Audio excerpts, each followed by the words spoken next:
Armando makes you run over 15 minutes one day, you just come in a couple minutes later the next day. You got to make up for it. It's just that simple, man. It's a must-have. Oh, for Jake. sure. How's it going, Jake? Jake, good morning. didn't see you there. What No, I did you was get today? hiding. 3 hours of sleep? 2 hours of sleep? No, I did well. I think 4, 5, 4, 5, 4 or 5? Okay. Matt, yourself? How many I did hours okay. did you get? I tried to go to bed early, but I was Mhm. still looking at the clock around 1:30. So I probably got about 5.5. Nice. That's not too bad. Yeah. Normally on After a all the toss and Sunday, turn, let's- normally I probably could have slept until 10 or 11, though. yeah. That's the hard part. That alarm was punch that thing. I know mine went off at Is it- 7:30, and I was just like, ugh. Good Do you have the morning, goals as everybody. your alarm, Matt? No. I have. I should show it sometime. I have an old solid state alarm. This is an alarm I've had since I was like 4 years old. Has it got like the little flippy dials on the front of it? No, it's just plain old Okay. simple display. All it has is a snooze button, an alarm set, and it works. It's worked for 50 years. It's Wow. constant. Yeah. Can't beat that. You would buy an alarm clock today, it'd break like next week, and you have to go buy another alarm clock. We got some people in chat already. We got Fred and Ian stopped by a little early for us. We got a video from them. We're going to play a little bit here, and then we'll play it a couple times throughout the day probably. So I'll get better at actually pressing the buttons on that. But they stopped by to say good luck to us. Thank you, sirs. Who else we got in chat today? Raj is here already this morning. Raj is coming out with his guys, his little group of friends there. Shane, who is Snicked on Instagram and YouTube and all that, and the writer and Donnie Boy McCoy. They'll all be coming on a little bit later today.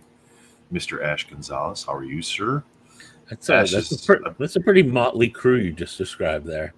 I may have to hide during that one. I have no clue what they're going to talk about or what they're going to do, but they booked a 2-hour time block, and I said, you guys can do whatever you want to do. So, oh boy, I believe Ash is down at a con this weekend. I think that's correct. So we had an unfortunate postal issue with Ash's package. It's kind of in limbo. So we're hoping that it actually eventually gets found and arrives, because then we'll run auctions afterwards, like we talked about yesterday, Jake. Anything that's kind of left over, like within a month or whatever, we'll kind of run it on that stuff again. So I'm sure they'll turn up. They're speaking of Shane. See, if you say that group and you say their names, you say all 4 of them, they start rolling in. All out. They're going to discuss Hindu mythology. That'll be an interesting segment. I fancy that. Yeah. Well, Jake, we don't have to kill 5 hours today before our first guest, so let's give these. I think. Yeah, let's give these wonderful folks our lineup today. We got the MCC podcast coming on at 9:00 with Ian Taylor and his crews. Brian Michalski's coming in at 10 for an hour segment. Jay Peter Ranitz may be joining us for that one as well. And then we got Raj, Shane, Donnie, and William coming in at 11 for a 2-hour segment. Mr. Munshaw is going to be here at 1, and Jake, you have a little something special for us during that segment as well. A little fun time, a little chat interaction. So that'll be really cool. Oh, this is gonna be fun. We're not even gonna tell Matt about it. Matt's gonna have to wing that one too. Matt will enjoy it. Nothing inappropriate, Matt. You'll be able to not have to wear your Kermit Frog mask unless you want to. You can. Unless you want to. He's been banished for a while. We'll have to see. He's been banished for a while, yeah. Well, we had Mike Blanchard show up yesterday, so. I want you in a Miss Piggy vest as well at the same time. Oh my goodness. Boy. His little plastic piggy feet. He's gonna come back with a frog mask. He'll have the Santa hat on. Where's mine? I like that. I like this, Matt.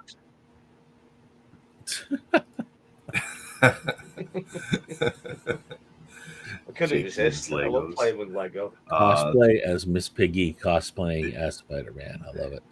2 o'clock, we got Fausto coming on at 2 o'clock. He's got a 2-hour segment for Character Roundtable. And then Jen is coming on at 4, and then we wrap up the show at 6. So that's our day, how it's going to play out today. Good morning, Easy, Jane. easy. Good morning, Bob. Good Morning, all. Anthony. Raj says that the Hindu mythology is just an inside joke that only Matt would get. Yep. Raj, Reference I kinda back to got his calf interview that he did with Tony. See? Jane, your guys' pieces have been doing absolutely amazing. So, as soon as you guys get those sent out for me, let me know, and then that way when they arrive, we can get those sent out to the auction winners. We the screen ended last night. I believe that was like $200 and something, and then the mashup that her and Alvin did this evening. So at 5:30.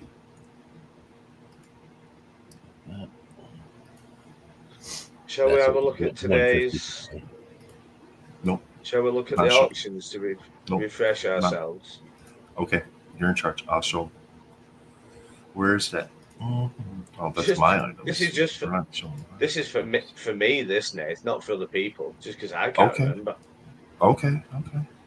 I did clean the website up though, so I hid all the stuff that got auctioned yesterday. So if you're coming back to the auction site, you don't have to scroll through everything today to get to today's auctions. Only today's auctions show up. As the hours end and the auctions end, I'm going to hide the ones that are the time blocks that are done as well, or at least I'm going to try to remember to do that. So that way, when you go to the auction site, only the stuff that is currently available to be bid on is listed there. They'll still, if you've bid on a card, they'll still show up in your items and bid Item section. list. And again, we'll go over those sections to kind of refresh anybody that's new today. Where's this at? All right, come on now.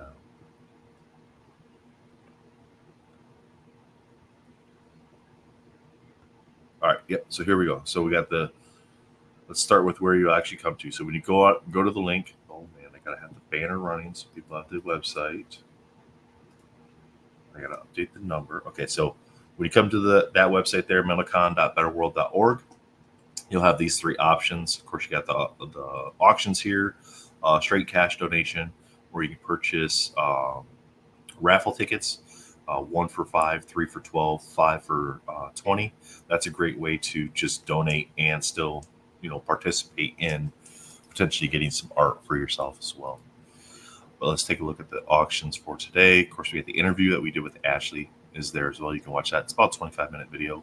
And you can see we start right off today, 12 o'clock Eastern. That's the first round of auctions. And I actually have these piled up here for later. So when we show them, instead of coming back to the site for everything, we'll just show them on camera so you can see them in hand too. We got a box of 1994 Master Series DC, a PSA 8 WWE Maurice card, Black Cat by Brian Machowski is currently at 25. We got the Conquest Nisa by J. Peter Ranitz, 4-panel at 25, Donatello at 5 right now, Ghost Spider at 25. I really like that perspective Joseph did with that one. The top-down look. It's not something you typically see on the cards. Poison Ivy by Tim at 25. Starfire sitting at 55 by Jomar. Thing by Gabriel Stockton. That is a 5x7 with Dr. Doom on the back at 10. We got Venom by Johnny Bravo at 5. Venom by Michael Peruta at 5. During the 1 o'clock hour, Wolverine PSA 8 sitting at 10. That's the 1992 archetypal. The Prism from then till now. Batman by Michael Peruta, 5x7. At 5, Catwoman by Lee Lightfoot. Doctor Doom by Michael Munshaw. Gadget by Brian Machowski. Galactus by Tim at 110. Great job on that, Tim, on that Galactus. That flew up, didn't it? Yeah, it did. There's a bunch of bids on here that weren't here yesterday. Gamorrean Guard, that's autographed by the actor that played the Gamorrean Guard. The art's done by Gabriel Stockton. And there is back information on all of Gabriel's cards. So make sure you're going in and checking out the standard size. The bigger ones, the picture shows the back information too. But go into the single ones and you can see the information that's on the back of those as well. Iron Spider by Eric Basile. Spawn by Oliver Castaneda. You guys may know him as Viscertas. Spider-Man by Mike La Peruta. We got Starfire by Alyssa. You were gonna say somebody say something? No? Okay. Wolverine by Paul Hill. 2 o'clock hour. We got another box of cards, 91 Impel DC. Cosmic cards. That's a hobby box. 2024 Superman preview. PSA 10. We got the Batman Beyond by Paul Hill. That's a cool looking card. The Carnage by Joseph Reed. Catwoman by Lee Lightfoot. Another 5x7 there. Gwenpool by Brian Michalski. Hawkgirl by Alyssa Agra. The Mauler Twins and Titan by J. Peter Ranitz. Punchline by Mike LaPeruta. Roman Soldier by Gabriel Stockton. Oh, our 7 numbers back. We have a bidder that does 7s and 3s. We have a bidder that's doing 7s and 3s. All right, I'm down with it. It's okay. Spider-Punk by Gabriel Stockton. Number. Yeah, apparently. Wolverine by Tim Cologne. That's a great Wolverine, too. He did such an amazing job on that piece. The Spider-Punk's really cool, and I'll show it later. But, like, everything on here is, like, textured in some way. But the knobs on the guitar are extra textured, so they're raised up a little bit, so it actually feels like there's buttons there. At the 3 o'clock hour, we got a PSA 9 Harley Quinn from the Batman 85th anniversary. That's an achievement card. Adam Eve, Tara Grayson by J. Peter Ranitz. Batman and Joker from Batman Animated by Rusty Gilligan. A mashup, Batman Jonathan Levesque and Brendan Benson. Harley Quinn by Lee Lightfoot. Jeff the Landshark by Brian Michalski. Null by Joseph Reed. We got Nightwing by Alyssa Agra. I know, Jake, you're a big fan of that one for sure. Silver Surfer and the Thing. My bid. There's other characters here. You got Human Torch over here, and that I couldn't really, from the image, I really didn't know. Mole Man, okay. Mole Man. So those are the characters that are on that, but I just listed as Silver Surfer and the Thing since they're the primary characters here. And then, of course, you got Surfer's board on the background. You might even have Mandog in there. That little claw in the little in the corner there. Okay, cool. So 5 characters essentially having a cameo / appearance on the card. Superman by Rustico. We got the Venom by Tony Pernas doing well there. We had 92 Silver Surfer promo card PSA 9 donated by Amanda. America Chavez by Brian Michalski. Barricade by Jalen Warner. It's really cool. I love that. Yeah, it does. Cosmic Ghost Rider by Jonathan Levesque. We got Dr. Doom by Tim. Doomsday by Joe Marbolda. You guys might have some competition on that one. Dimitri was all about that piece yesterday. So that's big for the Superman fans, isn't it? Doomsday. Yeah, it's a great piece of art. The Ghost Rider by Gabriel Stockton's really cool too. Go in there and check those out. Invincible by Paul Hill. Nightcrawler by Michael Munshaw is really cool 3-panel. The Immortal by J. Peter Ranitz. Jay did a lot of Image comic characters this year. And he was like, oh, they're not doing that great on the auctions. Like, dude, the pieces look great. I think it's more of a genre thing. You get that sometimes when you're doing sketch cards. It is. And sometimes just year to year, different characters seem more popular. I've noticed that. Because it's not all. Like, that's exactly, Jake. It's not always like Spider-Man and Wolverine that do the best in the auctions either. No. So, Vessel from the band Sleep Token by Joseph Reed. So again, something a little bit different that's not always there. So we got the 91 Impel X-Force Deadpool promo and a PSA 9. A hobby box of 2025 Upper Decks AEW. Gamorrean Guard, again, autographed by Stephen Constantino. The art's by Gabriel Stockton. Lots of information on the back here. A little quote from the artist as well, and the date that the card was signed. You get the Rick 4-panel by Michael Munshaw. Robot by J. Peter Ranitz. That one's doing really good. That was at $20 there. Spawn by Jonathan Levesque. We got Swamp Thing by Joe Marbolda, Superman by Gordon Wills, Venom by Paul Hill, Wolverine by Joseph Reed. There's an X-Men by Eric Basile in the 4-panel, little chibis there. And then we get to some of the bigger things that end this afternoon to wrap up the show. We got the Batman Dark Knights variants there, the mashup from the Philippines. Got artists like Joe Marbolda, Anthony Tan, Don Tan, Oliver Castaneda, Roy Martinez, Ray Pex, Rustico Lumisonero, and Lee May, who is Joe Mar's daughter. Triple panel, character of choice, front and back by Fred Ian. So basically how that works is Fred and Ian's schedule is really tight right now, but by the end of the summer, they'll have it completed, front and back, fully painted. You're going to just we'll connect you with the artist. They will, you'll tell them what character that you want on the card, and then they'll create the work for you. It's not like I want so-and-so holding a thing a specific way, or whatever like that, or in a specific setting. It's what character do you want, and then they'll create the art from that for you for the card. You can probably tell the particular costume you want if it's yeah. So like the first year when they did the standard sizes, both the people that won those sketches both surprisingly picked Ghost Spider with her mask off. So there's an option to do it that way. So you can pick Spider-Man with his mask off, or Spider-Man in the symbiote suit, or whatever. Like if you're doing Spider-Man, I'm just using that as an example because there's Spider everything out there. So it's easy to kind of go, okay, you have so many different variations you can pick.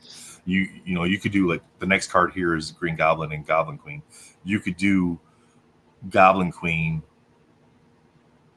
as Jean Grey or something like that. Like you can have like that when the character has that changeover in their style, then you can pick something like that. We got the Joker by Bill Sienkiewicz that's autographed as well, standard size stock. Pickle Rick by Andre Osh, that's up to 130 there. Dimitri did a couple of sketches for us as well. We got images of those. He just finished those up last night. Spider-Man, that's sitting at 120 right now. That's standard size sketch.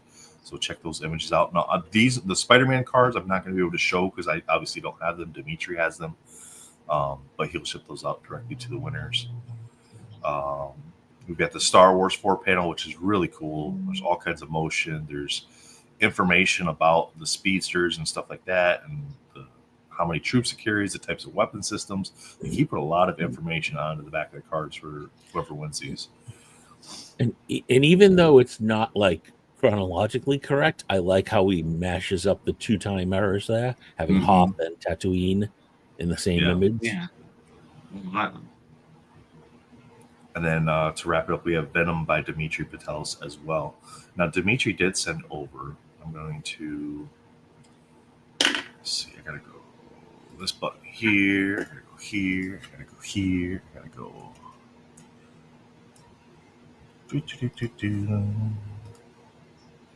See, this is where using OBS is a so much better system because you can just have everything preset. Let's see here. Downloads. And I need to open this one up. I'm going to go here. Chat loves, video tutorials where we're just talking about like which buttons to press and they don't get to see which buttons to press. But I wanted to learn about. All right. So last night, if you were still here towards the end of the stream, the last half hour or so, Dimitri gave away 2 custom prints during the stream. He has donated 3 more custom prints as well for us. These are pretty good size.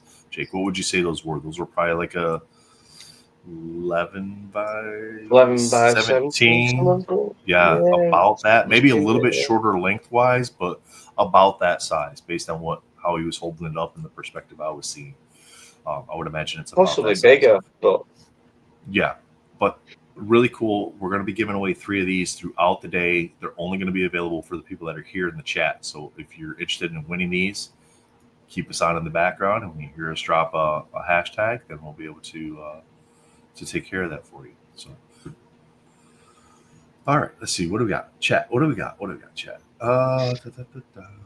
So many amazing artists. Yeah, absolutely, Bob. Good morning, Adam. How are you this morning? Good morning, Mark. Good morning, Matthew. Good morning, Mark again. Shout out. Question. Anthony has a question.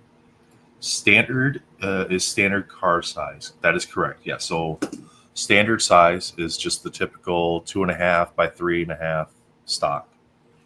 The 4 panels are essentially 4 cards on their side, like that, like you would see in like a Marvel Premiere 10. So it's 4 panels. Some of them have back information. So if the 3 and 4 panels and the 5 by 7s have anything on the back that's not just the artist's autograph, the image that you'll see would be like this or like this on on the thumbnails. But if you go into the image, you'll have this image, you'll have this image, and you'll have the back image. Same thing with the 5x7s as well. And then, of course, the 3 panels is essentially just 3 cards this way. And then the 5x7s are exactly what they sound like. They're a 5x7.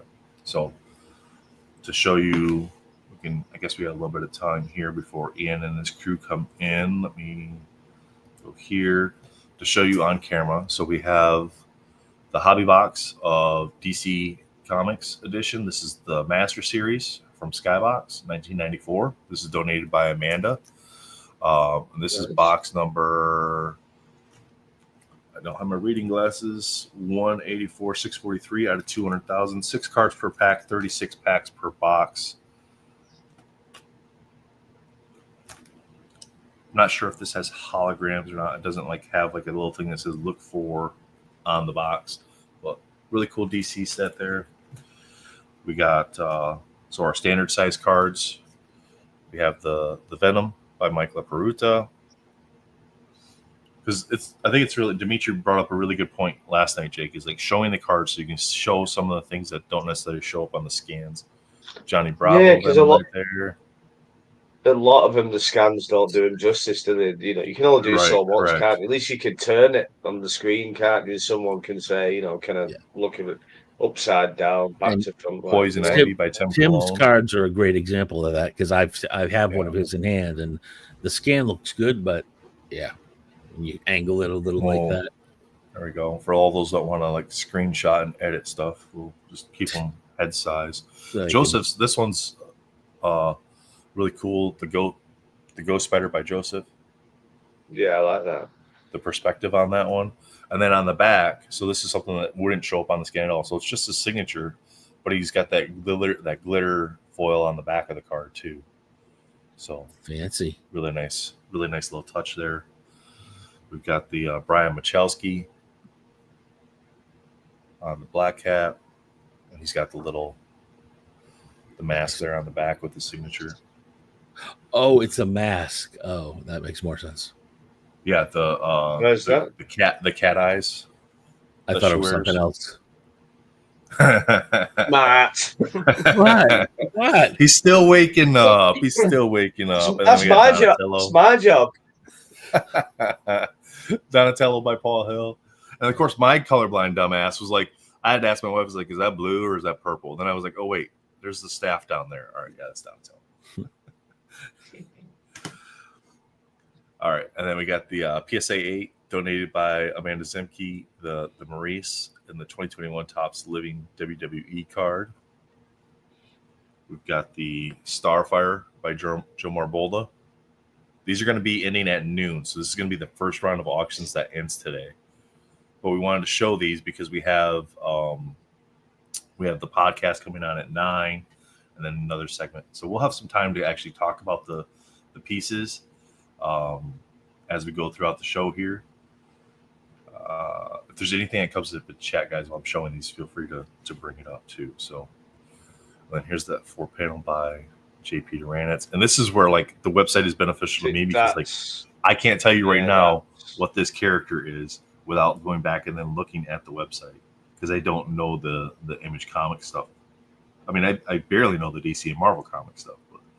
But Conquest. I don't know that, but the website doesn't do it justice, does it? No, it doesn't. It's so cool in the hand. So that's Conquest, and then you have Nissa on the back there. That's cool. I don't know who it is, but that's really cool. Oh, look, we got someone from the UK. Nice. Good morning, Ben. There's 2 of us now. Well, soon to be 3. All right, so then we have the Thing here in the 5x7 by Gabriel Stockton. So again, try to get some, so you can see how the texture and stuff that shows up on the card that you don't get in the scan. Yeah, you can see it from the brush strokes and stuff. And then you have Dr. Doom on the back. So there you go. So that's going to be the 12 o'clock auctions right there. Those will be.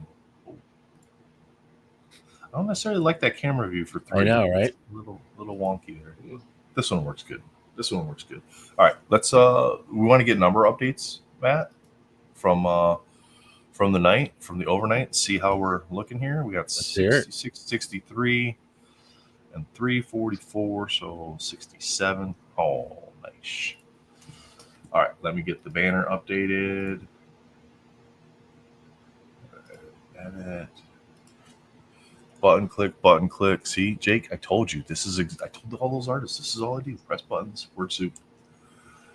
This is so automated. You could be driving while you're hosting. Look at this. There we go. And I could be drinking. 7,000. Conquest from Invincible, an amazing comic. Oh, nice. She says, thank you, Jay. Jay's giving us the Image comic knowledge there. Appreciate you. He said Aspen wasn't able to do one this year because they were just so busy. So he's going to definitely make sure she's got one in next year's. So, all right. Hey, Ash, hope you're doing good for the weekend comic Palooza. All right, Matt. The world wants to know, how many did you win yesterday? I want to know. I think I haven't gotten an official email. You won't. Yeah, nobody that won yesterday will get an official email until the event is actually done. I won. It was either 3 or I think 4. Let me see if I can pull them. Yeah. So the way it's all set up, even though we had day 1, day 2, the event still doesn't end till today. So when the overall auctions end, that's when we're able to send out like a bulk. Here's the ones you won, and then you pay for them. Just in case you have to change your card information or something like that, the people are able to do that then. So I won the quad. I won the Chitara. I won another one at noon. The quad, he calls it. Oh, and I won Tim's D'Offrio auto, I believe. Oh, did you now? Yeah, I believe I did. There's a shock. Again, it's tough sometimes though, because it says bidding is ended, and you go in, and then it says I'm the high bidder, so I assume that means therefore I won, but it doesn't actually say you were the winner. So when you go into, it should do that. I can't remember. Or maybe if you go into your account, one on so let's do a little tutorial for everybody again. My account, and I can go to bids. Yep. So then you can go to bids, and of course I'm going to end up showing my stuff because then everybody can outbid me. Bids. Okay. So when you go to my auction section, and then my items is the best way to see it. My items, isn't it? Yeah. Yep. And then because there's been other auctions, so you can adjust. So if you go to bidding ended, this way it won't show any of the. So I selected the Luke's Purpose fundraiser and the bidding ended. This shows you the ones that you either won or lost. So wait, go back. Did you go back to when you clicked on auctions? Do that again. Go back one step. So auction. Yeah. There's the comic books for kids auction and the Luke's Purpose charity fundraiser. There's my items. It should come up then. Under my items, and then auction status. If you want to see how your ones from yesterday did, go to select bidding ended and then filter items, and then it'll show you where you're at on your stuff from yesterday.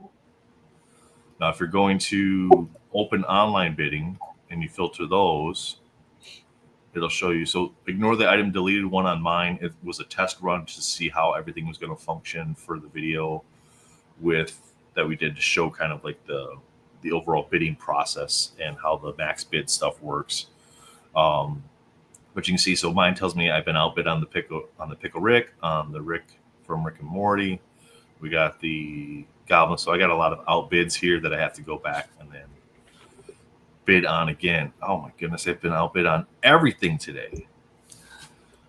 All right, I got to go back and bid. I won a few yesterday. Okay, now on yours, Matt, for yesterday, does it tell you that you won them or that you're? I'm able to. There's another pull down where under bid status I can change it to 1. Okay, yeah, there you go. Tell you. Nate, why is my chat coming up 5 times when I post? Or 4 times? I don't know, Jake. Because you're posting to every channel. So that means it's live in 4 spots, and you're posting that to each one, and it shows them all here in StreamYard. Mm-hmm. Yeah, but it'll only in any channel where people are seeing it, they'll only see it once. Right, sound. So we'll see it a bunch. They'll see it a bunch on here, on the little pop-up bubble chat. Mm. So 7,000 raised so far, guys. Not too shabby at all, especially with some of the big things that are coming up that are ending today. I would expect we would see some additional stuff there. But if you guys can help us out a little bit, chat, share the stream, share the auction site, tell people about the raffle ticket, that how they can donate and help us out, raise funds for Luke's Purpose. It's a great charity. They help families that have lost children that far too young from whatever issue it may be. Could be a health issue, could be completely unexpected, could be an accident. They help them out with medical expenses, funeral expenses, mental health therapy for the parents, mental health therapy for the siblings as well, because sometimes you end up with some really young siblings that are very close to their sibling as well, and they lose them, and then they don't know how to cope with that. And if the parents haven't ever dealt with something like that before, they aren't necessarily prepared to help that child cope with it either.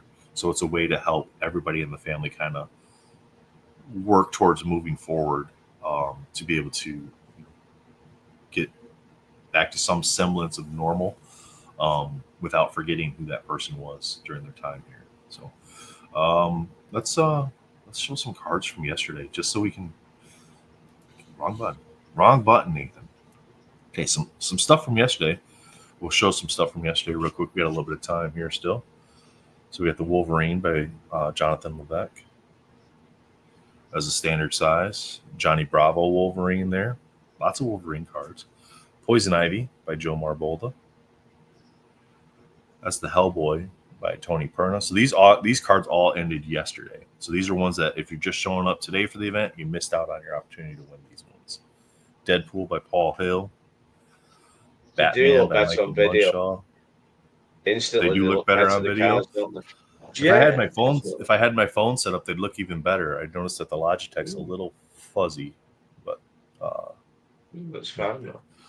Tim, you didn't sign your name on that one, Tim. Xenomorph by Tim. Johnny Bravo on the Venom.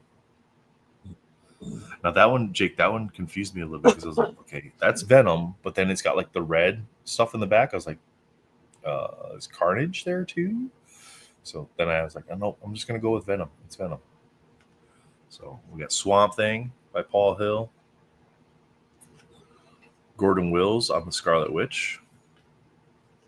We got the one Pete didn't want us to talk about, the Marrow by Michael Munshaw. Yeah, a pretty good price. That had some battles going on for it. It did, yeah. I think Pete really goofed up on that. He told people not to talk about that card. So what do? We focused on that card.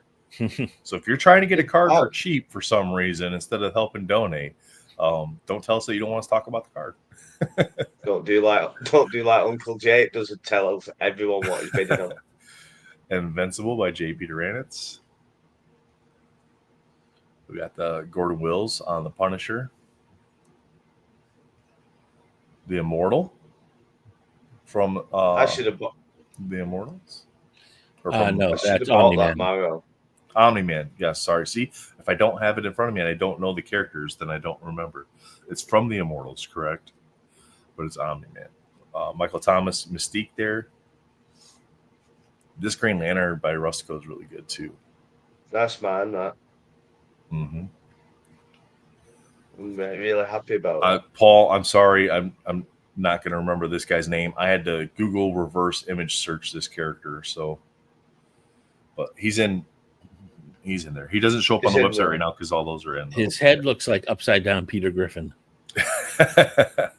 Wolverine by Joseph Reed, and again, Joseph had the foiling on the back of the card as well. Nice, isn't it? We got the Paul Hill Tick. Nice.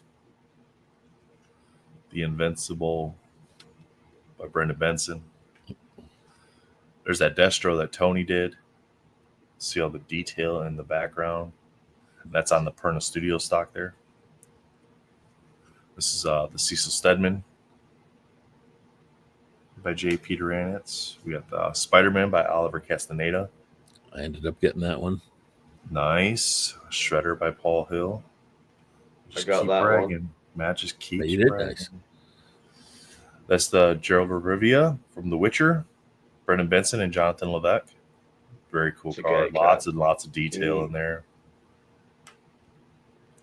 There's that Spider-Man from Joseph, where like that foiling, just no way that would show up on the scan. Right? See, I thought I bid on that, and I thought it would have the foiling, and yeah, I would have bid more if I knew it definitely had it on.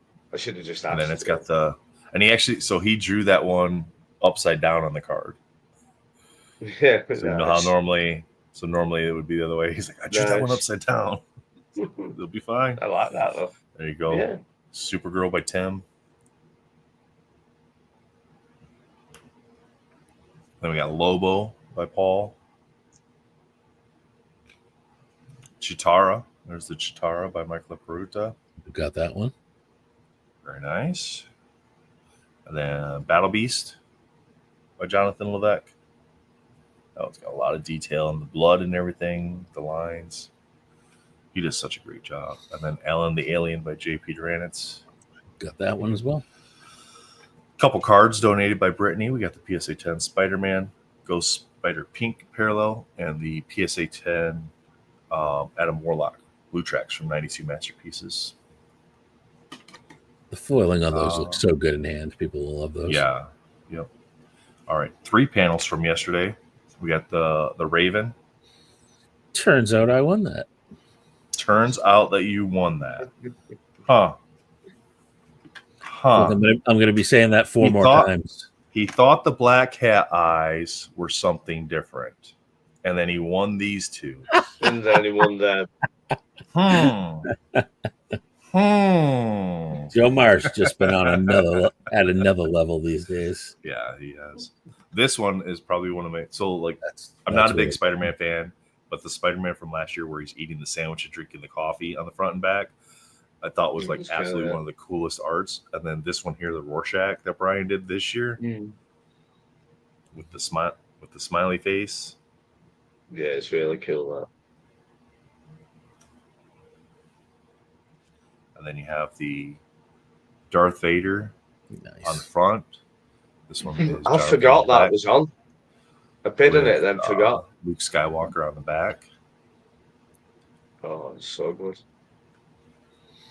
This is the one by Alyssa, and again, aspects that don't show up in a scan, right? Oh wow, sort of metallic ink, huh? The metallic ink on there. You got the glitter on. You got the glitter there on her outfit and right near the waterline. I thought I'd won that, but Matt won it. Oh, I dropped that one. Oh, sorry, Matt. That one's ruined. Yeah, we can't send that one. Gotta keep it. Yep. Yeah, that one's awesome. So, yeah. So you got the gold team on the front there. You got all the chibis on the back for the blue team. 1 minute. Little let's beat the living snot out of the artist who drew the X-Men blue team as chibis. And then, of course, you got the list of artists for the front of the card and which characters that they did as well. So that's kind of a nice little touch there to be able to have that information. I mean, I know Matt doesn't need that information, but for the rest of us, for some of those artists, I do. And knowing that it's the first sketch card for one of them. Yes, thanks, Raj. Raj had it. The dude with the big head is Angstrom Levy or Levi. He's like, I see why he can't remember his name. Yeah. And then this is the piece that Tim did with the Vincent D'Onofrio auto. So you got Kingpin and Spider-Man there. And then he went to the con and had Vincent sign that. So I'll take that. Package lost in mail. I went a little crazy. Well, you said you had to go get some Pokemon cards listed. So yeah, and I did. And then you got I believe these are correct me if I'm wrong for the Batman fans out there. I believe these are the absolutes. So you got Superman, Batman, Wonder Woman there, Poison Ivy on the back.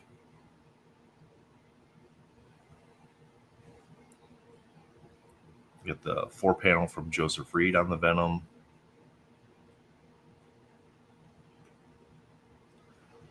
We got the Galactus with Silver Surfer. This one did really well too.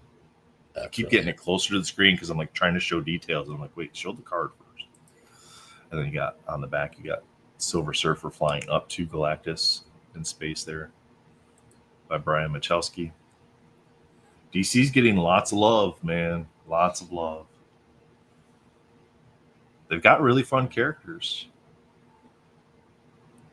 Wonder Woman and Stretch Man, Plastic Man, Elastic Man, Stretch Armstrong.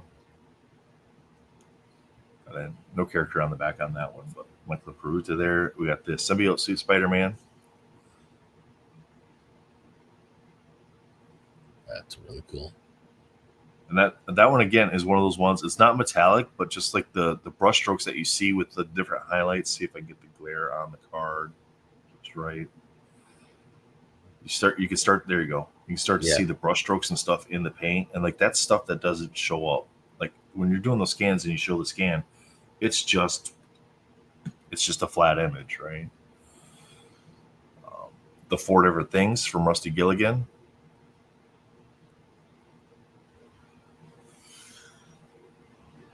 And of course, you got Justice League here, Superman, Batman, and Wonder Woman there. And then you got some chibi action on the back from Rustico. We did those. We got the 5x7s. That's the Baby Dre. I may have ended up with that one. That's really cool. And then the Swamp Thing from Brian Michalski as Green Man. I just love that style. Yeah, it looks really good.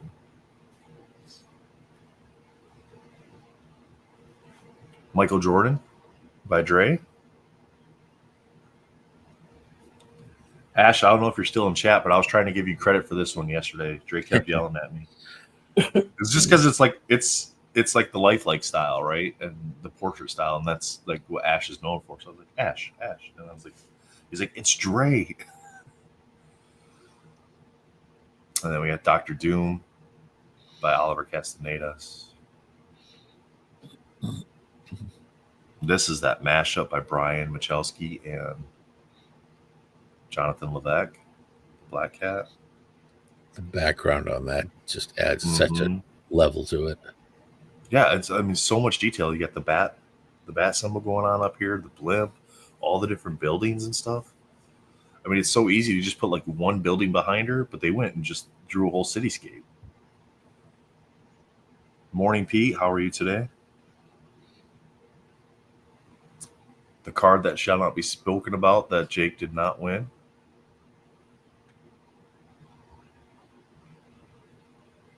But I bet he could get one guess and figure out who won it, though. Was it Matt or Keith? You only get one guess. You can't have two. Look what I've got. You get your pillow for today? Nice. Your emotional support pillow. Just got it. She just got it. So I just had to nip off. Yeah. Nice. That's it now. 5x7 Venom by Joseph Reed. I bid on that and didn't win. There's the Ghost Rider by Eric Basile. And this is where you can kind of see the dot work, the stipling that they were talking about yesterday, like all the different levels of the color shading and the variations. It's all done with essentially dot work. And by dot work, I mean they just...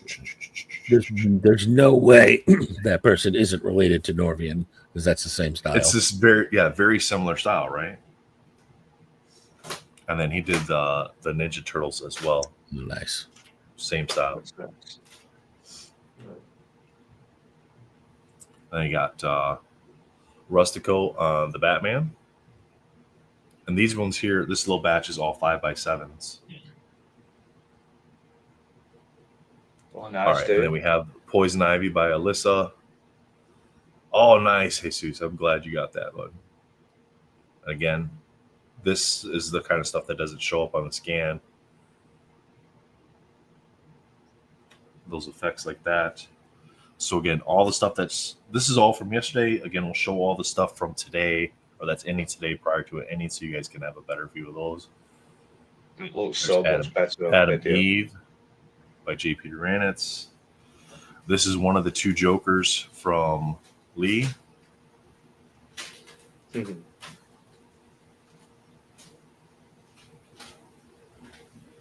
Okay, and then these are the ones that are in the 9-panel raffle. So this is the Wonder Woman by Alyssa.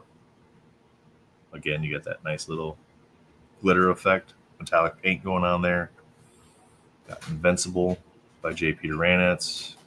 Look how good that looks on stream. The texture and everything on there. Yeah, it's amazing on stream, isn't it? It's really good.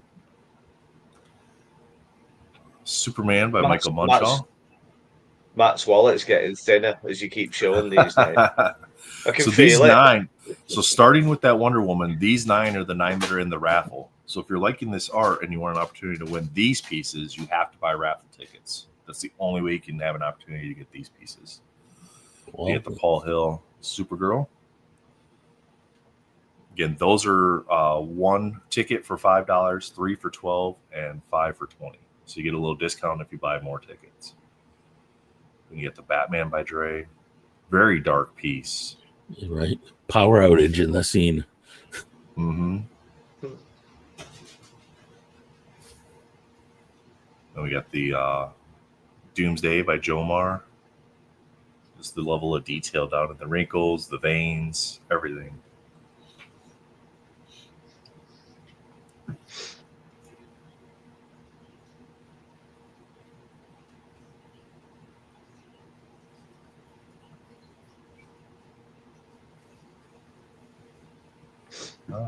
We're all frozen then.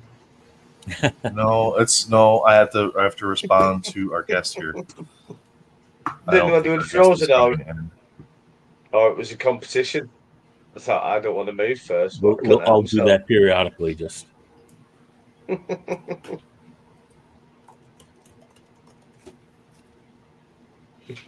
I get to hide behind all the words too. I did that yesterday. So I've got a comfort pillow, Matt. Look, yeah, this makes the next item stream, doesn't it? Just have a handy pillow. Love it. Okay. It's going to be an amazing day, full of laughs. And here's the Poison Ivy mashup with Brian Michalski and Jonathan Levesque. That one's in the 9-panel as well. And then the Adam Braun on the Bane. I love Adam Braun's work. And the Joker by Lee Lightfoot. So those 9, starting with the Wonder Woman, are all in the 5x7 raffle. So those are the ones from yesterday. I'm gonna get these out of the way and back over to the sorting area. Such a great deal that for the raffle tickets, isn't it? Everybody should be getting in on that. I can't enter. Not fair. Why can't you? Well, if I leave Mental Con next year, I could enter. I couldn't enter now. Buy raffle tickets. See, you can't just take it. You got to win it. I'll say my drawing. Jake, you can do what I'm doing, and I'll say my part out loud, so I'm committed to it. If I win, I'm going to turn around and sell all 9 of them for MentalCon. Mr. Taylor. Hi, I'm not actually ready to be on yet.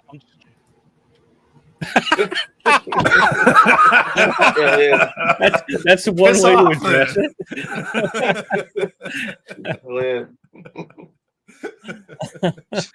Piss off, man. The comedy stylings of Nathan. My coffee, Ian. I'm not ready for this. Oh my lord! What if I won the raffle and sold at 8 and kept 1? You can do that too. Yeah. They're not framed yet. So the raffle has to get custom framed yet because we just got pieces in at the last minute. So, Ian, whenever you are ready, I'm pretty sure you can hear me in the background. Whenever you are ready, just drop a message in the private chat or send me a message on Facebook, and I'll bring you back in. Just in the background, just do that Kermit the Frog waving of the arms. Yeah, he's doing that right now. He's like, I don't know what that means. So. Right. I think I have it sorted. Let me see.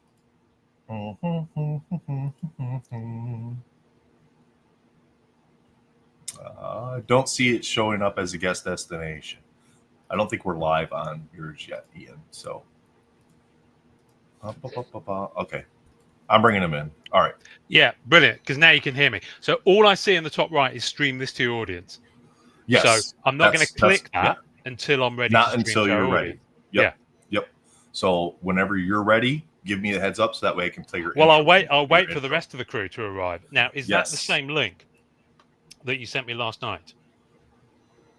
Or Yes. do I need to forward it? Right, brilliant. Okay. No, that should be the exact same link. The one you just joined with should be the exact same link from last night. So wonderful. In that case, could be lost in a different world. I've you know what?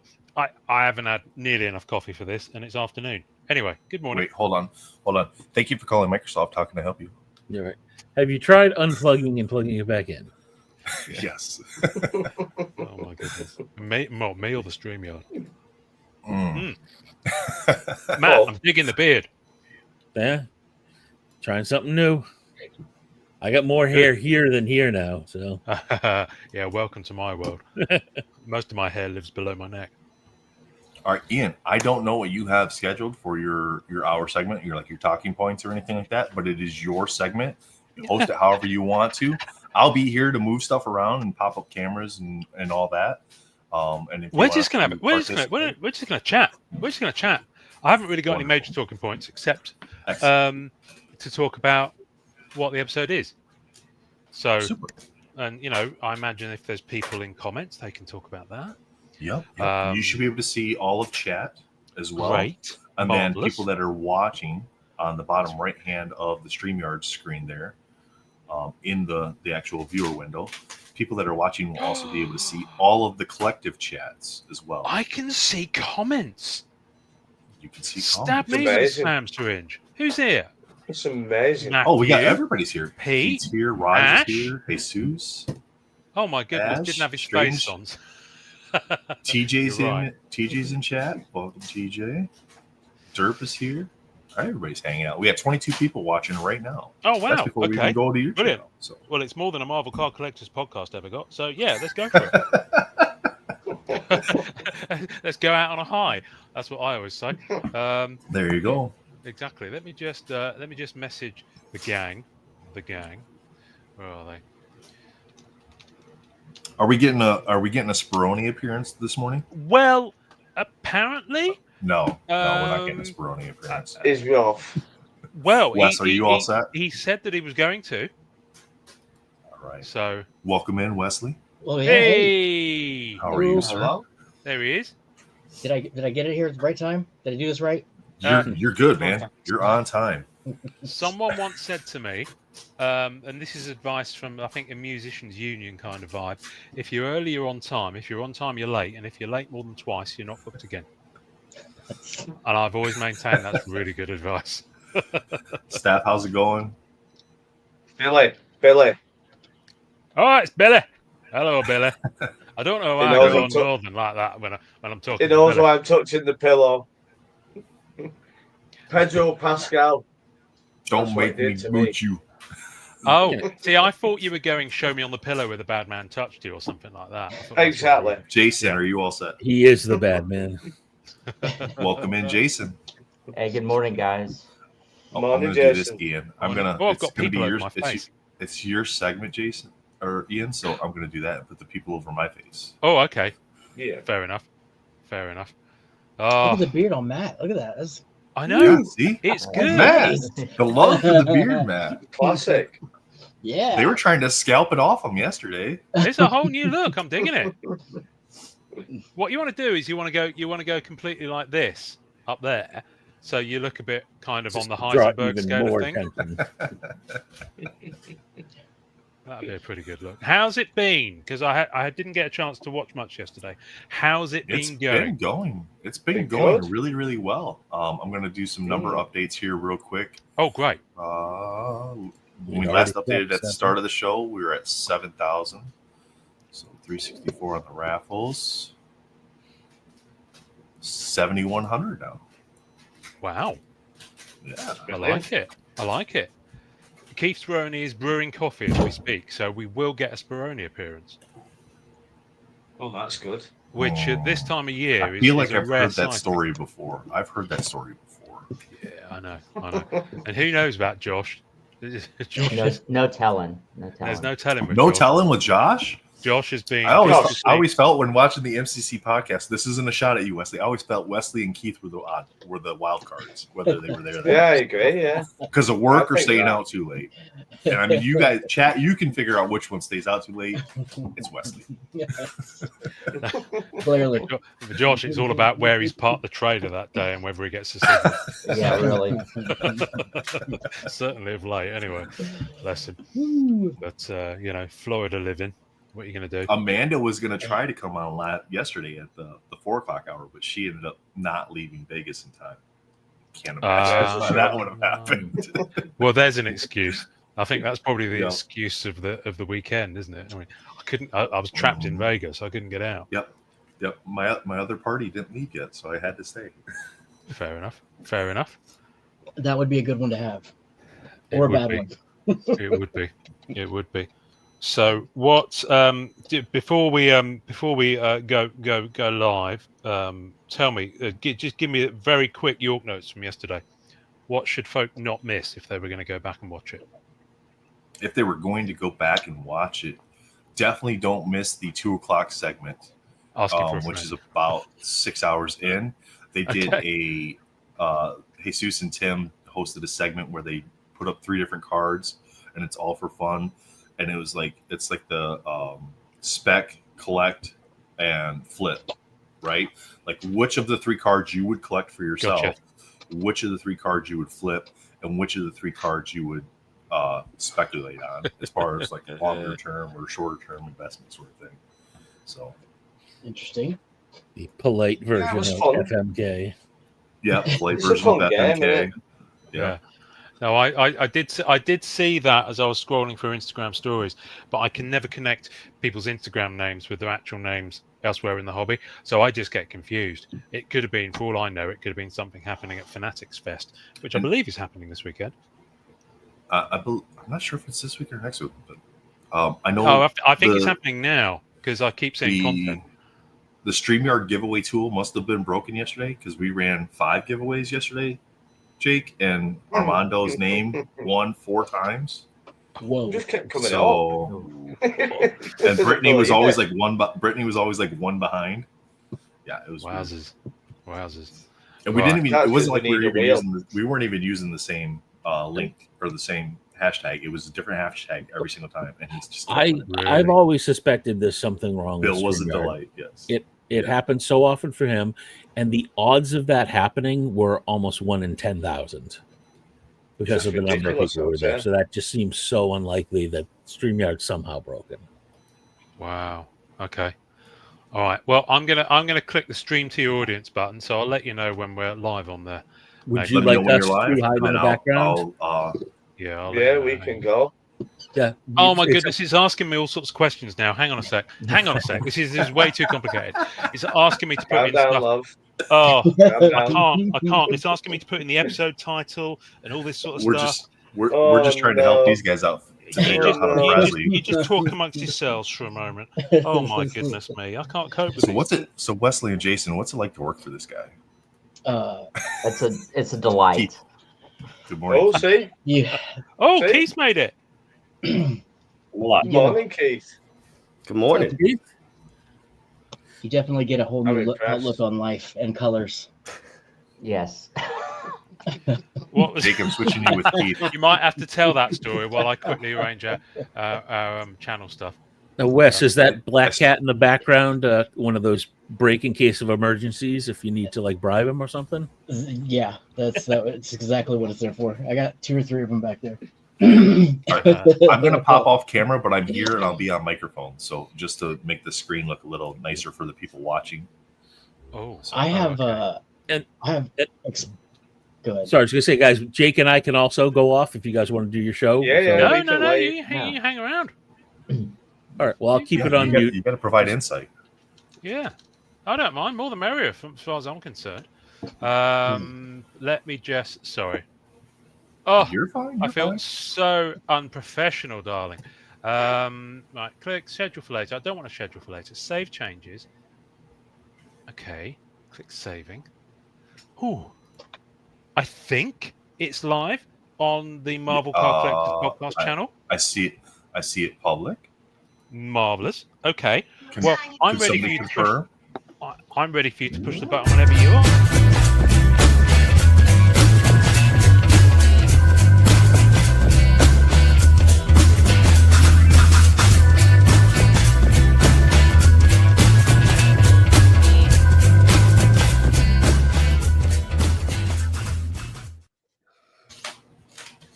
I'm ready for my close-up, darling.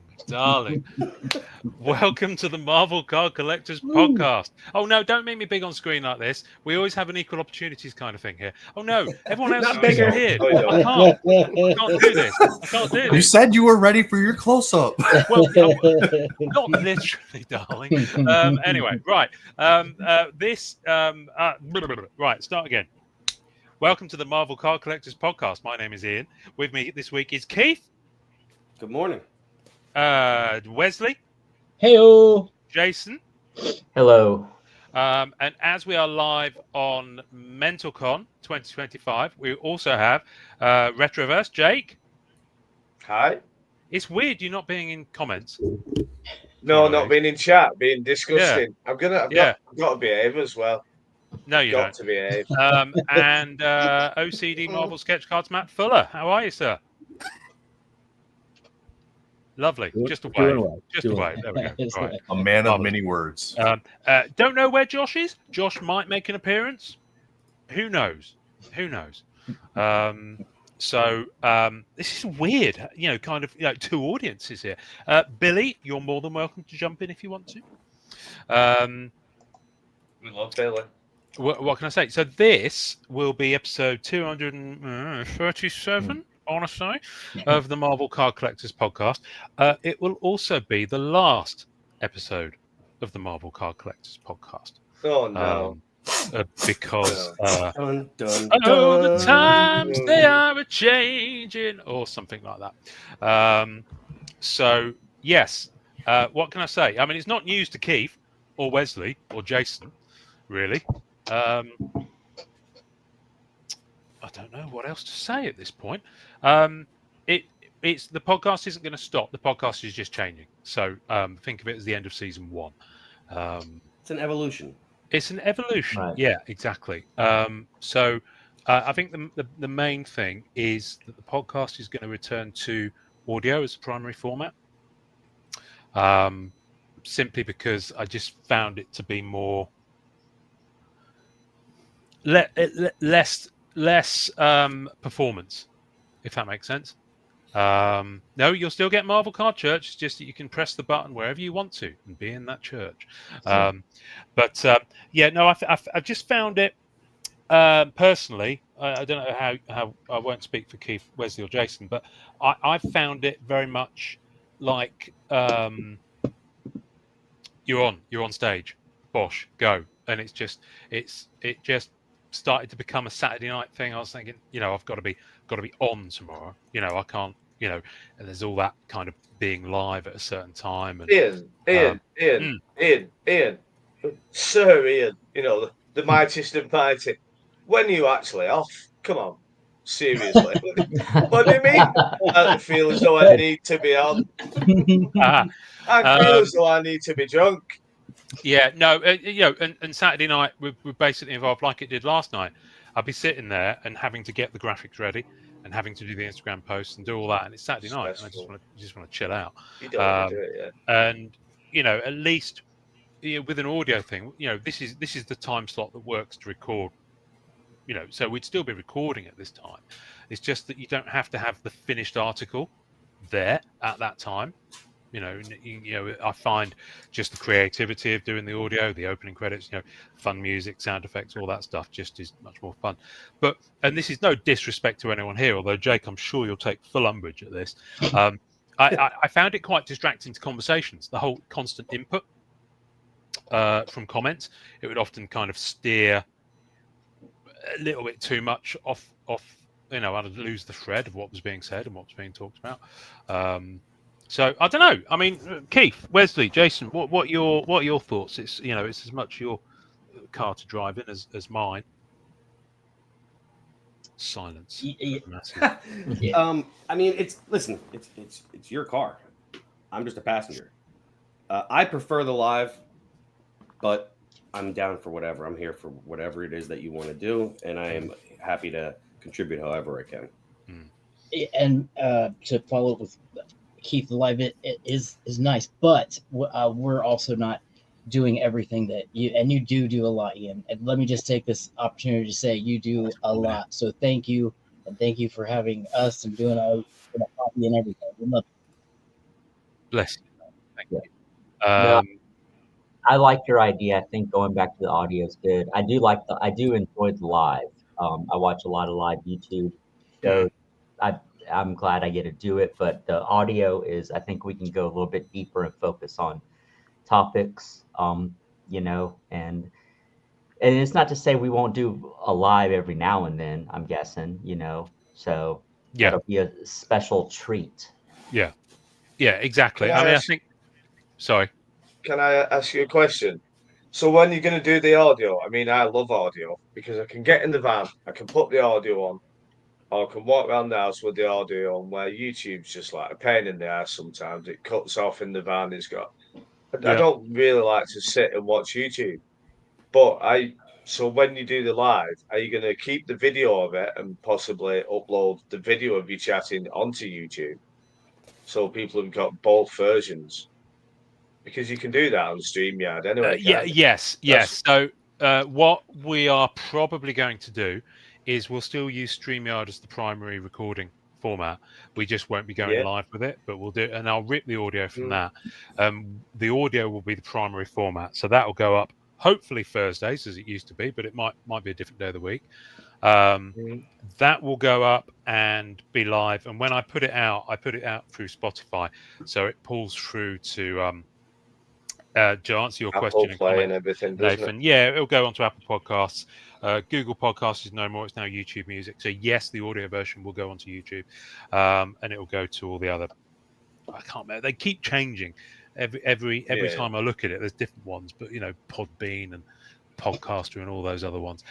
So they'll all be available on their Spotify, of course, because Spotify's the main thing. So the videos will still exist of every episode. And I'm in two minds, to be honest with you. I'm not sure people will want this, but we might do something whereby it'll just be like $2 a month if you want the videos versions of the audio podcasts, just to cover the StreamYard costs, if nothing else. You see what I mean? And and the studio app costs I've got, so just to cover that really. But we'll still do lives. But yeah, I think the idea is that we'll just maybe try and do a little bit of extra content for that kind of membership thing that you mentioned in chat there, Nath. So and also the other thing is we're going to be dropping just the Marvel focused, because that's the big thing. Yeah, this podcast is 6 years old as of 3 days ago. So 19th of June, where are we? Fuck, I can't do math. 2019. I was going to say 1919. Then. I've been doing it for over 100 years. I still got my own teeth. But we're going to be dropping just the Marvel focus, because I just found it to be a little bit restrictive of late. There's so much other stuff I've been kind of getting into and collecting, and also I feel like I've almost I've kind of spoken about Marvel quite a lot in 6 years. We've covered a lot of ground. I mean, aside from new sets, what else is there to talk about on that end? Well, right. And then it becomes a bigger thing of obviously interviewing people, but there's a lot of the people you can interview have worked across multiple card formats and sets. The other thing is that the main, when Marvel Card Collectors podcast started, there was no other Marvel focused card content there.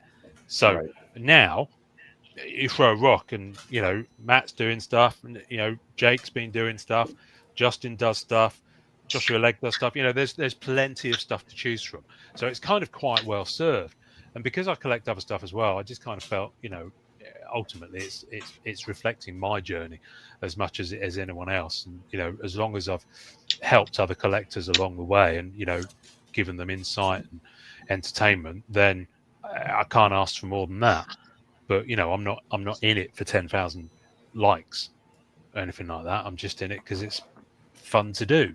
And once it stops being fun to do, and the Marvel Card Collectors podcast over the last 6 months, we've had a laugh with it, but I've been finding it like more difficult. It's like running in sand, if you like.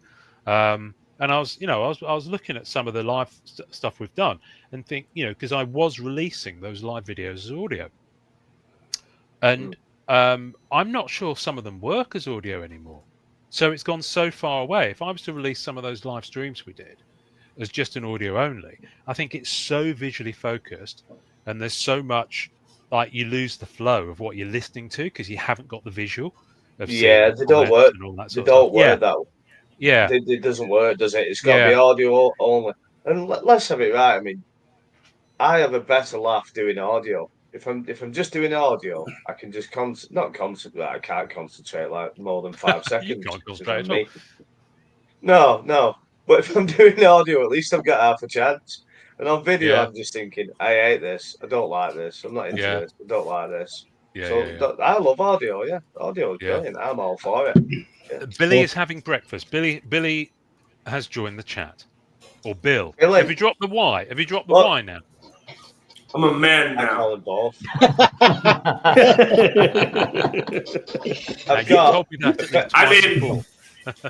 Pedro Pascal pillow, Bill. What do you think of the Pedro Pascal pillow? I was just thinking, podcast 6 years old. That's just about the right age for him. Oh, jeez. Jake's got it in for Pedro Pascal. He's got these ideas in his head that he's got proclivities that are, I'm thinking like Gary Glitter, Jimmy Savile, Pedro Pascal. Look at Ian's face. Are you saying that the internet's daddy is a nonce? Is that what you're saying? Yeah. That's what he's saying, yeah. Okay.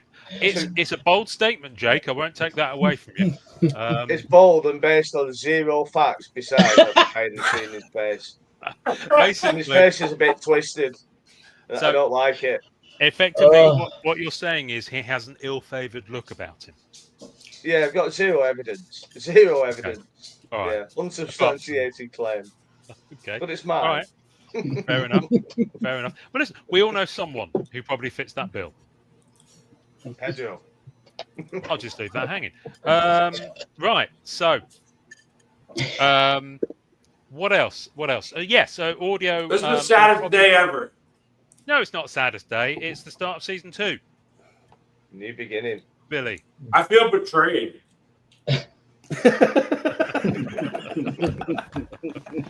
Well, I'm sure that Keith has got a number of therapists that he's used in the past that he can pass over to you to work through these feelings.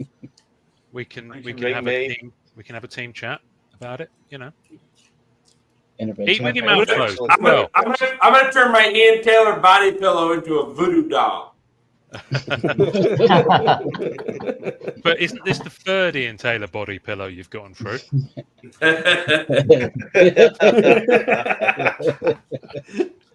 I sent the crap once to Jake. Yeah. Ian Taylor body pillows will be available on the new website coming soon. Merchandise. Got to pay for the cards somehow. Merchandising. I do have a cricket. Hey, you do have a what? A cricket, where you can make T-shirts and make. Oh, pillow. Oh, okay. I like wasn't sure if you meant an insect or an English ball game. Yeah, I should probably change the way I say that. Yeah. Okay. All right. I don't know why it's pronounced cricket when it's spelled cricket. Right. That's how I should say it. Cricket. I have no idea how. But it's pronounced cricket. Yeah, but it could have been anything because you had a mouthful of breakfast cereal when you said it. Yeah. What are you eating there, you freaking savage? What are you eating? Cinnamon Toast Crunch. Solid. I wish you could get that in the UK. Solid. Yeah, we don't have it. That's a crime. What? Yeah, I know. No. We also don't have a despotic government. Milk? But anyway, we'll move on. No politics on this. No politics. So, what's I was going to say, I mean, it's obviously 6 years. There's been a lot of ground covered in that. Aside from the episodes you were on, what would be a highlight for you for any of the ones that you've experienced? I mean, Matt Fuller's episode strikes me as one of the highlights, as far as I'm concerned. Oh, you're so sweet. Well, that was in our audio. That was in our audio only days as well. In the OG line. Way back in the day. Yeah, exactly. I mean, Exactly. how do you? I wish we knew this ahead, because it would have been good to get a poll for people to sort of reminisce about their favorite moments, because 6 years is a long time to cover. My God, it's hard to believe it's really been that long, actually. Yeah, I know. What's the episode count? Well, no, that's the thing. It's at 237. It would be higher if the weekly format had stuck, but obviously there's been periods where it's been off for a few weeks, and then what with work and family stuff, you kind of lose it a little bit. I mean, this is the first one since May this is the first one in over a month.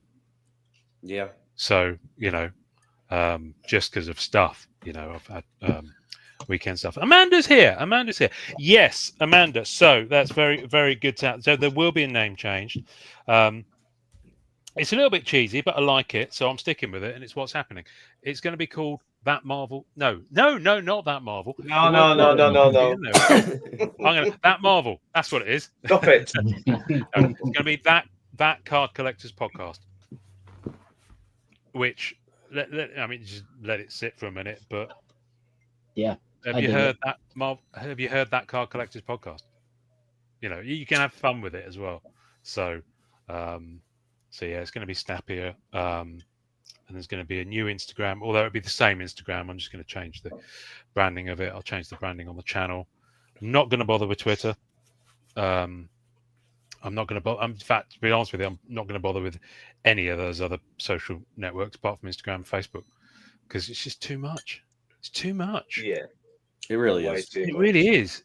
I was talking to someone the other day in their podcast, and they've got their link tree, and they've got like fucking Blue Sky. They've got what's that? Freds? No, OnlyFans. Freds, yeah.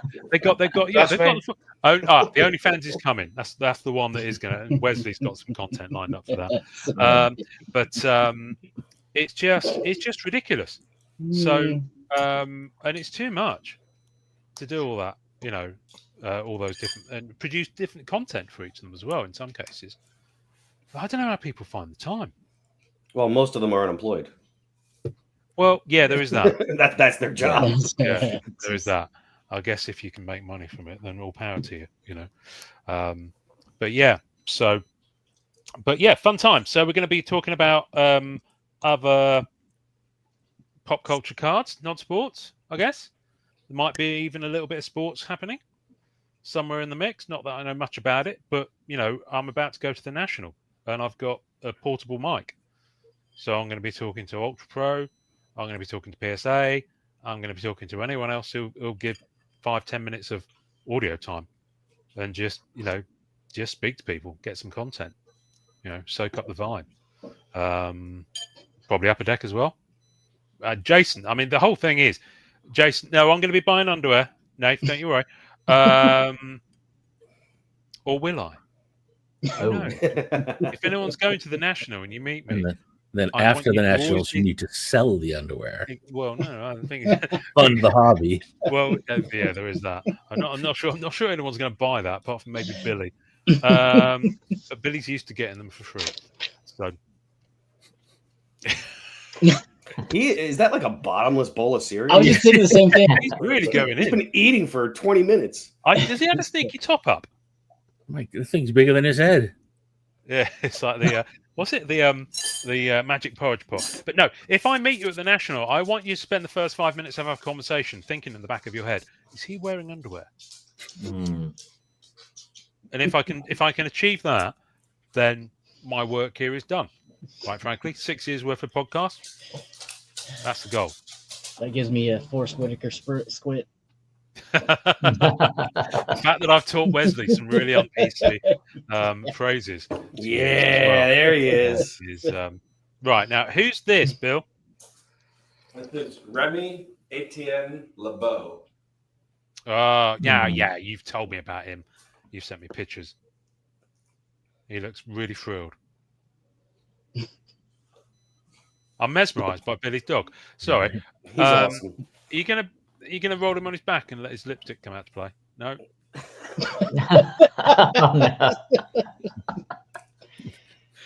Anyway, it all ends in smart tears. Oh, Jake's gone out for a fag. You can tell because he's gone on to chat as Julian. You can always tell when that's happened. Yeah, Nath, the audio ones. I mean, I have to say, I think obviously speaking to someone like Greg Hildebrand was an absolute ball. And the video of that will be making an appearance, mainly because Jean, Greg's wife, has requested it for an archive that they're building of Greg's content online over the last few years. So I'll be passing it over. I'm sure if you put him with a corgi, he will have some corgi in him, Matthew. But what else? I mean, I'm excited about having the audio because like when it's video, when it's audio, set it for audio and explained a little bit better. When it's video, if I turn it on at work, I get distracted and I don't get my stuff done, and it's for audio. So I am excited about that part for sure. Yeah. I'm excited about audio because look at me. I got banged up yesterday. You got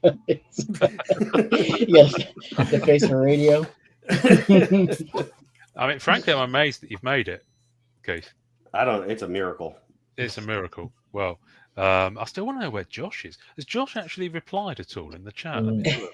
He did last night when we were talking about something. I know. Yeah. I don't know. Oh well, maybe he got lucky. What can I say? I don't know. He's down there with snakes and alligators, so they may have gotten him. I don't know. Yeah, no, I find that as well when I'm working. I find it much easier to. I find it more distracting if it's a video that I'm listening to, because I'll want to kind of flick back to it a lot. Yeah. Whereas if it's just audio, I find I can actually do some work, notwithstanding interruptions from Teams calls and things like that, and actual meetings with actual humans in an actual office. Who actually, I mean, obviously, Wesley, I know yours is very much a work on site kind of thing. You can't really do remote working with your job, and I think Keith, you're probably pretty similar. Very remote. We do a ton of Teams calls, but it's remote. Oh, for some reason, I thought you were out about like visiting like. I am. I personally am at customers daily, like 15 customers a day. But anything above me, structure-wise, is done through Teams. Oh, okay. And Jake, I know you're very physical in your job, aren't you? Because of what it is. Yes.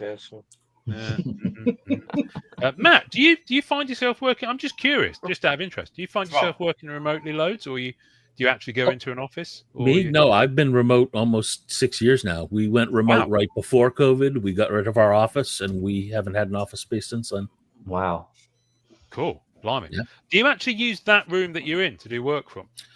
It really depends. For the summer, most likely. Usually my desk setup is upstairs, but since my wife's a teacher and our TV is also in the other side of that room, it gets a little noisy during the summer, so I'll work down here a lot during the summer. Oh, okay, cool. Now I'm just curious to know what your colleagues think about all the cards and stuff in the background. Although it does look an awful lot more organized than last time I remember.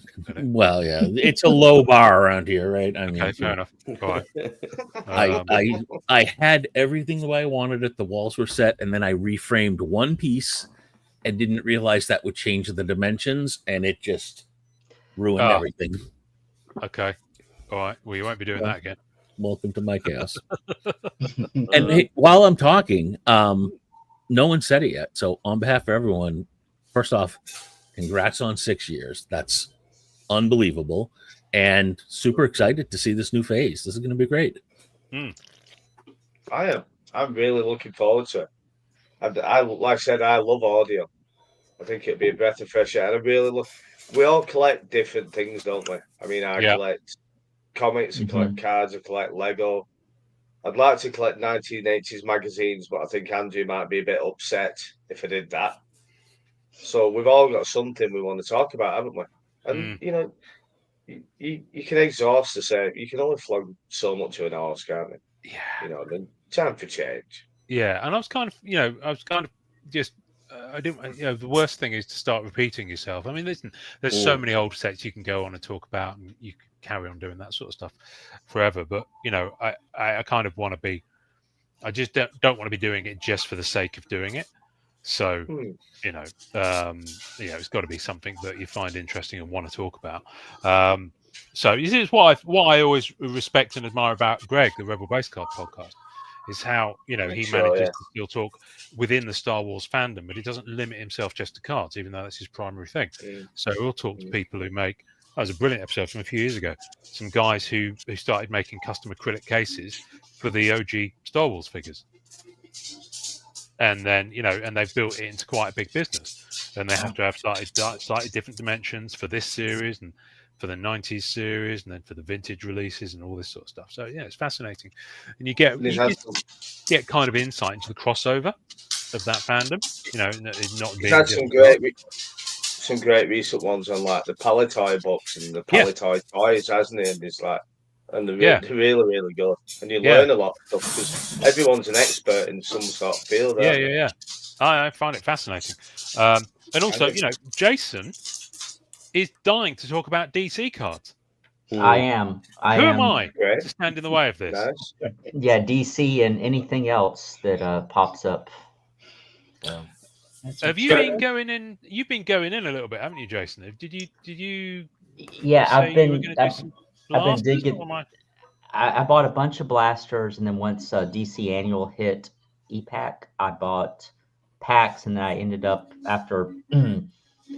Drinking some beverages, I bought 2 boxes on DC Annual on EPAC, and really just trying to finish up a base set. I'm not really going after achievements necessarily. I just want a base set, the insert sets. I'm rainbowing a character, and then get whatever else I can from it. But I've been a DC fan. Some people are Marvel, some people are DC. I like both. I mean, I can't really say. There's been times when I'm reading comics, I like the Marvel a little bit better. Sometimes DC's a little bit better. I like both. And so I'm happy that we got some DC that's fairly accessible right now, and I'm having fun with it.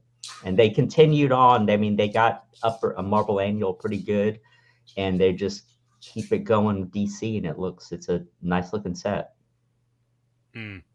Yeah, I know people have been having fun with it. The achievements look pretty cool as well. I've been having fun with the Matrix weekly set. Yeah.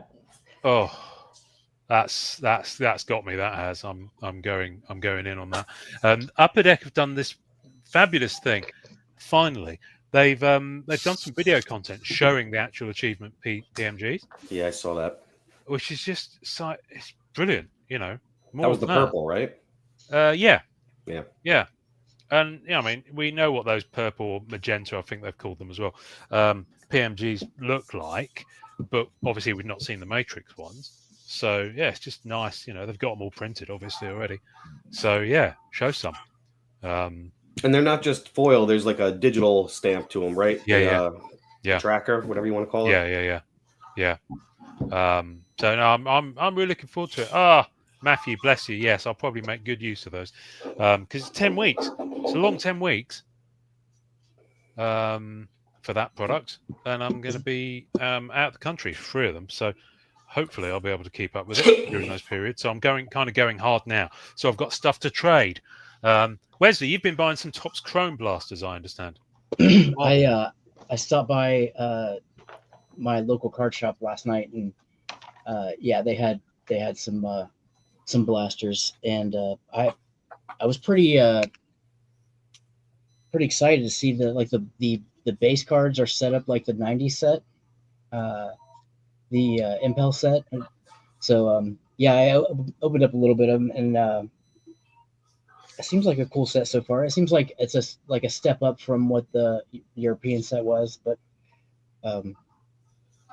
yeah, I guess we'll see. It's have you guys opened up any of it? No, we've seen a lot of it. It seems to be pretty popular. It's doing fairly well. I opened one box, and then I do have another box here. If you guys want to, I mean, I know. Listen, I'm more than happy. I mean, how long we got? Where are we? Well, we still got just under half an hour left. So yeah, if you want to open the blaster box, I'm sure everyone would love to see it. Let's see if I can get this figured out. So we're on 7,000. Now, don't forget, we are on MentalCon. It's not just a Marvel Card Collectors podcast. So I think it's worth saying that it's all for charity, mate. Jake, you're probably better at reading out all the links and stuff. So while Wesley gets ready, do you want to do some updates? Billy's probably better than me at doing this. I was going to say, Billy was running it yesterday. I just sit here and crap every now and again. Billy's all over it. Yeah, guys, we appreciate you being here. You can participate. I mean, you're participating right now just by being here and watching. But so far, you can see the ticker on the bottom of the screen. We've raised over $7,350.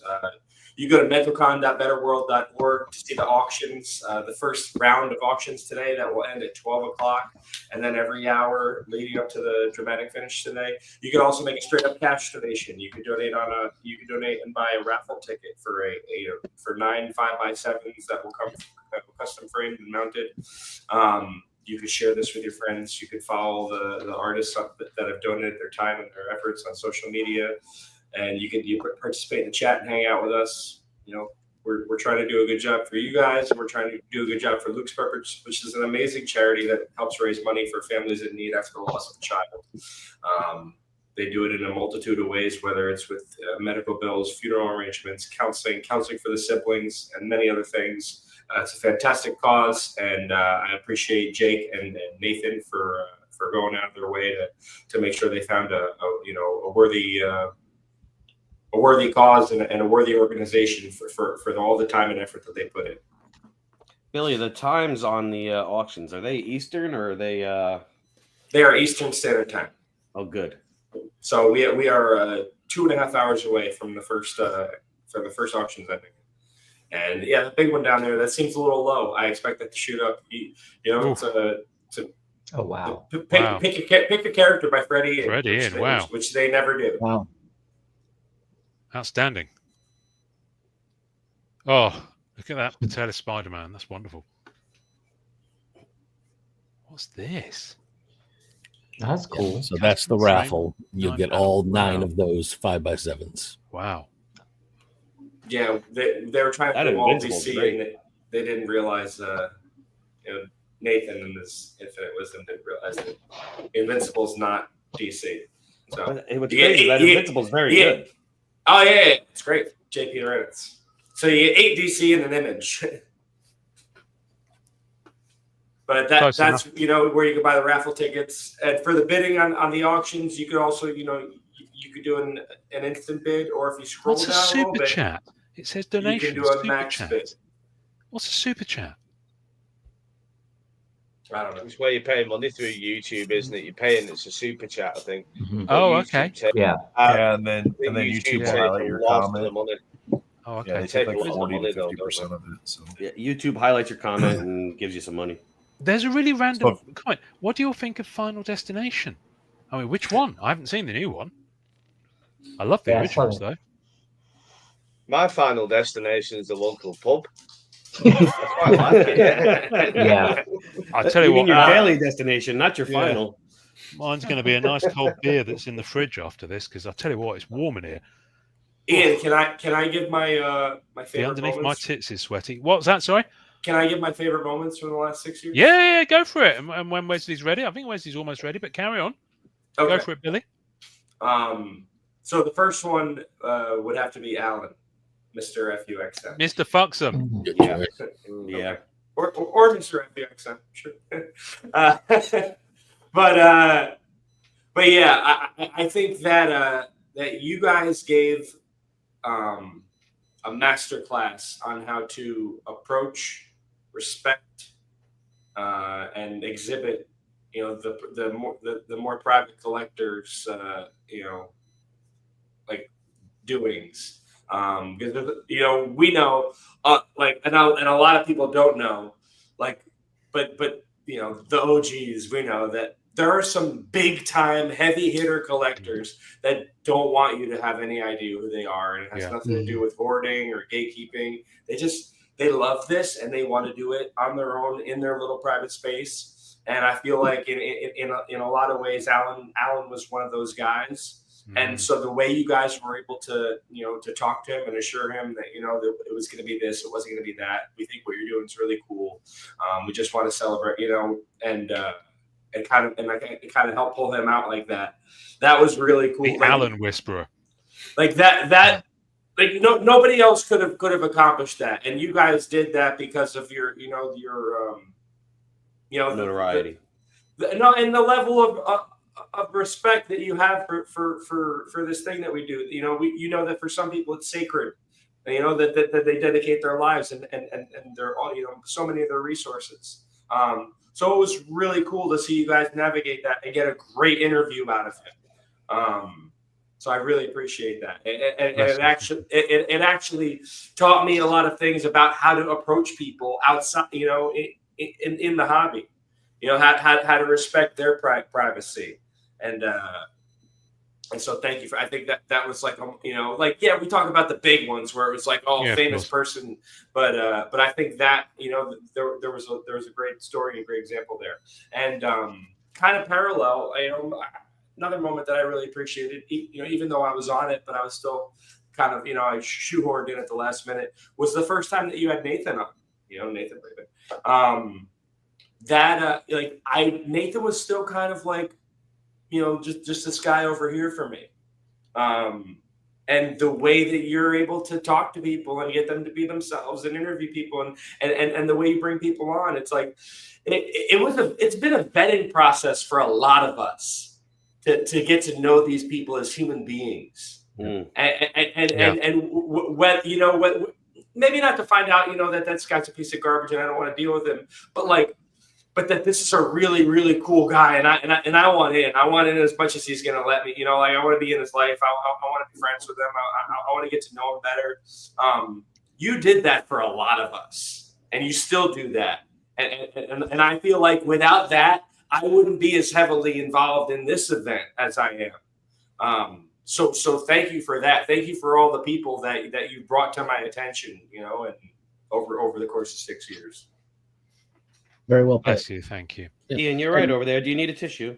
It's too late. It's too late. It's a good job I'm not wearing the underwear. You need my pillow.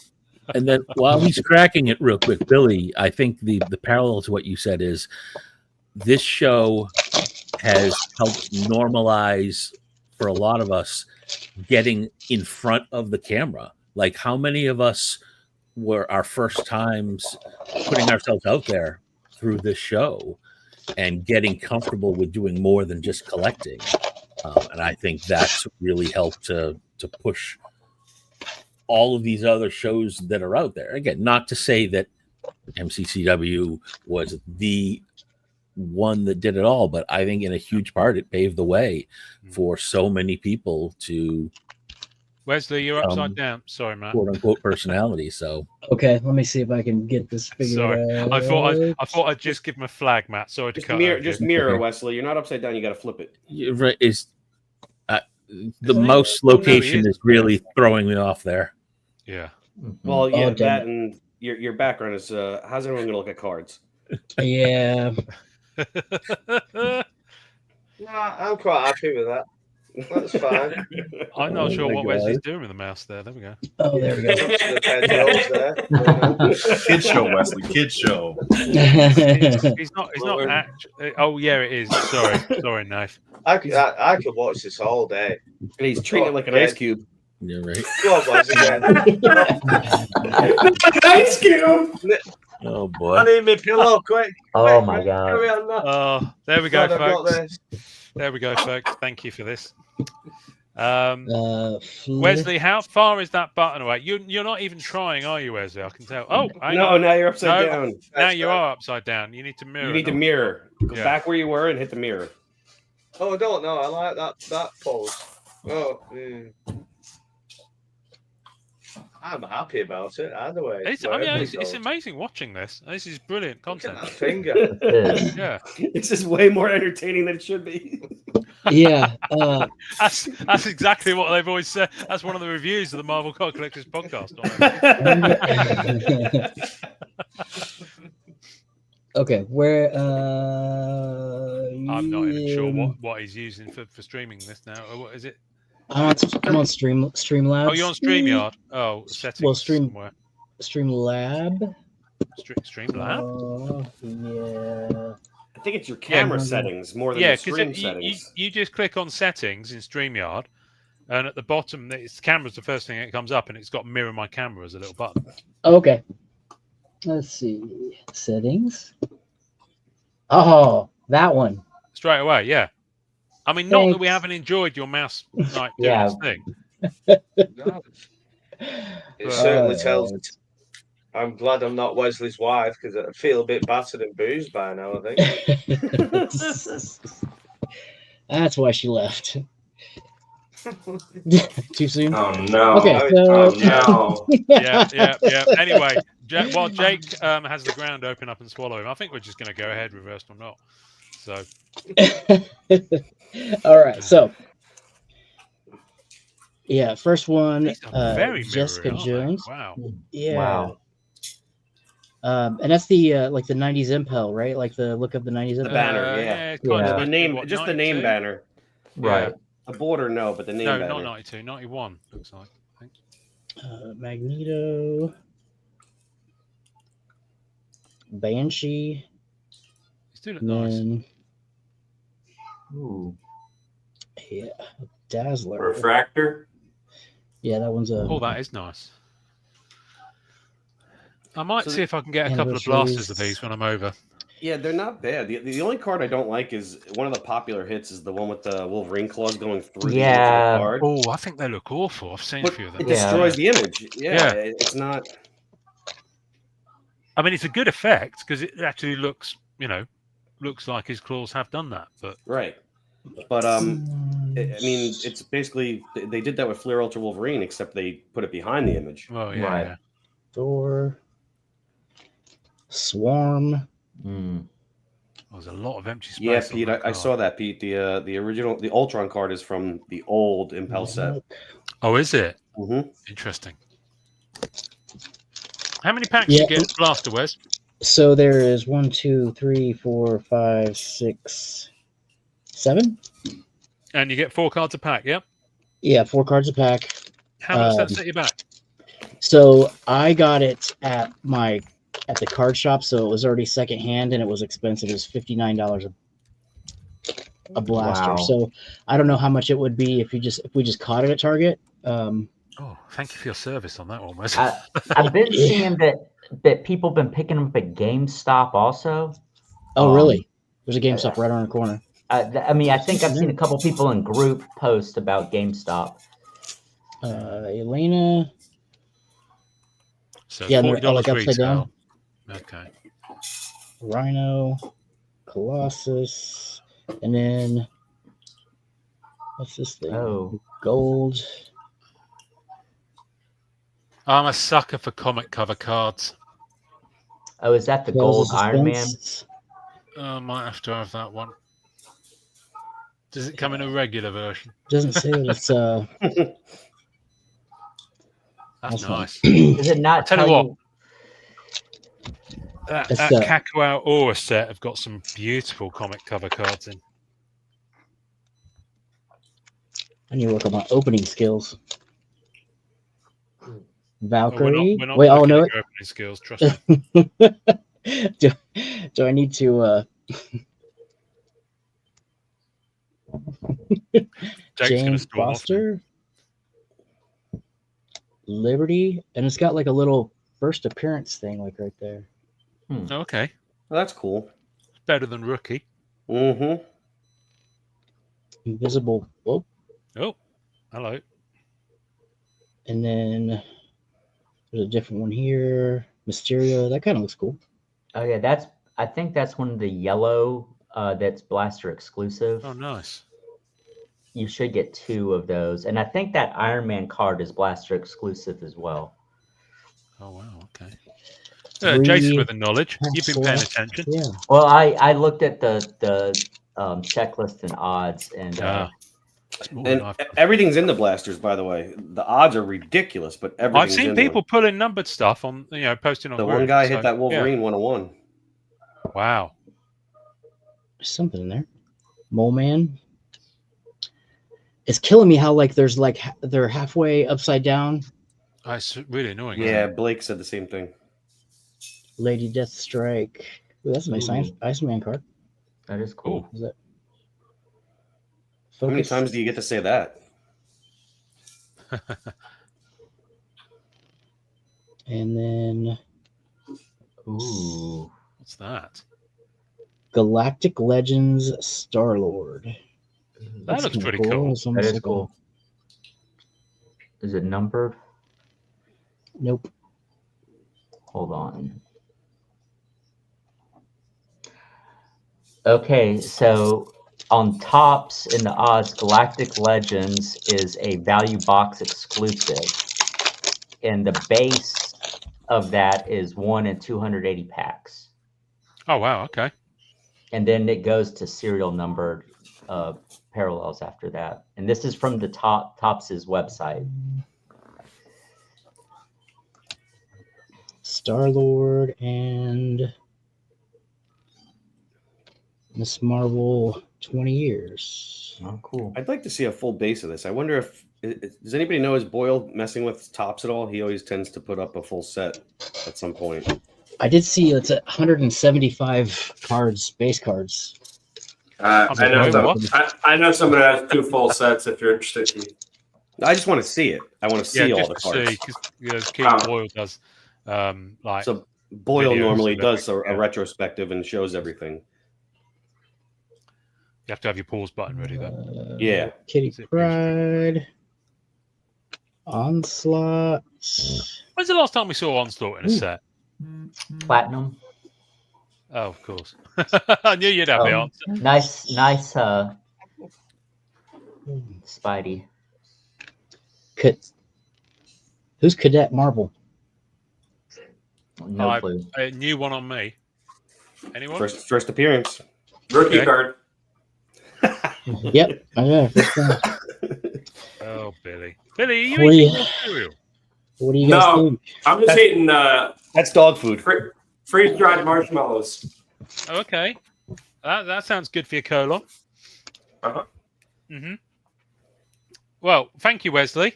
Yeah. So Wesley, you gonna be getting in for more? I mean, if I can find them cheaper than $59, I'm gonna probably grab. Yeah, I was gonna say. It looks to me like you paid double. Thank you for your sacrifice. No problem. I'm not afraid to do it once in a while if we need it. But the guy that I bought the blasters from at the card shop, he told me that the guy before me opened up a box and pulled a Scarlet Witch out of 10, a black out of 10 out of a blaster. Wow. So, yeah, he must have got the good ones. J. Peter Annette in the house. Oh, there's a sturdy young man I haven't seen in a while. Yeah, no, I've seen that free card promo pack. I saw someone selling a chunk of those on one of the groups. Mm-hmm. So are they different cards to the ones that you're getting in the product? Does anyone know? Yeah, I looked them up, and they're it's got like a character, and then in the background it's got like the Marvel Comics logo, like kind of like that logo, and then you got the character on the front. I think somebody posted in the group what they look like. Right. Okay. I did one of the sets, like the Future Stars. I thought that's pretty cool because that is like a baseball kind of throwback. I got that in the other set, but That was kind of cool. Oh, I'll tell you what I did forget to bring in here. I was going to open it, but I forgot it. So tough. When you went to see Thunderbolts at a certain cinema chain, you got a promo pack of Fantastic Four First Steps cards. There's 5 cards in the pack. Oh, really? Yeah, and I've bought a pack, and it arrived this week in my semi-regular shipment of good shit. Sorry, pardon me, I can't swear on this one, can I? From America, and yeah, I'm jonesing to open them, so I might do that might do that on Instagram. Just do a little opening of that Fantastic Four First Steps promo pack, because the cards is just really nice. I'm not sure who they're produced by, but yeah, I think it was an American cinema chain. I went to see it the first weekend it was out, and I didn't get anything like that. Yeah, what cinema chain was it? AMC. Yeah, I think it was something. Regal, maybe. Oh, okay. Is that a chain? Yeah, that rings a bell. Anyway, I remember watching them actually, because there's a group on Facebook, called Matt Bible often posts in it, and he's mad on his promo stuff, and he I think it's a group specifically about promos, and he posted on there, and I remember I went to eBay to look at them, and when they first came out, they were selling for 100, 125, 150 by now, like that. Sure enough, a few weeks passed, I got one for like $25 by now. So wow, he's got to hold on. I was hoping that this the Chrome would maybe go down a little bit over time too. That there's a hobby box there for $5.99, and I was like, disgusting. I'm pretty sure I've seen it a lot cheaper than that. I mean, I haven't been monitoring it, but I'm sure about 300 is I think 5 is becoming par of the course right now. Oh, really? Okay. Yeah. Because I think there's quite a lot of it, isn't there? It's not like a short printed set. Yeah. I mean, if it's got blasters, I would think that it's probably not. I mean, if you think about how much Marvel Platinum there was from Upper Deck, I mean, there was a lot of that printed. I know Masterpieces 92 Platinum, there's a shed load printed. Mm-hmm. So we're going to be seeing that around for a long time to come. So yeah, I would imagine there'd be a fair bit for this, because you think about how much ground Topps have got to cover with all the distribution. You know, it has to be a pretty big product size. What are you eating now, Billy? He's like fucking Han from Fast and Furious over here. I'm eating yogurt. You're like the hungry. Oh my god! Oh my god! Billy's yogurt. Oh my god! No, as soon as I came back, I see Keith shaking his head in disgust. I'm like, what? What? He's not your mum. He's not your mum, isn't he? He's like his mother. I mean, literally, how far away from each other's houses are you right now? 8 minutes. Yeah. Oh wow. Oh wow. 8 minutes. That's driving, yeah. Yep. Mm-hmm. Okay. Not as close as I thought. Then I mean, it's close for you guys with your cars and things like that. We don't have cars over here. It's a lot closer than I am to you. It's damn sight. Yeah. Without the need to risk international travel. Yeah, without having to go to Newark Airport and possibly die. I know, but no. Thank you, Nathan. Nathan's just like, you know that bit in the Oscars where people doing the speech and the music starts playing for them to get off stage. Nathan's just like playing the music in the background. No, I was watching. Ben Berry, who runs the EPAC group. He's just been to India and back. I mean, he got back yesterday, so he was awake at stupid o'clock, but he should have been asleep. He posted that on the way out, his flight was diverted via the UAE to avoid missiles in the air. Excellent. It's like, this is the world we live in, kids. So I'm really looking forward to flying into JFK in a mere 7 weeks' time. It's gonna be fun. So who knows where the JFK is not bad. LaGuardia is a disaster. Yeah, no, I've been to JFK loads of times. I've never done it as a layover though. I'm there for 3.5 hours before my flight to Chicago. So fun times. So if you want it, Billy or Keith, you'll have to go. You want to meet Ian at JFK? Can we get in there? 4. It's Terminal 4. So there will be a period where I'm outside security because I have to come in and do immigration before I then check back in to go on my internal flight. But it's all in the same terminal. There's going to be an extra cavity search. yes. Okay. America, right? America. Yes. Yeah, it's 237. Yes, America. I don't think there's a JFK airport anywhere else, is there? No. Asking for a friend. Jake's just. It's a Jake horrible hasn't got a clue what's airport. going on. No. No. I'm thinking cider. I'm just thinking cider. You were just sitting there. Like, What time with a can I smile have on a your drink? face. Like an Did elderly you just relative. say inside her? I've got my pillow now, and I'm just listening. I'm quite happy, and I'm just carry on, keep talking. Yeah, Jake's just happy to be here. Do yourself a favor. Don't flip that pillow upside down. No, don't do that.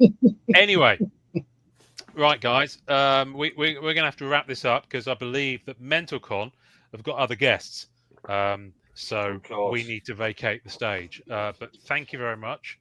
Thank you to Matt. Thank you to Nathan. Thank you to Jake. Thank you to Billy, Keith, Wesley, Fausto, everyone else who's been involved in the Marvel Card Collectors podcast the first 6 years.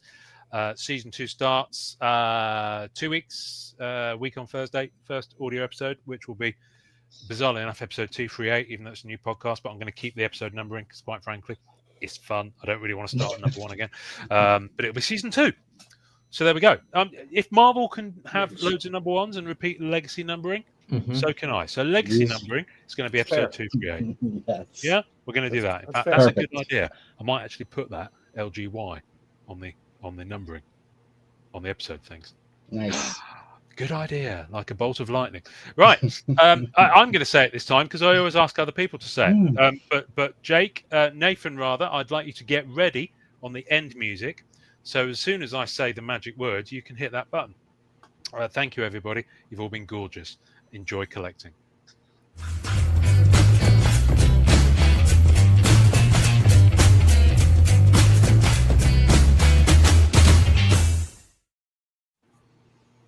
I'm actually trying. I have no idea how to press stop it buttons. streaming from the Marvel. We're backstage and not live, so we can now just talk. I'll get you, Ian. No problem. So, Ian, we can either keep it going and you can clip that segment out for your podcast later, or we can just cut it out now whenever you're ready. So, I cut it whenever you're ready. Okay, I'm good. And I think clear, it might mean we're about to disappear. Oh no, we're good. There we go. Yeah, you're clear on your channel there. So I'm gonna bring in Brian. Brian is our next guest, Brian Michalski. So, hi, Brian. Nice. Ian. Hello. Great segment. Thank you so much. You're very welcome. You're very welcome. You guys did right, fantastic. Marvel Card Collectors podcast people. Should we exit at this point? I think we shall. Let Brian have his moment in the sun. Bye, Keith. Bye, Keith. See you later, guys. Thank Bye, you. guys. Good to see you guys. Bye. Bye, Matt. Bye. We got everybody gone? Everybody's gone. All right. That was a good segment. I like it. They did a good job. Yeah. Always fun to listen to those guys. That was that came out of nowhere. I had no idea about the change to the podcast. Yeah. To see where they go with that. Well, I think when he scheduled the stream, he put out there that it was like on thumbnail, they put like the last one or something like that. So, I mean, it's kind of nice that they're going back to the audio. So, because I know for him it was a hassle to like they did the video, and they've been doing live streams recently, and then he just got so far behind on the audio stuff. I think that it was just like, okay, the audio was the primary aspect of the show. So then putting that back out there, I'd like to see him do something where they do like the audio just gets released, and then maybe like Jake said, you upload the video portion afterwards. So that way, it's one thing you have to upload afterwards, and that's it. Yeah. I do see his point too, though. Like when we're on camera, if I see myself, I catch myself sort of self-correcting. Yeah. Because like I'm watching how I'm looking, and I want to be careful, not just what I say, but how I gesticulate when I say it. The mannerisms, right? Because you can say something and then you'll have a look. You say something, you'll have a look on your face, and then people read into the look, and they're like, "No, it's just I was thinking of something."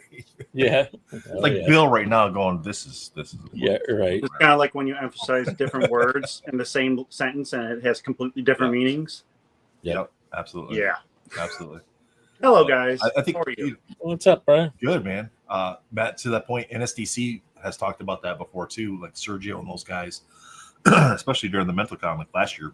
It's like, dude, just turn your cameras off, just be audio, and it does take a lot of stress off of you because you're not, like you said, Matt, you're not worried about all the other stuff going on. Like, do I have something in the background that might offend somebody or something like that? I mean, I spent a lot of time in the preview room trying to make sure that didn't happen. I have something in the background that might offend somebody. Oh, come on. Not today. No. You guys had your little spat yesterday. No, it wasn't a spat. It was a little tiff. It was a little tiff. Look, today's a new day. I'm not even throwing shade. I got pictures of me and the man in my home. Today's a new day. All right. Brian, how's it going? What are we drawing over there, Brian? Oh, I'm working on some. Currently, I don't have the luxury to stop working. No, I got about 1, 2, 3, 4 sets sitting on the burner right now, and I'm working on a current set. So we can't see. Got it. I mean, I taped it up specifically. Yep. But, okay. It's just not going to be like last year, right, Bill? Where I was trying to get the inside scoop. There, you can see. I taped it up. Nice. Very nice. John Jones. Yep. The little Martian Manhunter. So if you can't tell, that would be a DC set. Thank you. Nathan cannot tell. I was clarifying for the audience here. Thanks, Bill. I didn't see you corrected me. Invincible in DC. And it's been a fun little transition here, doing some more DC stuff too. Because I am a Marvel boy through and through, so working on DC stuff brings me back to. I grew up with the death of Superman. That was what I grew up with. So my DC was Doomsday. That whole arc. Yeah. Like, I had every single story that I would watch the newsstands to see which cover had Doomsday on it and start collecting them all so I could put the whole story together. Because I remember that was one of those story arcs that covered every single DC character. And I loved it. Like, I never read Blue Beetle, but sure as hell I got the Blue Beetle issue that had Doomsday in it because that was my thing. And this is my second DC set I'm working on. The first one was definitely geared towards one specific character. It was the one that I worked on with John, Marvel Inc. Him and we were going back and forth, kind of helping to keep each other focused and going and motivated because there was a lot on that set. I think I did like 68 cards on that set. And for Upper Deck, that's a lot. Upper Deck sets are usually 20 or 30 per artist. So when they do that, they're giving a lot. I did a lot of the 3 panels, 4 panels. I did some 6 panels in there. Lots of achievements. I think I know what set you're talking about. Shh. Thanks, Hermit. So have you had to do anybody so far that you had no idea who they were? Thus far, no, because I still am a nerd through, again, all the way. I'm a full nerd. Sure. Not partial, not half-assing this.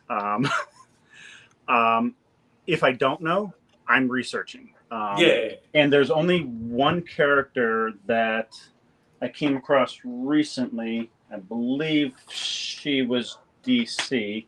Let me see if I can do this real quick without showing everybody.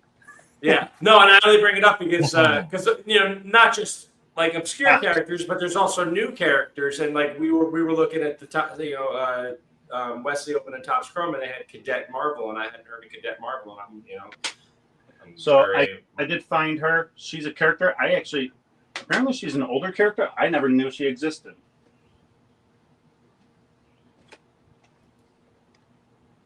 Jade. Okay. One of the Green Lanterns or Green Lantern Corps-esque. Yeah. Cool. She's old. She was around in 92. Interesting. But I never knew she existed. Not even one. Couple questions from chat. Derp says, if you can't answer, no worries. But can you do DC Zombies for stuff or sets? I can confirm that DC Zombies are not approved for any of the sets I've worked on. And then, so that also means that any AP will not be approved, because if the character is not on their list, they will not, under any circumstances, approve it. Period. So that kind of rolls into this next question. Armando asked pros and cons for working for both companies. And so with the DC, so you worked with Upper Deck on the Marvel stuff, and now you're working with Upper Deck on the DC stuff. Yeah. Is it more stringent with the DC stuff than it is with the Marvel stuff? Or so how do they compare? So I'll answer the question in two parts. One, from my personal standpoint and what I've experienced with working with both companies, and then on the actual workload. So to answer that question, the first thing would be dealing with the companies. Topps Fanatics, which now is Star Wars and Marvel and Disney, they are a well-oiled machine. Communication is fast. Information. I was so shocked by how fast I got my blanks. The day I signed my contract, the next day by noon, those blanks were at my house. Wow. Like, wow. And I wish I was joking at that, but I signed the contract the next day before noon. The delivery truck pulls up. I'm like, no, that can't be. That nope. Nice big package, super wrapped meatloaf container here of blanks, and next day arrived. And they did something really cool. Every set you ever get with Topps, they give you this fun little pen that writes on just about anything, because signing the back of the cards has always been an issue for artists, because if you sign with a certain type of marker, it smears off. If you sign with another one, it bleeds or comes through. So they found that this particular marker works the best on them. So now when you get a set from them, they automatically send you this pen specifically to sign it. That's fantastic. So the attention to detail and the efficiency of Fanatics is amazing. I love them, and I really enjoyed working with them. They're less personal, so less personal touch, but things get done faster. DC is kind of like, I guess I can attribute to like a mom and pop style setup. They're personal. You'll get your money when they get to you. Don't worry about it. They're good for it. They're easy to work with, but don't expect a lot of feedback. Don't expect a lot of contact. They pretty much give it to you, and then they're like, "Get it to us whenever. We'll get you your money whenever."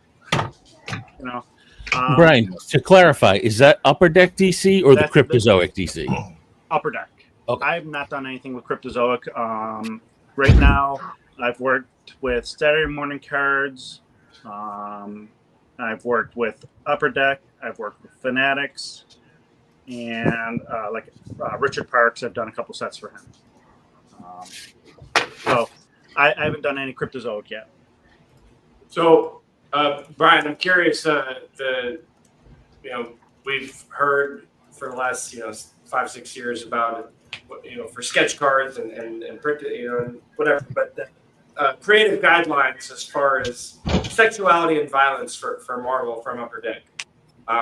Is that a little bit? Is that as intense for DC? Is it a little bit watered down? Are you allowed to put like a gun in there? Are you allowed to put cleavage? So those rules are Upper Deck's rules, not necessarily Marvel's.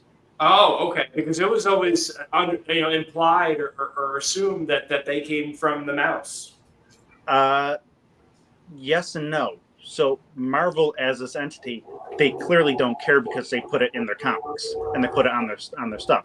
They don't care because those are the characters.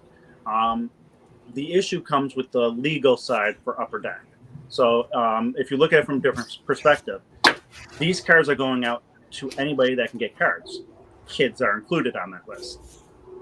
They don't want anything that can come back to them and be like, well, this person has a glass in there and they're drinking wine. Now my kid wants to drink wine.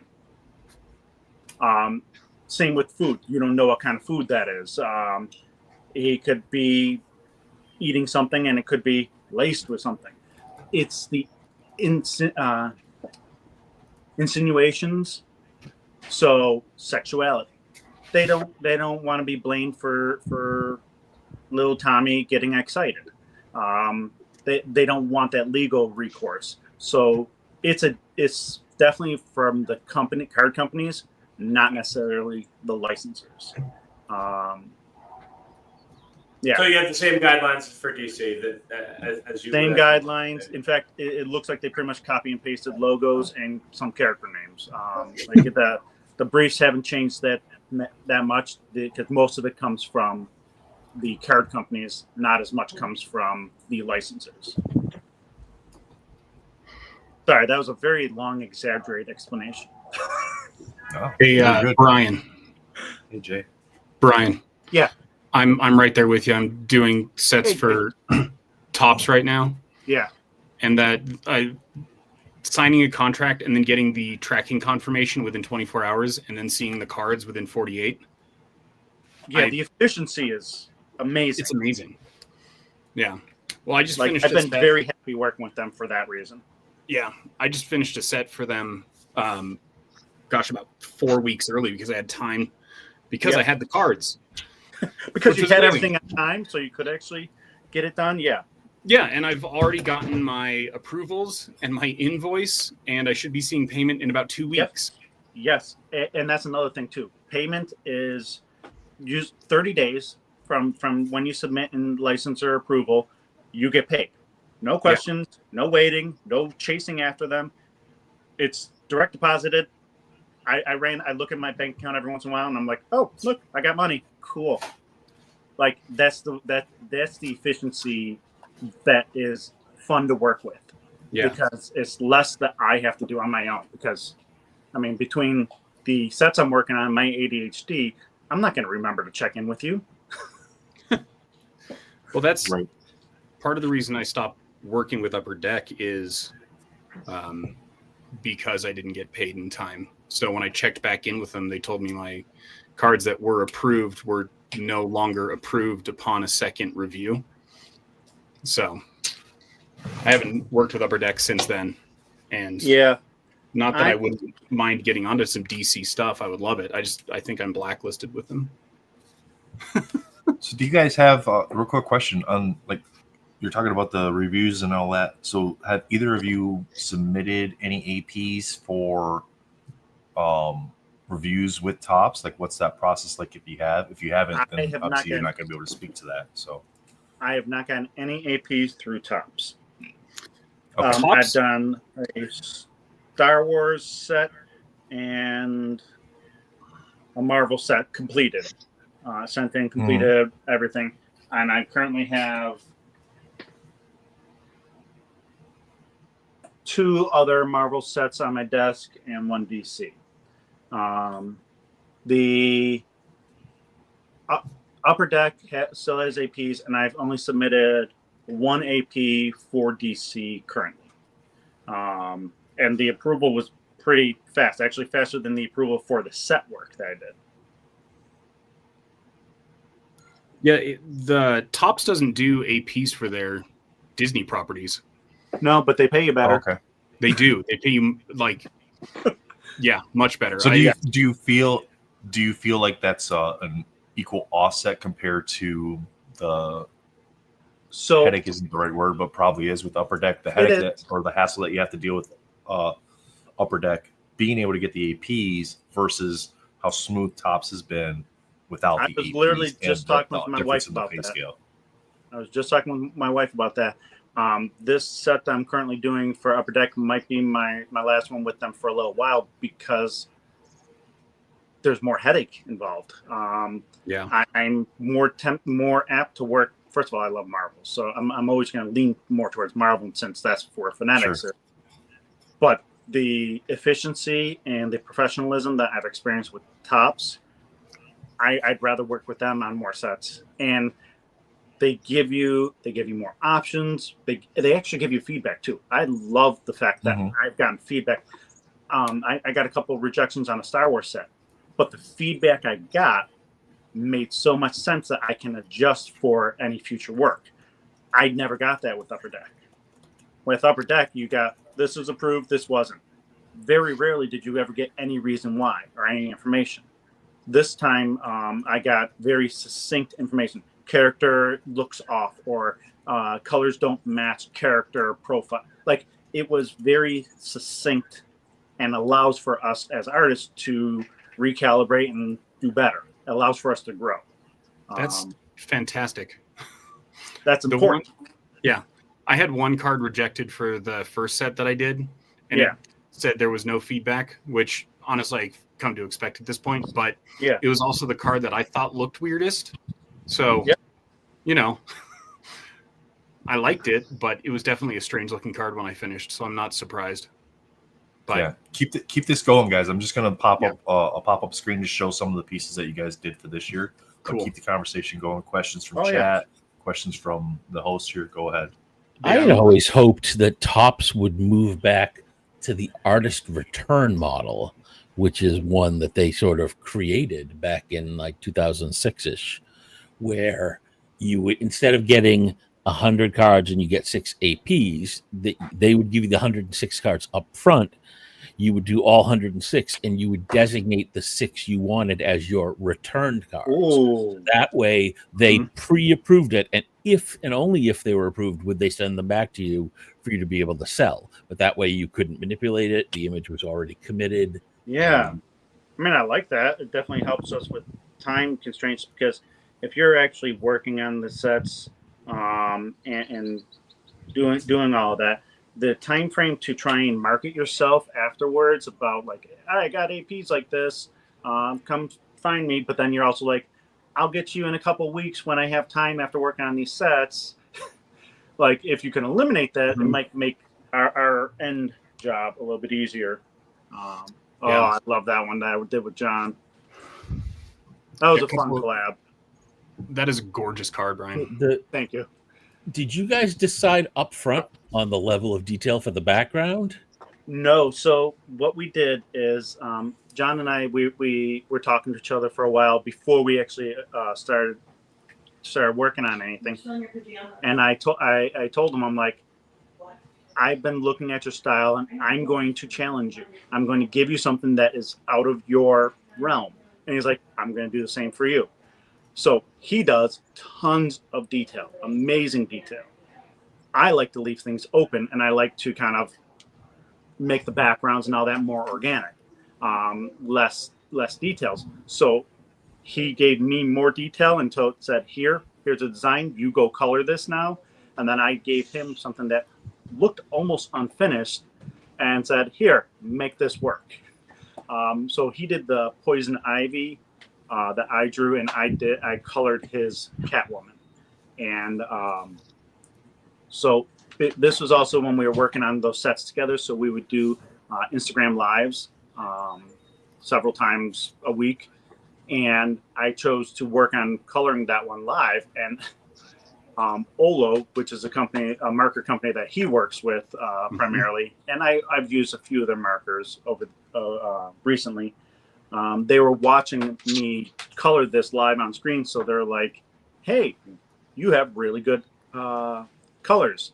Let us send you free markers. I'm like, I'm not going to argue with that. So working with John and doing that card actually got me set up now with Olo, and I'm working with them on colors and marketing stuff. So it was a fun thing that actually helped me out. So fun little story with that one. Olo is doing a really good job at marketing themselves right now. They are. I was an affiliate for them, or I guess I am technically an affiliate for them. With markers and such too. They're all about breaking into the market and building themselves a network. So that's awesome. Yeah, and they are they are a good quality product, and primarily I use Ohuhu.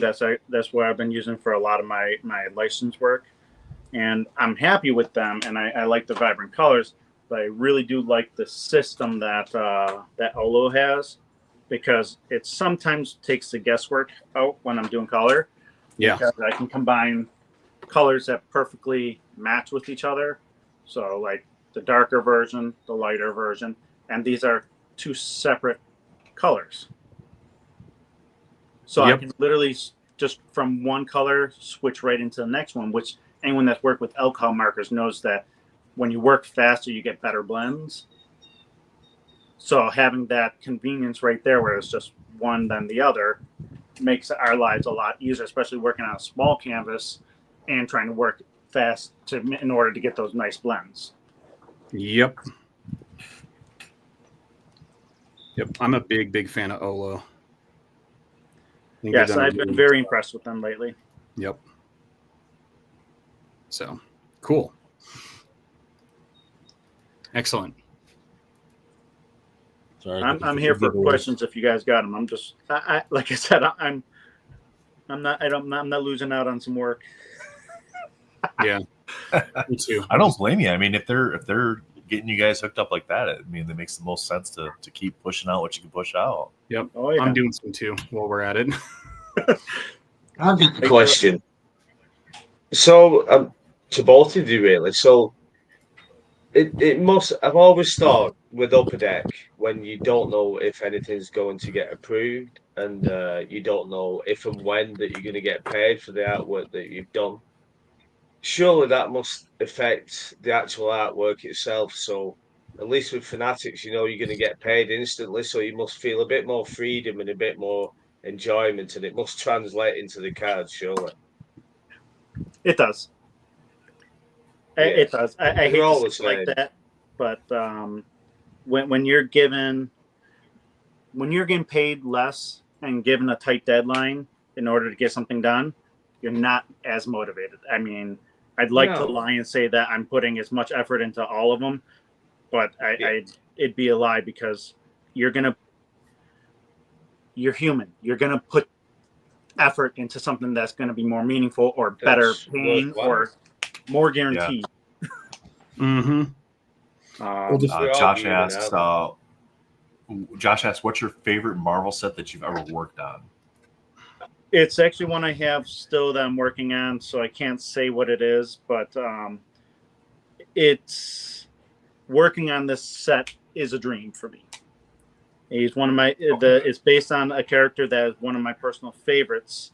I don't collect him just because he is so damn popular now, but he's one of my personal favorites.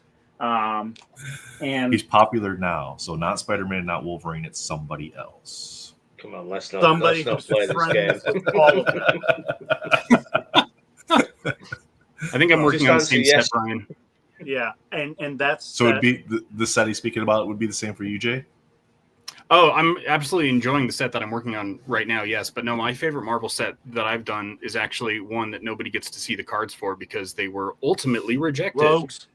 Was it what? Rogues? Oh. No. Because that one pissed me off when they took that one away. I did a set, or I did Premiere 21 for Marvel, and those cards were ultimately rejected after being approved, and then they didn't show up in the Premiere 21, 23 stuff, but I really liked some of the work I did on those. And then I also really liked some of my Flair Ultra Avengers 22 sketches, which were also approved, and then upon being looked at again, they were ultimately rejected. We got chat's guessing on your character, Brian. We had a Deadpool guess here. Yes and no answers now. I plead is the red in the costume. If you're pleading on that, Brian, then yes, we're definitely working on the same set. Yeah. Hold on. Let me see. I didn't disclose nothing. Does it start with the letter D? I'm sorry. Tops, you better not. So I just want to show you this. This is just a fun card I wanted to show you guys. It has nothing to do with what we're talking about. It's a fun card. It's a great looking card. That's exactly. Yeah, card. completely not related at all. No, we haven't mentioned it. Josh said the same thing happened to Dre. I think he's talking about what you were talking about, Jay, where like he had a whole batch of cards got rejected or got approved and then got rejected. So that's heartbreaking. Well, I fought back on them on that as well and got paid for it at the very least. So yeah. Well, I mean, you should. If they gave you approval, they should. Yeah. I personally feel that if you send sketch cards in, whether they get approved or not, you should be paid because you did the work. And I kind of agree with that. Like if the company agrees to send you 50 sketch cards and you send back 50 sketch cards, you should be paid for 50 sketch cards. You know, I mean, unless you're blatantly like going outside of what they put out there for the criteria, you know what I mean? Yeah. If you've broken the rules, yeah, I get it. But if where it's you're clear and obvious within the guidelines and your work is good, even if it's something that they don't necessarily like or want to showcase, if the work is good and you've put forth effort and you see that, you should get paid for it. Because it takes time. All of these take time. It's not like we're just whipping these things and it's 10 or 15 minutes worth of work. We're talking at least, for most people, an hour per card or close to it. Yeah. I mean, they definitely need a better process. Like when my company was actually making video games, we wouldn't just commission someone to do art pieces and then wait for them to show up, right? We would have an iterative review process so that you could catch these issues ahead of time so that the whole batch wouldn't be lost. If you're willing to hire a person, you know the quality of their work beforehand. Yeah. You know what to expect. You should be paying for the quantity you want. Use whatever you want, but pay for it. Because or have a simple, okay, I'm giving you 50 cards. Finish 5, send me the scans, and with 24 hours, I'm going to give you direction on whether we like it or we want to change something. Honestly, and once you do that, then you're good to go. Armando said he got a sketch as a replacement from MM. He asked, do they use the rejected sketches as replacement? Do you know? And if they do you know that if they use your sketch? They shouldn't be, right, Matt? Shouldn't be, right, Matt? They're not supposed to, but there would be some legal issues if they did. Yeah. Because according to the contract, Matt, if you've gotten a rejection, that card is no longer authorized to be in that set or used for that set or used for any other set regarding that. Yeah. It is in our contract because that is our work still. Yes, we're independent contractors, but if you didn't pay me for that, that's still my work. So you either destroy it or hide it away somewhere, but it should never be used for legal reasons. And Matt, you ran into that with a collection that you or was able to acquire, correct, Matt? Yes. Where it was a bunch of stuff that This should was have with been Cryptozoic. still. The cards are supposed to be destroyed. As it turns out, the art director did not. He did what Brian just said, the latter, which was he filed them away. Unfortunately, then he passed away, and those cards made it out into the public. And a lot of the artists found out and were not happy. No. That would be like right now if I found some of those cards I did for Rogues Gallery, because I did 30 of them. If those somehow I saw them in any set, I mean, it'd be impossible because those are upper deck right now. But if I saw them out in the wild, I'd be pissed. Because she'll be too. Because legally they shouldn't be around. They should have been destroyed. As the minute they said that they're rejected, destroy them. I would much rather have that than them sitting around and have that situation happen. Because I don't know about you, but if I'm looking 5 years down the road and I see somebody walking around with a card that I knew was never meant to see the light of day, I'm not going to be happy. Yeah.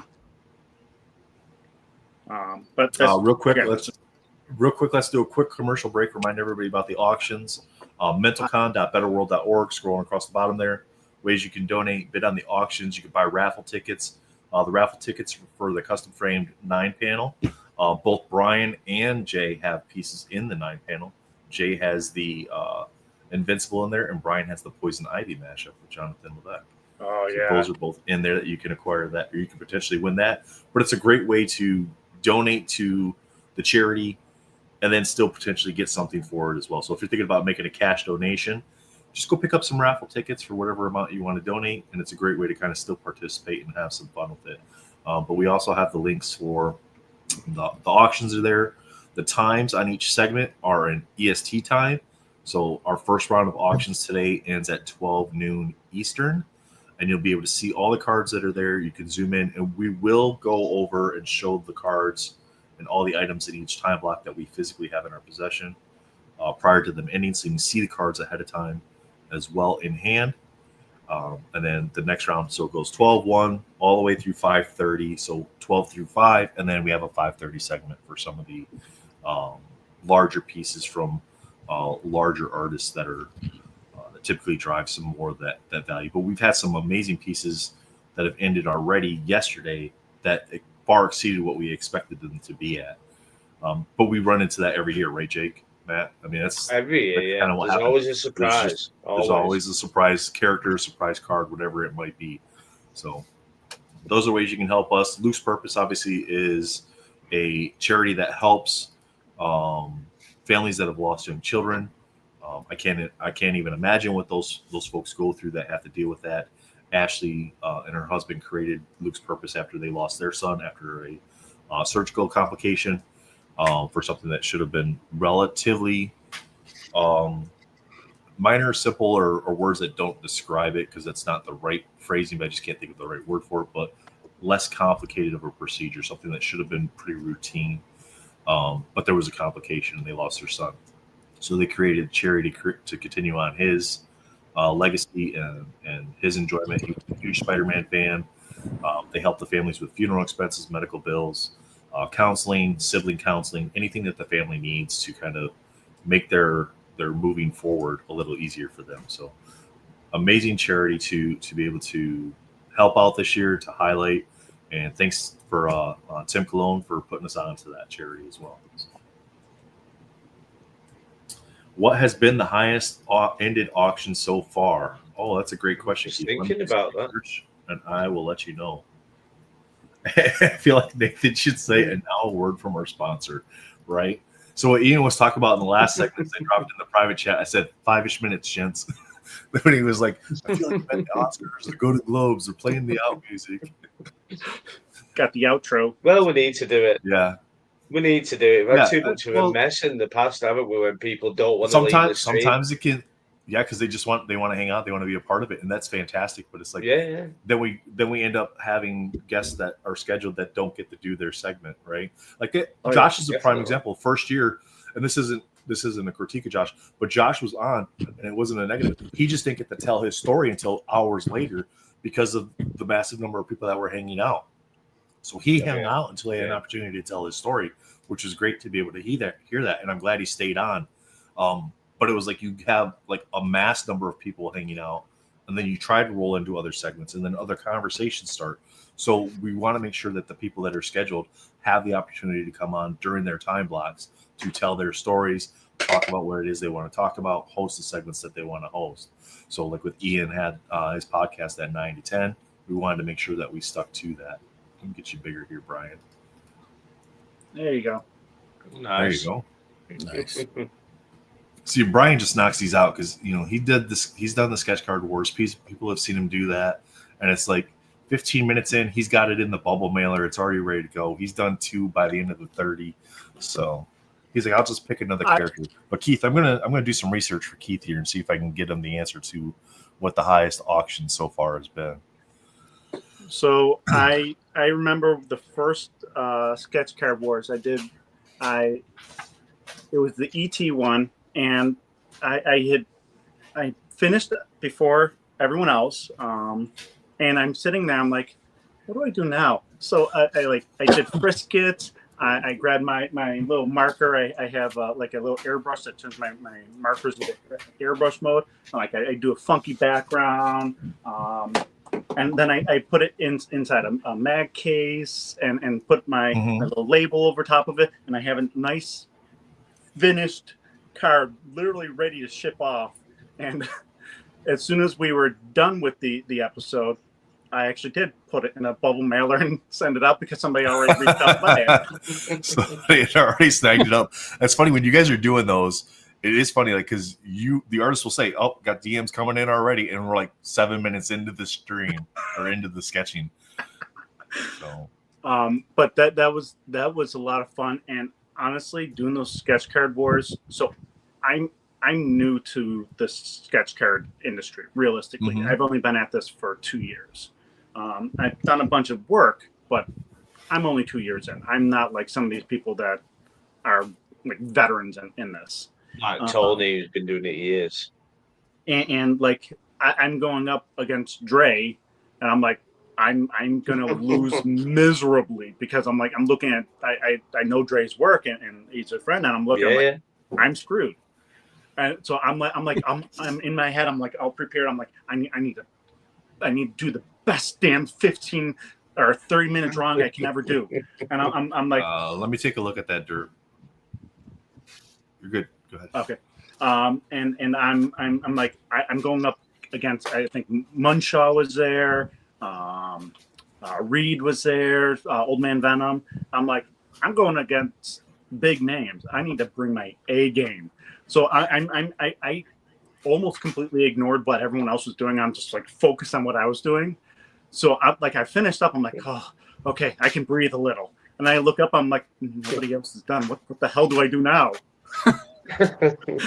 I was nervous, and then I'm like, oh, I'm the only one that finished. That's now I feel like the weird one. I'm the odd one now.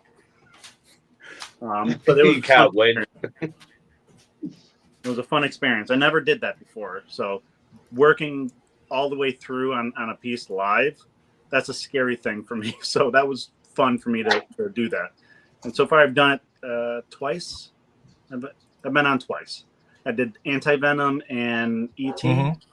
I think those are the only two I've been on. Okay. I'll be doing more. I had some issues with plumbing the last time. I was supposed to be doing it the last show, but I had a pipe in the house that burst, and unfortunately that comes first. Derpa, it should be fixed now, sir. I watched the ET stream because of the time zone. For me in the UK, it's hard for me to watch live. And I watched the ET stream, and I was just like laughing all the way through it.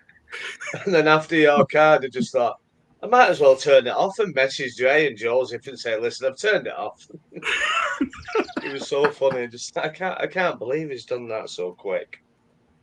It's brilliant. It's fun because you know what? I blame that whole thing and the fact that I was able to get it done on my ADHD. You give me a deadline, that's all I need. If you tell me get it done whenever you can, that time doesn't exist to me. But if you say I need it by this time, it could be 2 hours from now. You're getting all 20 cards in 2 hours. You better believe it, because my ADHD just allows me to sit there and hyper focus and knock out cards. I only on this current set that I'm doing, I wasn't on the set initially for this DC set. DC reached out to me and was like, we need a pinch hitter. Can you get 40 cards done? Here's a timeline. I'm like, you give me a deadline that I can work with. I'm like, yeah, I'll get them done.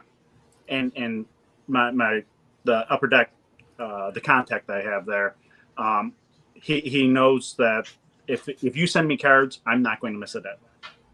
I've yet to miss a deadline. I will not miss a deadline. I work usually at night, so if I have a deadline, I'm working through the night. I worked till like 1:30 last night to get more of these cards done. But yeah. Can I ask you a question, Brian? Yeah. So with your ADHD. Yeah. I mean, I'm terrible. I run my own business, only a small business, but I run my own business and this, that, the other. And even invoices or anything like that, if I have to do a quote for a job or even like the comic books for kids website I recently just finished. I'm the same. If something is like, well, you need to do this within this month, I'm like waking up 3 o'clock in the morning thinking, oh shit, I've not done this. And then between that 3 and 6, it's just like it's amazing how much work zoom in and done. And yeah. And like people find it hard to understand all the how can you not do that when I give you 4 weeks notice? Whereas in your case, it'd be better saying to you, it's coming in June, and then the day before, just saying, listen, you've got the day. So I have, I'm not going to show you here because I have the names of the sets listed, but I have a little thing on my desk here that has the actual due date and then a due date I give myself. The due date I give myself is a lot sooner because if I don't it sounds terrible the way I'm going to say it, but if I don't have the anxiety of this looming date ahead of me, I don't have the will to work. Yeah. So it's that impending doom of that due date that drives me. And it's not the healthiest way to do it, but it makes sense for my brain.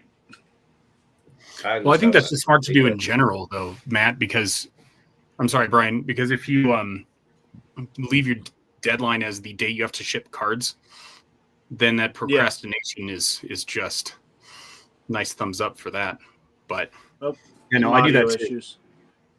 Yeah, I do that same thing. I give myself a little, like a week or two in advance to get things done, because just in case something happens. Oh yeah. Yeah. But I haven't had anything happen yet, but I know exactly what you mean. Yeah. So, but I just sit down, and especially with Topps right now, I'm able to say, okay, I have 50 cards to do for the set that I'm working on. I have 8 weeks to do these cards rather than, a week and a half like Upper Deck gave me. So I just plan out 10 cards a week. I'll have them done 3 weeks early. And in case something happens, then you have time to work on them. Some wiggle room. Yeah. Yep. So I'm actually dealing right now with Upper Deck. The set that I'm doing the pinch hitting on, I was supposed to have 3.5, almost 4 weeks to get them done. By the time I check in with Upper Deck to remind them to send them to me, I now have 2 weeks to do the same job. Yeah. It's like, you want me to be a pinch hitter? Yes, I can do that. But if you don't give me the time to do that, I'm also not a miracle worker. Yeah. Well, it's one of those things that I wish we could then, as artists, go, listen, you said I was going to have 3 to 4 weeks. Now I have 2. Bump up that pay. Bump up that pay. Come on. Yeah. Because, and none of them do that, which is annoying. Yeah, but they should. They absolutely should. Well, I'm already, like I said, but my thing with Upper Deck is it's not easy to work with them right now from the artist's point of view. Yeah. They're not the easiest to work with. I like working with them, but they're not the easy ones to work with. And when I'm looking to get paid because I use this to supplement my income, you kind of want to know when to expect payment. It's kind of like I did a job and I'm waiting for, I built a house and I'm still waiting for them to pay me for it, but they've already moved in. You just don't do that. Crazy. Yeah. Well, and the worst part about it too, from an artist standpoint, is there's always going to be somebody else who wants to do it and get screwed over by them.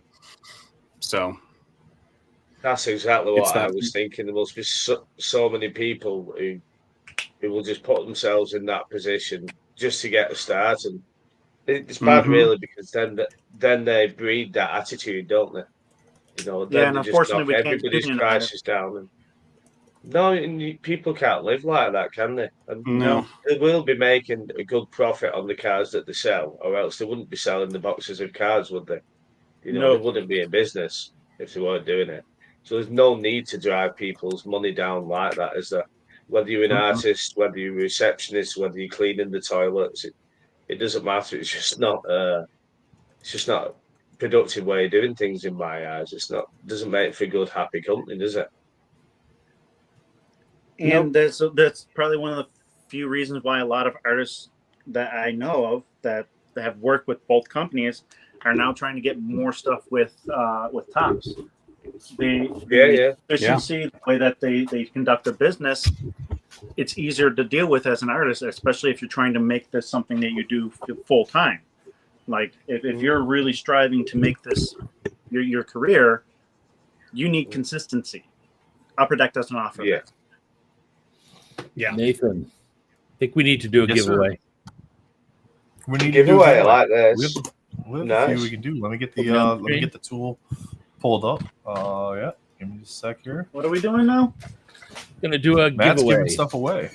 Oh, Triple panel is. This is a Marvel Premiere 2017 triple panel sketch card. Irma Ahmed, obviously Storm. That's the front. That's the back. Oh, nice. Nathan, when you're ready, why don't we do either hashtag sketch or hashtag Storm? Your call. Hashtag sketch. Go ahead, enter that into the chat. And then whoever wins, you're just going to have to reach out to me just to give me your shipping info, and I'll get it out to you. Can I enter? Hashtag sketch. Yeah, of course you can. Yeah. Of course you can, yeah. Okay. I can't because I'd have to switch out of here and go to the comments because I don't think I can comment from here. Can I? Well, you should be able to. So, okay. Chat. Yes. Okay. Hold on. I don't know. Okay. So what is it? Hashtag what? Sketch. Hashtag Sketch.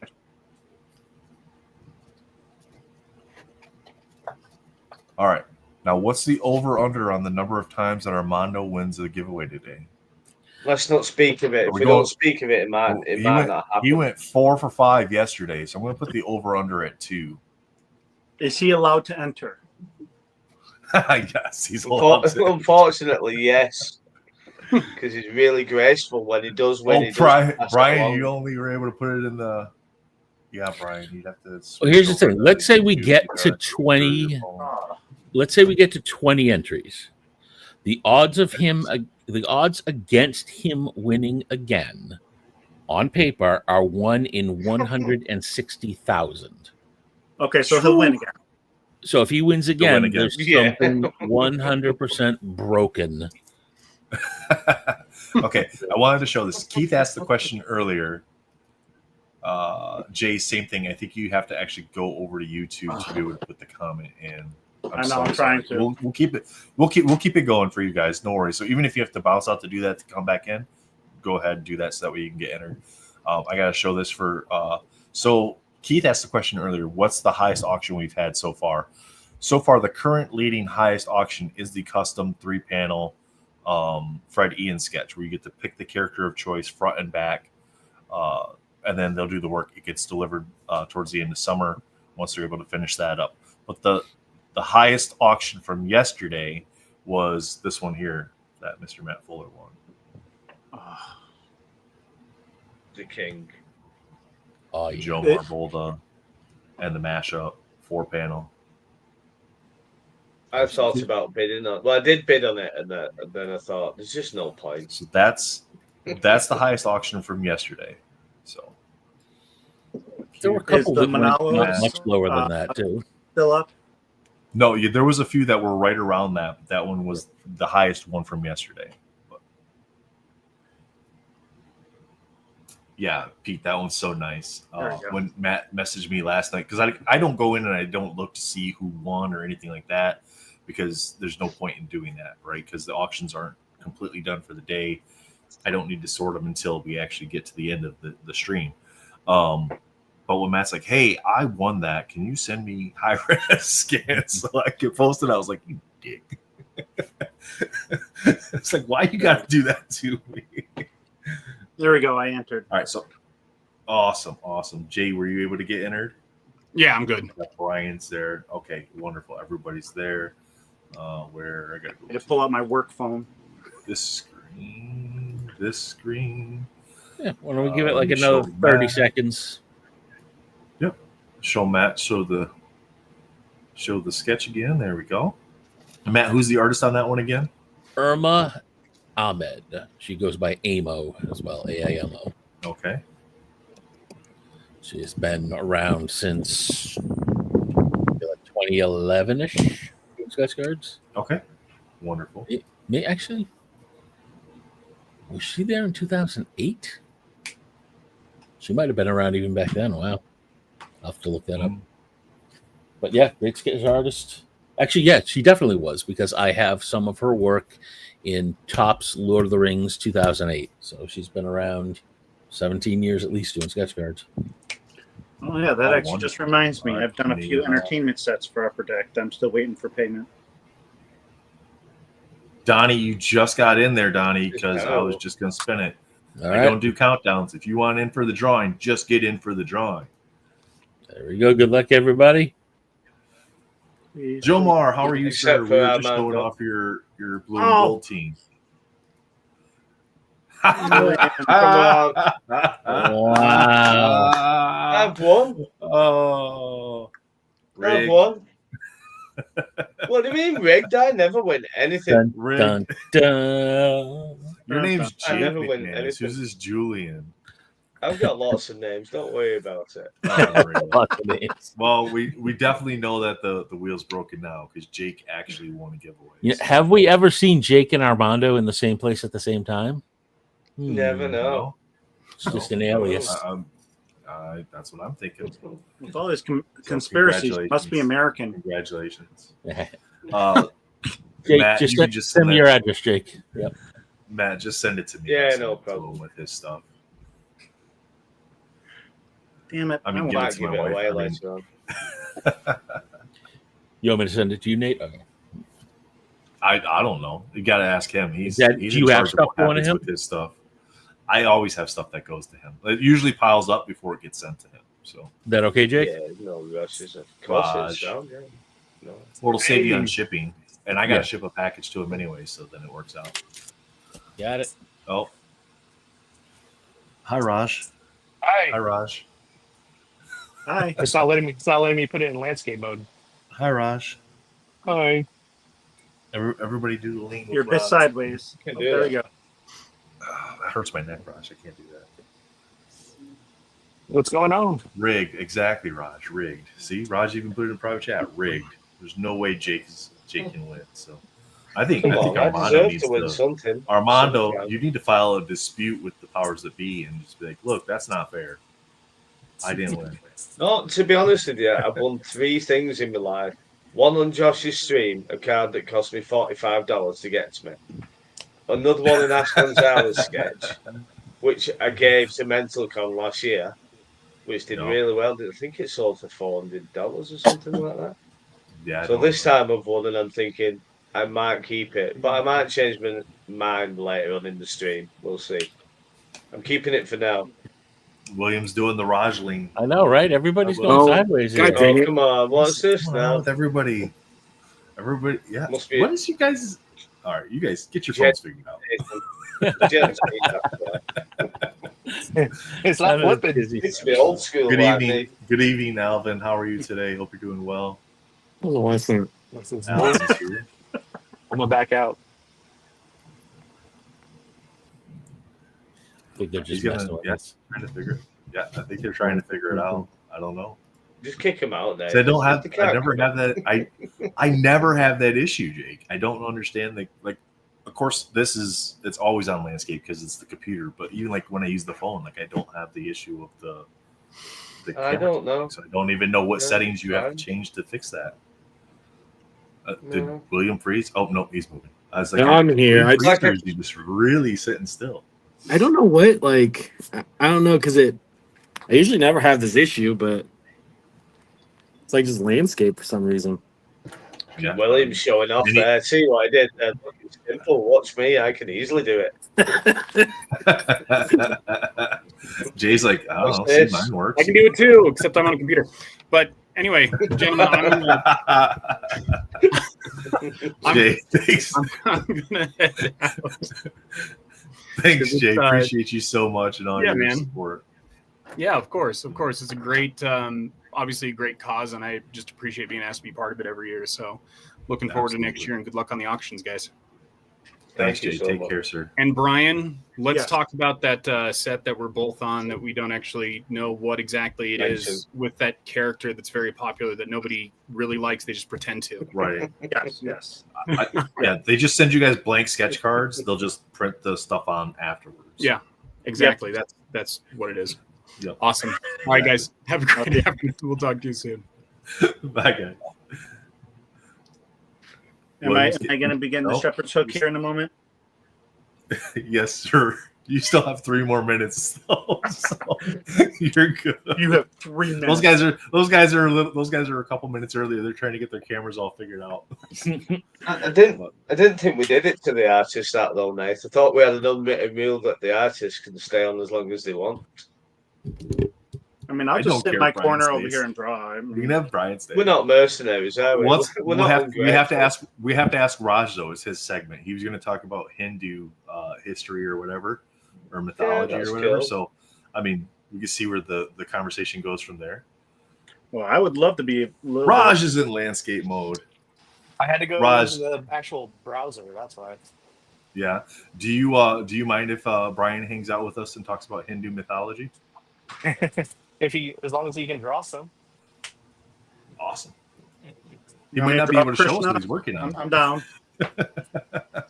I'm down for a Krishna. Nice. Raj, are you in a vehicle right now? I'm in a command center, as we call it. Or I was gonna say, I'm like, you don't often see the emergency kits on the wall in a house, so no, it's required. No. For being out in the oil field. Raj, how'd you fix your camera? I went into the browser, default browser. Before you go into the studio, if you click the little red little dots up in the corner, yeah, you can go to the actual desktop version instead of the app. Oh, okay. So you might have to back out, and then before you come all the way in. Yeah. Yeah. Okay. So you might have to back out, and when you're like, when it gives you the like. Yeah, when it gives you the entering studio thing where you like set up your screen name and stuff, I think that's where you're talking about, right, Raj? There's usually like 3 little dots, and then you can change it to go to the default browser. Okay, I'll do that. All right, try that, sir. And then Donnie and Shane coming? I talked to Donnie about 45 minutes ago. He's like, what time zone is it? Oh, my goodness, that guy. He's in Arizona, so he's a little dazed and confused over Arizona, too. Yeah, so for him, it's 9 a.m., right? Arizona's Mountain Standard Time. Yeah, he's like, 11, that's awesome. That's perfect. Hare Krishna. Yeah. Hey. All right. We got Paul's chant Hare Krishna over there. Oh, God damn it. Raj, so what are we going to be doing for the next couple hours? Well, I can show some of like what we do as a little sketch group that we got, kind of our amateur sketch wars that we do. We got some guys. So if we're brave enough to show some of our artwork. Shane, give me a thumbs on your camera when you're all set, sir. I'll bring you in.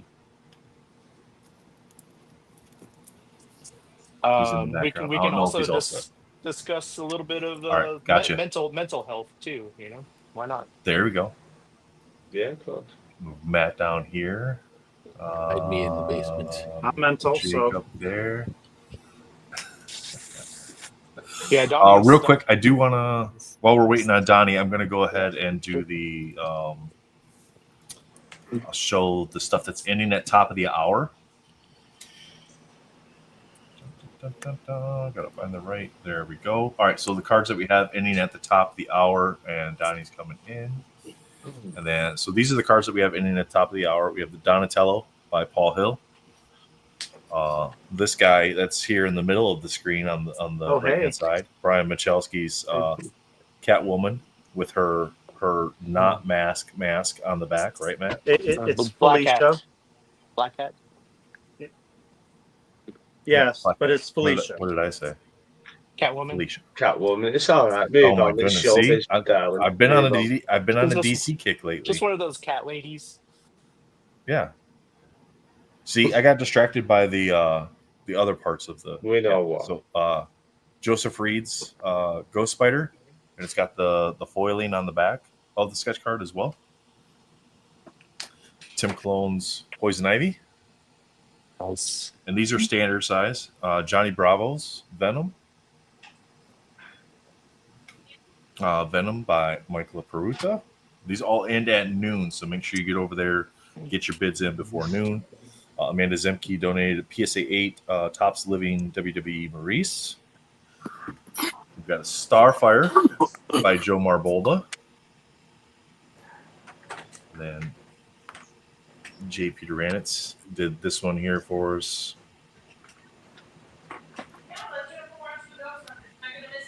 Gentlemen, I'm going to bid you adieu. Hi, Brian. Thank you very much for having me. Us. Thank you so much. Thanks so much for your donations and your help with the art this year. Of course. Thank you for having me again. It's always a pleasure, guys. Yep. Absolutely, sir. Take care. Cheers, mate. We got See you later. Thing by Gabriel Stockton with Dr. Doom on the back. That's cool. And then another donation from Amanda, 1994 Skybox Master Series DC Comics Edition. Very 6 cool. packs, 36 cards, or 36 packs, 6 cards per pack. So those are all the auctions that are ending at noon. If you're not interested in doing any of the auctions, there's always the opportunity to buy raffle tickets for the 9-piece 5x7s. So definitely head over, donate, support Luke's Purpose and MentalCon with us. Those are the good old days when you get a lot of cards, 36 packs. Mm-hmm. Yeah, big boxes. 2 base sets, basically. Oh, see, Donnie and Shane have that same issue, but I think I think Donnie has. Donnie, I'm going to mute you real quick just to see if it is yours. I think it is Donnie's. I think Donnie's definitely got feedback. Well, let me know if I got any feedback as well, because I have an air conditioning unit right behind me. It just started. So, Donnie, you're getting feedback loop. So the audio is coming through and then going back into your speaker. So I don't know if you'll need headset or not if you don't have them on. You got earbuds? I can put them on. Yeah, so what's happening is the audio is coming out of your computer and then going right back through your speaker. So it's creating like a feedback loop of the audio that you're hearing out of your computer. So you'll probably have to do earbuds or a headset. And then when you're all connected with that, just give me a thumbs up and I'll unmute you there. Shane's all set. Shane's showing off already. What are you showing off, Shane? So this week we spun the wheel and we got create your own character, and this is the character he came up with. Very cool. Just some random person he made. All right. Let's all right, how's that sound, Donnie? I don't think we're getting any feedback. Luke, can you hear us? Okay, I can hear you guys. Your camera's okay, wonderful. 90 degrees. Yeah, your camera's there. You go. Okay. Yep. Change it so not to stay like this. I think it's good morning though. How's everyone doing? Let's go. Good, man. We're doing great. That's good. Let's get this guy over here, Jake Pop. Jake, do you need me to add you back in, or are you taking a break? Go like this if you're taking a break. Give me a thumbs up if you need back in. Thumbs up. No. Okay. All right. He's going to take a break. Got it. All right. Jake's taking a break real quick, and then he'll be back. So, all right, Raj. It's all you, sir. It's I'm my here show. to move buttons. Hey, Raj. It's your 2 hours. You're a liaison. I'm the liaison. Oh, okay. Well, welcome to MentalCon in 2025. Cool people. In the chat. Nice. Yeah, Donnie's the elusive of the group today. Just for a warning, I'm currently at work while we're doing this. So if something happens, I might have to hit the road real quick. Who are you designating then to take your lead? Pick your favorite of the remaining 3. I gotta pick one of my best friends. Who talks the most? William. William. That's crazy. Between William and Donnie, they can both talk. I'm the least talkative one of all of them. That's funny. Yeah, no kidding. William, I just paused you. I just muting a couple of these real quick just to see where we're still having a feedback coming through. So might still be Donnie. That would make sense if it's Donnie, because then Doom's commenting that he's the elusive of this group. Yeah, yes. I think it's Donnie's. Yeah, it's funny. We do streams all the time, and I never have problems. But as soon as I come on a live stream, That's when the problems it's happen. always it's crazy though because. But Raj, you've been on a few live streams. You know that it's like as soon as you get on the camera, it's like it doesn't matter what you had set up before, even if it worked on the previous one. It just for whatever reason it doesn't seem to work right. The next I don't time think you I've go into had stream. one smooth stream yet. There's always something going on. Yeah, Internet, no my potato Wi-Fi, as Dre calls it. Your potato wife? No Wi-Fi. Just I use rub potatoes together to get And some sometimes, electricity over here. Sometimes you have to get like a hamster or something like that, like hamster wheel, and it starts. You have to rev up. No, I have to go outside and get on the bike to run the generator. You know? It's like using the potato. It's like the high school or middle school project where you use the potato to power the light bulb. No. Yep, like a science experiment. Yeah. So yeah, funny story. Yesterday, my air conditioner unit for this unit went out, and it's like summertime in Texas, and they had to bring out a portable unit, which is behind me right here. That's why I said might have some feedback from that. But thank God they brought that out. They rushed it out and got it working. So not cooking over here. Yeah, it's been pretty hot lately everywhere. Yeah. I mean, it's still mild for summer, but really windy out here. Is like 20 to 30 mile an hour winds. So you might hear some rocking. I'm shaking my camera a little bit. Yeah, we were in Topeka yesterday, and it was like 40-mile-an-hour gusts because we're doing a big cookout and everything, and it was a pain in the ass to start charcoal growth. Yeah. Does Shane have hear a me mic okay on? though? I haven't heard Shane talk. Yeah, we can hear you, Donnie. I just want to say, because MentalCon has been really fun yesterday. I was working and I was just listening in, trying to like hop on my phone when I can just to see certain art that you guys posted. But man, there's a lot of great artists this year. Like I know last year as well, but just overall the art I've been seeing and like keep an eye on, baiting on, and it's been really exciting. So, and especially me getting into the arts side of things this year, I get to like, there's certain things you take appreciation to and that you probably wouldn't have, checked out before, but seeing different processes, how they use lighting and shading and stuff, like there's a lot of great artists for sure.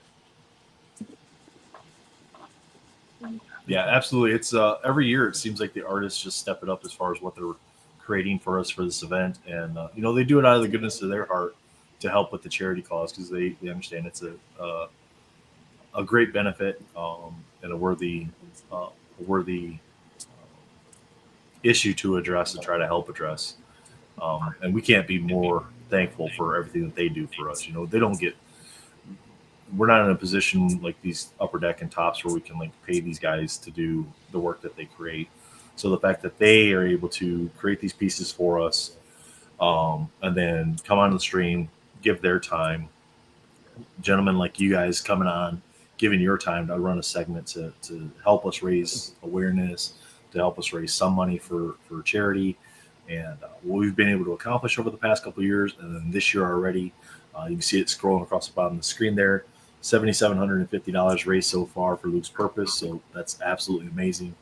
I know that we can easily get that number up even more if chat just shares the stream, shares the auction site. All that stuff's linked in the descriptions below, and you can see it right there. metalcon.betterworld.org. But you guys started doing a little sketch group thing. Now, was this started after Sketch Cards War started, and like that kind of inspired you to do what you're doing with this? Exactly. Yep. Yeah. Okay. Yeah, it's actually Donnie and Shane that came up with the idea. So if they want to talk about it a little bit. Yeah, so like me and Shane, like all of us, honestly, Raj, us three were kind of like getting into drawing just to have fun with it.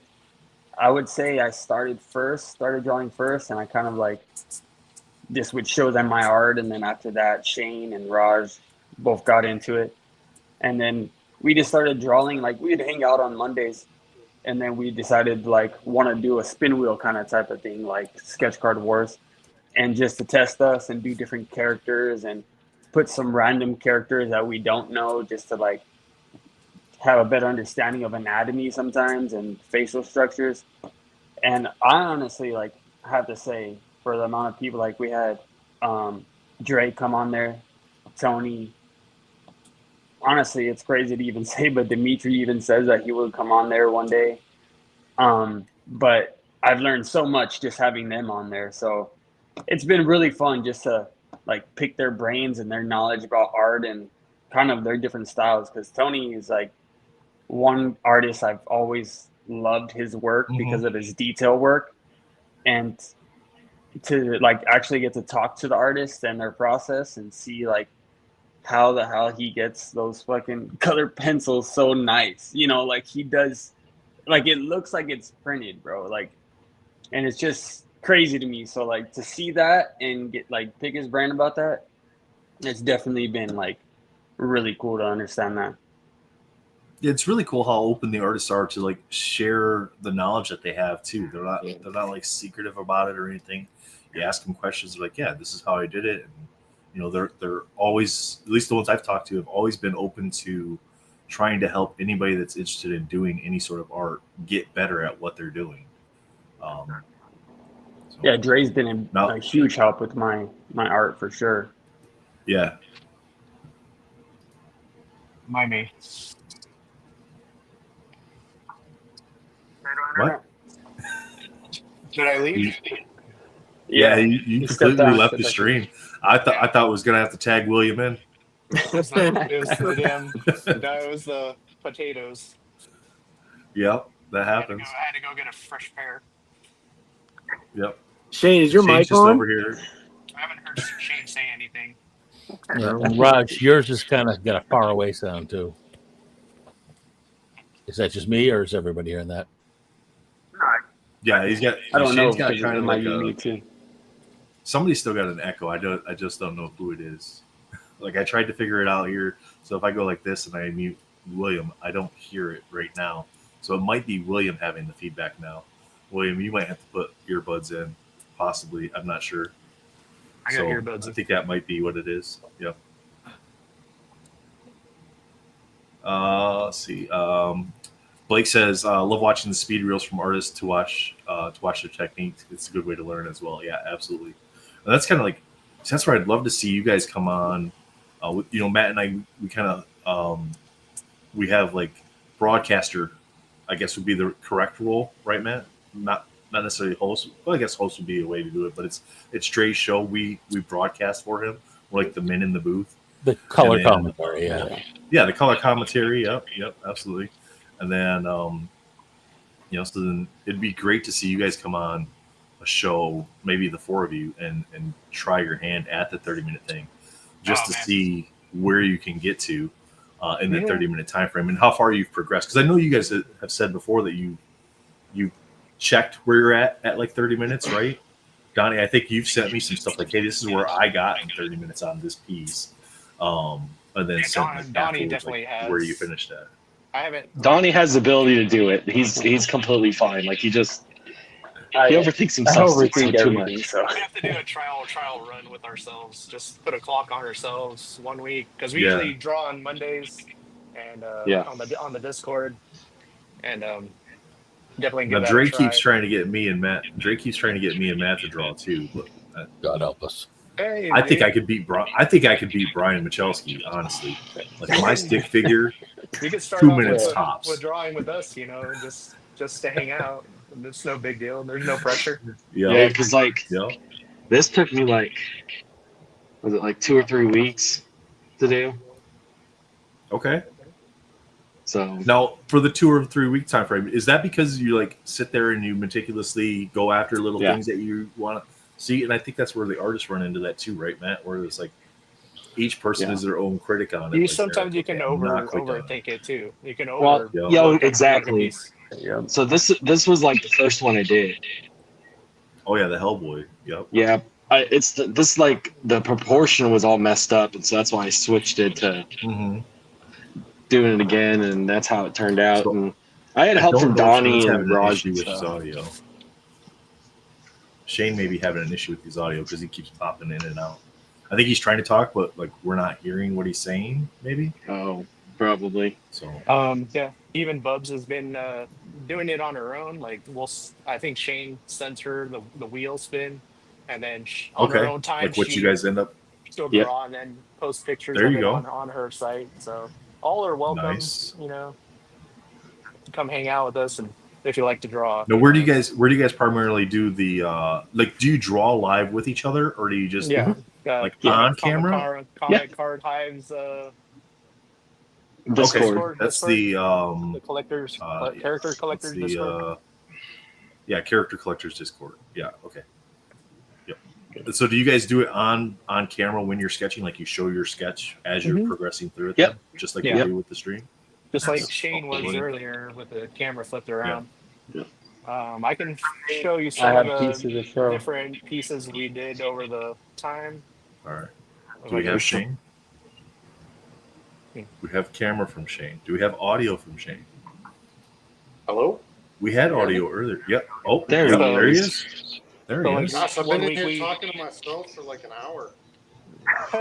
Yeah, Blake. He's like, why won't these guys acknowledge me? The 1 week we did Star Wars.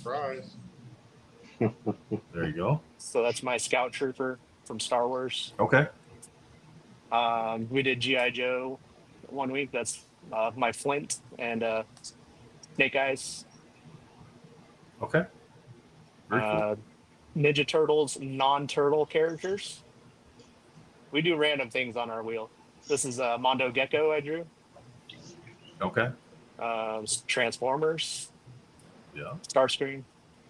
And then I know Matt's been trying to put some variety into the wheel for Sketch Card Wars too. So these are my Hellboy characters. So awesome. Just on my own time, I have my own little sketchbook that I do just Wolverines. Mm-hmm. A lot of them aren't original, but I'll like find a piece that I like and I'll draw it myself. Just put it in there. So we got this one's all original. Oh, absolutely. That one I just came up with my own head. It's some homage to the issue 1. Jim Lee. Another Jim Lee.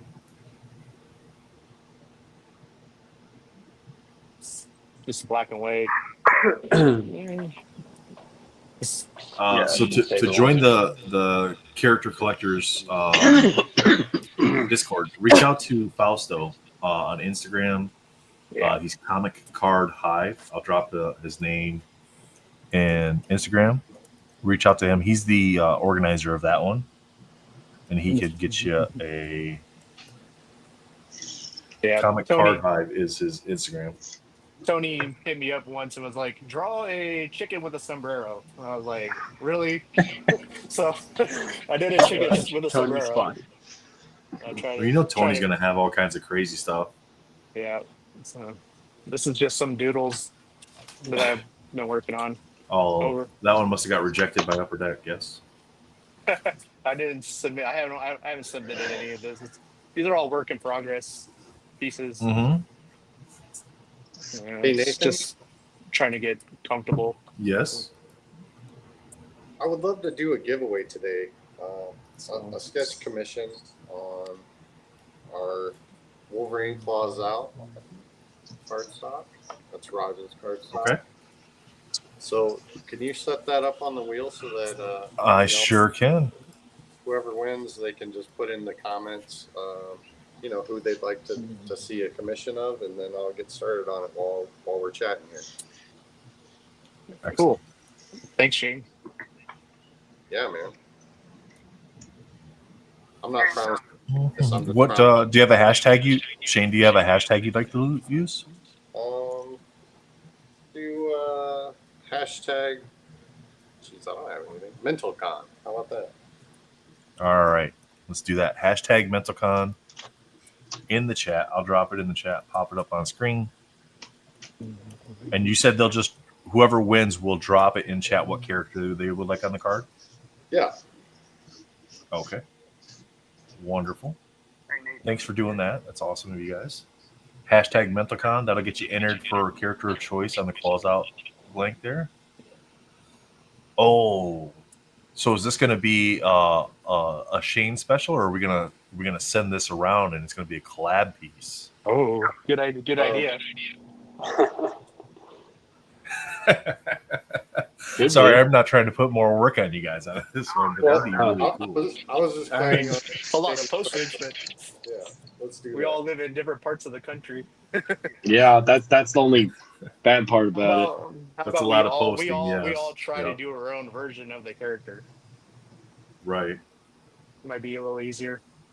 We do that too. There you go. There you go. We can do that. Yeah, because we all got I sent blanks to everybody, so yeah, so we can always do that. We can always so the person will get four sketch cards of all of our work. Oh, that's awesome. There you go. So if you win, you're gonna get a sketch of the character that you choose. So they'll do their own little sketch war on you on get their a stock, whole you'll series. get 4 sketches. There you go. That's awesome, guys. A set. Is this your guys' first year having your own card stock for MentalCon? No, we've done cardstock all 3 years. Yeah, we've had. So I can show you. I can show you the. So we've only had 2 different styles. Well, let me show. Let me get this down. Go here. Go here. So the first year we did Wounded Warrior Project. So this was our cardstock the first year. Yes. Okay. So we had I've seen the that logo before. the first year. We had the charity on there, but to be able to do that every year was going to be very expensive, and it took away from the cost or the money that we could then donate to the charity. So then we went to a standardized style to where we were going to have a different logo each year. So we had the card printed with all the basic stuff, the design, and then we were just going to buy a different stamp each year with the year and whatever, and have a different artist do the logo. But even that was going to be a little bit excessive for it. So what we did is, so this is on 24 stock. So this was a leftover from last year. So what we did is we just trimmed off the 24 off the stamp, and then we put the stamp on all the stock that we had, and we just kept the same logo from Joseph Reed. So then Nice. that was the evolution of the stocks. But we got all of the stock through a company called Iconics. And so it just depends like what thickness and stuff you get as to Same with our stock. the quality of it. Yeah. I mean, they're really good quality stock. The artists seem to really like them. Like the basic sketch cards are like that 32 point Cougar. So they got it's like triple layered. Okay. Yeah. You got the thick one. And then the other, like the 3, 4, and the 5 panels are more of like a standard card thickness, I guess would be the way to describe that. Yeah, they look really nice. That's why I asked, because some of them I've been seeing all the sketches, and then how it has the MC. I thought that was like really cool. Yeah, that was Jake's design. That MC was Jake's design.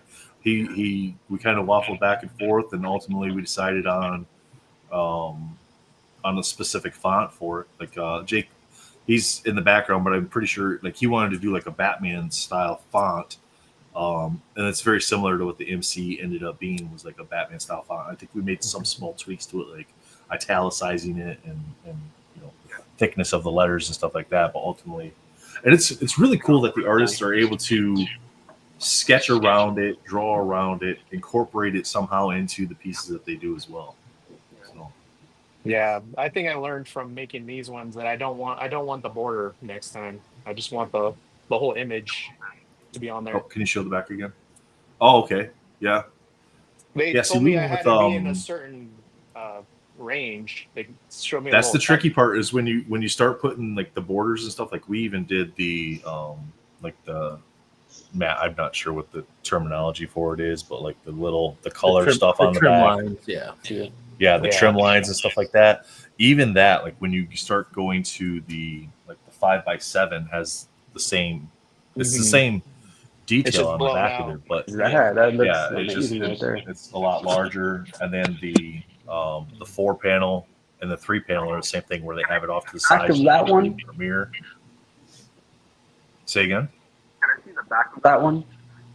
That is the back of this one. Oh, you want to see the image on the other side. So so the 4 panel, the 4 and 3 panels are set up this way, where you have the logo in the bottom corner, and then you have just the single card size for that. Just like it's similar to like they have in Premiere, but it doesn't have the the border that goes all the way around the card. Yeah. Which is really nice. Iconics does a really good job of letting you kind of pick and choose what you want. The Right. downside is the size limits that you need to purchase. Yeah, Like the lot 500, size that you 500 purchase for the minimum or print. something. Yeah, 500 and 1,000. But I mean, doing it last year was nice because it allowed us to keep the stock. Now, I got to double check, but I'm pretty sure we even have enough for next year to where now we're getting 3 years run out of one order of sketches. You know what I mean? So, yeah. Yeah. I don't know. That's how an many blanks are idea. left over from this year's MentalCon? Gabe, we have a ton of blanks left over. I just got to look and see exactly how many we have of each size to make sure that we have enough for the artists for next year. So, You know, Nathan, my goal for next year is to definitely try to be able to give you guys some sketch cards for next year. oh, we'll take any sketches that somebody's willing to donate. Like we're really do trying it to this year, broaden it but I was out like more. scared to ask. Yeah, we're don't be scared to ask. Never be scared to ask. Like if there's people in chat that watch that draw, because I know there are. Worst I'm thing he trying can to say get is no, Jesus. right? I'm trying to get Jesus to like do some charcoal stuff for us because he showed me some of his stuff in his Yeah, we sketchbook, invited and he does some really nice stuff. So Yeah. yeah, I can draw I can draw a penis for you. Really, dude? Oh It's my back goodness. again. That's Charity event, man. That's for after hours. I'll show you a piece that I was Charity working event. on, though. Well, it was supposed to be an alien, but it kind of turned out to be, you know. Let's just keep it an alien. Hey, look at blow at Donnie. Zoom in on Donnie's. That's incredible. Dude, Donnie, what? Donnie, shit. how many sketch cards do you want next year? Yeah, right. As many as you want to give me. We got for sure. standard size 5x7s, 3 panels, and 4 panels. Yeah, only Tony Perna's allowed to do the P word. Friend Yeah, in we the tried chat. to limit it. So last year, Raj, guys, we had Matt. It had to have been like 250 sketches last year. Because I was putting sketches on like the entire time leading up to the event. To this year's. Last year we had over 250 sketches. This year we limited it for artists to 10 per artist, because last year it was just so many that you have a drop off at some point, right? Where there's like, if we have 15 Ash Gonzalez sketches for a MentalCon event, because he'll knock them out and do 15 sketches, right? So if we had 15 Ash Gonzalez sketches for a MentalCon, at some point what you can raise with that drops off drastically, because your buyer pool at the level that those sketches typically go for, they might buy 4 or 5 of those, but then now they're kind of tapped on what they want to donate or are able to donate. So then now the other ones don't necessarily do as well as they realistically should do. So that's where you see a drop off there. So we tried to limit it to 10 sketches per, and then the artist could pick any configuration they wanted for what size sketches they want. And then we go that way. So we tried to theme. So last year it unintentionally just became a Marvel themed 9 panel, right, Matt? And then this year the intent was for it to be 9 DC characters. We ended up with the Invincible in there, mostly because I didn't know it was not DC. I didn't realize it was Image. And then nobody that I talked to and showed the images to told me that it wasn't DC. So I was like, I was relying on all my comic book nerd friends, and they just left me hanging. We won't throw names out there. But, put the list out. Yeah. But yeah, I mean, we try to somewhat keep it themed, just because I think that makes the most sense. Whereas if you just have like all kinds of random things in the frame, I think it becomes a little bit less. But again, you guys know this as well as anybody, like the genres really do kind of drive things as well. We know that Marvel sketches are probably going to do the best overall. Like we just said, the stream is all Marvel sketches. That's all it is. It'll probably raise more money than if you open the genres up. But we opened the genres up last year and we raised $8,000 more than we did the first year. See, so here's like examples. So we do like different. I mean, we do everything. So this is like DC, so it's like Clayface, and then we did like Godzilla universe. So I drew Godzilla, I suck at backgrounds. That's one thing I hate is doing backgrounds. It's like I don't know what to do. But then we do like Universal Monsters. Oh just, yeah, we do the monsters. Yeah. So we just do we do all different ones. Yeah, Ripper says you got a 4-panel Ash Gonzalez Spidey sketch for way too little. Sounds to me then like you got some extra money to get some raffle tickets this year. Right. I do like that this year people were clapping. Yeah. The claps were amazing. I got to, Jake, you know. You ready, Jake? Is Jake in there? Let's bring Jake back here. I think he's ready. How's it going, Jake? No. Sorry, mate. You're not ready? You're not ready? Okay.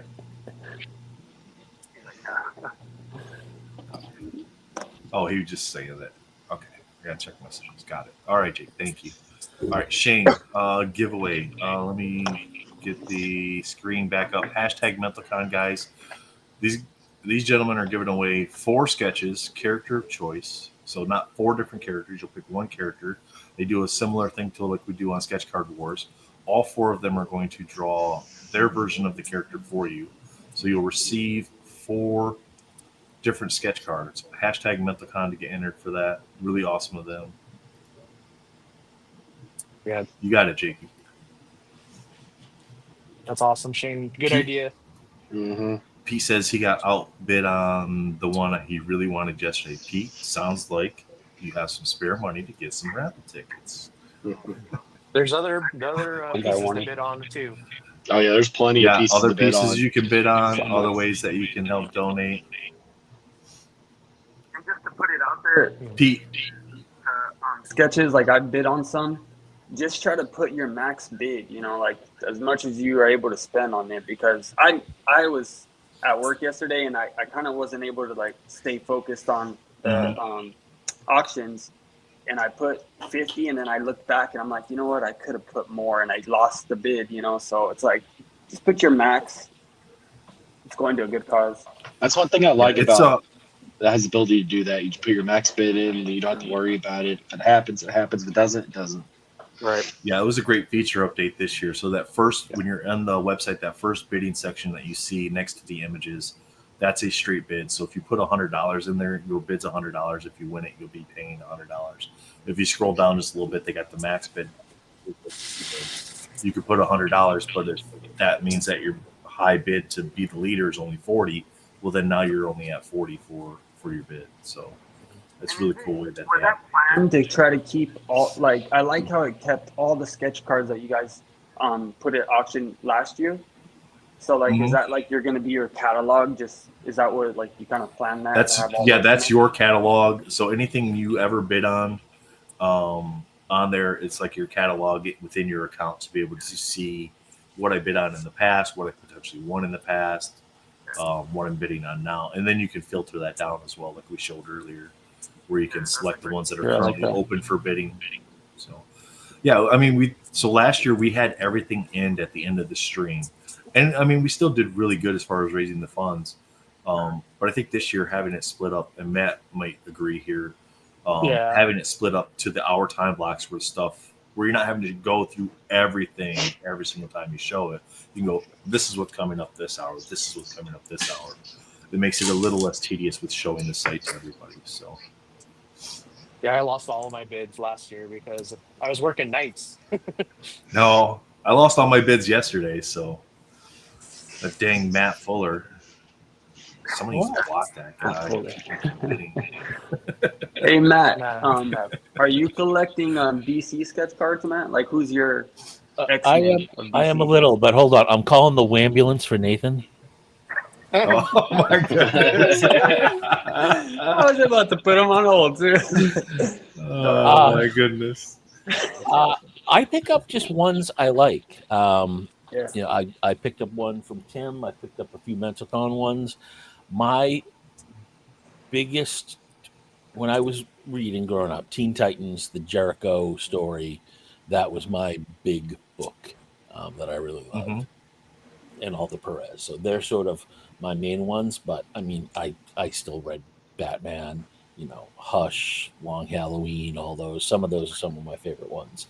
So I'm very selective though, because I know OCD. It's right. It's not my name as a joke. It's real, and I don't want to go all in on DC. So I'm very selective. Collectible Andy. He must have been talking about the different bids. He goes, "You said that about 2 minutes after I just outbid myself on several items. I should have paid attention to the different max bid deal." So sorry. Oh, Jake wants back in. Oh well, it's for a good cause. Jake wants back in. Is that what? No, I told you to message in the private chat. I'm not letting you into the message in the private chat. Huh? Bubs, welcome to your first MentalCon.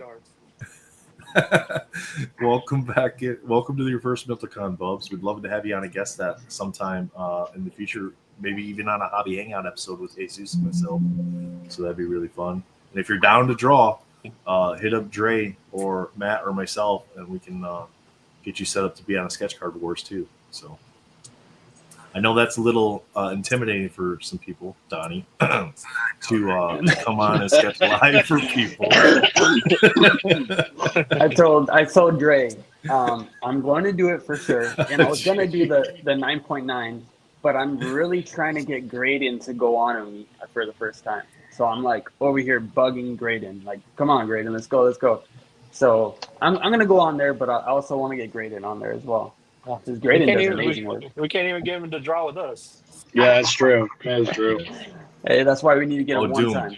Don't you worry. I'm going to send you blanks now. I like that. I'm sending you blanks. Yeah. Yeah, we've been asking this for 3 years. We all need to see. We need, I just love seeing everybody's work, regardless of what their skill level is. I don't like seeing my own work, but I like seeing everybody else's work. So. Yeah, we've seen some pretty not so lackluster sketches in some of these sets. So give it a try. You never know. Yeah. Shane, what do you think? We ready to draw this one? Miller sketch. Yeah, let's do it. Can you hear me? All right, let's do it. Here we go. Yep, we can hear you. You're good, sir. Right on. That's why I was checking with you to see if we lost your microphone again, but nope, you're good. All right, here we go. Good luck, chat. Remember, you're going to get 4 sketches, one from each of these 4 gentlemen. Give it to me. We need 2. You'll pick the character. Aww. Blake, nice. Oh, we know who he's going to pick. Go Spider. Did you see, Nathan? Did you see Gabriel's comment in chat? No. I might have. I saw some. Gabriel's. I'm pushing. I'm a button pusher. He said add him to the list. To the list for. I was super slammed yesterday with teaching summer kid cartoon, drawing, and painting. So I have to go watch yesterday's replay. Who won the MentalCon frame? Gabe, that ends today. You can buy raffle tickets up till 5:30 p.m. Eastern, and then the drawing will be at 5:45 p.m. Eastern. I'll put the comment back in for Gabe. Okay. Blake, you can just hit us up on Instagram what you want on your blanks. If you want something different on each one, just hit us up individually. Thought you'd seen it, boys. Sorry, that's amazing. No, I missed it. Let me. That's what I mean. You can't be perfect all the time. I don't try to be. Even idiots like me with some use once a day. Hi, Tony. All right. So, Gabe, just confirm for me that this is not just Jake's comment, that this is actually your comment, that you wanted to make that 5 people drawing the character of choice. If my understanding of that is correct. So you can confirm that for me in the chat. That'd be great. Gwenum. I copied and pasted it, so. Okay, you do Gwenum. Okay. Oh. That's going to be challenging. I can draw Spider-Gwen or Venom. It'll be interesting. You just put it together. You got it. You draw the spider woman. You draw the ghost spider, or the Spider Woman, whatever it is, the Gwen, and then just draw over top of it the Venom. Yeah, and just don't all of Venom over top, and you're all set. So easy. So there you go, Blake. You're going to get four sketches from these guys: Raj, Shane, Donnie, and William, and then Gabriel Stockton as well. I guess we don't need to spin the wheel this week, Shane. Yeah, no. So Blake, if you want to, Blake, if you want to reach out to me, send me your shipping information, and then that way, I mean, you guys, I have Blake's his. probably connected with you guys. Okay, so you have it. So if you want to get it to me or to Gabriel, it's Gabriel Stockton Fine Art, and I can send you the information, Raj, for Gabriel, so that way you can get the information to Gabe as well. So okay, yeah, I'll get that. I thought no, you were Tony. like, William already showed one of his aliens for you earlier. Yeah. No. We're good. Let me show this piece that's free, Tony. Let me show this piece that Dre helped me Oh out. my goodness! All right, let's take a look at what Donnie's got going. Nice gambit there. I just have to say, Dre has been a huge influence on my art, and he's been such a huge help, man. And like, I don't know if he showed you. He was talking about this. So this is a piece he's helping me on, and this is a piece that I drew. I sent it to him. He printed it out, and then we painted it together. And yeah, he showed us. I was just having but this is mine. Yeah, and he had his too. Yep. And he awesome. asked, he's like, "Do you want the one that we worked on?" I was like, "Is that a question?" Like, yeah, I want it. So I ended up getting that one off of him, and then working on like this Venom here. So like he's just been a huge help. He's helped me out with every single one of these. Dude, pieces. these look great, Donnie.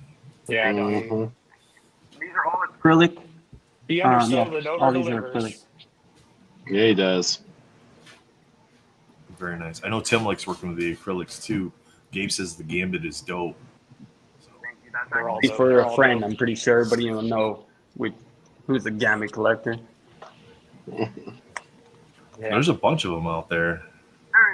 Do you know what is really cool? You know, when you were talking about the logo earlier, sorry to go back to it. But, No, you're good. The MentalCon logo, Gabriel's Gamorrean Guard, the standard size. Can you flick that on, Nate? Is that possible? Yeah.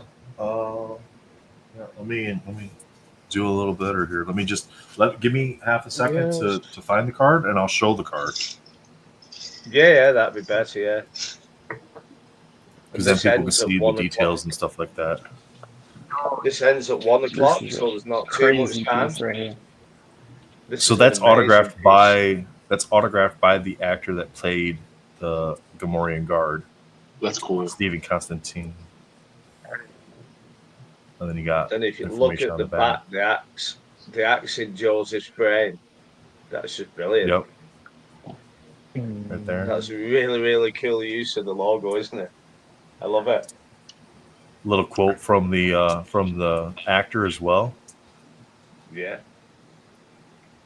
Gabriel did some favorite artists pieces. One of my new favorite artists you guys added is Tim's work. Amazing. Yeah, Tim's work is awesome. Holy cow. Amazing artist, man. Really good. Gabe says, "What kind of donuts do I have to give Trey for him to school me hard?" I don't know if he has a sweet tooth. I don't think he does. Yeah, he said. Gabe says that's the character that is also the one that gets killed by Skywalker. Yeah, I was guessing that. Yeah, that's cool. Oh yeah. If you look on Gabriel's Instagram, he has a video of him with the guy who is the actor, and that's just a little short clip if people haven't seen it. So you go to Gabriel Stockton's Instagram. It's a really cool page, yeah. Lots of really good work in it. And we're thankful to have you. With the artists, I really dig their characters. Yeah, we let them pick whatever they want to draw. Do whatever. That's pretty cool. We feel I like that to see their if we were to choices dictate they to the if we were to dictate to the artist, like, draw this character, draw this, draw this, draw this, then I don't feel like you'll get their best rendition of that, but I don't think you get the best rendition of their art then. You know what I mean? No. Because Let there's them things that do what they do and they're comfortable with. Exactly. You just let them do what they're do and what they're comfortable with. And Shane must have been talking and we probably didn't hear him again. So he's going to probably try to get that figured out. That's always my advice when you're commissioning a piece too, is you can pick a character, but give the artist as much leeway as possible so that they can have the maximum amount of fun.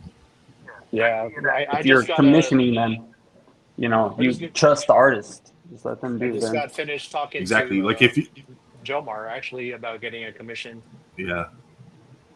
I mean, if you're willing to pay money to an artist and you want to hire them for a commission, you like their work enough that you should be able to just say, I want this character maybe in this setting, in this outfit, and then just let them do it. Right. Yeah. You know what I mean?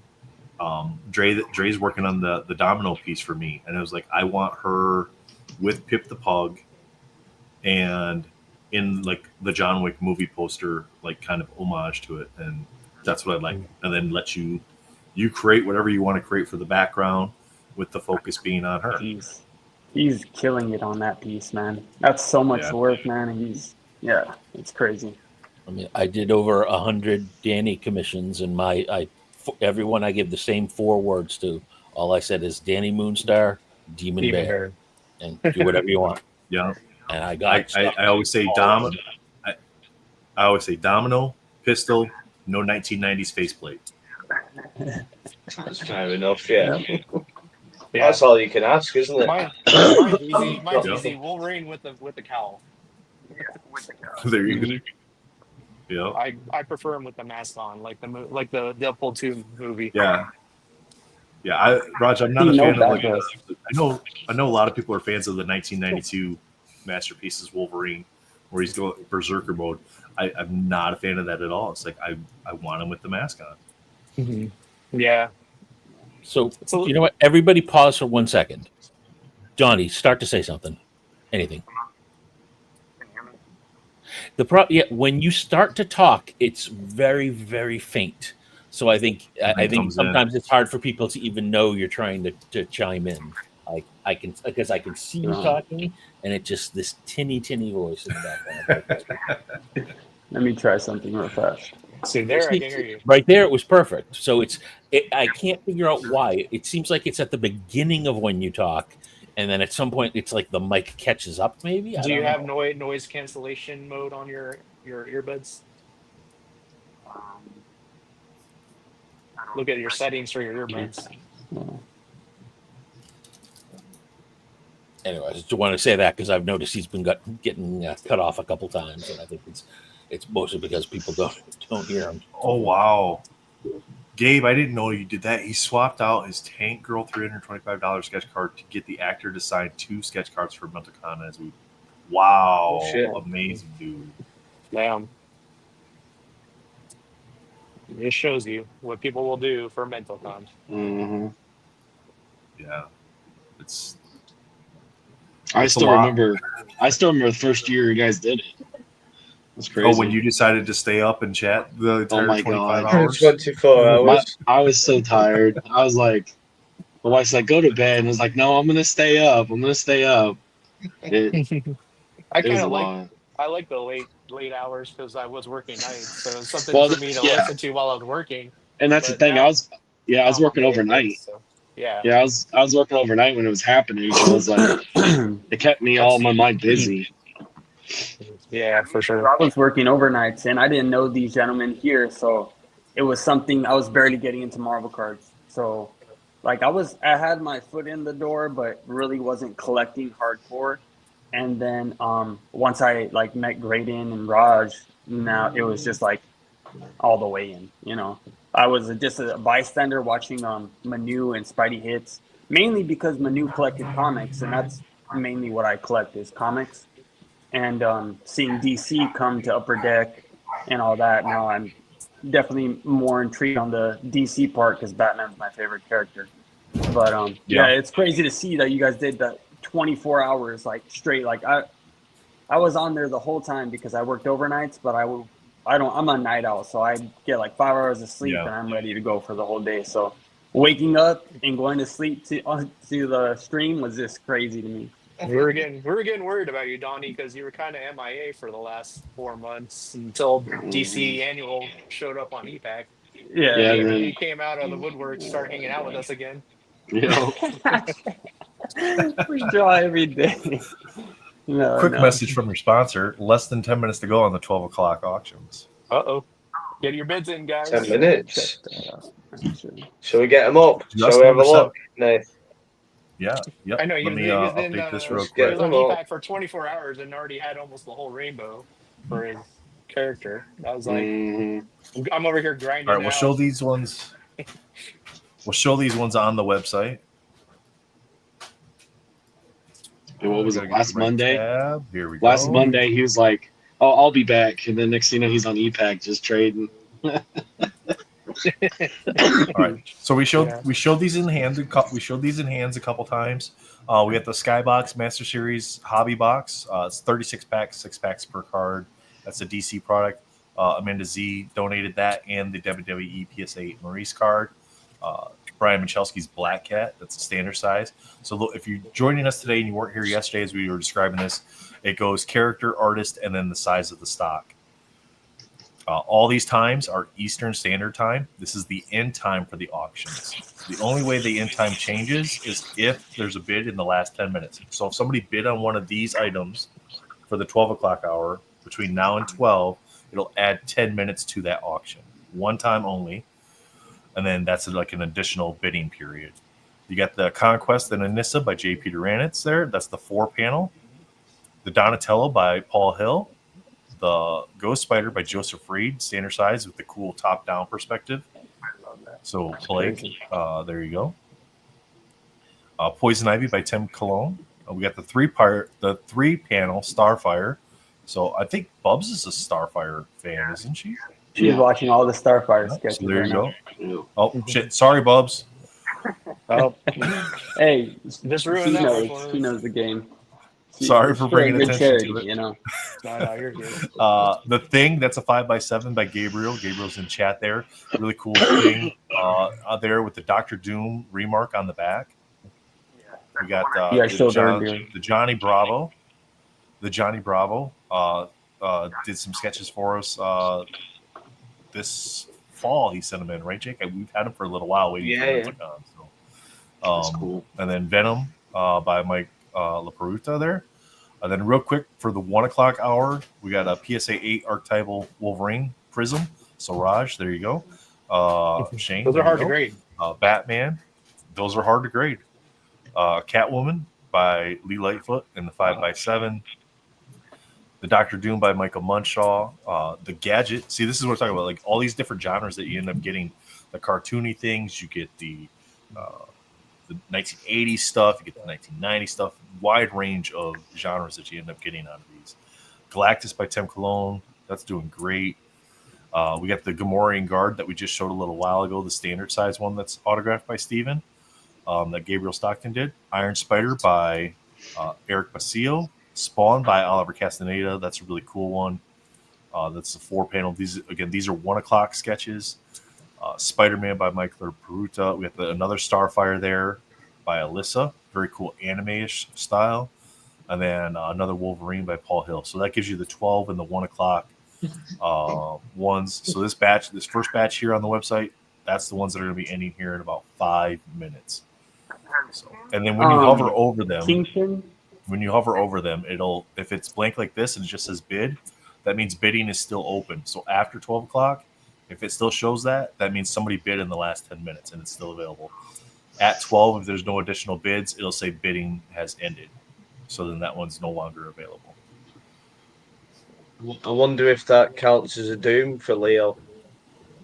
It's on. Sorry, Leo, if I mentioned it. The one that gave it where it's a remark. Yeah. Yeah. Yep. Maybe it does. He says it does. So thanks for goofing it for him. Have a double-sided frame there. There you go. Yep. Put it on one of the spinning wheels. Kingpin sold already? An auction?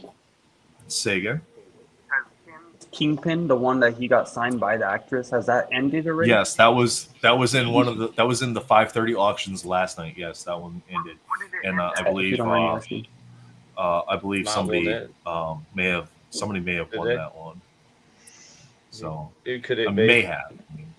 I can't confirm nor deny if that's the card that was won by a specific collector with OCD. Hey, that's all of us, really. that could be any one of us. We all have a little bit of OCD. One man. Free says he's going to concede to Britt if she goes after it because it's thing on the front. It's too late. I've already put a bid on. You're gonna have a, Yeah, don't be like Jake and Matt bidding each other up. I've already gone for it. No, yeah, I've already bid each put a other bid up. on the thing. That's the only way you're gonna The win. opposite. Do be like shoot. us. What did I miss, Andy? Yeah. So Andy, if you go to the mentalcon.betterworld.org, it's linked in the description of all the videos as well. But if you go to that website, it's coming up here. It's getting ready to stream across mentalcon.betterworld.org, and I'll drop it in chat too. It'll take you to a screen where there's 3 options. The first option is going to be the auctions. The second option is a straight cash donation, and the third option is the raffle piece. It has the image of the raffle piece there.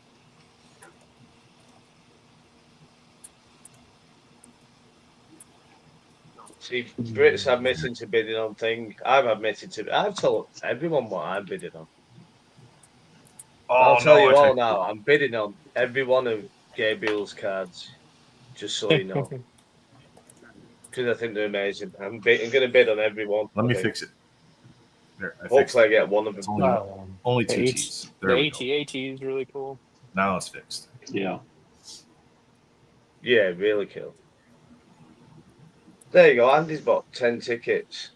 It's well worth buying the tickets. Awesome. The tickets Thanks, are Andy. a steal. Yeah, I mean, if you're gonna make a donation, which we greatly appreciate, it's a great way to kind of like, hey, I've only got $5 I could donate. Cool, go buy a raffle ticket. Hey. Cost you $5. So What do they say in poker? Chip in a chair, right?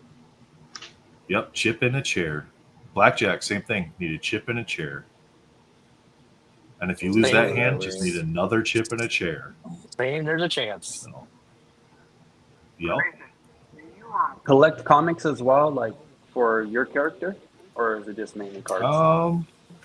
Kind of, sort of. I can show a few that I have for her. Maybe I can show a few I have for her. You know how hard it is to get it out of these cases? This is ridiculous. I can show a few that I have for Domino. Oh, here we go. Now it's gonna make me have to. We knew this had to come back, didn't we? We had to do it, didn't it? I thought we was gonna get away with not seeing any domino cards. Yeah. Let's see what we should all do is X23. We should all turn It's not my fault. It's not my fault. That's sort of like this guy brought it up. This guy brought it up. So hey, they get a break from being in the sleeper. okay. So a couple books that I have that I display. I have a whole bunch of runs of like the early X4 stuff. But a couple books that I have. Autograph there. Man, he is. Yeah. J. Scott Campbell. Yep. Campbell is really good. There. And then for graded books that I have for her, I've got the X-Force 7. This matches the card from the X-Men Metal set and from the Platinum set, I believe. So this original art was available a while back. I just didn't end up getting to it in time. But and then we've got New Mutants 100. Really cool cover there. And that's the first appearance of X-Force on there and the first full appearance of Shatterstar. So, and then the first appearance. No, Sergio hasn't dragged me into that realm yet. So, this is the first appearance of Domino, but they have to be very clear about it. They had to put it in parentheses, real Domino, because at New Mutants 98 was copycat, not. It's nuts, that, isn't it? It's a nuts conversation that you get in comic books. Man, yeah. It's the first appearance, first cameo. It's like the Wolverine thing. Like, what is it? Hulk 180. Gambit. 180. It's 180. He's like an ass. It's 180. He's in the freaking book. It's a full picture. It's 180. That's not a cameo. There's a full picture of him in the book. It's 180. It's 180. I have the Daredevil 115, which has the ad for Wolverine that technically kind of predates it. Yeah. But it's definitely 180. And I'm a huge fan of all Wolverine books. I try to collect his whole run from issue 1 all the way to 145. It's the artwork on the cover, right? That's why. That's why, That's how it is in comics, man. It's the artwork. It's kind of like the cameo and first appearance stuff. Like, if it's a cameo, they're still in the book. So how can the cameo come before the first appearance? It's their first appearance. Just another word for appearance, right? Cameo. Yeah, it's the I think the guys were talking about it yesterday or whatever. Rookie card first appearance thing, like because Topps has, and Wesley even brought it up. Like it has the first appearance thing on the Topps cards. Right. That's Bowman's thing. Bowman has the first. Topps has that. Rookie card covers an entire year. It's not one card. It's an entire year of cards. And then first appearance is what card was their first card. It's That's like their first they appearance are on a trying trading to card. push Marvel like into sports, kind of. Yeah. Yeah. Which I don't mind that, like the clarification that Topps or Bowman brand, whatever way they go with that, like they've done with the Topps Chrome, where it's like first appearance. Okay, cool. Well, then if they make more sets and that character's in it, I don't care. Put a rookie logo on it. It doesn't bother me. That's not something that is like gonna impact whether I collect the character or not. Have you guys went into wanting to collect any of the comic art, like original art pages or maybe a cover? I mean, it'd be cool to like have some of that stuff. I know there's some people out there that don't necessarily go after the covers because they can get quite expensive, but the internal pages. Yeah, where it has like some nice images of the character on the interior page itself. That's my whole goal. That's my goal. If I go to OEX, when I go to OEX, is I'm gonna get a page. I just want one just to have for like the centerpiece for my Ghost Rider collection. That's exactly what it's gonna be. Yeah. That's what I mainly did with when I got into the hobby. I was collecting comics, but original art pages. I've owned a John Romita and from Spidey Super Stories original art page, and I've owned I'm trying to get a Neil Adams. That's like my main goal, is to get a Neil Adams original art page. But I kind of got so addicted to that, and I had to step away because it is kind of pricey.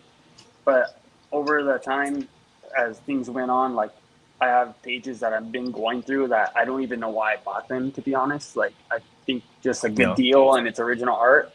So I've been trading those and have the hobby fund itself, trade those, sell them, buy other stuff that I want. But I think it's a fun thing. People think that it's really expensive, but you could have fun with original art, comic book art, published pages, modern stuff. So I know people get kind of discouraged thinking it's going to be really, really expensive. I kind of feel like a weight has been lifted off all our shoulders since the whole Upper Deck license transition, and I don't feel the pressure anymore really collecting. I can take my time, and you don't get bitten by the FOMO bug anymore. Like a new set. Yeah. Last year was brutal. It was set after set, and I just it does get tedious when you have that.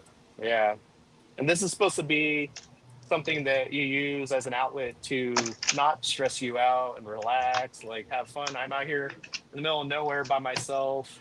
That's why I started collecting again. So keeps my mind occupied when I'm by myself, so I don't need that stress. Real quick update.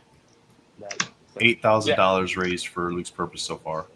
Nice. And you can still bid on. You can still bid on Donatello because it's still open. And the thing I'm currently bidding Leo.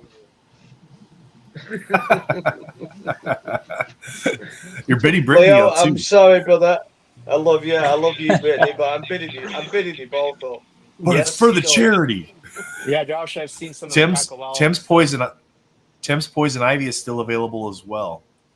Inspire, yeah. So that's still the Poison Ivy has open bidding on it still. Donatello still has open bidding. And the Thing still has open bidding. The Poison Ivy is sitting at 50. Thing is at 55.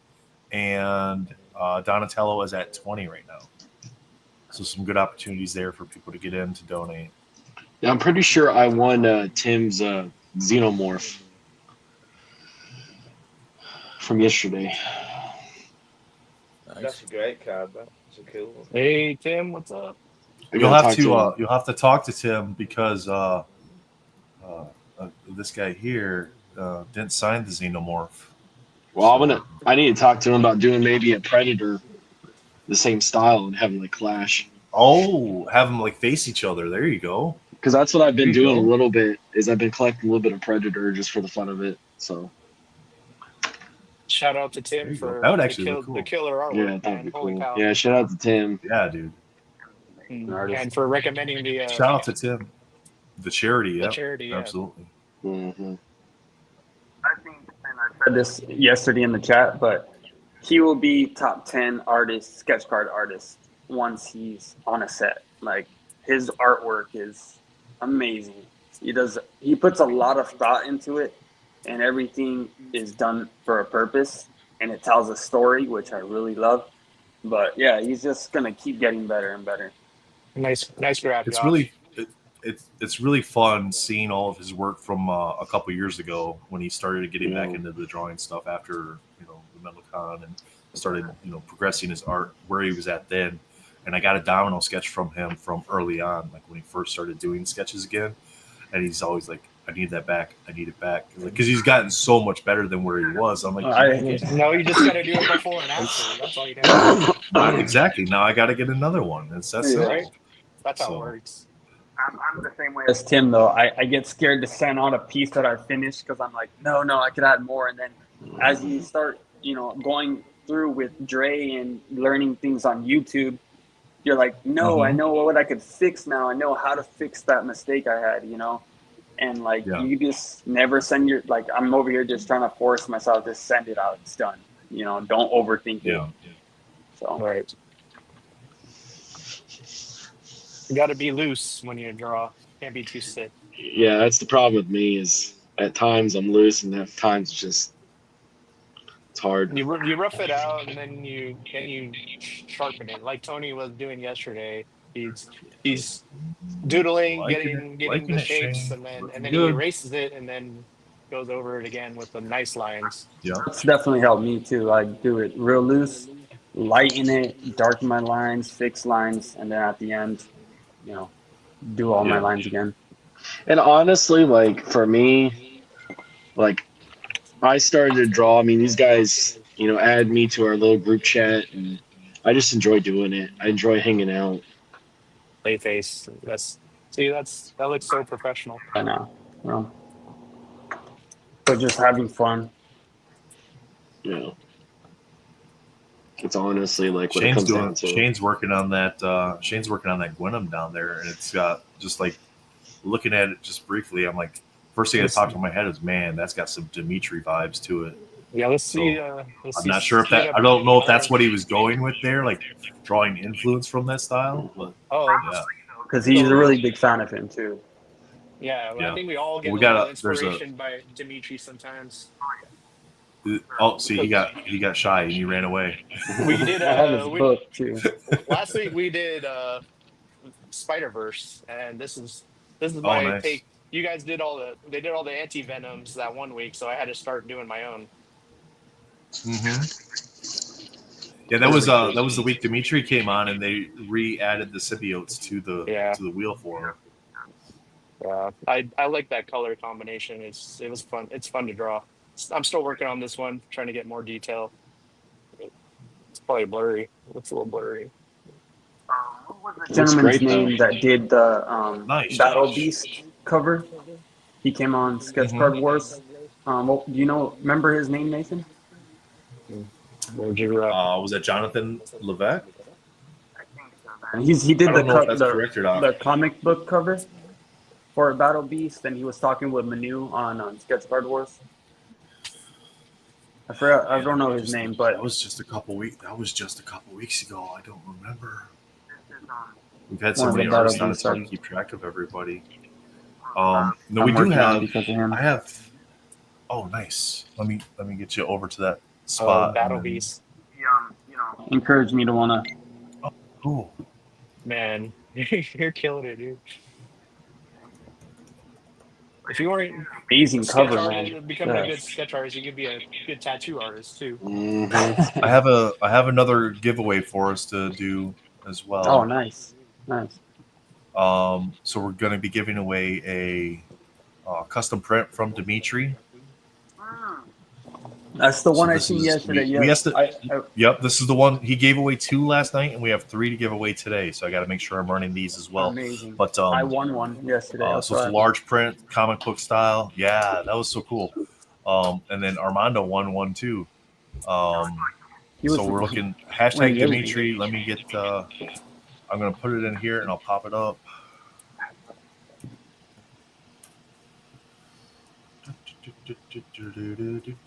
There you go. Don't forget the S at the end. I forgot the S yesterday, so don't forget the S at the end. Yeah. We're going to be giving away one of these, and then throughout the stream, we'll give away the other 2. So, don't forget the S at the end. Yeah. Dripper, got to re-enter. Don't forget the S. Derper with the There you auto go, correct. sir. You got it. Yep. Hey, it'll happen to you. There you go.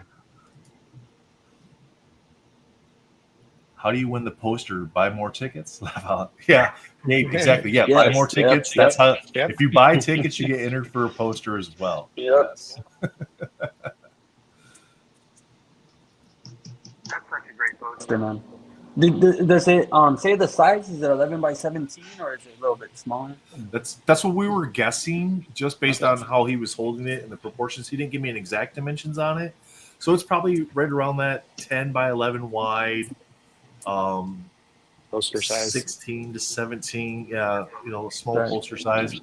That'd be my guess on it. Pretty cool. Nathan, these beds, the extra 10 minutes. Mm-hmm. It keeps going, if you bid. Yeah. Is that still doing it? Yeah. It's 2 minutes left. I really hope him and Perna work out a deal to make a set. That'd be awesome. I'm all in on that set if they do that. Okay, I thought it was a one-time only thing extension, but no, it keeps going up. They're just because I kept bidding on the thing.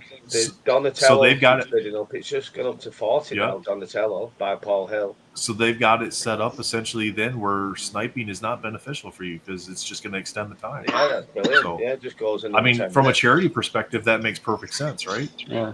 Yeah, it's like a So live auction. Let's go. Bid until nobody bids. Yeah. So if anyone wants a thing, bid 60, it's yours. If not, it's mine. It's got a minute left. He's letting you transparency. And I'm $1. happy either way. I'm perfectly happy either way. But if somebody wants it more than me, bid 60 and it's yours. $1 more. Oh, you have to bid $5 more. Oh, okay, fine. Well, I thought someone was bidding. Yeah, I think 3 the way it's set up, you have to bid in like $5 increments unless you bid more than you can bid $7 more than the previous person. So then let's say it's at 20, you bid 7, so now it's 27. So then the next person would have to be at 32. So the minimum increase is $5 is how it's set up. I'm watching it. Don't give up free. Free says he concedes to his uncle. 12. He said I can have it. 9 seconds. If it goes over 100, it's $10. 4. Oh, if it's over 100, it's $10. Oh, wow. No, I've won it. It's mine. So Josh says if it goes over $100, the increments are $10. No, you don't have to bid on anything to win the giveaways. I wonder if there's another step up above that. Then if 100 goes up to $10 increments, I would imagine like 250 or 300 or wherever it goes up to like $20 or $25 increments. Usually that's how sites like that work. I never paid any attention to it. I used to just look at them and go, "This is what I have to bid to bid." Okay, cool. I bid that much. Think of me every time you see the back of your thing.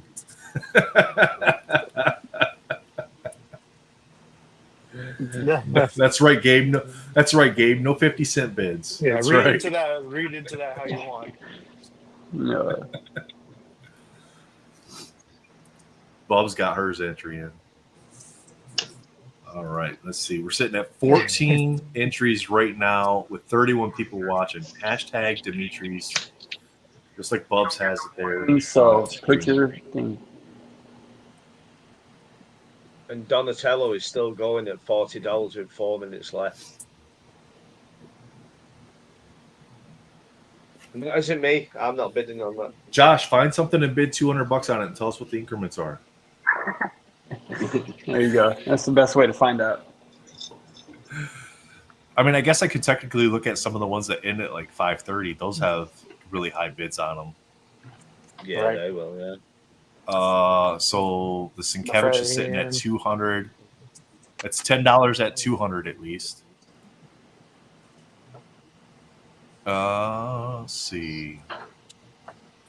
The Fred Ian giveaway finally broke 250. It broke 250. Yeah. Nice. Oh, okay. That, I mean, I would imagine that sees a pretty big increase. I think they're waiting. So yeah, at least up the. It's currently at 285. So even at that price, it's still 295 would be the next bid on that if I was just do a flat bid. So then that's still a $10 increment. So yeah, maybe it doesn't go up again after that. I'm not sure.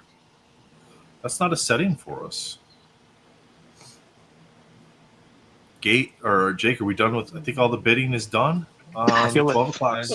Done. It's like Nope. like eBay. Donatello. eBay Donatello's still going. It's still going. Nice. Donatello's We still like to going. see. It's sitting at $40 right now for the Donatello. I If I don't hear you win there, one of but those, I need Demetrius to sell me one. There you I go. missed that on the Wolverine one last week. All right. Only 14 people want the Dimitri print. Get your He's liking everybody, the make live. sure you put a Hey, X that on just the end of increases that the odds for those. That just increases the odds for those that entered. Oh, Armando got his entry in right at the end. Oh, Just in time, sir. That's He's the like, I hack won right there. one last night. I'm going to win another. I'm going to win another. Someone put a hashtag in after. Oh, Paul. Armando. Paul, I'm going to have to put you on timeout for that. Donatello's the best turtle. What are we talking about? Like, Oh man, you're gonna That's start better. a turtle war. If you don't like Raph, it's just Look, it's game number over. 1 is Raph. Number 2 is Mikey. Number 3 is Yep. Leo. Number 4 is Splinter. Number 5 is Shredder. Number 6 is... See, Donnie's not even on that top 5 list. Oh man. Put Bebop and Nice to Rocksteady in Splinter there. beat Put 'em. Donnie way down. I think as a kid, I went through a phase like I rotated which one was my favorite. I think for me, it's And now because he's using a stick, and everybody else has got cool weapons. Dude, bow staff skills are awesome. I'm sure they are. You can literally just walk around in public with it and not get hassled. Yeah. All right. Josh, I'll pull yours up there just 1 second. Let me do the giveaway here. All right. And here we go. Good luck, everybody. Izzy! Izzy? Look at that. Nice. Izzy Congrats. Congrats, Izzy. GG's. When I was a kid, my dad was a repo tow truck driver, and after a certain amount of time, they get to keep what's in the trunks at the junkyard or wherever the wrecking yard. And Oh, really? one time he got to keep a really cool bow staff that he found. It's pretty funny. But All right, Josh has a question for you guys. He says, Topps Chrome, what do you honestly think for $600 a box? Definitely should be close to annual or beginnings product price. 200 is. Just don't like the hype. You guys have thoughts on the Topps Chrome product? I already have my. I already have my thoughts are, yeah. I'm not out there. You know, doing with sports and everything. I'm not a fan. It's because all they're going to do is they're going to chrome you out everything they can. They're going to chrome. And I'm just, for that price, I don't think it should be 600. I think it should be at least 200, 250 at the most. at least be around where platinum was, I think. Because my thing is, if those are 600, and if they're going to do like Masterworks or something like that, you're talking about almost $800 to $1,000 a box. Well, I think that's what their goal is, because that's where Like- the masterpiece wound up. But I mean, honestly, like that's how Topps baseball products are. Like Chrome products are about that price, so it's no different. Yeah, you're definitely not going to have any more kids collecting if And that's the that's way the we want to issue. go. Yeah, and that's the issue is how There's a whole Topps. bunch of middle-aged men. Need Yeah. more kids in the hobby. I don't know. I'm not a Brittany, fan. Brittany makes a good point here. Same artwork and Finding Unicorn for $300 less. I will say that too because everything that Kakawao and Finding Unicorn does, it seems like it's coming to the States because and then they use it. And I wouldn't be surprised that we don't get another set that's going to look like the Aura set that they just made, Kakawao, that's going to be similar to it. And it's like they need to get away from that and make their own thing because, same thing with the Iron Man image. They use the same one from Finding Unicorn. They had that Venom that they used. They've had that on plenty of other cards. But for me, I'm kind of just sticking with, for Marvel, it's Upper Deck where it ended back. And then where Upper Deck started, Batman's my favorite character. So I'm going to start, that's going to be my start of my collection is Upper Deck all the way up. And I'm going to go after Batgirl. And then I'm just hoping they do comic cuts, and then I'll be all the way in with, multiple characters on the comic cut part. Away from Topps. Yeah, unfortunately. But I got other stuff to collect. I got stickers and gum and anything you can think of, so I'm good. Yeah, each one of us collects just a little bit differently, I think. William's all in, he's going for guitar picks and anything with Ghost Rider on it, keychains. I'm trying to go backwards, more like vintage stuff, foreign cards. I'm really gone down the rabbit hole for foreign cards. So. What about you, Johnny? What have you been doing? I'm going backwards too. I've been doing a lot of the foreign cards, but also like they had like a Wheaties trading cards for Batman. I'm keeping an eye on a couple auctions on eBay for those. They're like PSA 10 and PSA 9s, which I've never seen that great from a 1966 trading card, So keeping an eye on those, and then working on my 1966 Topps Batman set. I probably need like 24 cards to have a whole set, and just getting certain cards from that set graded, and pretty much that's it. Like trying to finish that set. Are those hard to come by since they're so old?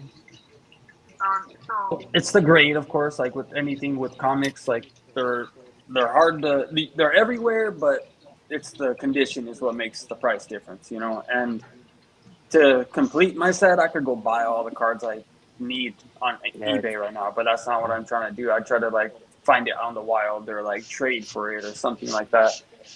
But if like the 66 set, there's the UK print, the Canada print, Argentina print, and then they have the fan club Bazooka bubblegum, which is a little bit smaller than the actual trading cards.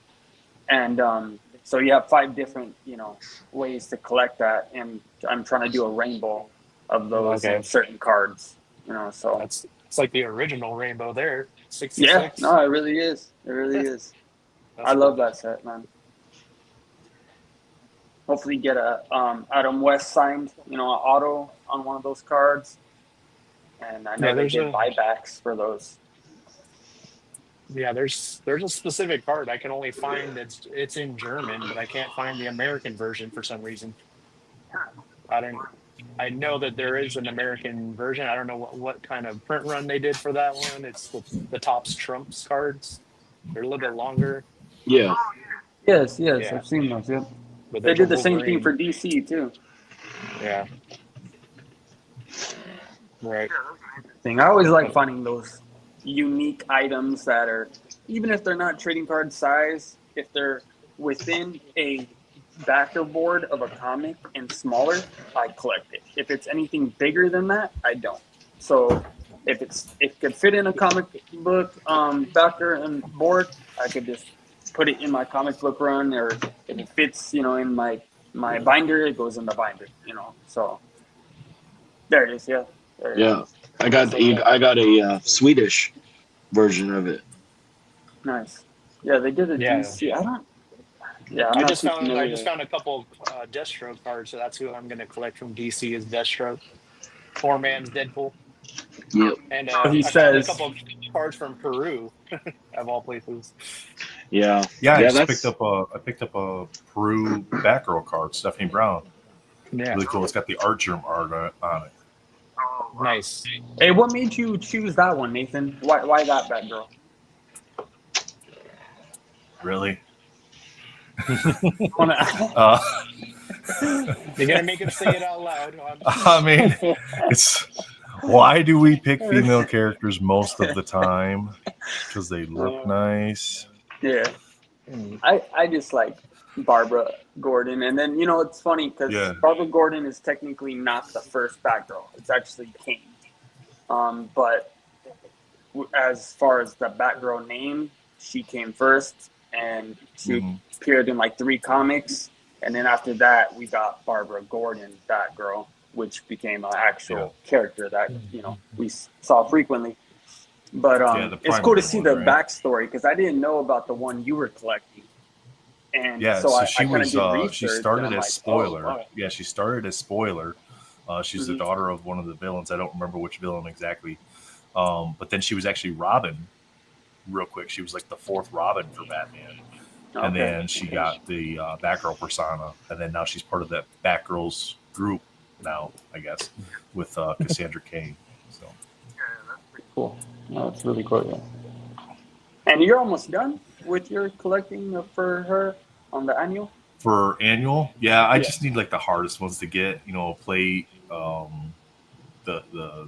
obviously like if I'm trying to go completion level like I do with Domino, the plates. Crystal clear, and the purple. So I definitely need the hologram. I got the crystal clear. I just need a hologram, and for some reason, nobody wants to trade their gold sparkles. I don't know what the they're color called, wheel. but no, I got the color wheel. It's the gold one that they. Linarity, the gold. Linarity, whatever. The the out of 88 Linarity. Yeah. I saw. And then I just want. You just gotta keep your eye out for them. Yeah, I've been trying to. One on Facebook for like $10. I've been trying to find Aquaman cards, but it's just some of them like the harder ones, like the hologram, the Linarity, and then like the color wheel sparkle is what I'm trying to go after now. It's just hard to find. You just need a whole bunch of base for the color wheel. What is that? 50 base? Is that what that is? Yeah, 55 base cards. Yeah, that's crazy. That's who I'm collecting. DC-wise Aquaman.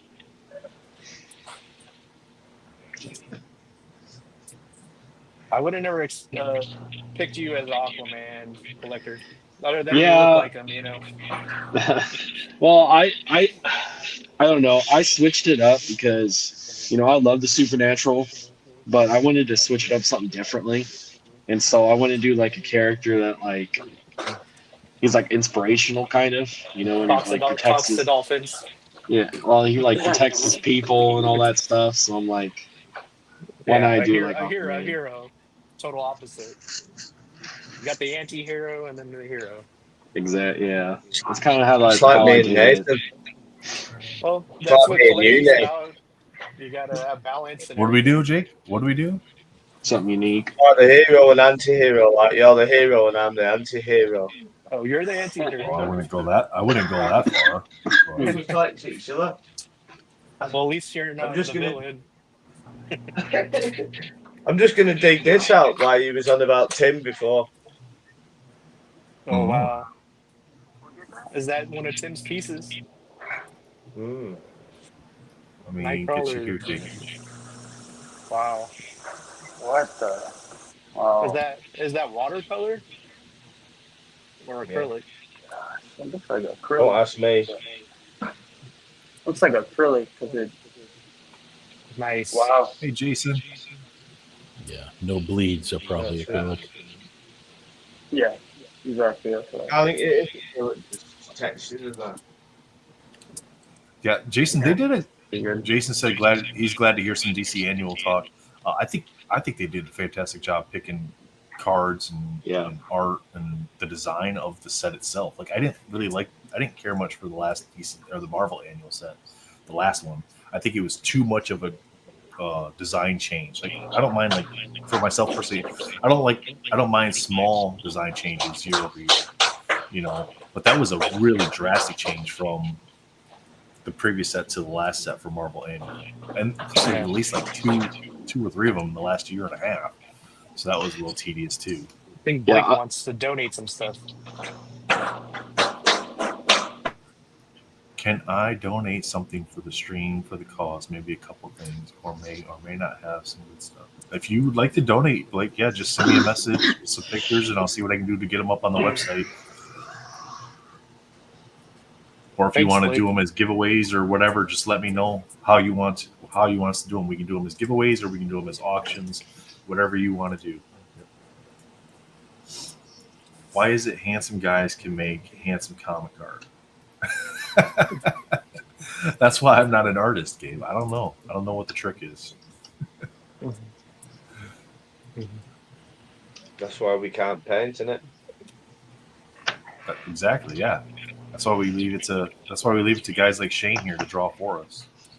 Mm-hmm. Oh, we've got the legend on soon. I mean, look at those hands. I mean, he easily could have been a model. He's a hand model. It won't be Leo. Leo's got the nicest hands. Free Comics has got the best hands in the community. And he knows sign language. Yeah, absolutely, Blake. If you got a picture, that way I can show what it is, and then we can do that. True Blue Collectibles on Instagram. That usually is the quickest way to send me an image of something. Or if you want to send it to Raj, then Raj could do a screen share possibly. I don't know how his potato internet will hold up. But. No, it'll kick me off if I'm using my phone.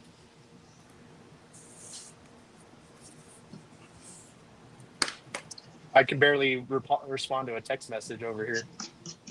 Oh no! That's what happened earlier. I got booted out because my wife wanted me to send her the link to the stream. I forgot to send her the link. Was she watching at home? Mm-hmm. Nice. That saw her pop up in the comments. 26 minutes to Monshaw. That's got to be the highlight. 26 minutes to Monshaw. I gotta get a t-shirt get an update figured out here. That sounds like that song. We're going to Brooklyn. When's Fausto's character collecting round table thing? He comes on at 2:00. Okay. I don't even know what time it is anymore.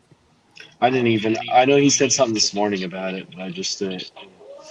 I really want to mess with Donnie and just give him some random converted time and have him not understand. Tony, I'm in my command center of my space. Can you send Joe a link, guys? He's like, what time zone is that? Can you send Joseph a link? Can I send Joseph a link? I gotta talk to. He gets pushed for time. It's this.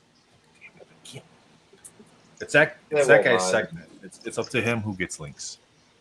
They won't mind. I just push buttons. I'll make the decision. You're the conductor. I just push buttons. All right. Jakey. I gotta get you buttons, Jakey. Yeah, I don't know why I've not got anything. I don't know. It's quite handy because I can just make excuses saying I've no control. Exactly. See, I'm just helping you out.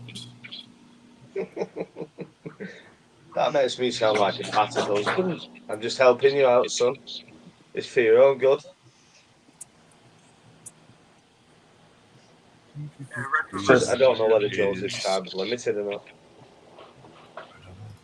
Well, we got Michael coming on at 1. Michael probably wouldn't mind if he was there Yeah, that's what I'm thinking. If you can hang on.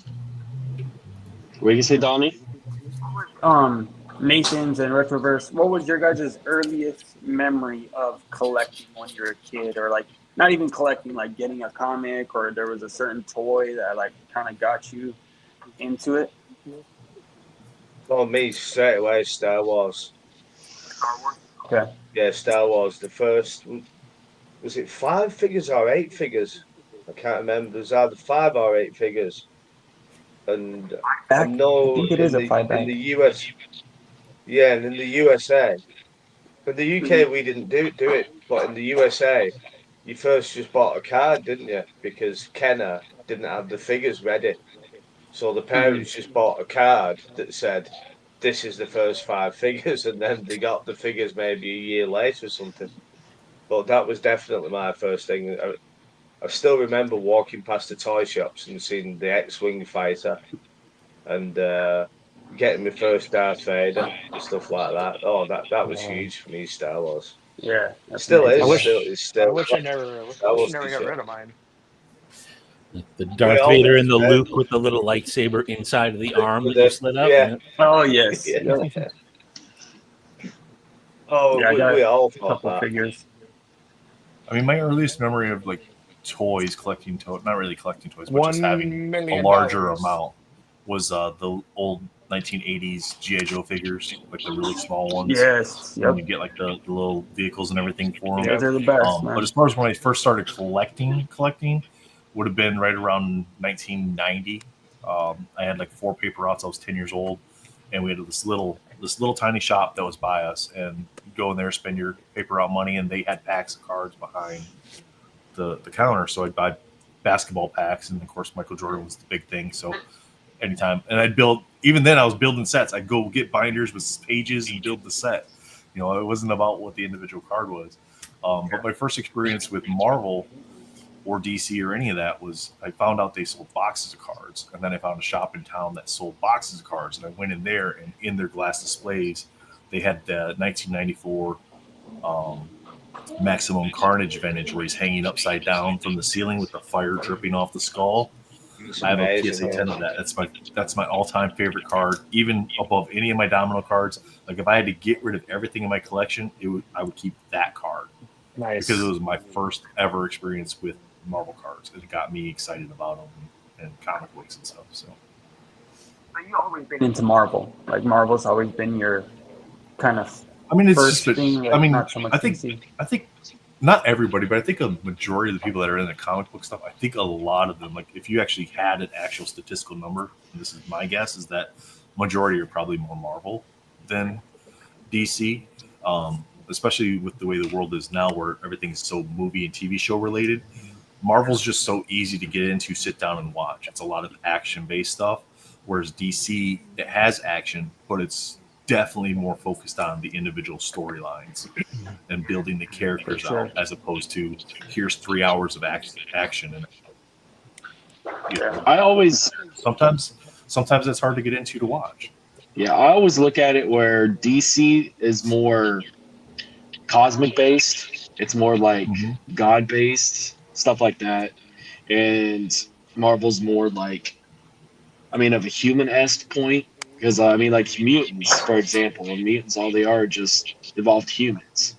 So I think that's, I think that's another, genre to that aspect too. You could see, but that's where I would kind of differentiate a little bit in that opinion, in that I always looked at DC. Yes, you have the gods like Superman and stuff like that, high-level beings, but most of the characters that are in DC in that world, it's like they're just people that have money and equipment and fighting skills, right? Whereas even in Marvel, you have their mutants, but they have powers, as opposed to they're a person that just has a certain set of skills, Liam Neeson, right? to then do something with those skills, as opposed to I can go like this, and now I've wiped out half of the Batman's always been my favorite character, and growing up I had older cousins that I got all their hand-me-downs, like their shirts, clothes, toys, all of that. So I was able to get their dad would buy them everything, and they're about like 6 years older than me, so they passed down all their GI Joes, all their Batman, the Batmobiles, Transformers. It was actually mainly what was that? Can't think of the other one. But like I got all their toys, and Batman was like big back then. The '89 movie was huge, and they would always tell me like, "This is the best. Batman's the best. Batman's like." So in my mind, like wanting to kind of be like them, I always thought Batman was the best, like. And then getting to see like on the Marvel side, my first comic ever was Silver Surfer's first solo comic, and so like having that book. And then going to DC, I never had DC comics, but I had DC toys like crazy and some cards, but Marvel comics, that was the majority of what I grew up with. But now it's the opposite. I have tons of Marvel cards, and I have all DC comics, Wolverine comics as well. But all right, we've got 7. Keep going. I could relate because I grew up. I didn't make that. My mom was single parent. And we were latchkey kids, and we'd just go to the comic book store and try to scrounge up some change to buy a pack here and there. And the kids down the street were the rich kids, and they had like a nanny and everything. And I got all my sets secondhand from them from their extra cards, and then their mom was really nice and would buy us packs also, and that's how I got a lot of my cards really, and I still have all of them. And or hitting up yard sales and stuff like that, right? And just trying to get any of the cheap stuff you could. And then for Christmas one year, I finally got a whole box to myself to open, and it was 92 Masterpiece. I was like floored to open that all to myself, a whole box. It was just awesome. An awesome feeling as a kid, and spoiled me for the rest of my life. So that's all right. That's my auctions coming up, ending in 16 minutes. We've got the PSA 8 Wolverine Prism, the archetypal from 1992 Wolverine, the then till now set.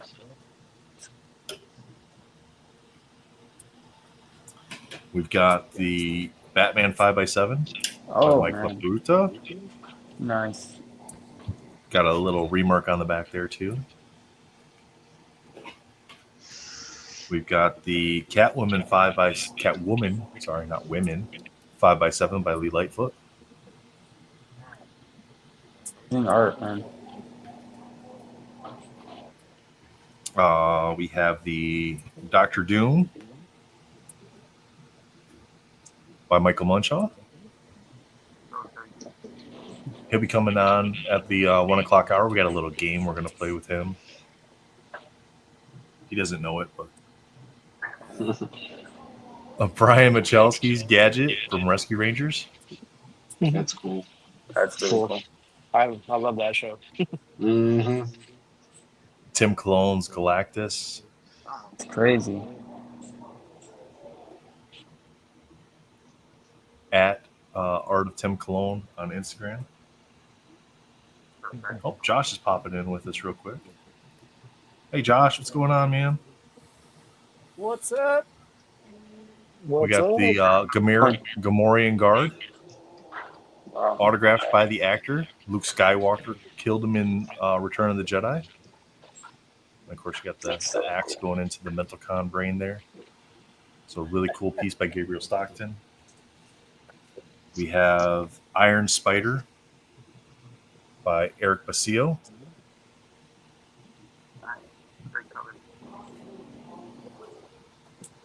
We've got this really freaking badass This is a 4-panel. This is a 4-panel by Oliver Castaneda, Viscertas. And then you have... and then you have Gunslinger. Wow. Gunslinger on the back, yep. Great piece. That one's currently at 85 for that one currently. These are the auctions that are ending in 14 minutes. Okay. All right. We have the Spider-Man by Mike LaPruta. I think I'm saying that right. I'm not sure. I think so. I believe that's it. La Paruta. And then we have Bub's favorite, Starfire by Alyssa Agra. There you go. One of her favorite characters. Very cool. Yep. And it's got. So I'm gonna, Bubs. I'm gonna try to get this. There you go, Bubs. I don't know if you can see that. So there's like metallic paint going on in the hair as well. Okay. It's Cool. like that's not something that's going to show up in the scan. So we're trying to show the cards to you guys today during the live as well, so you kind of get an idea of what some of the little special features that are in the cards. And then we have the Wolverine by Paul Hill. And then Matt Filler is going to give away this one here. Oh, wait. No, we're not doing that. I seen that you got that one. That's a beautiful piece right there, Matt. Yeah, great. I just kept it right there. I'm protecting it, Matt. It's right here. I see how it is. No, that's an amazing one. Who do we have on coming on? I'm going to send that over. We have Michael Munchausen coming on at the 1 o'clock hour. So, and then we got a little game that we're going to be playing with Michael. So. Nice. I'm going to see. It'll definitely be. Bob says Starfire is a baddie, as the kids say. So currently we're sitting just over $8,100. I got to update the banner here. Currently sitting just over $8,100 raised. Wow. Again, if you're not going to bid on any auctions, but you want to help raise funds for the charity, go over to the mentalcon.betterworld.org website. Help us out. You can do a straight cash donation, and there's also the raffle is there as well. If you're going to do a straight cash donation, I highly recommend just buying some raffle tickets because it's a great way to kind of have an opportunity to get some of the cool art that the artist donated for the event as well. And that's going to be custom framed. It's like a dual mat, so there's like a solid color with like a white border frame in there that the pictures that the cards sit behind, and then it'll have the museum glass on it as well. So you'll have reduced reflection, anti-reflection. Last year's frame piece was ridiculous. Yeah, it was really cool. We had to ship that to Canada too. Oh, damn. Because Michael Thomas won it and he lives in Canada, so we had to ship it to Canada. So we had to make sure it was extra special packed. So I was like, I'm not going to pack this. I'm going to bring it to the shipping place, watch them pack it, and go, yep, that seems like that's safe. Or you could hire Jeremiah. He's an excellent packer, from what I know. Is he is he one of those guys that's like a 2030 bubble wrap layer guy? Yeah. No, he was helping putting away the OA at OAX, and he's meticulous. Yeah, Blake, yeah, if you want to send that to Matt, you can do a screen share, and then we can show what we're going to do. Oh, and Blake, could you, I think I have him. I could look him up on Instagram, too. Just shoot me a DM, just so I could get some ideas off of you for your sketch. All right, so we'll have, throughout the rest of the day, we'll also have 2 Dimitri Patelis prints that we're going to be giving away. We have 2 of those left to give away. All kinds of great auctions coming up. 2 o'clock hour. We can show that real quick to show what's coming up in the next hour as far as what will be available. So we have the 1991 DC Cosmic Cards. That's a hobby box as well. Another thick box. Holograms in that one. We got the Punchline by Mike LaPeruta. That's Joker's other girlfriend. Is that right? Punchline? I think so. Gwenpool by Brian Michalski. Got a cool little boom on the back there. That's cool. One of my favorite cards this year, Tim Clone's Wolverine. Just absolutely killed it. Tim killed it on that one. Yeah, he did. He was up there with Dre. Don't tell him that. Do not tell Tim that. Oh, I'm just kidding. I'm just kidding. I'm just kidding. Okay, we got Hot Girl by Alyssa Agra. No, Tim's doing a fantastic job. Carnage by Joseph Reed, and that's got the foiling on the back there as well. Nice. Batman Beyond by Paul Hill. Yes, that's a great one. Really cool piece. It's a really nice one. And then this one's really cool. Gabriel Stockton did this one. It's a Roman soldier, and then on the back he wrote, "As I meditated or prayed on Luke's purpose, this came to my mind and spirit." Nice. So it's That's kind of written cool. around the edge of the card. You got the little trident thing going through the brain there. That's cool. Damn, that's cool. Roman fighter. Should have wrote it in Latin. Yeah, would have been fun to try to read that. But that's a great piece. I don't. You didn't take Latin in high school. This is. I did not. I took French in high school. I did not take Latin in high school. Me too. So, we got from Amanda Z. Oh, nice. That's PC preview Superman PSA 10. Take Spanish. 10. That's a PSA 10. Wow. That's a PSA 10. Yep. Nice. We have this one here. I'm gonna have to look the names up because Jay went and did a lot of the image stuff. All right, so we have the Muller twins and Titan. So we got the Muller twins on the front there, Titan on the back. Really great piece. Yes. He did a great job with the characters, with the design of the card, the coloring. That's really cool. Did we lose Josh? Josh is back. All right, Josh is back on. Okay. We got the Catwoman by Lee Lightfoot. So you got one Catwoman ending this hour, and you got another Catwoman ending next hour. I love that piece. So yeah, great piece by Lee. And then this one, Gabe. I'm going to show the back first. Oh, nice. So here's the back there. Artist messy painting. And then the Spider Punk on the front. Wow. Damn. I'm gonna try to get this to be okay. So now you can start to see some of that brushwork on there. Wow. A little bit of it. That looks nice. It's so hard to get right here, these buttons. So there's extra paint right here around the buttons that raises it up. So like if you're like reading it, like you're reading like a Braille book or something like that, it's like there's buttons there. So I mean, I can't really. It's so hard to show on the camera, but man, it's so good. I would think Derp would be all over that one. You can see it. You can see it a little bit right there. So the black that's right there at the bottom of the buttons right here, that's extra paint on there, raising that up. And then even across all the strings, everything all across here, it's got like, it's layered with the acrylic, so it's just like it's so textured and 3-dimensional. That is amazing. Those are the 2 o'clock pieces. So 5 minutes left on the 1 o'clock pieces, a little over an hour left on the 2 o'clock pieces. So right over there, get some bids in. Get that giveaway ready if you want to present it. Mm-hmm.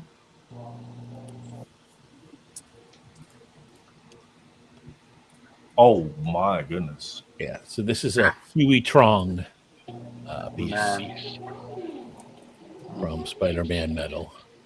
Oh, nice! I won one. I won something. Not too. We're gonna do hashtag Blake.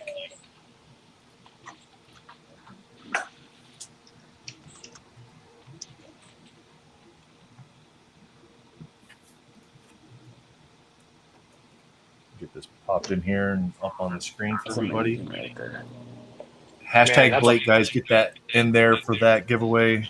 You're giving freaking amazing, Blake. Dude, that is really nice of you. Thank you. That is crazy. We're not gonna be able to replace that one with our. Yeah, there ain't no way. There ain't no way. No. That's insane, Blake. Mm-hmm. Donnie, you better get on it. I know. I'm gonna definitely try to give it my best. I think I could do a good on anything Venom. I just love. It's easy for me. Can't go wrong. Amen to that. What's up, fellas? Hey, Joe, how's it going, Joe? Joe, how's it going, son? Hey, how's it going? Going good. How's the wife and kids doing today? Good man. They just want to go sit, take a nap. So I was like, you know what? the only time I really got. So it's awesome. It's like it was meant to be because I got a couple of symbiotic giveaways myself that I was going to do. Holy crap! But we'll get back to that in a minute. It was meant to be because Munshaw's coming on. I'm on, and we have a little game to play. So perfect timing, man. So if you win a giveaway, you're going to reach out to the person that's doing the giveaway because that's going to be the easiest way to coordinate shipping versus you reaching out to me or Jake or Matt to then have to transfer information over. So those that are doing the giveaways, if you could drop your handle for Instagram in the chat once the giveaway's done, so that way everybody knows, the winner knows how to get a hold of you. All right. Okay, guys, gentlemen, it's about that time. We're going to wrap up this segment and move on to Michael's segment.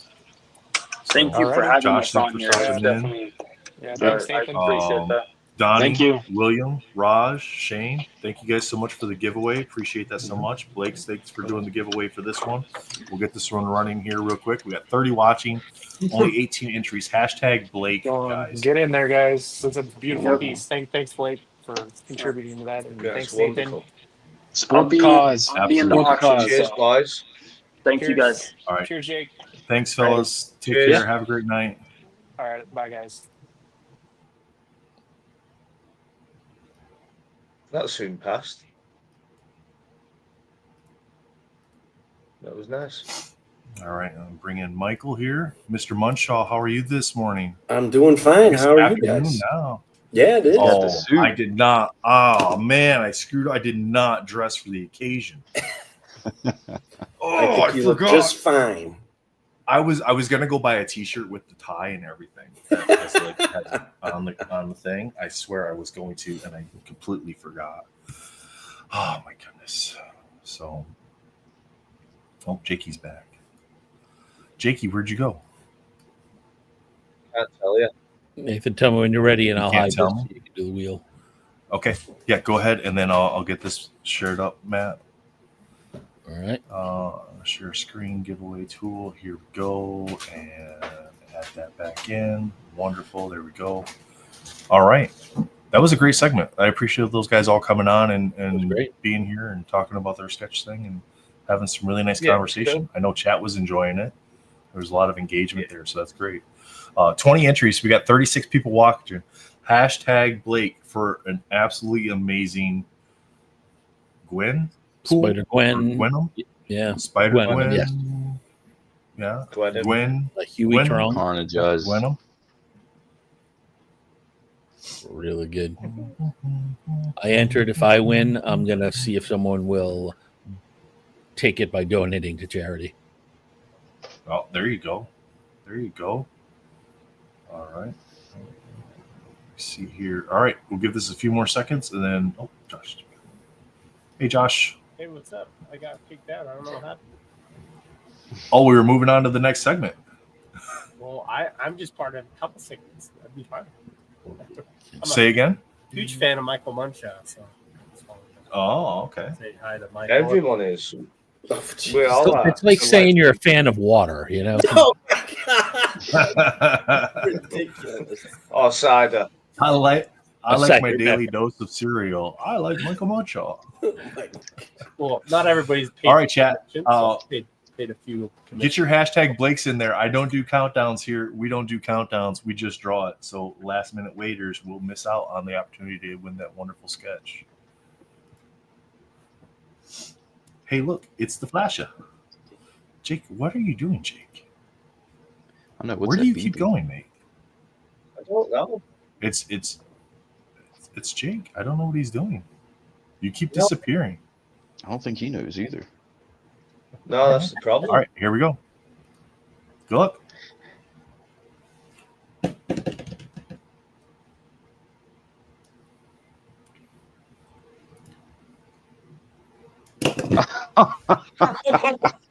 It's freaking broken. Wow.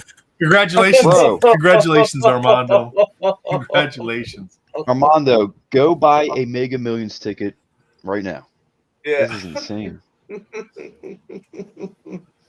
Congratulations, Armando. Wow. Come on. Brilliant. Oh my goodness. I mean, what do you say to that? Just like, well done. That's all You you can say say, isn't with it? 1 in 160,000 odds of that happening that something is broken. Yeah. And that at some point he has to be excluded. And I'm sorry to say that, but yeah, there is something. Armando, unfortunately, no more giveaways for Armando for the stream. The Congrats, statistics man. just don't work. Jake, they just don't. I think Jake has internet issues because he keeps dropping out. He must. I wonder if he closed the door in his office. That's a very good possibility. And that blocks the signal. I need him And when he because closes the door, he loses internet. That's how that works out there. he built a game. He built a game to play, and we need him because he has the game. I game? don't have the game. He has the game. I don't have the game. What game? Oh, man. We're gonna play. We're gonna play strip poker, and Yeah. unfortunately, you were the most close, so you're probably going to win. So, Jake, I need you to pull the game up before you. Did you close your office? Armando, there's Blake's Insta for you to reach out.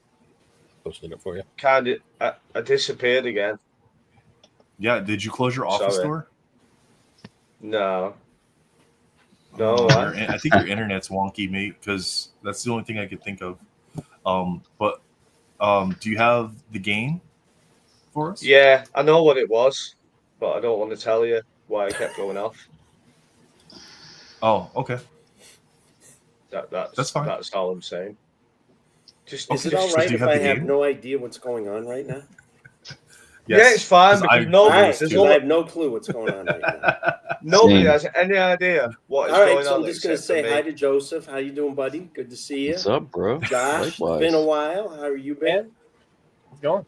Good. Matt and Nate, I see you every 2 or 3 weeks. How are you gentlemen doing? Yeah. Hanging in there today? And Yes, then, sir. of course, Doing my buddy great. in the UK. Miss you, buddy. I miss you, mate. Yeah. Oh, and then he leaves. That was perfect. Leaving on that note. Oh my goodness. And he's back. One of these times, I'm just not going to let you back in. You realize that, right? I got him. Oh my goodness. Joe, you gonna let him in? I click him to let him in. Joe lets him out. Yeah, I clicked at the same time. I forgot that I could do all this stuff. Okay. So Right, I'll try and help out. Okay, you I good now, Jakey? I was bidding on the Gamma Guard, and I kept refreshing it. Mm. And I kept knocking So you lot you're off. refreshing the page, and yeah. So if you just open up a completely different window for the auctions, then you don't screw up the stream. I know, but I was too excited to keep refreshing the page. See, this is why he doesn't have admin power, because he would do what Josh does and accidentally end the stream. I haven't done that for I remember that, 3 yeah. years. Anyway, we better get on with this quick, just in case.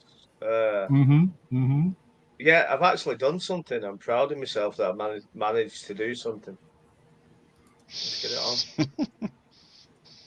Oh, I can't. You're controlling it. Come on, mate. You got it. All right. I'm on. Can you see me? Yes, you're displayed properly. Michael, can you see it, or I do we see. have to... I guess. Yeah, I see a screen. Okay, so what Jake has developed here, and Jake, you can clarify it here for me. I'm just going to speak in English so people can understand it a little bit. So these are different tier levels, and we've seen this done before with sets of cards and images from those sets. So S tier is like this weird millennial, Gen Z, Gen Alpha ranking system. Like I always thought Specialist or A something? meant the best, but yeah, S is It's a video game yeah. thing, yeah. Yeah, so it's Yeah. like the highest tier you can have or whatever, and then you would work down A, B, C, D, E, F being no E, but F being like failure. And Jake wants us to rank the movies that have been out. That would be a fun So then we would give them a grade of S, Superhero. A, B, C, D, or F. Yep. Yes. Correct. Like where you would place it in your rankings. We argue over it, basically. Gotcha. There's no arguments. It's been a waste of time. It's just an open discussion between friends. That's all. Exactly. It's not, And Michael. we're clearly not going to disagree. Friendships have ended over less. Yeah. Right. Let's get going because That's it, Dre. If Michael says he's never coming back on the Sketch Card Wars, we're so sorry. It's not our fault. It's just Which Superman is that? Is that the second one? The first one.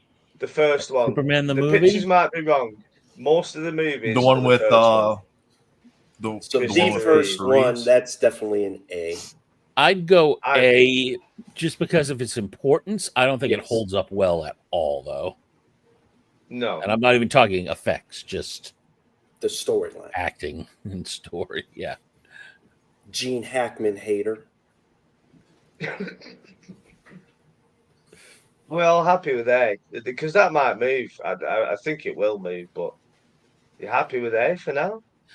For now, I think once you see a few more in A, you might revisit Are we it. allowed only a couple in I agree. A's and a couple in B's? Is that like what you're saying? I think at some point Well, you we're have to gonna do change that where it. you have to spread them out. Yeah. Because there's that theory drives about more half. conversation. Because if you just go everything's B and up, well then It won't happen. you've got to put something in F. You've got to put something in F, right? No, there's some terrible movies listed in here as I'm looking at these icons. So. Is that the Edward Norton Hulk? Yeah. I don't even know what that is. What is that? Yeah, it's hard to see. Edward Norton Hulk. I thought that was that would have good. been the first Marvel movie. That's right? regular Hulk. Oh, the first Hulk. No, the first Hulk. Sorry, the first the first one Oh. by Edward Norton. No. Yeah, the one without Edward Norton. Put that at the bottom. Yeah. Yeah. I think that's a complete fail. Right, this one, I might upset some people. I'm going. They're so small, we can't tell which one it is. Thank you. Jake, can you zoom your screen in? I'm like, wait, Can you zoom your browser in, Jake? A little bit less. All right. Yeah. Enough. All right. So is that the first Spider-Man? Yeah, they're all the first film as such. That's Seabiscuit as Spider-Man. What's his name? D What's seems his a name? little low for that. I can't even remember his name. Is it Garfield? Tobey Maguire. Or Maguire? Derpa said that seems a one's little D low due to for that. Nickelback. You could move that up. Do you think? Yeah. No? Josh is like, no way. Bob says, nah, you can't put Spider-Man as D tier. We can. What does the I'm chat just saying say? what chat said. C, I at would put least a Spider-Man. C, I put average, Spider-Man right? in F every time. I put Spider-Man in F every time. Oh no, we can't. That's be why like I'm not voting. Oh gosh. That's You why I'm didn't not think that voting. you didn't think Tobey Maguire made a decent Peter Parker. That he was a No, believable Peter Parker. It was just it was too over the top, wasn't it? Yeah, it's It's kind just of like like y'all too roles with weak and- Seabiscuit and all that. Yeah. Yep. Yeah. You ever seen Fear and Loathing in Las Vegas? He's got a little cameo in there. Has it? I've still never seen that yet. I don't know why I've Oh. never seen it. You are missing out. It's amazing, isn't it? Mhm. We're happy with Spider-Man indeed.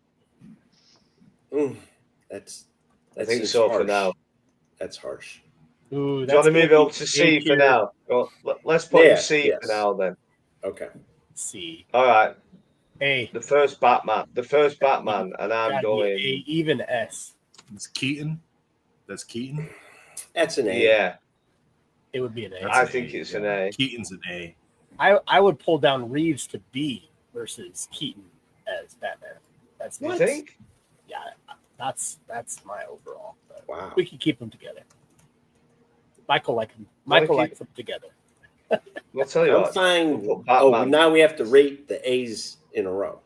No, we'll just move them as we go along. I would go that far. Like if you got time in the segment to like get all the movies up there and then organize them in order in each tier, because then you find Yeah, no yourself problem. actually moving movies from tier to another. Yeah. Well, I'm Did going. you just drop to that and delete C it. just because? Deleted it. He just deleted that. What are you doing? What is Not wrong even with close, you? mate. Not even Oh my close. God! Will you put that in F, please? Thank you. What, the first X-Men movie in No, F? Yeah, that definitely was would be. They just terrible. weren't. They just weren't No. good. It was Yeah. terrible. No. They weren't good. Throw it with Spider-Man then and C, since we can't agree on S and There's F. Just no put it That's way. You fair. think? No way that's Yeah. See, we bad can't. as Spider-Man. You're allowing I people didn't are like the allowing first biases X-Men. in here now. It wasn't a good movie. What? Do you not think? B. B. Exactly. Yeah. Exactly, Bubs. Bubs is X-Men is right. pretty Yeah. corny, Yeah. but it's a classic. Oh. Yep.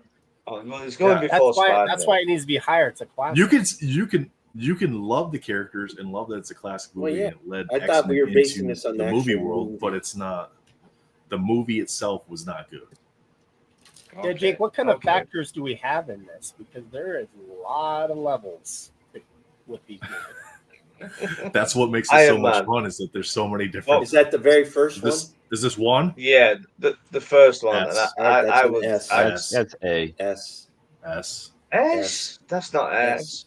Iron Man started it an all. It started it all. Post- People didn't post- believe in it. People didn't believe in Downey. They didn't believe in none of that, and then it set off a whole change. That's And it's a good movie. And it's a classic. Yeah. Oh, I don't know whether it's a classic. Plus It's not visually. a classic, is it? no. I'd say the same with A- Yeah, no, you're right, A- Joseph. yeah, They we got. pulled There's a off lot the of suit S. We got and how he wore the suit. We got and he Iron looked Man. real. We got Yeah. Iron Man A, Iron Man S, A or S for Iron Man. Yeah, chat's all agreeing A or S. Let's for keep him in it. Let's keep him in S for now then. Also, Ghost Mike Addy-Grenald. Rider. Oh, that's an He, F. he designed the suit. Ghost. I'm going D because I think Nicolas Cage is the worst actor in the world. Then why did you make it What a do we D think? when it should be an F? Good point. There we go. Yeah, F. Yeah. We're That agreed on hurts 'cause that. I like Ghost Yeah, Rider. that was easy because it was a terrible movie. Yeah, Catwoman. I'm F. glad you have I someone. can't remember. I haven't even seen it. I didn't even watch the movie. It So was awful. D. D or Was F. it bad? I can't That's remember. an F. How It can was- we put? I mean, that would be I an F. can't remember. That as was a that was C. Halle Berry. That was Halle Berry Catwoman, right? Yeah. Does she not get D just for being Halle Berry in the outfit? Bob says F minus. I would rather switch Ghost Rider Nope. with that one. F. I'd be okay with switching Ghost Okay, Rider. okay. F. Hey, Yeah. Chat's- Armando's I'll go for correct. Everybody says Armando's F. correct. What did he say? I can't see the charts. Blade technically started it Oh. off, but if you want to be in continuity wise, it is Iron Man that started all this. Where we are now. No, well, kind of. Well, we'll there'd get be to a debate, but we'll get to that. We'll get to that later on. All right. I'm Captain putting Marvel. that in F. I'm putting it in F. What? What? No, I'm get going out to of put here. Wonder Woman in What are it. you I'm gonna doing? put Wonder Woman in F. What is So all sexist. What is Put So happening sexist. right now? B, No or way. maybe F. Captain Come Marvel is on. a C. Miss Marvel. Who's in Captain charge Marvel. of this mouse right now? This is ridiculous. Everyone, it's a democracy. What we're saying, boys and girls. It's a democracy. All right, You we ram got- it into we got F chat. and say, We got well, chat we're saying. done. We got chat saying D for Captain Marvel. Wonder Woman is solid, not an F. Solid. What?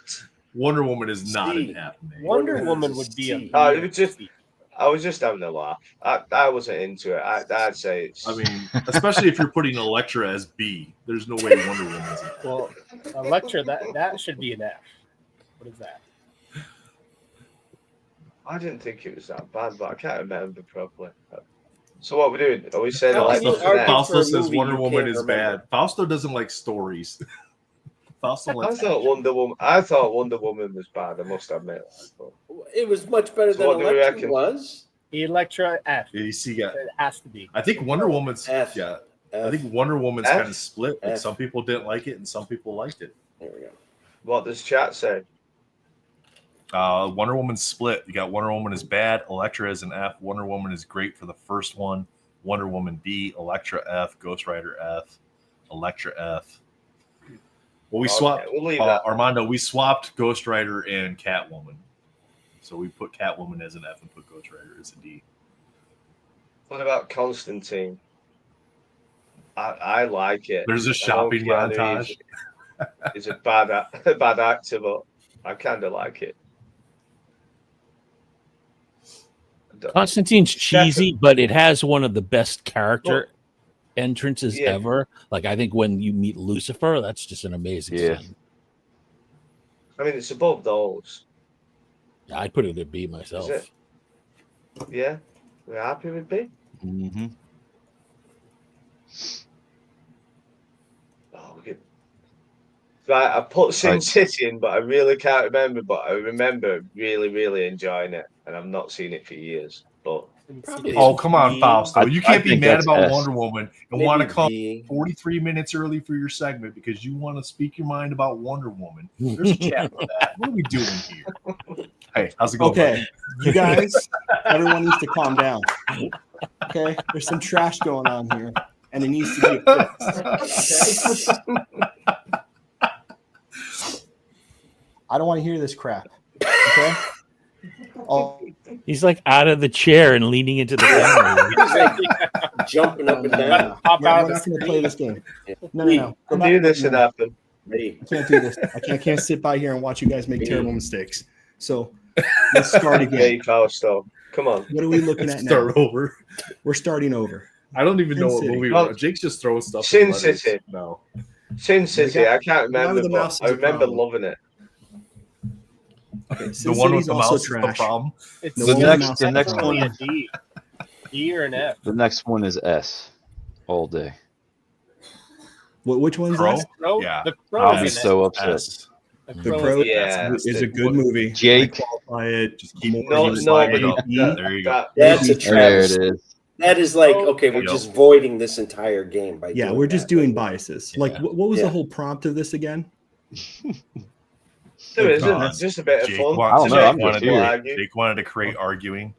Okay, so Yeah. Jake Just is wanted a to disruptor. Rage bait. Got it. Exactly. Yeah. Yep. All right. Matt Possibly says the we're here best to They're end going to the cause us to talk about mental health. Okay. It was possibly the best comic book ever written. What in is? my eyes? The Crow. But we're not rating comic books. We're rating movies. rating the movie. No, as far I as know movies, we're it's not. one of my all-time favorites. I know we're not, but I didn't think the translation was that bad from movie to comic. And we are just rating the movies. It's a brilliant movie. I mean, if you're an emo kid. And today it's mental comic. That'll be me. Whatever I want to, Matthew. You're an emo kid. I gotta admit, I love The Crow because It can't rain all the time. It's awesome. Oh God, did you really throw that quote out there? God bless you, man. That is good stuff right there. That's the quote to put out there too. That's so funny. Okay, Joker's an F. Team Phoenix's Joker. I haven't seen Joker. Good, you've survived. Your eyes Why are are you wide. running? Wait, Why is are that you the running? singing You one? haven't seen like half of them. Is that the singing Joker one?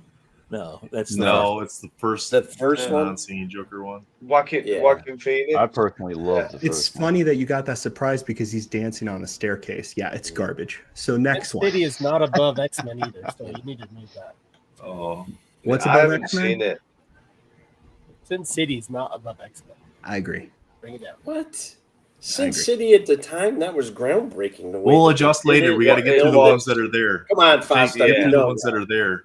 Don't And even. then adjust. Rodriguez is so annoying. S. He's such Right. a Logan is an Logan. S. Who put that as a D? Yeah. Okay, who wants a problem? Agreed. No, Nobody. he's Logan dragging. was He's the very dragging. first rated He's R freaking movie. So Doesn't make it good. Marvel. Okay, Logan is It could- good. As long as Logan is S. I'm yeah, happy.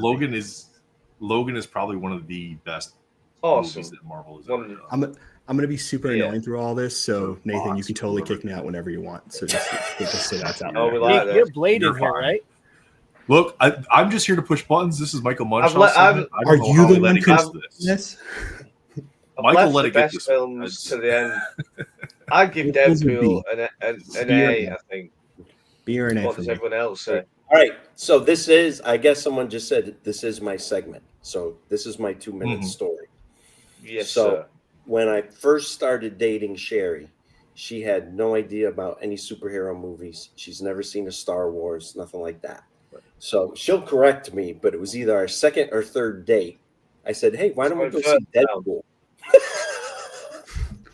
perfect way to ease her into it. She was like, "Are all superhero movies like that?" Just been like boldface, yes. They are now. Deadpool Did she belongs like to the A or movie? X. Yeah, she enjoyed it. She loves Deadpool. She loves on the. Then it's First an one A. was very Then good. it's an A. The first one was good. I think it's an A. Yep, it's an A. I'm happy with A. I think so. It's above Superman. Well, we're not doing that. Superman's You a gotta get all the great movies movie. up there first, No, and I then know. Okay, so I how know, do we but have I this just with had no to do it. Superman 2 icon? Where's Superman 2? Because I can only put so many films on. I didn't know how long the show would last, so I thought I'll just have a few. Also, some of these are picked with taste. So Superman 2 had to be not here. Straight F. What No, do you what I mean? tried That was to the do. best Superman out of all of I them. know. Superman 2. Stop. No, I tried to use just the first films, and then Okay. the case of Batman and Spider-Man, I used the most iconic. Well, Batman pieces. Returns has to be All S. right. Well, then why don't we have barbed wire in that icon list? Then? I was going to put Barbarella in it. Good work. I wanted to put in Flash Gordon, but I didn't think anybody'd know what it was. Whoa. Oh, really? And I would have put Flash I Gordon guess quite we're high. old. We're just old. Yeah. Flash Have Gordon's we good. got any complaints of Aquaman in F? So No. Aquaman's better than Captain Marvel, though. So what are you gonna do about that? D then? Are we saying They're D? the or C? same. Oh, Ghost I Rider didn't being a like D it. is really harsh. I get Oh, it. I jeez. respect it. But I feel bad for Ghost Rider. But yes, you're not wrong. But is if it's Aquaman staying where he is? yeah, Sure. it's happening. Yeah. Well, this is happening. Yep, Which one's that that's one? happening. Is that First Rise or the Fantastic first Fantastic. one? The first This one. one? Yeah, that's where it It's belongs. supposed to be. Captain America supposed to as be. Johnny Storm. That's a We'll good let job. Fausto do that one. No. Higher. This is higher. you Higher. can't see higher. it, but it's the Turtles movie. Yeah, a little higher. Turtles. Would be And there you A go, or- baby. or That's a it. A or I S. think it's up there. Ice baby. 100%. Let's do this. I've no disagreements with that. It's That better than scene with Superman. Ralph being all depressed and April helping him We'll out do and that. talking to Leo, Donnie working on the car. That was good shit. Right, Avengers, the first Avengers. A or B. Anyone else? A. Hey, I would who's say hovering over C? Who's this guy? Who's this invisible hand we have to live with? Like, what is The- this? Drunk guy over in the UK. Oh, there it is. Why is Sin City still up there? Because it was a good movie. It needs to go down. No. It's a D. No. Do we think? No. Is it? Let's, We'll let's get back vote to right that. now for Sin City. I think Faustus agree with me that I agree with you. Sin City is good in the concept. Like, there's a few It's stories not- that are interesting, but it should does. be B and above though. Oh, Suicide Squad to definitely be an F. I've not seen it, Yeah, so I have no thoughts. Could go Suicide as a Squad's an F. D or It's a an C. That's a terrible movie. That's Like, an F. legit terrible. That's a terrible movie. Has the weasel in it. How can a movie Yeah. be bad with Case the weasel? proven. Thank you. I really appreciate the help. That's I right. like Fantastic Four better than that. So yeah, there we go. Yeah, that's that done. That's done. Hellboy. I think B. I liked Hellboy. I thought it was all right. B would I be just Yeah. liked it. It was fun. Eh. B doesn't upset me for Hellboy. I still think X-Men should be. You all have a voice. Watchmen. now. That's You all have a amazing. voice. Use it. I There think was a this law. is S or A. Okay, well, I will say this. A. What puts Watchmen in the B category, and hear me out, is the A? scene in the helicopter. Is that lovemaking scene in the helicopter. When you rewatch Watchmen, there's a little bit of a, they really did this? And it's a very awkward, like 10, 12-minute moment in the movie. And it kind of moves the mystical S that it should have into the A-B range. I'm just going to put it out there. That's just my opinion. So let me ask you this: does the book have any variance in these votes? Because if the book does, the book for Watchmen was so amazing. We're rating movies. We're The rating book is movies. very No, we're just different. no, The movie. we're just rating the movies. Yeah. The book is very different too, though. I will say, like it's basically dictated by a journalist and news reports, and then the Pirate Jenny story, which is fantastic. Yeah, I don't know. I don't know, man. There's some things in Watchmen I'm just like, I love hearing Rorschach scream when Manhattan's about to do his thing at the end of the movie, and it just devastation. And then some moments I'm like, Would S be compared to life changing? Let's put it there just for A is good. for now. I'm happy with it. For the helicopter scene. Yeah. For the helicopter scene. That's going too high. That's already way too high. Still too high. Down to a D. Still too high. 300 is no. This is Sparta. Yeah. Yeah. At least a C or a D. Thank you. King Leonidas and his 300 men. It's a C or a D. Yeah. Is it? It's a C. Yeah. I'm We can put it to Wonder Woman. And there we go. Oh no. Sin City was definitely better than 300. Sin City is 100% better than 300. Agreed. That is correct. It's a democracy. It won't be a democracy. No. Can I answer this? No, one? Yeah. Is there like a trash folder for you can just delete this completely? That would be. Oh, I can't believe Joseph is. Wow, Thank you. Joe was like, that was good stuff, Joe. The symbiote guy was like, yeah, no. Hey, chat. I'm gonna need you all to forget that this was even part of this segment. Just blank this out. Hey, great. Seriously, can you get it off the screen for me? Oh my God, you're my hero. Hell yeah. I can't. I don't know. Michael, you like how Jake hijacked your segment? I know, huh? It's higher than Aquaman. Come on. What we're saying for the Spider-Verse, I liked it. Higher. Dude, I that's think it's B or the A. first one or Yeah, the B. second one? It's the first one. Is it the right? He first? already The said first one? this is the first ones of the franchises. I fell asleep during it, so put it in D. You fell asleep to the first Spider-Man?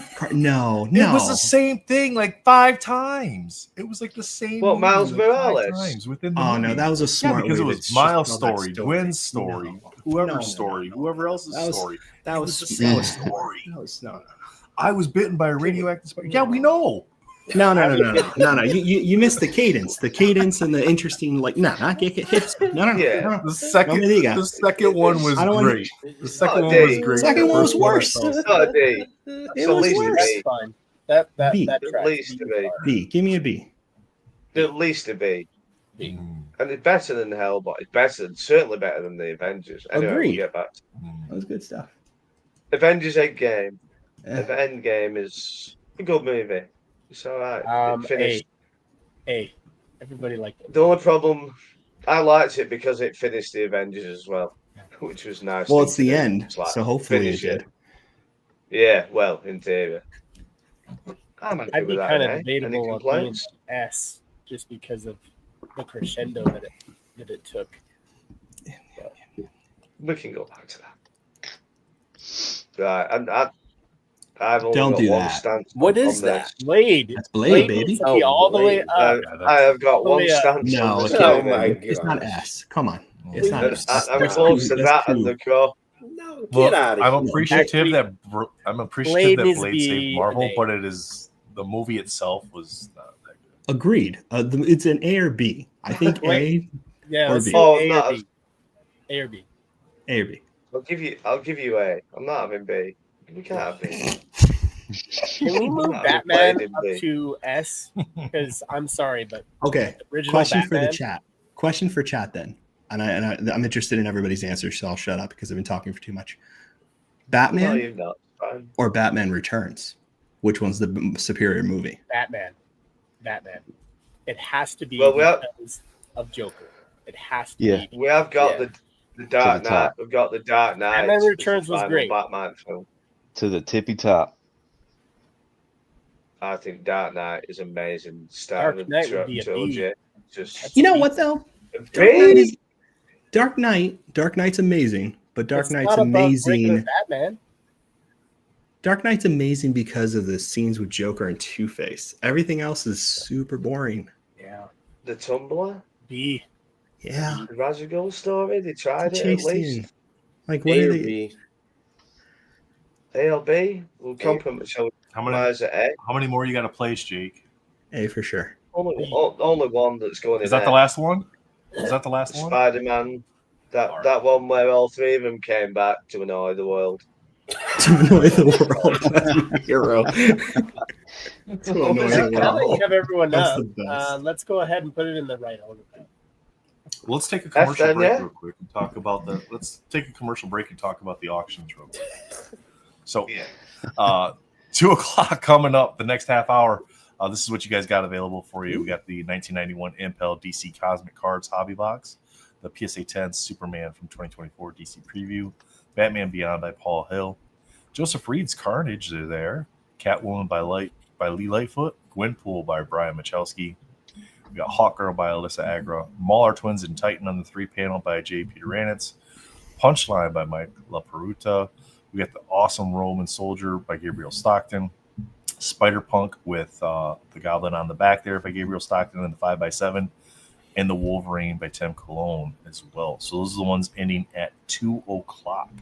Currently sitting at about $8,800 raised for the charity. So those are really great. Awesome. And back to your regularly scheduled program. Real quick, if we can, I'd also like to throw in some sort of giveaway at some point during this. So go ahead, continue.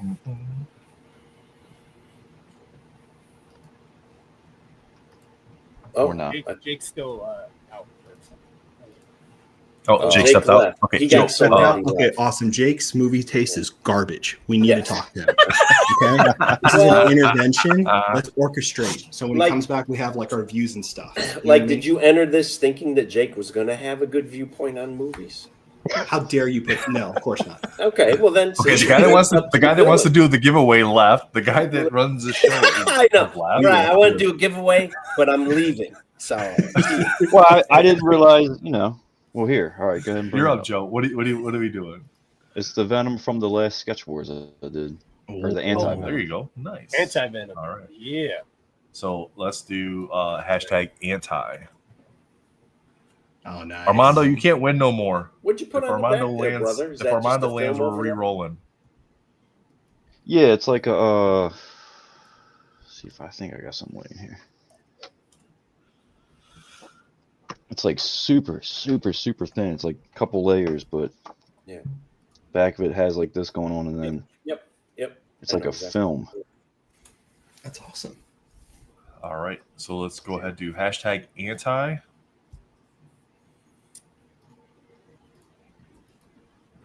Oh, then, hey, I just see. like you were saying earlier. I thought I saw somewhere in the comments, Tony said something about Dolly Parton. Hey, Tony, I meant to text you and send you pictures. We were in the Smoky Mountains this past week, and yes, we did go to Dollywood. And I did think of you while I was wandering around Dollywood. As one does for Tony. As one does always, where Tony Perna should be. For Tony Perna.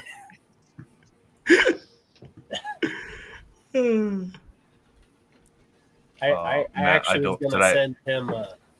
Are you down on purpose, or did I do that? It might have Dolly been me. Parton I cake can't hear you. mix I found at the store the other day. I was going to send it. I'm sorry, I didn't catch that. I think Sorry that about was that. happened? All good.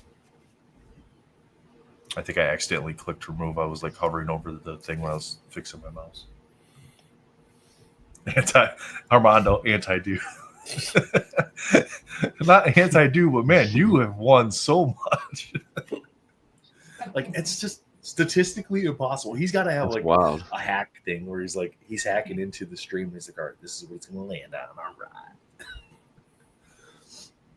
All right, 18 entries. Going to get the anti-venom from Joseph Reed from the last Sketch Card Wars that Dimitri was on, right? Yes, sir. Dimitri, Dre, and oh man, I'm blanking. Wait, Armando, was he's it like, me? I'm entering just to see what happens. I think it was me. No, you did do Because the I other drew an anti-venom. anti-venom on one Yeah. of those. Were there two anti-venom episodes? Yeah, There we weren't wasn't supposed there to. was Okay, gotcha. Yeah, but All right. Dimitri came back on, so Dre bent the rules because Dimitri came back on. So, you know, the more clout you have, the more you can bend the rules. What does that mean? Just because I don't- Dimitri was on, the rules were bent. What the heck does that mean? That means that there wasn't supposed to be any more symbiotes on the wheel. Well, that's moving what I forward thought. because So of then symbiote. Dimitri shows up, and then they It were was. just like, Tony was "Well, there. we'll just do whatever you want." the more clout, the more clout you have, the more you can bend the rules. Wow, I'm that's telling you, great. it's like Obviously. yeah. Great, because Dre doesn't even ask me for a list. He doesn't even say, "What do I want to draw?" He's just like, "Show up and shut up." I don't think that's real. Oh, you don't know the conversations that go on between Dre and I. He's terrible. Asian and chunky. There we go. There you go. Congrats. Congratulations. You're gonna reach out to Old Man Venom on Instagram, right, Yep. Joe? Yep. Old Man Venom Just on reach out to me, Instagram. send me a message. Yep, on Instagram. That way he can connect with you to get everything sent off to you. So that's awesome. Congratulations. So Armando did not take that one. All right, Jake. Go ahead, Joe. Mike, if you're anti-venom, if you finished it, send it to Sketch Card Wars so we can post it. Okay. Well, he likes to post the finished versions of the cards. I have to look for it. Well, All if you go look at it, it just looks like me and Dre, like every week. All right. And like I will every do once that. in a while, Yes, sir. sprinkled in. So did you go find the barbed wire icon so we can put that up as an I could have done if I had more time. We could always do it again. We could always add more movies to it. So what we're saying? Shall we start at the top or should we start at the bottom? Start at the bottom, maybe. Yeah, see who can move up, if anybody. Is Spider-Man really staying on F? Spider-Man's a harsh at F. I think that's harsh. I don't think it was that bad. Yeah, it wasn't very good. It wasn't very good, but at least a C. Yeah, I agree with you. 100%. Yeah? I think that makes more It sense. brought the characters back. Well, I mean, there was a story, like things happened. You know what I mean? As opposed to like Suicide Squad or Joker. Can we So move Venom up to Ghost Rider too? Because I mean, it's equal. No, Joseph put his foot down. No, we have to listen to Joseph. Joseph said the Venom official shot. Venom guy is First Venom's appearance staying in there. It's the old man rant from Joseph, and it's about Venom, so we have to leave it at the bottom. It works out. They're definitely staying there. Definitely. Stay. They're like If Joe can say that, then Electro X-Men wasn't- goes B. Sorry. What'd you say? Josh? X-Men goes to I a got yeah, Suicide Squad. We got chat saying Suicide Squad was better than Ghost Rider. Oh, that's not true at all. No way. Well, Sorry. I think it was. I don't know. I haven't Ghost seen Rider it, wasn't so- that good. If we did Ghost Rider, we could move Ghost Rider to C, and then Suicide Squad. Oh no! Oh, I can't do that. If we're doing anything, I mean, I will do. I will do if we need to. Obviously. Jesus says Suicide Squad wasn't that bad. I don't want to talk to him anymore. That's it. How do I block him? So, is it going to D? Yeah, I would put it. I don't have a D. problem moving it to D. I do. What are you guys doing? It wasn't No! that bad. It wasn't an F. Had a You giant ran out. star. Bring it in back it. in when you're done swearing. It When was you're a done giant swearing, just give me a thumbs up. star. It had John Cena. How about that? Just the fact that John Cena alone. Yeah, that should put it back to F in my view. But okay, we'll have D. I come out. He is the world champion you don't deserve, Drake. I think what can't you got to see do, him. Jake, is try to even the sections out as much as possible. So if you scroll up, how many do you have? Like 5 in each section. We've got a So you got a lot lot in today. A. So you would be able to If move we 2 move to down- S, and then you could move 1 to D. So I think you need to have 4, no more than 5 in each section, and then you'll end up with 1 that has 4. Well, I think there might be 30 films or something. I'm not sure. You're trying to make sure there's not a harsh grading scale in the class type of thing. It's like, I don't want to curve, right? The curve. I'm grading on a curve. Grading on a curve. why wasn't Deadpool Wolverine put in there? So what do you want to put in? What I didn't put Deadpool Wolverine in because I just thought it was too good, so I left it out. It wasn't as good as the That first would Deadpool movie. Are we putting that in D then? I don't think that's on the same I think you level. gotta. I think Wonder Woman. It's got to be Wonder Woman. Hasn't it? Wow. What was wrong with Wonder Woman? I mean, I think you gotta. I think you just gotta delete 300 because I don't know what that has to do with. Yeah, I don't know with what John. that's here for. But I guess then. Well, it that was a doesn't Frank make Miller sense. comic book, wasn't it? So it's just celebrating Frank No, Miller. it's based on a real life event, not based on. No, a but comic it was book. the Frank No, Miller I know about story. I know Come about on, Nate. Thermopylae, the story. It's an amazing story, and I was gutted when the film first came out because I thought it was going to be like a true to life story, but I did still. enjoy Ryder it. says Ghost Rider is S. Oh yeah, he Ryder, I will. think you got outvoted on that one. I'll tell you what we'll do then. We'll put that down there.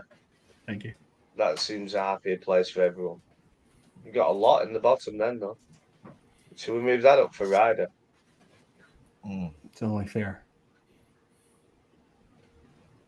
Everybody's Move got to have Captain a bit of Marvel their or own. I their own personally would thing. move Captain Marvel, Aquaman, or Wonder Woman above it, but I'm not a Nicolas Cage fan. That's why. So Well, and Ghost You Rider don't was like the good. Cage?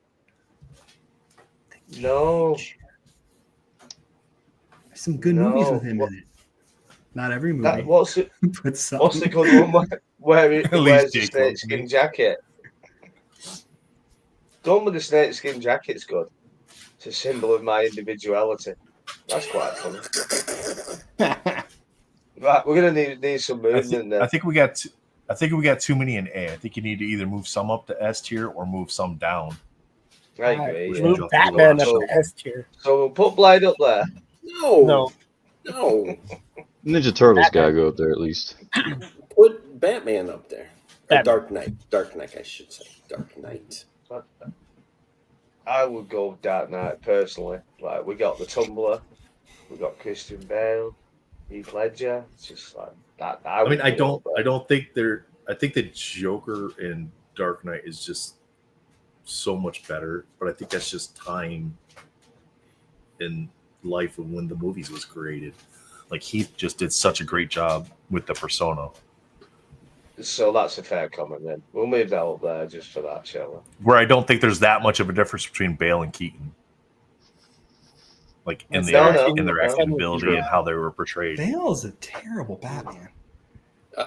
Oh, I like But I mean, if you look at Keaton, it's very stiff and like they're all very.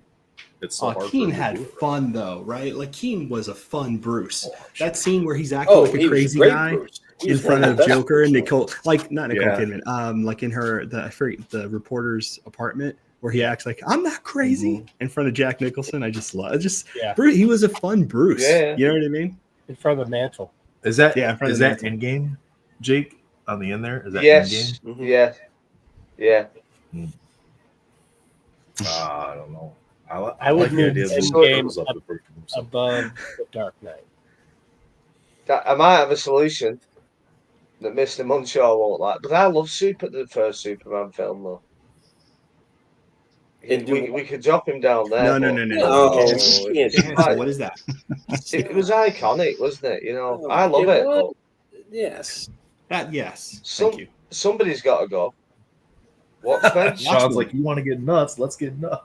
Yeah. You can move Blade down one.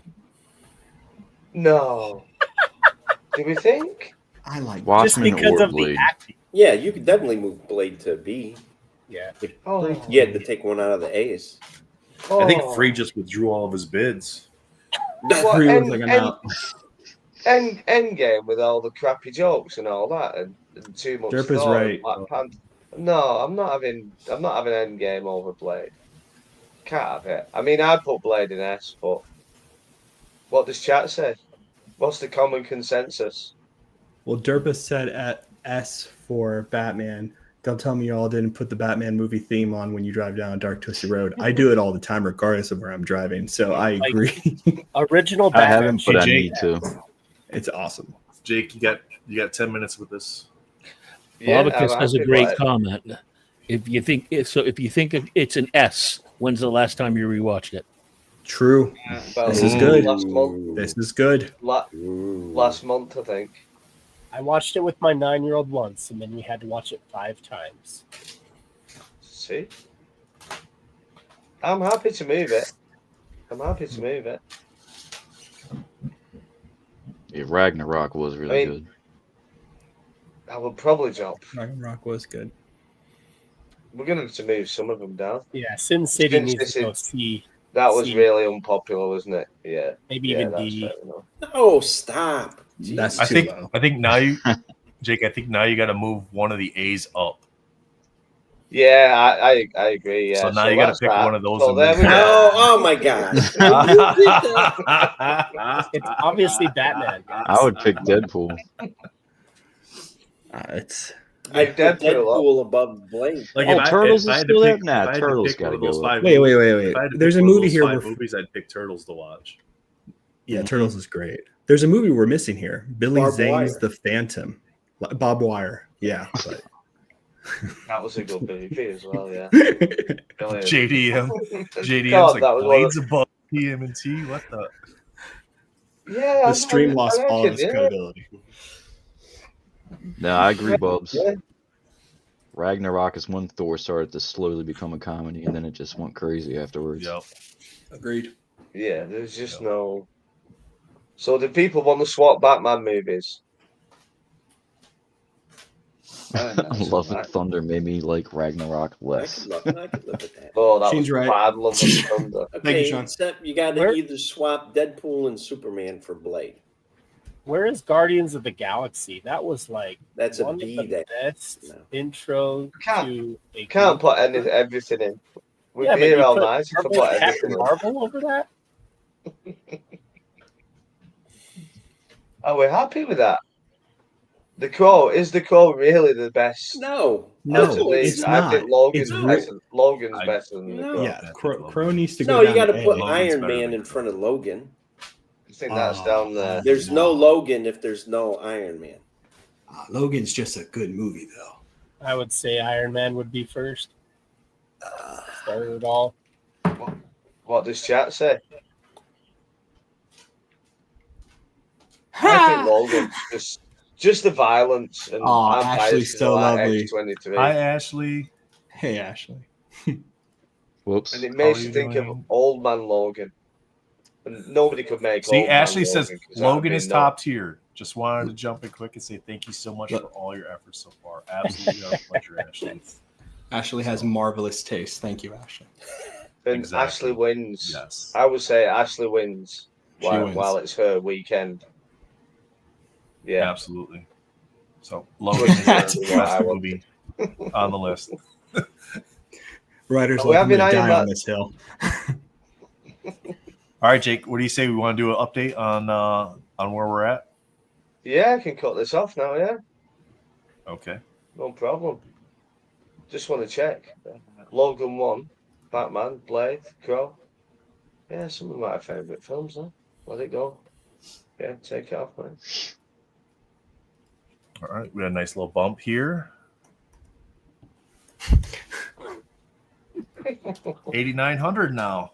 We're at 8,900 now, right? Amazing. So Yay. nice, pretty good jump. Let me get up here. Show the auctions that are ending here. 10 minutes or so. We're gonna have some auctions ending. So let's show those again.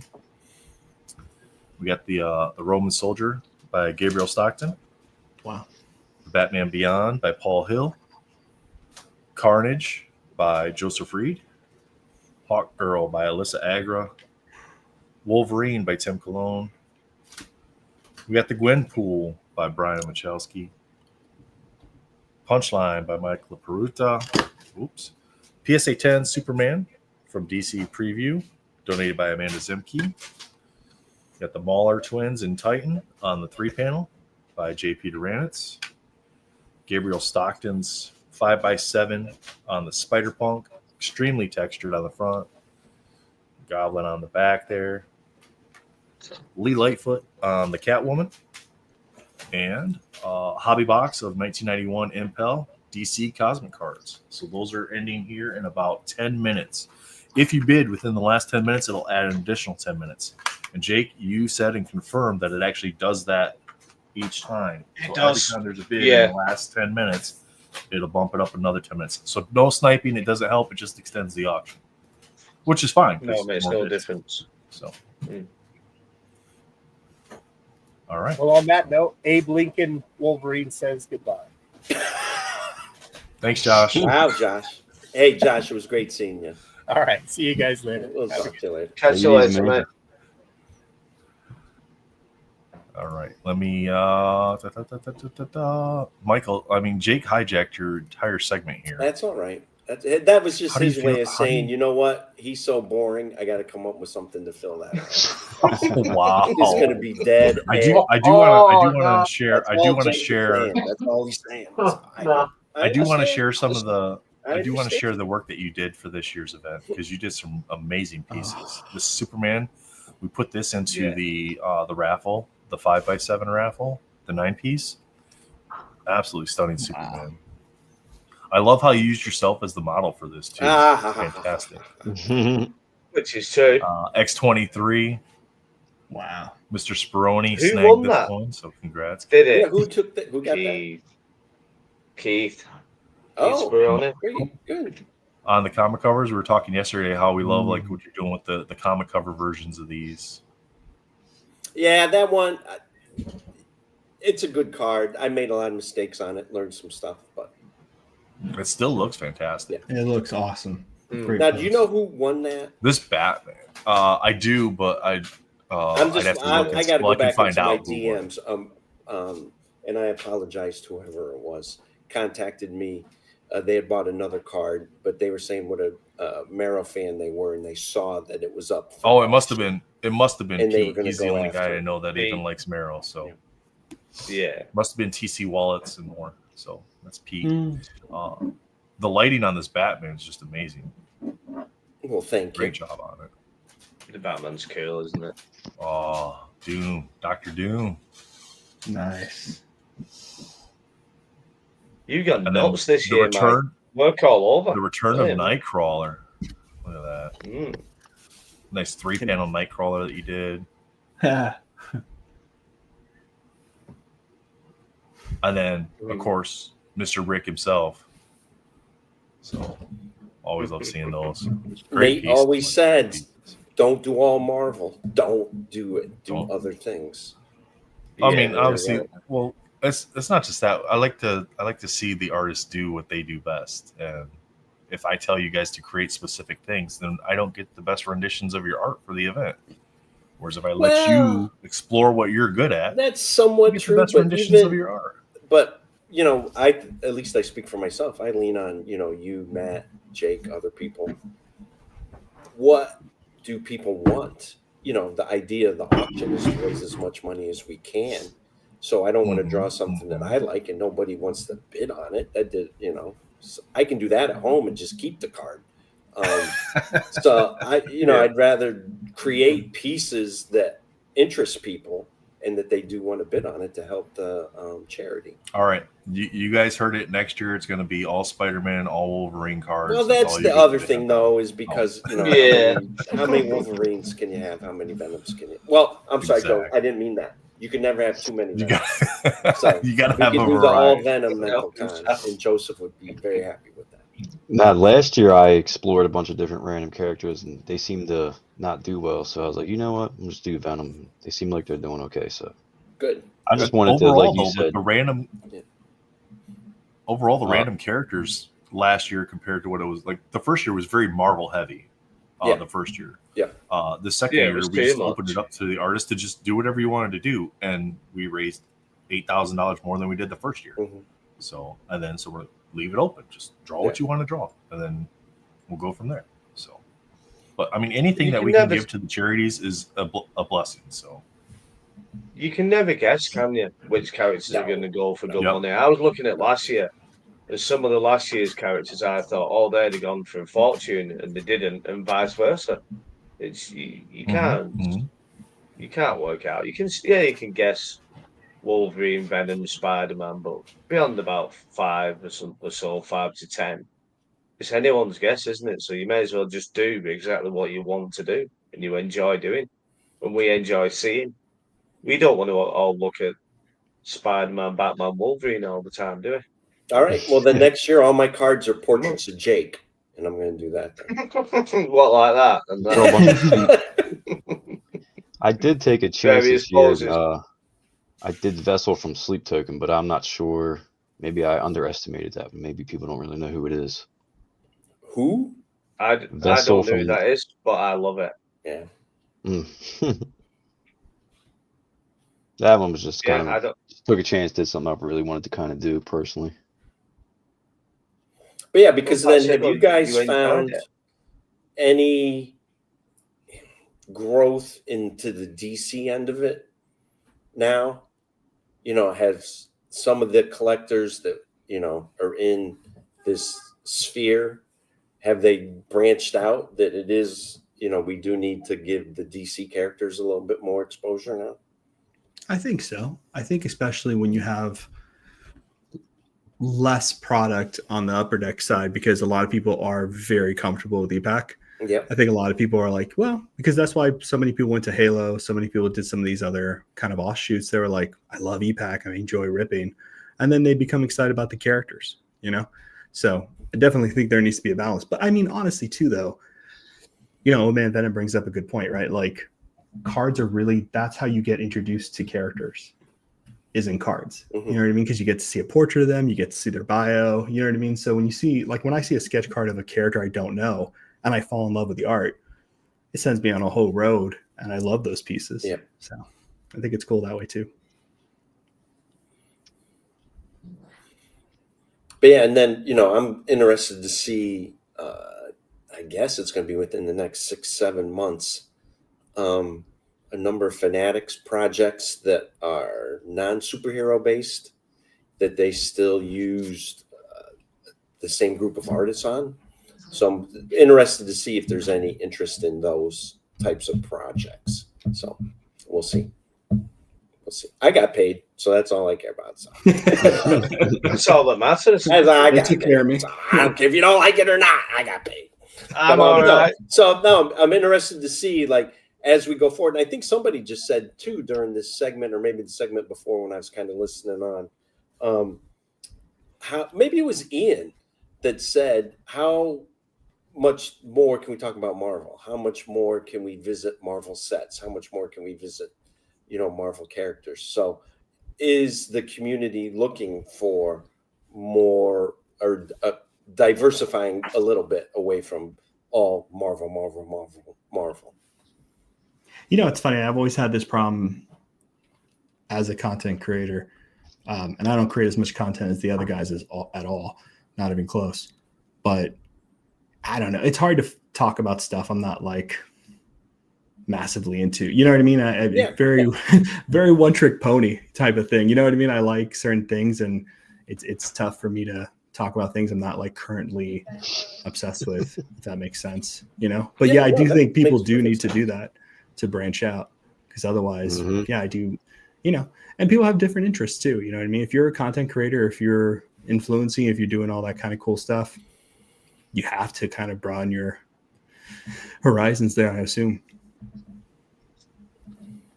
Yeah, because then also, I don't even know how we got on this topic, but you know, how many Wolverines can I draw before people that already have a Wolverine of mine from a pulled pack is like, well, how many are out there? Like, how many, like, you know, he's drawn 50 Wolverines now. I don't know if my card is that cool anymore. Is that even a thing? I would assume there's so many collectors out there that it's going to end up with somebody that enjoys it. Also, too, variety, right? Like Martinek did a lot of sketch cards. You know, he like flew through a bunch of them. And you look at his website where he has a lot of these pictures still. He started using like different kind of off-brand comic book moments for certain characters and put them in those poses. And it was this like crazy, like, oh, I've never seen Wolverine and that costume from that issue that wasn't popular. So I think the creativity and the composition and the choices that artists make keep the characters fresh. Now, I will say, to our either detriment or making it easier for us, we do get some guidelines, and there are a lot of guardrails that we have to step into. So we couldn't just, there are some particular Wolverines that are a no-go. You're stuck. That we got to stay in the lane of, you know, and that's not the artist's fault. The brown suit, etc. Right. That's the company's fault, right? I mean, like I was just showing Matt the Katie Cook surfer that I finally got, because you know what I mean? Like, she was such an iconic sketch card artist and so different. Like, they're never going to allow anything like this to pass again. You know what I mean? Like Nathan that kind of age. Oh yeah. Yep. You know what I mean? Like, hey Anthony, what's up, buddy? Hey, So like that kind of stuff for me, this is so much more interesting than seeing the standard Wolverine, which again is not the artist's fault. That's the restriction of the companies. Yeah. You know. All right. Fausto, you ready to do your character collector segment? Yeah, I got a few people coming in. So Anthony's one of them. Anthony's a Moon Knight collector. You've seen him post. I don't know if you guys met him formally. We'll add them. Yeah. Looks like we got Tim Cologne's Wolverine is still available for bidding. Spider-Punk got extended. The Roman Soldier got extended. And Alyssa Agra's Hawkgirl got extended. So you still have 4 more auctions left for the 2 o'clock segment. So if you're interested in bidding on those, head over to the website, mentalcon.betterworld.org, to get your bids in on those cards. Well, all right, gentlemen. It was fun. Thank you for having me. Enjoyed it as always. Thank you for coming by, Michael. Jake, thanks for sort of reminding me how boring I am, and you have to come up with gimmicks while I'm on. So I get it, buddy. Love y'all. Good seeing you, man. All right. We'll see you. All right. Take care, Michael. All right. Bye. Okay. All right. So character collecting segment of the charity event. We got some really great people here already. We got Supersized Ryan up here, Juggernaut Collector. So thank you for coming on, brother. Yeah, no problem. We got our Ghost Rider fan over here who is upset currently, so he's gonna need a little moment because Ghost Rider belonged in the S tier category. So, and I respect that decision and love. We also have our buddy Anthony, who's a Moon Knight collector. You've seen him posting quite a bit on Facebook and Instagram, and it's looking phenomenal. And you're like a 2-year, 3-year kind of into this already, right? Is that right, Anthony? Going on 9 months, coming out of retirement, so to speak. That's right. That's why I calculated that, out of retirement. Yeah, it's pretty awesome. So you're going to hear a bunch of different stories. There should be 2 other people coming in. I think Free's going to show up as well. Who should have the link, so he'll pop in, who's a Doom collector. And then if anybody else wants to join who's a character collector and we have room, I'm happy to kind of have this roundtable discussion. I will say this, Munshaw put on a great question that I kind of like to turn over to the character collectors and kind of ask you, because I think it's a great question, right? Like, how many sketches can you have of one character? Like, what keeps it fresh? What keeps it interesting? What do you look for? You know, especially when you're at like kind of like the tail end of how many sketches you actually want in your collection. You know what I mean? Like, what's the variety? What are you looking for? Is there anybody who wants to start talking about that? We can show some examples too. And I got some stuff here from various people as well when we're ready. I can start since I came on board late, so to speak, back into the hobby, and sketches weren't a thing when I started. But I'm starting to get into sketches, just like the comic cuts and everything. And for the sketches, to his comment, I think more so for the collector, it's like I'm looking for something that I like from this artist and then this artist. So it's not necessarily how many I think is good, bad, or indifferent. I think it's getting the pieces you want from the artist that you like, out in the comic book world. I like that. I think that's really interesting because that's kind of how I curated mine too, as I look for artists. Like I recently grabbed, and please feel free to show whatever you guys want. Don't feel any pressure by me for showing like recent pickups or anything like that. But I recently got a tan, which I had been looking for quite some time. Good set as well there. I got stupid lucky. I'm surprised it didn't go higher. Because I did not have a good Fleer Retro 2013. Yeah. I did not have a good one. This is definitely one that makes the rainbow for me. So I finally got my tan. It's been, Matt knows this, 6 years, 8 years since I first started looking for a tan, really. This has been quite a while. It's been a while. But yeah, I agree with you. I think I do by artists as well. But I will say this. Sometimes based on the sketch, if I have 2 artists that kind of overlap in style, I might pick one over the other because I just don't want them looking the same. Who else wants to chime in? I think this is a great conversation. Free, you're in this hard with sketches and your collection is epic. Talk to me a little bit about your choices with sketches. Yeah, what's up, man? What's up, guys? Hey, Free brother. Comics. Y'all might know me on Instagram as Free Comics. This guy right Doom. here. That's the reason for the season. But yeah, sketch cards. I became a huge sketch card fanatic to the point to where that was my primary form of collecting. Collected comics for a few years, then went to trading cards, and then went to original art for a little bit. Dipped my toes in, and then quickly realized I wasn't rich enough to do that, and then bounced back out. Then hopped to sketch cards. They're a lot more manageable. I think sketch cards are great because they can be economical. They can be affordable. Some artists work for really cheap prices. So if you don't have enough money to buy like original art from comic books, published art, or even commission big artists, sketch cards is a great way to get into collecting original art for affordable prices. I did want to check this piece out. Let's see if I can flip the camera. Second. And if we can make free big so we can see this gem, that'd be awesome. I don't have control. Yeah, unfortunately. There we go. Thanks. Yeah. Thank you, Matt. Are you guys seeing that? That's awesome. Hard to get it into focus. Okay. So yeah, this is Eric Basio. He's actually has some cards this year for MentalCon, but this actually was from last year's MentalCon. I got him to do this blade thing, and it says so it's two scared kids in the this was for comic books for kids. So this is when the last year's charity, and it's two kids, two scared kids saying, "Who is he? I don't know." And then Blade says, "Hello, I'm Blade. I'm here to give you comic books. Don't be afraid of me. I just want to give. I just want to give and make you happy." So it's Blade in the hospital for the comic books for kids, and Eric Basio did that for me. He brought that idea to life, so it's pretty cool. I think it's awesome, and yeah. So the other thing, Eric has an auction ending in an hour or two. That's a good sketch. Don't get me wrong, but the difference a year later, oh my god!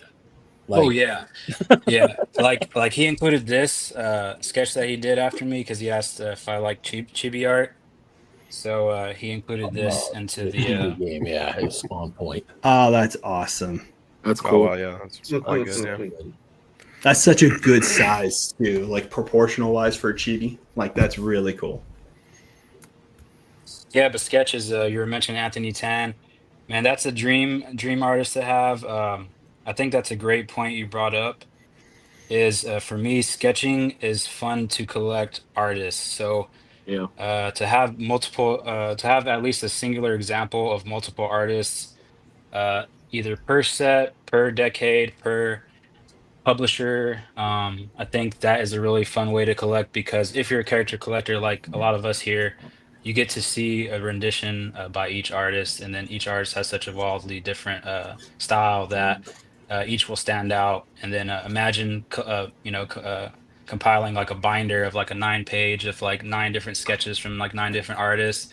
And to see everyone's like that's why sketch card wars is awesome because they're doing the same character but they're all so vastly different. So different. You never know what you're gonna get. So yeah, I love that, man, so much. And it's true. Like it was Fuller's Collections and a few other people who were on Blowout at the time, and I've made friends with over the years, Letty, other people, and I've seen their 9 pages where you get to see all the variations of different artists for one character, and you can see it kind of all laid out. And it is 100% why I became so addicted to sketch cards, is because I love seeing the variety and styles. You know what I mean? Like you want to see artists like be inventive and interesting, and especially if they know the character, then it gets even more fun. Yeah. Very cool. All right. Anybody else? Supersize, what you thinking? I also like. I think the artist thing is the most common thing for all of us. Like, you see certain artists that you like, and you kind of like build these checklists of artists that you'd like to get sketches from.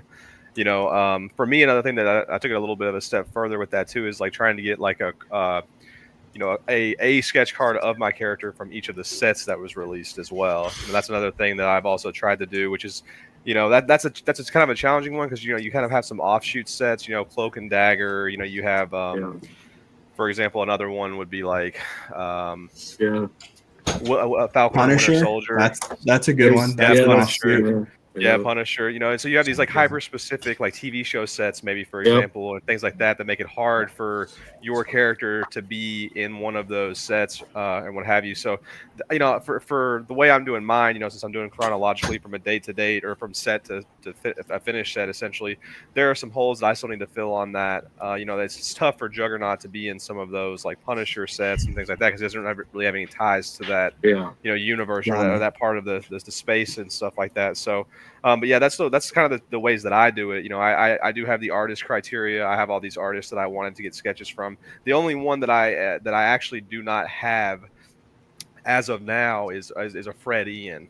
That's the only one that I was really hoping for the Misty and Colleen for the Daughters of the Dragon card that he did for Unbound to pop up on EPAC, but I don't think people open enough product for that card to actually have been pulled. But so that gives me about 3 options. There was 2 Juggernauts in official card sets, and then there was that card, which we don't know if that one will ever surface in some bizarre way. But if anybody sees those, I would love to talk to whoever has one of those. But Liddy Lee, I surprisingly have 2 Juggernaut Liddy Lee cards. Ash, Ethics. I've really been able to rattle off all the big names that I wanted to get a piece from. Nar, so Fred Ian's is the last one that I have left as far as that goes. And I have a few holes, like I said, of certain sets that I still have left to try to find something from. So it's so tough too. It's so tough when you have certain artists who are high tier. You know what I mean? And price point wise, it gets really tough because someone might be in love with the artist but not the character, and that card's not going anywhere. And then it just becomes a pain for sure. I mean, it's hard too because like for me, I got my Mark Texier 98 sketch. I mean, I paid $350 for it. So for me, it's like I have like that's the hard part now is like I have the tier of, I mean, this guy's he's a comic book artist. Like he's the one that did Ghost Rider in the 90s. So for me, in my mind, it's so hard for me to pay over that $350 price. But I know for like a Liddy Lee sketch or, a bigger, for one of those bigger sketch card artists, I'm going to have to pay more for that. That's kind of the hard part about it for me is like, I have like a line, I mean, even with comic cuts, I got 2 Marvel Spotlight #5 cuts. I got for $85 each. And so for me, it's hard of getting a comic cut I do like, but having to spend more than $85 for it if I want, if I really want it or not. I will say this, and I want to hear from Matt after this because he's had more experience with this than I have. There's free, you dirty dog. Damn. And the reason I showed it because he mentioned Fred Ian, and the only reason I have this is because of MentalCon. This is a MentalCon PSC that they did. I think it was last year's. Yeah, it was last year's. Yep. The Doom Fred Ian is just an absolute gorgeous piece with the Fantastic Four on the back, all 4 members. In red too, genius. I really hope people are picking up these sketches for MentalCon. It's a beautiful charity. It's a wonderful thing, and I hope you guys understand how cherished these sketch cards will be for a lot of people. And I hope people are taking an opportunity to not only get something they love, but just for a good cause, right? Because most of the times you're just giving that money over to somebody who just doesn't care. And this whole charity is about people who care for everything: the cards, kids, these families. It's a great. Thank you for sharing that, Free. That's awesome. That's beautiful. Thank you. Character of choice, Fred Ian, 3-panel sketch from Tan Back, ending at 5:30 p.m. Eastern Standard Time. Do not miss that. That is a cherished item that's coming up at 5:30 Eastern Standard Time, people. That's fantastic. Yeah, so I will say, there's an interesting thing that's happened to me, and you're talking about in under that line, and I'd love to hear from Matt and other character collectors. And Jimmy, what's up, buddy? It's very strange what ends up happening with things. I've met a lot of people who are old school sketch collectors, right? Vintage sketch cards, 97, 98, 2000, 2007, 2012, even for Premiere. And I have these conversations with people who constantly tell me, I just can't agree with these prices. they're just not for me. It's just too much, like especially from what I was able to get back in the day for X. I will say this. This is the natural order of things and how collectors start capping their collections and start passing the torch. What ends up happening is that you pass on something because you're like, I have this, I don't need this. Someone else gets it and it becomes their cherished item and their grail. For instance, I got this card, and this card was early on in my collecting when I started getting like really heavy into this, seriously spending money. This was on eBay. And this is Jim Kyle. And it's one of the first surfer sketch cards I've had. Jim Kyle's notoriously a notorious artist, so I won't say more than that, in the hobby, all that kind of stuff, right? But to me, and this piece of memory for me is, man, I really love that kind of sinister surfer, herald, destruction coming, and I haven't seen it captured very often. So I'm absolutely obsessed with the card. It's one of my pride choices. But the collector who was bidding on this against me, who's a friend of mine, was like, I have another Kyle. It was going kind of high. I'm used to getting Kyles cheaper. Torch is passed to someone else who becomes a fan of the card, and the cycle continues. And I'm noticing it now with cuts, sketches. Yeah. It's very interesting to hear that line. Matt, I'd love to hear your thoughts on this. The whole pricing thing is interesting because I feel like I'm at potentially that natural end of the cycle where I find that a lot. I'm really super picky now about sketches I want. I see people, I saw someone posted a Danny Moonscar sketch for $999 on eBay. It's like, what's going on here, right? Come on. And to your point, there is this feeling of, is it time for me to pivot and for me to start thinking about, okay, now that the prices are at the point where I don't want to pay them, am I at the point where I should start selling my collection? Right? Is that the natural, okay, well, if prices really are this high, maybe it's time to move into something else. And that could be OA. So I'm at this interesting tipping point myself where it's like, what do I do? What's my next step? So I've been mulling that over. I think I went over with you, Fausto. I did the math on how long it would take me to sell my collection. And yeah, that made me throw up in my mouth a little bit. I think the math was I need to sell, if I want to get out by the time I'm 65, I want to do it by the time I retire. So 11 and a half years, I need to sell 30 sketch cards a week for 11 and a half years. And that's just a massive collection. Like, but it's terrifying though, because I can't do that. Who can do that? So like, what if I? So I'm trying to convince my kids I like sketches. Sit them in front of your binders, be like, exactly. You guys deal with this. Here's an estate lawyer. Figure that shit out when I'm gone. But no, it is. Your whole point about hitting that point of where you're no longer comfortable.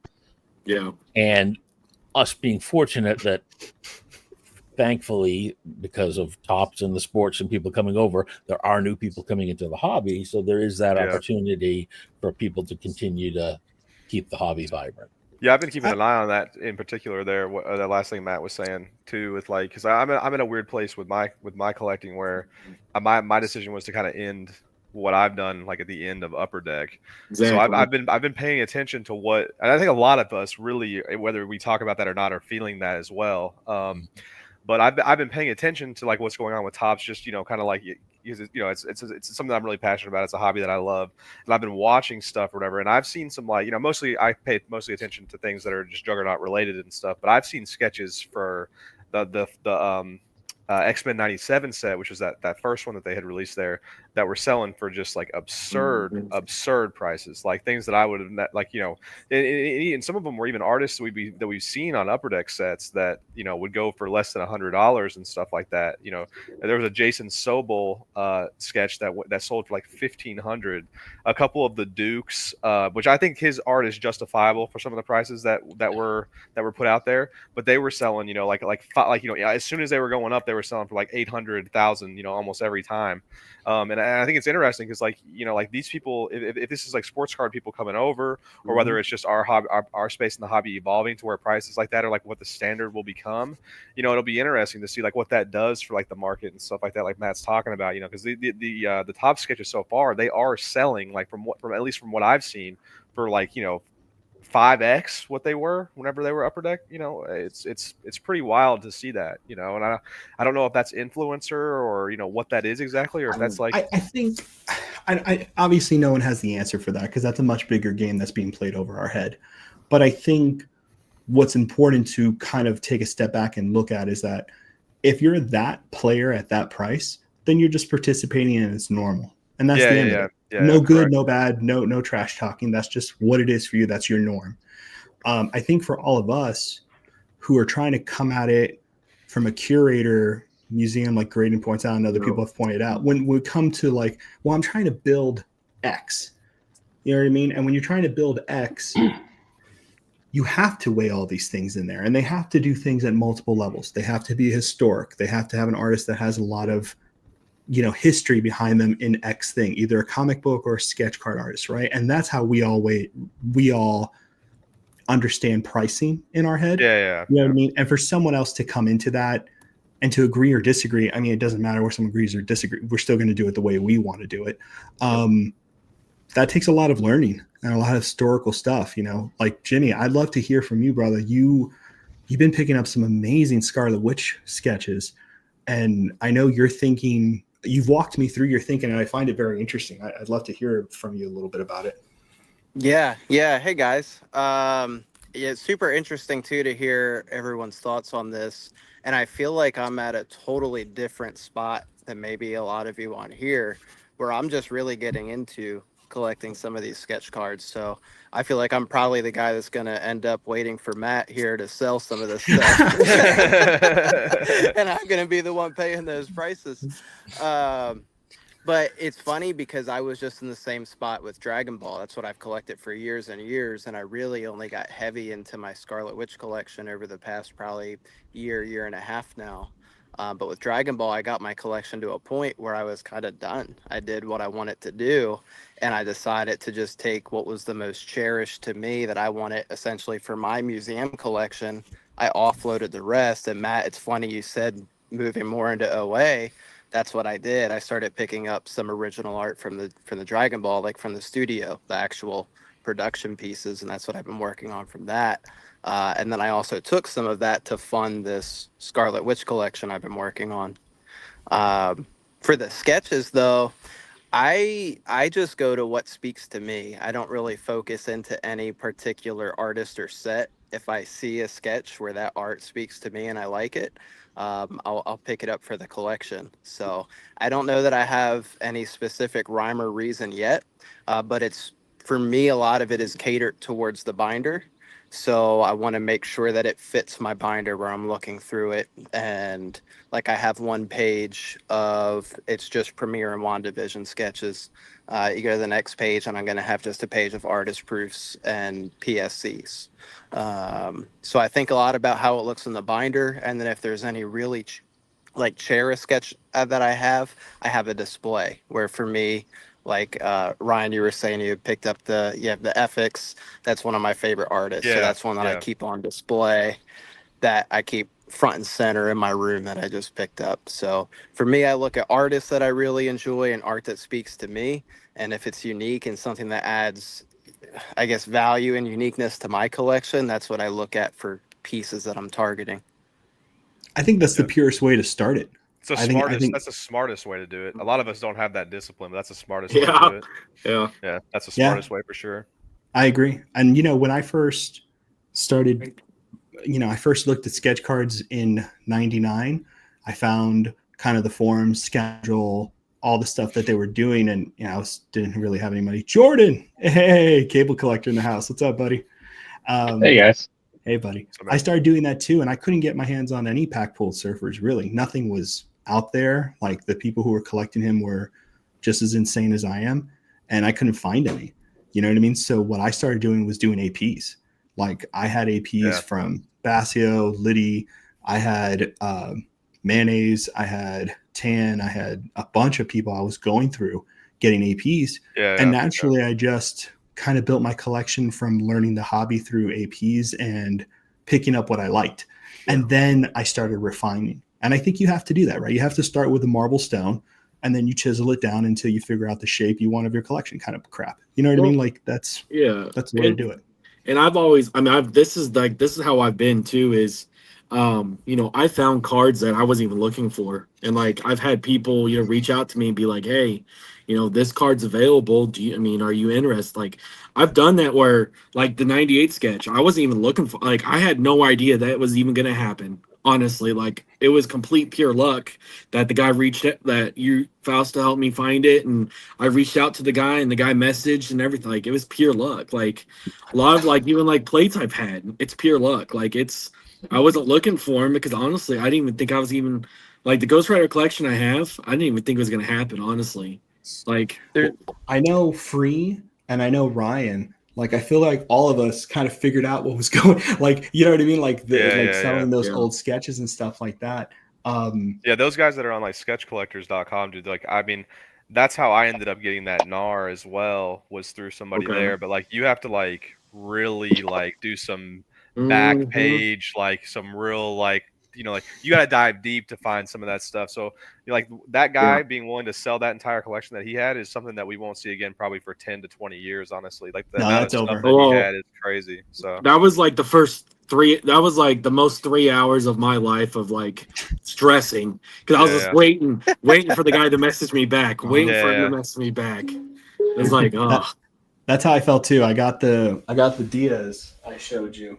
That sketch is that Doom sketch is so good. Yeah, so good.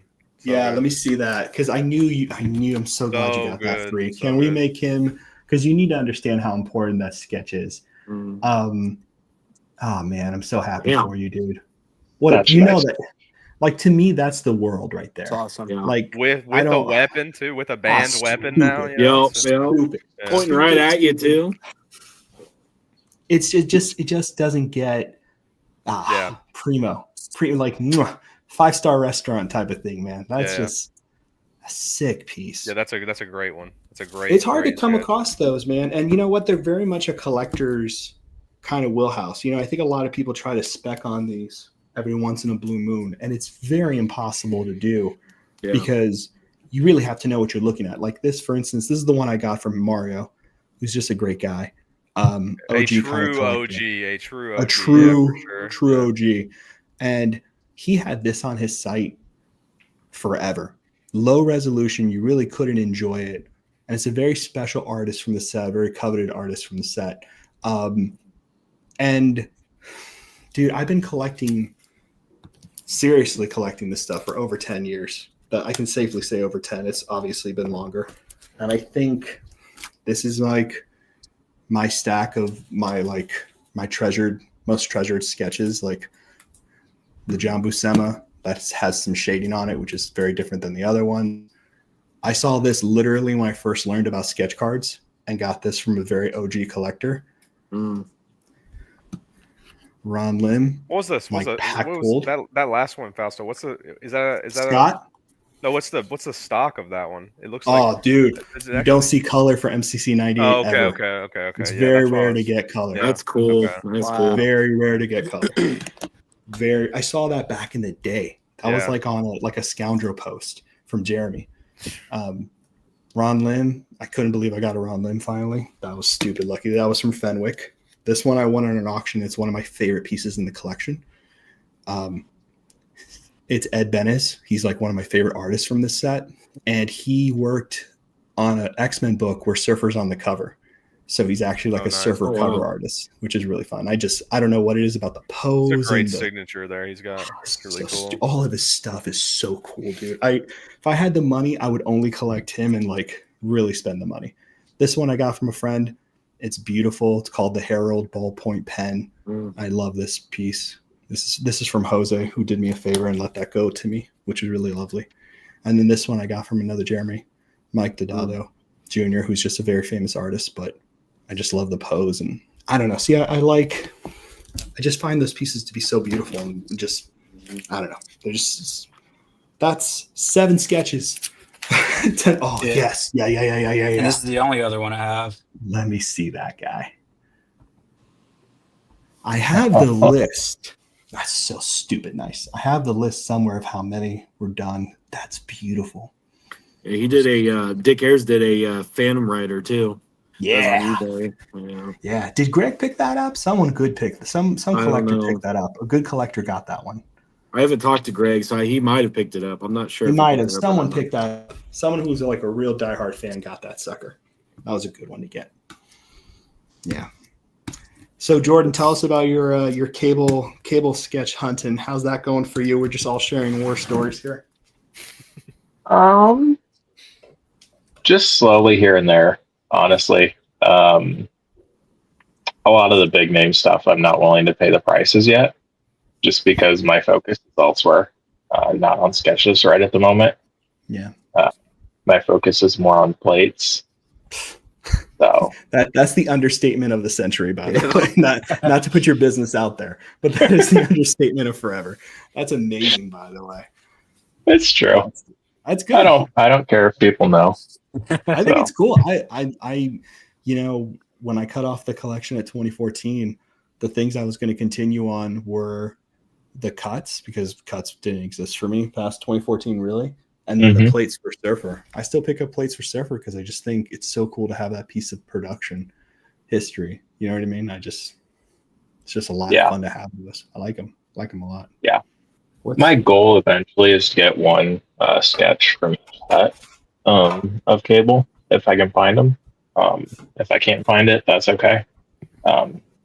So that's the end goal. Yeah. I'll show you guys the surfer plate collection I have, and then I want to see stuff from Jordan if I can bother him. So I'll show you guys these, and then you guys are welcome to share too. I feel bad. I don't want to put you on the spot, so I'm just putting stuff out there. I can go grab the binder here in a minute. Whatever you guys want. Don't feel any pressure. I got a whole bunch of stuff I could show too. So Surfer's first plates. 2012, right? That's 2011. That's 2011. 2011. Right? Yeah. 2011. That's one that I don't have. That's one that I don't have. I need to find one of those. So I overpaid for each of the 5 you're about to see. Oh, I'm the king of overpaying. So I'm the so we all have our moments.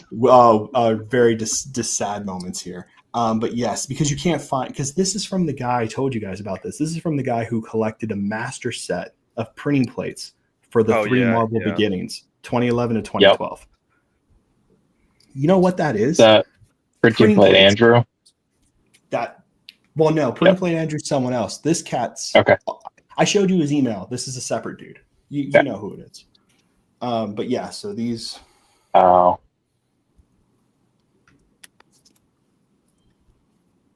So nice. So nice. So do the yellows usually suck for Surfer too? The yellow plates. Man, I take what I can get. I don't care. Okay, yeah. I used to be real picky. I was like, I want the blue one because it's the best. And then I passed on one, regretted it forever, and never found it again. I was like, you know what? I don't care anymore. I'll just take what I can find and live my life.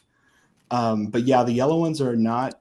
I kind of like that they look gold, but again, I think it's part of history. So I don't. I'm not downplaying. You're right though. Yellow is like the least some desirable. of the ones I've got, man, are just horrible. No, you're not wrong. The yellow ones, 1000%, you're not wrong.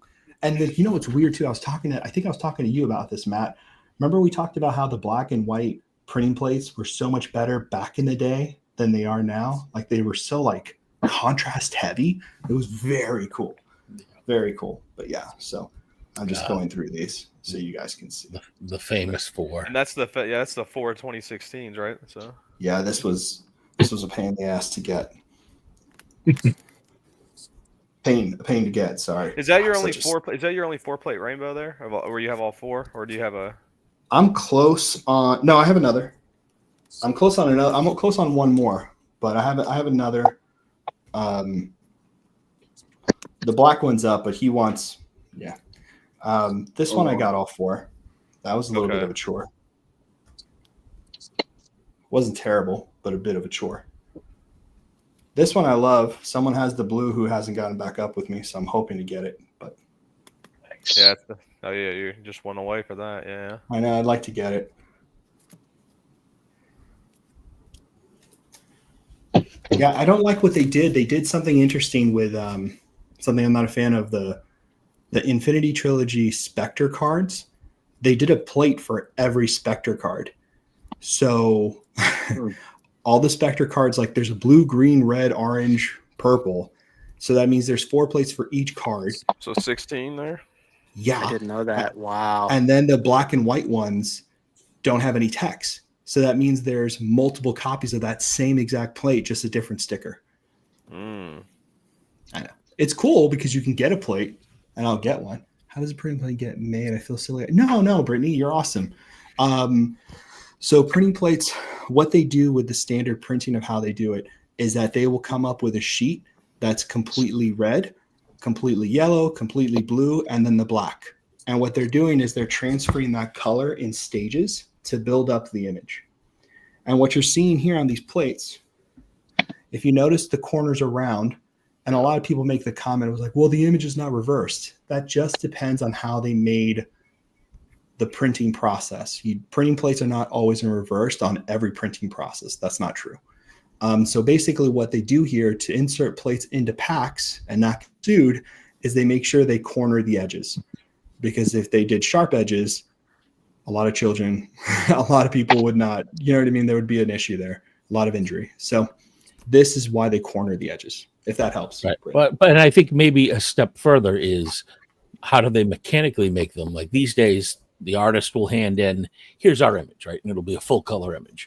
The printer will mechanically say, okay, to reproduce this, here's the 4 different pieces, the CMKY, the black, magenta, whatever. And they break it into those components. They must use some sort of mechanical process to create an actual plate that will be used to transfer just that color. I don't know screen printing or any of that, but they have some way of transferring those into the 4 pieces, making the 4 plates, and they mechanically use those to transfer the colors going forward. So yeah, and so it's a little how the sausage is made to get from the art to the physical plate. I don't know. There's probably a video out there. That'd be cool to see. Yeah, so I know we had a couple people in a few different groups. One person who was making holograms in the 90s, which Ryan knows, and we all seen. There was a report on one of the groups. I don't remember where, Brittany, but I'll have the report somewhere. And they made plates using holograms, and then it's kind of just been typical of that. You can find comic book plates too, actually, which is really interesting as well. Yeah, there's a bunch of weird stuff out there, but I don't know the nuts and bolts, but that's your very, very basic overview of what it looks like. You got anything for me, Jordan? Oh, sure. Let me move that. Let's see.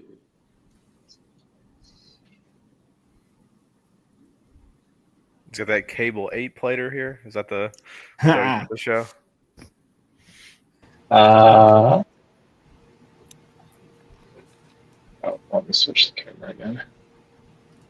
Let's go. And please don't make fun of Jordan's home. This is where he can live now, affording all those plates. So let's be gentle. We'll do a couple sketches first. This one I got recently from the. Here, put it a little higher. Jelani. Oh, wow. Lower. Nailed it.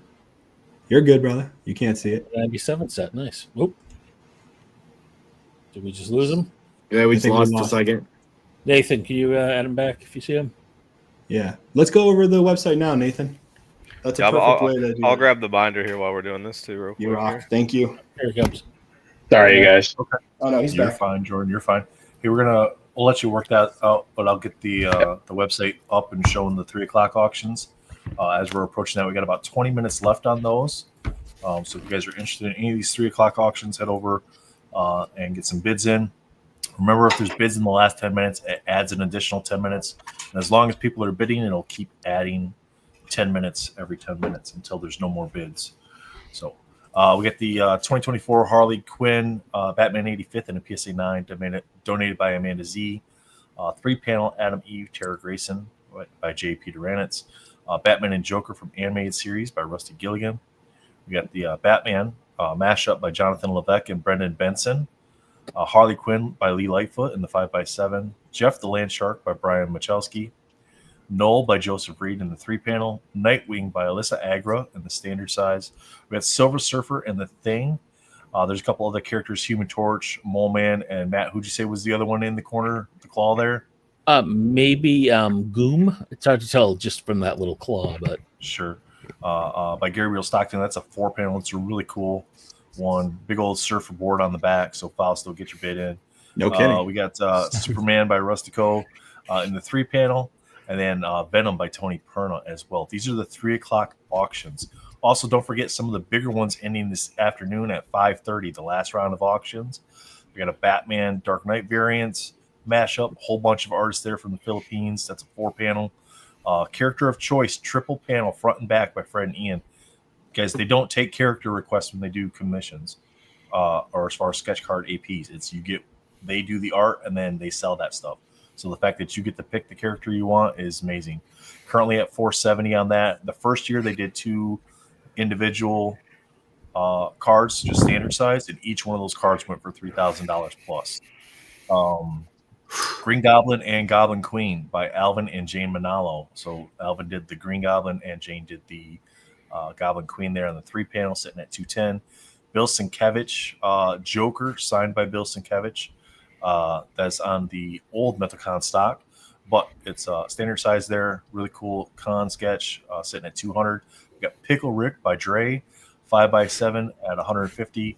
$120 for the Spider-Man by Dimitris Patelis. We got another Dimitri. Venom is sitting on the 5x7 at $110 for the Venom. We got the Star Wars by Gabriel Stockton. That's a 4-panel at $80. When you click into these, you'll be able to zoom in to the images on any of these auctions, get you a close-up. If there's back art, we show the back image as well in the primary thumbnail. Check those out. If you're not interested in doing the auctions and you just want to donate to the charity, the way you can do that is visit the mentalcon.betterworld.org website. It takes you here. Here's your auctions. You can cash donate here. If you're going to do a cash donation, though, pick up some raffle tickets, too. Get entered in for the 9-panel. These are all 5x7s. We got a Wonder Woman by Alyssa Agra. We have Matt Brains Fried. Dark Side. No. Yeah. Dark Side. Is that right? So where are we? Yeah, Dark Side. Dark Side by my brain's fried today. Dark Side by Joe Marabolda. Michael Munshaw, Superman. We got Joker by Lee Lightfoot. Batman by Dre right there in the center. Adam Braun did the Bane. We got Paul Hill on the Supergirl. Mashup Brian Michalski and Jonathan Levesque on the Poison Ivy. And then we have the one non-GC card in there is Invincible by J. Peter Ranitz. 131 tickets sold so far, so you have really good odds of winning that. Especially with Armando winning 4 out of 5 giveaways over the past 2 days, 5 out of 7 or whatever. 1 entry for $5, 3 entries for $12, and 5 entries for $20. So you get a little bit of a discount if you pick up some additional tickets. So at least it won't be the StreamYard tool doing it. It won't be the stream. When he wins that, it won't be the StreamYard tool doing it. Yes. I hope he does win it because it makes shipping everything to him easy.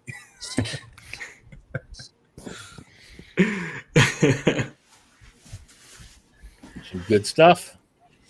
Yeah. Did we ever? Where we Is were. Jordan here? Did he No, he's off now. Got him back. I got him. He just popped back in, so I got him. Hey, buddy. Hey, guys. Sorry. Figuring things out. No worries. You had to hide the good stuff. I get it. No worries. Clean the house. Yep. Like that.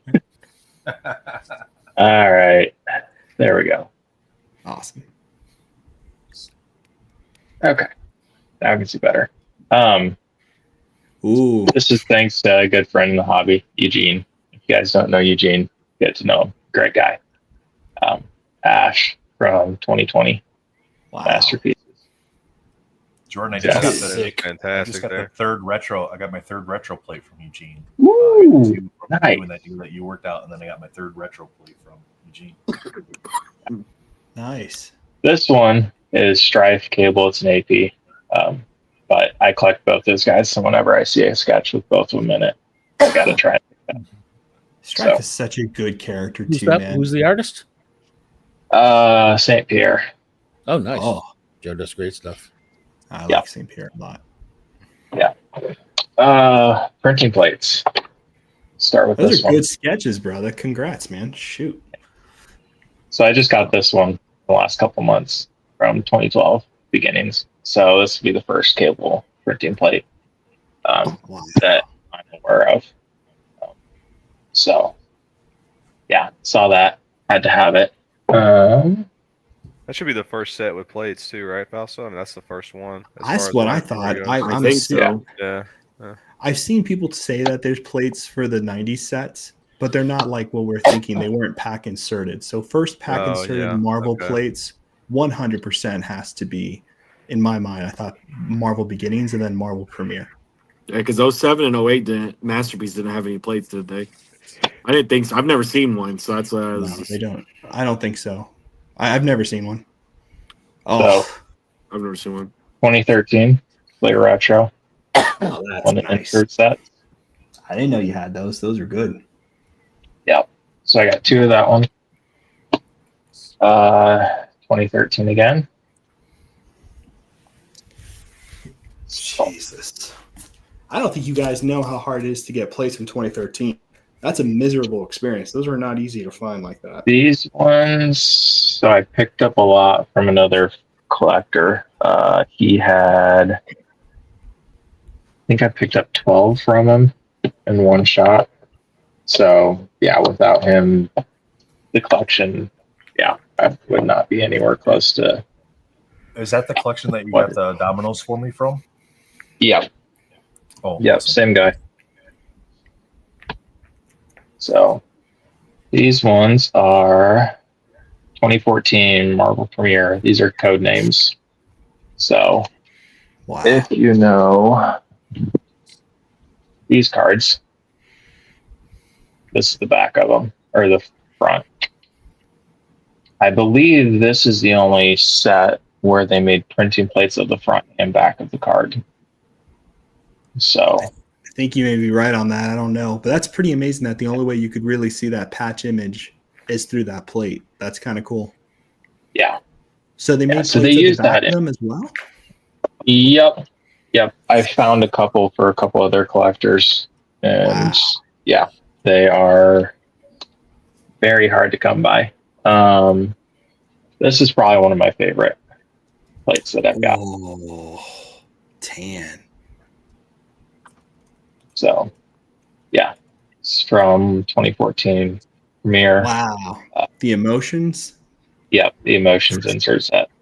Yeah, that's Stupid nice. really good. Yeah, that's really good. That's stupid good, dude. I haven't seen that one. It's so awesome.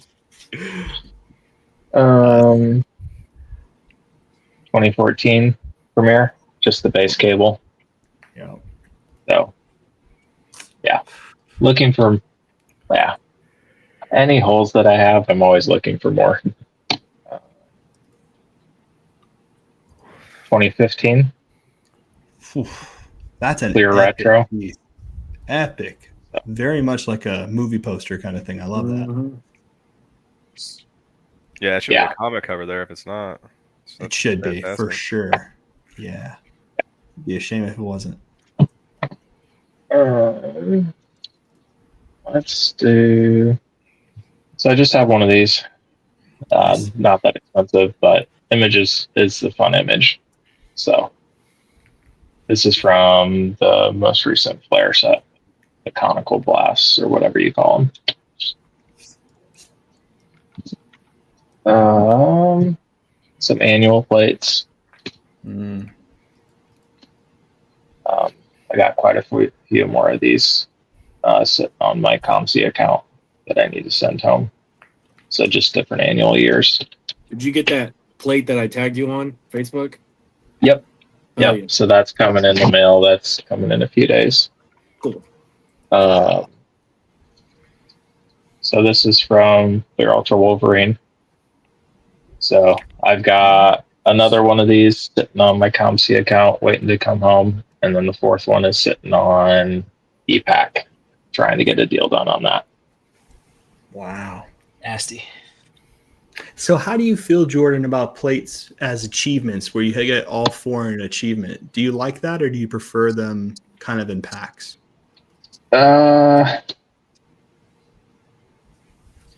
If they can guarantee that all of the achievements will be done, then I prefer it that way. But that is not what happened in X-Men Metal. Yeah. Oh yeah, because they did not. Yeah. I have the high series. The high series Juggernaut from X-Men Metal is my favorite card of all time. I've got the 1/1 green PNG all the way down, and I have watched that sit there in that achievement redemption for years now. You know, to be able to get that redemption done would just be almost impossible now to get it is impossible at this point. There's not enough unredeemed. So that 4-plate booklet will always, unless Upper Deck has an auction or something like that to get rid of some of that stuff, it'll just sit there forever, and like people won't ever be able to get to it and stuff. But I hated that 4-plate redemption situation there.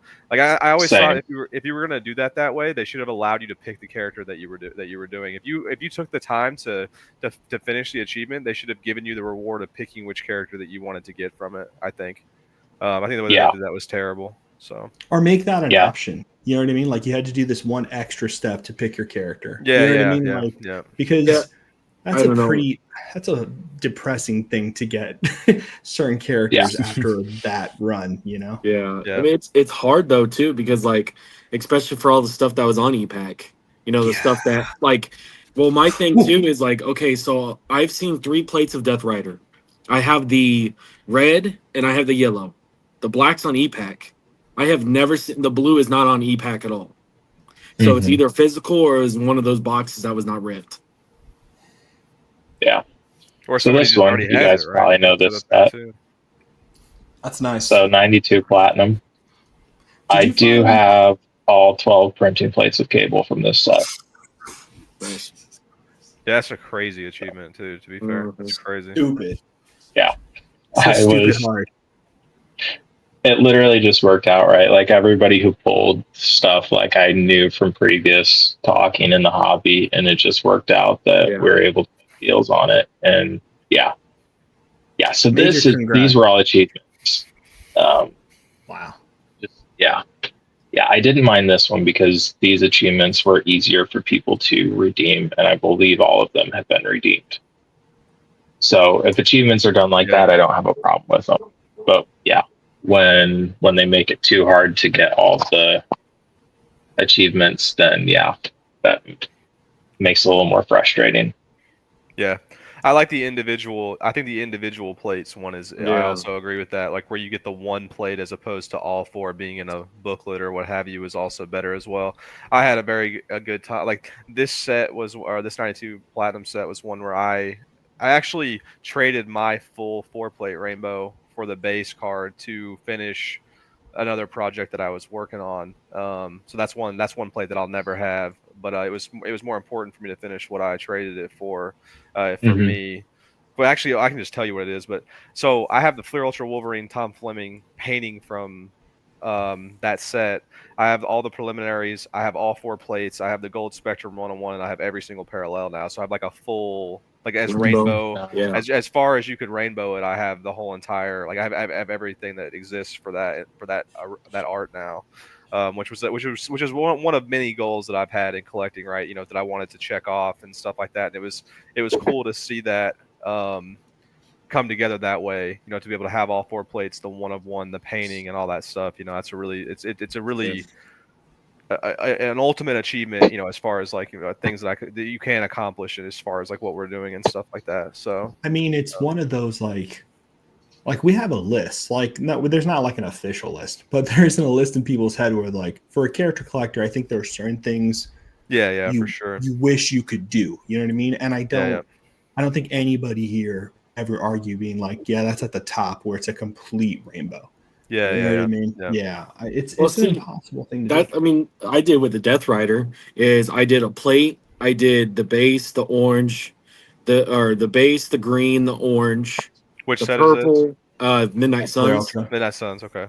Then I also did the blue, I did a pack auto, and then I got an auto signed by Wayshack because of Fausto, and then I got sketch, and that was my rainbows. Yeah.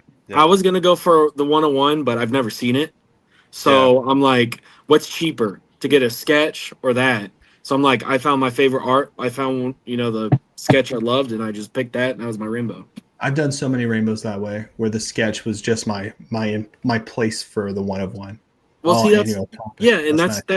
that's to me is like, why am I going to spend, $3-4 grand for a 101 where it's the same image and I could literally buy a sketch which is completely different image and it's original art pretty much. I think it's different to people's taste. You know what I mean? It definitely is. It's definitely a taste. I love the homages to that. Oh, look at that fanning out. Look at that fanning out.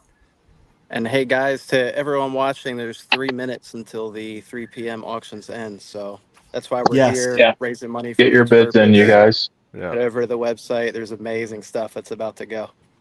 Yeah, we can put that on screen if you want, Nathan, and hold off on this and just talk a little bit. I don't want to take space away from that. Yeah. So, but those are some amazing pieces too that are about to end. So it would be great to see them one more time on screen if possible.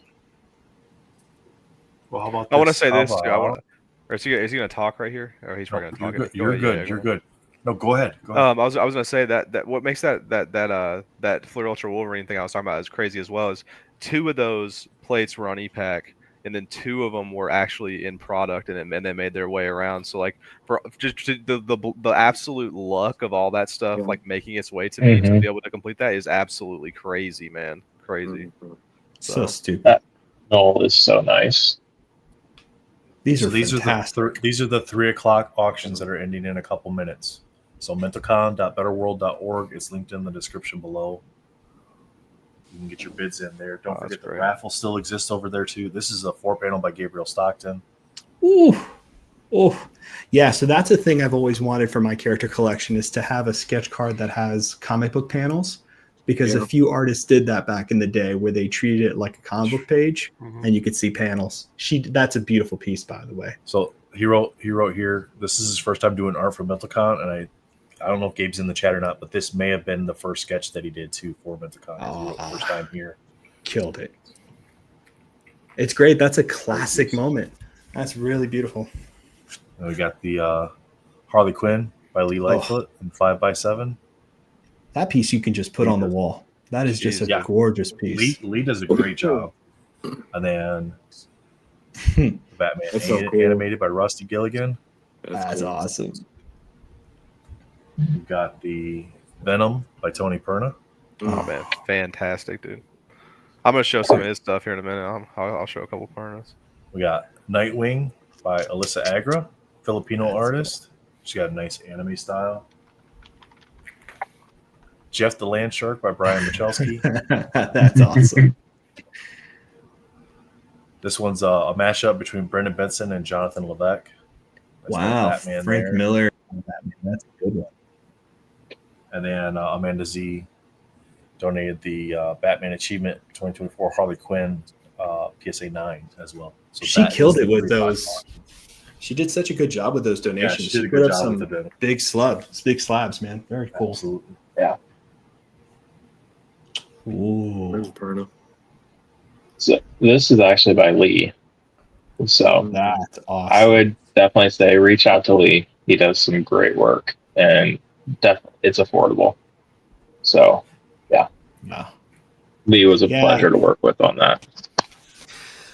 I definitely think everyone should be looking at those auctions. A lot of beautiful pieces are there. Yeah. Yeah. Wow. This We're is an almost amazing at collection. $10,000 raised too. We just hit Yes. 96.50. Wow. Thank We're you, so everybody. close to 10K. Nice. See if we can get there, you guys. And it's funny too. I've heard a lot of you, even just on this panel, talk about luck with getting these cards. I think there's an aspect of luck to it, but it's funny because that was almost followed up immediately with, yeah, I got it from this guy, or I got it from this person. Oh, this card came from this person. So much of this is from community, right? Like that community aspect where, Yeah. you know, if I see a cable, I'm like, hey, Jordan, right? Like this cable popped, you got to go get it. So that's, I think what's so cool is there's an aspect of luck, but so much more of it's from community and the people in the hobby looking out for each other. So it's kind of funny when you think about it. It's so much of that is how we acquire some of these amazing pieces. Yeah, that's I think very that's true. awesome. Great point. Extreme. Yeah. Jordan Graydon says, look at, I think your DM or something like that. I think there's something he was saying. Jordan, look at the plates, Holly. Hurry. What a great lineup. I don't know. So I don't know if there's something you don't want to miss, but that looks awesome. So these two are just, they're cheap annual plates. Well, this is annual, this is beginnings, but like this one says cable on it, and it was like $20. So got that one. And then this one's Hope Summers, but cable is holding her. So that's I think so those cool. beginnings, those new beginnings designs there for the cards, dude, were so. Those plates look so good. I think I don't know why in particular. I think just something about the way it's organized on there. I think those look so good, man. I'm devastated Surfer wasn't on there. I think it was absolutely beautiful how they did that. Yeah. I wish that Series 3 had come out. So yeah, these are part of a side PC that I have, X-Man, since cable variant. So I was able to get all these plates, and then I was also able to get this. Wow. This is the 1-of-1 flipped FX. Yeah, And I thought those looked really good too. Yeah. Also able to get this. So this is the 1-of-1, just the purple rainbow. Damn, you've been busy. Yeah. Good yeah, stuff. it's really fun because it's like yellow plates of both of them. So now that's another thing. Like, does anybody collect like anything besides just cards? I know Fausto does, but like, just what do you? wait, Whatever you said. Then one character or yeah, of your like your character, like of your character. yeah. Yeah, I stopped. I have my Mando collection, but I kept that really small. But yeah, I don't have any. Like with Surfer, do you collect like stickers or anything like that, or? Oh, you mean like type wise? Yeah. Yeah, for sure. Like the Like different collection stuff like is that. the collection is built around anything that's like kind of card adjacent. A Lego Moon Knight there? Is that what that is? Yeah. Ooh, that's Yeah. nice. Like, I'm waiting for a Surfer Lego. You got some stickers. Got a I just postcard. pulled postcards. I just pulled the trigger on a 1983 Hallmark Silver Surfer sticker. Okay. That I'm gonna cut up. So maybe your characters are on there too. But I'm gonna. It's cheap. It's but these are cool. Oh, that's sick. What's that? These are promos from Siege of Darkness comic book. And so that was in there. It was in comic book displays. Sick. So you got all three of them. That looks good. I love that kind of stuff. Yeah, our buddy Maddie, who's a Gambit collector, and I can't show my screen, so I can't share. But I'll have a video with him special. But he shared a bunch of images from his collection, and he got me fixated. And I was looking for this for a while, but he really has gone ham on finding his character card in the toys. And Surfer's toys never came with any of his cards, but later they did put Surfer cards in this Marvel Hall of Fame thing. So I was able to find the Invisible Woman, and then luckily the other one I found had the card flipped. So I get to have both in display. That's cool. So do check that out. That's a fun. That's my boy Jordan. There he is. This one's thanks to Maddie. That's Maddie got us all onto this. Yeah, you can see the card back behind there. I always wish like even the older ones were like watermarked and stuff too. That's one thing. Yeah, they're not. These are definitely not watermarked. They're not anything special. They were just like you can see like this character's name is Silver Fox, so they threw a Silver Surfer card in there. But they did stuff like that. But the Toy Biz ones are marked. Masonic. That's the hard part too. Is like you go online, it could be it, but you don't know because it's not what, because nobody knows. Like, no, finding them sealed like this is the way to go, and you have to look at the back of the card to know really. Well, see, like, here's an example of a card. So this card right here, this card's completely blank on the back. So this card is from a set called the Keepsake Collection back in 92. It was like a promo set for the Comic Images Ghost Rider, the second set, and this card actually came with it. And I had no idea what this thing was. So I saw it on eBay before, and there's nothing on it whatsoever. No marker whatsoever. There's nothing. So you have to, you had to do your research and everything and figure it out. That's amazing. That's pretty cool. Just different stuff like that. Cool. That's like another card. Ooh, what's Free got? Let's see what Free's got real quick. See, that's stupid. So I also collect Blade. Blade is like, I always say he's tied for number one because people think, Blade or Doom, which one more? But for me, they're both my favorite. So for Blade, which is cool for me to collect the red plates, specifically magenta, for obvious reasons. Blade's got the blood factor. He's a vampire. So for me, it's the most apt plate for him. So to have one for this set, the renditions, is kind of like the throwback to like the 90s Marvel Universe sets. That was the set I grew up with too.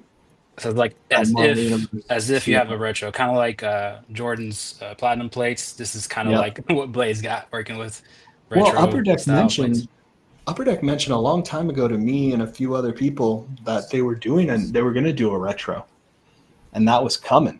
So I think what they did was they didn't, they put the ones they had prepared in renditions. I don't think that's a coincidence. You know what I mean? I think that would have been in like a more modern retro, to be honest with you. And those cards are fun as hell too. They're really cool looking. So we got this. This is Blade's first retro PMG. The first year was that Marvel Metal Avengers was Blade's first PMG series for his retro and his base card.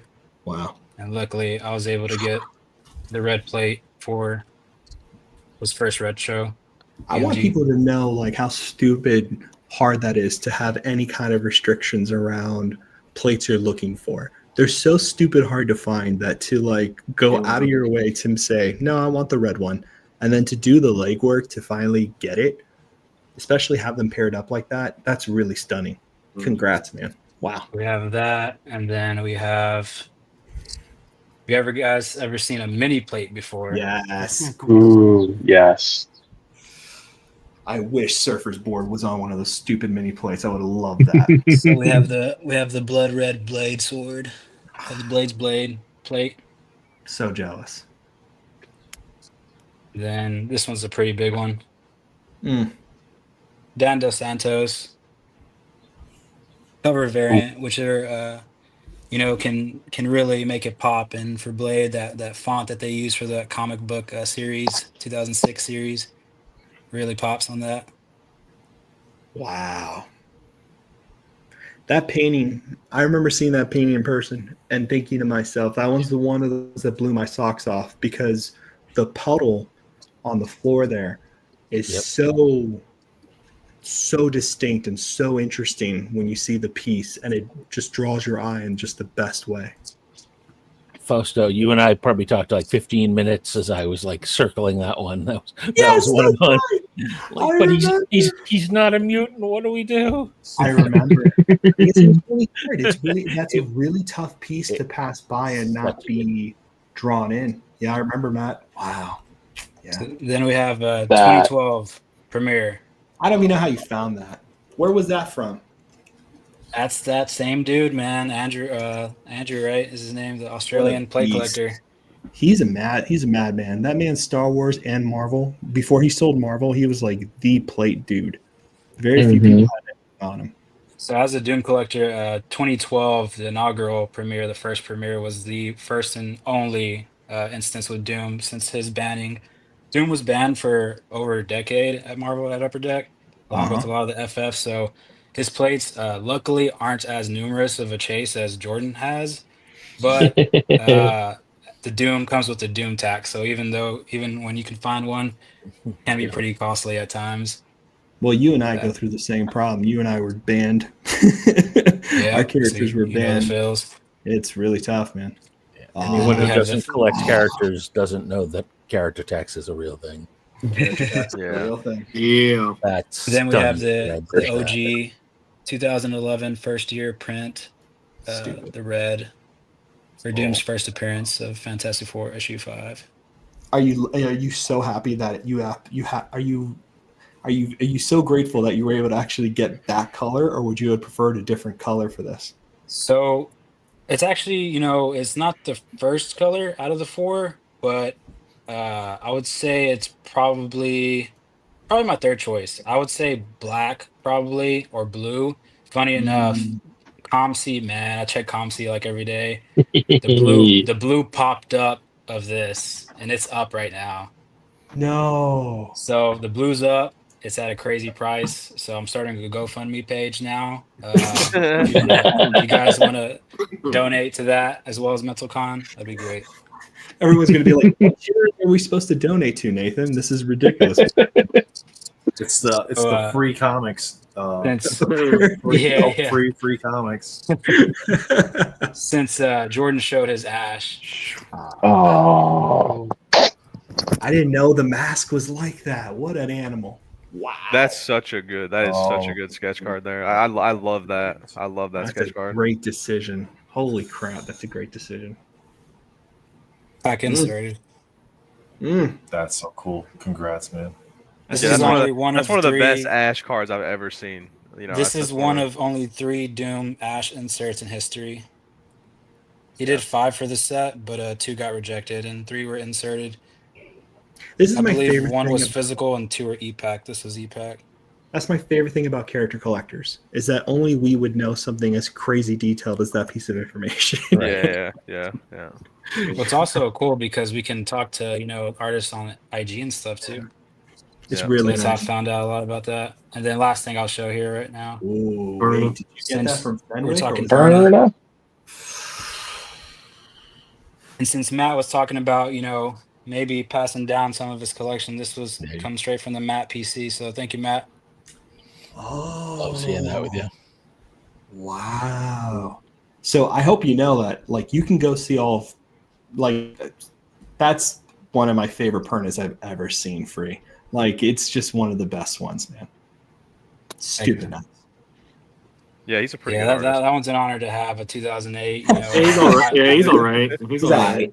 I missed out on a Perna a while back from Elusive had a Perna that I passed on. I didn't have the funds at the time, or didn't want to fork it up. And then but later down the road, Jacob Moore, shout out, Tired Hobo. He went to OAX and he was my little spy bird out there. And he let me know that Matt had that because I told him to look out for Doom. So yeah, like I think Hermit was saying, the community, that's what it's like. Luck plus community, it's your connections. So just don't be afraid to talk to people, make those connections, and that'll only help your collection grow. Mm-hmm. Very, very true. Yeah. Thank you for sharing all that free. Those are awesome, man. Jordan, thank you guys, by the way, all of you, for sharing this stuff. This is just fantastic stream. We're at 9825, guys. Let's get to that 10,000. We're so close. The auction's ended, so that's amazing. So we have a new round, I'm assuming. Is that correct? Yes, that's correct. Do you want to see the new ones? Yes, I'm excited. Yeah. Okay, well, you can't see the new ones, so where's he at? All right, he's got to go. He's lippy. No, I'm just kidding. All right, welcome back, Fausto. Okay. How was your time out? Did you enjoy okay. it? This is great stuff, guys. I'm loving seeing the sketches and the reading. plates. You guys are talking about how in depth you are, knowing how many sketch cards from an artist were in a set and stuff like that. And I thought I was crazy with my spreadsheets. You guys are a different level of. All right, you're as insane as we are. Just on a different scale, right? It's yeah. We're all on the scale. All right. So 4:00 auctions here. Got the Immortals by J. Peter Ranitz. Invincible by Paul Paul Hill. Hill. Yeah. Some nice image love this year. We got Dr. Doom. Oh shoot, sorry, Free. Mm. Dr. Put that Doom. down. Put that down. Yeah, we didn't see it. Just do it real fast. You guys do can it real fast. You guys can screenshot it now. There we go. All right. No, it looks like you're I him. am Dr. Doom. Perfectly I lined am up. Dr. Yeah. Doom. That's Tim Cologne. Got to give shout out to the artist. Oh, geez. Really badass Cosmic Ghost Rider. So William by Jonathan Levesque, Marvel Inc. The motion in the chain. The motion in the chain here up close. And then so you get the increased motion in the chain here, and then the still chain in the back, just for the depth perception on it.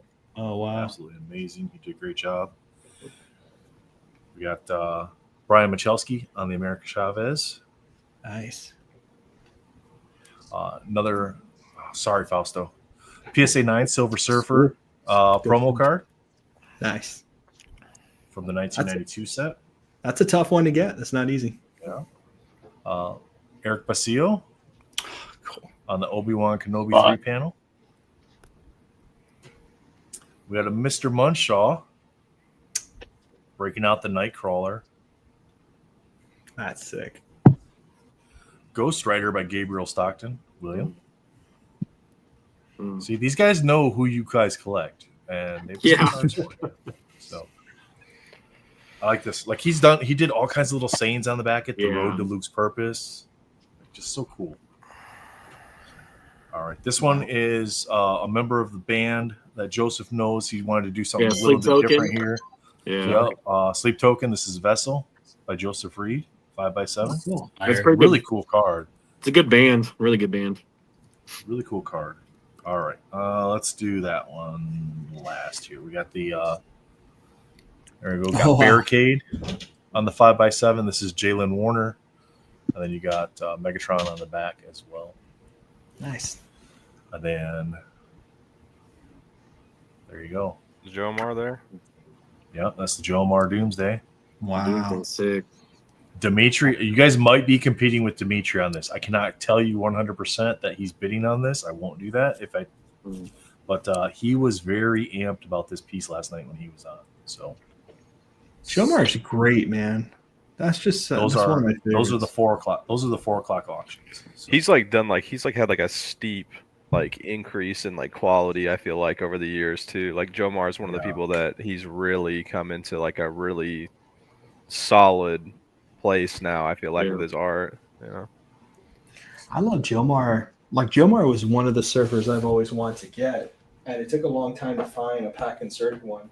But I finally did it, and he was definitely one of those artists where I was like, I have to have at least a Jomar surfer. Yeah. Because I'm just such a fan of his work. I like what he does. And I was so stupid happy to find it because this was on Google. So when you search Silver Surfer Jomar, this is what came up because it was in one of the sell sheets or somebody showing off their collection. It was like a super old picture, but I was very happy to get it. Oh man, that's great. Yeah. Cool. That's great. I just love that piece so much. I was so grateful. It popped up. It wasn't on eBay. I was messaging somebody who posted a couple of sketch cards I'd never seen before, and I was like, this person has to have something else in their collection that's kind of hidden away. And I was like, you have any? Yeah, I was like, you have any surfers? And they put this one in there in the message of eBay, and I was like, I'll take it. But yeah, that's great. Great piece. Those are some beautiful sketch cards, Nathan. That's awesome, man. People are making out like bandits. There's some beautiful pieces on there.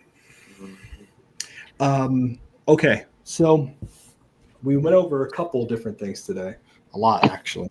So we're coming up on, so it's 3:20 now. So I'm going to open the floor a little bit. There was something that someone suggested that would be fun to do, a kind of show and tell. And Hermit had mentioned this before. So I think that would be fun. I know we've shared a lot already, but is there anything anybody wants to talk about with character collecting specifically before we kind of like show a little more or have some more prompt questions? Like, or if anybody in the chat, Pulling Fire is an amazing character collection. Haven't heard much from Nathan, from my Domino brother over there. All my cards are still in the truck. Oh, you don't have to go get it. I don't have nothing to show you guys. I can show you a spreadsheet with a bunch of numbers. I actually really love your spreadsheets. Actually, I think it's sick that you're doing all this stuff. That would be a great show and tell. Let's all compare our spreadsheets. That's a good idea. That's a good idea. So, how deep did you go with it, Nathan? In terms of the spreadsheet, I know you went crazy. See, yeah, okay. Hold on. I want to see. Let's see. All right. So, domino spreadsheet. So, we start all the way back 1991. Comic images. So the criteria for me for my domino collection is any solo card and any card where she's an equal member of the team. So in Jordan's instance, he has that Cable card that has the X-Force team behind them, but that wouldn't qualify for me because it's not an X-Force card. It's a Cable card. So it doesn't meet the criteria to fit into the collection. It would have to be X-Force or domino, not just she's on the card. That doesn't count for me. That's a Matt Fuller. That's a mad thing. Card in a shadow circle level. So, so I set my checklist up. I have all the cards in chronological order, at least to my knowledge of what exists. I have my have column, my needs column, and anything I bought that's in transit still. And I have a 1 of 1 column, and I also have an IG columns because I have the Domino Collector page on Instagram. So if I've posted the card to Instagram, then I've marked it that it's been posted there, so I can keep track. And then I put the front and back images of my card on the spreadsheet too. So it goes all the way down. You know, even here, this is like the one of the oddball ones that's on there. This is the promo T-shirt order, but because it's the card that she's on with the X-Force, I was like, I want that in the binder too, so I put that in there. But then it's got the variants. You know, there's no Sonic variants, which I don't have the no Sonic variant yet. I've got the Toy Biz variant, so we got the base, the no Sonic, the Toy Biz. And so some of these, there's several options here, like 93 masterpieces. There's the base. There's a non-pack pull Jusco Auto in the binder. There's the missing foil error card that exists. I don't have one of those yet. Also, you know what I'm talking. I'm sure some of you guys do, where the card is stamped, but there's no foil on the card as far as the name for the set or the character. So that's one that I would love to get. I also have a pre-press no foil. So you can't pull these from the card. This is from somebody that their dad worked at Skybox at the time that the set was made. Super nice and guy. They had extra cards from essentially the production run that never got stamped. They never got foil or anything. So it's a pre-production proof essentially. So this goes all the way down. Here's one that's got to get entered in. This is the Fruza X. So this is another example of cards that have variants. You have the base, the US release X-Force for 94 Flair. There was also a Mexico version, and some people call it a Peru or Puerto Rican version, wherever you're from. The difference in the cards is essentially the design of the Pepsi logo on the back of the card. So there's variants there that essentially I started building out those variants early on. There's some aftermarket autographs that are in the binder as well. I'll scroll through a bunch of the Overpower because I don't want Jake to get too excited. We've got the TCG cards, the recharge cards, those sort of things are in here as well. So if she's in any of those sets, the Marvel Champions cards are later on. You get down here, so there's a couple foil variants of the Versus system that I need. And Fausto, you had mentioned something, I think it was you, where the Versus system has like different images, like the text on the card is slid down or something like that. Where you get so it's called an extended art. So it's called okay. So if you look at I don't know. I don't know if they make that for every character, but I haven't seen one anywhere for Domino. So so I don't have to shuffle my entire binders again to add space for 2 more cards. Is what you're saying? You're always going to shuffle your binders. Man. Okay. All right. If I have to, it's inevitable. So here's an example of like the 101 situation. So what I do here with the 101s is I never mark them as a need because I don't need them. But I use this column here with an N or an X. N obviously means no. X means I have it.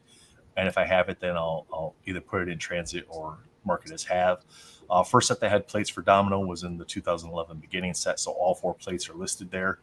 In the binders, there are 4 empty spaces.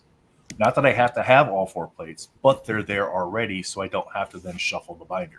So it's the pre-planning aspect of it. So we get down here. So this is where we're getting into some more of the things that I do have. So we got the Fleer Retro.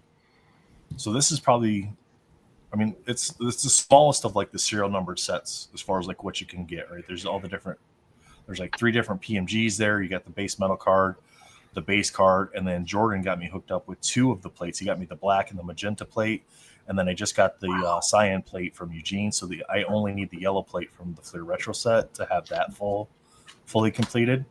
The tricky part with that is Deadpool's on the card.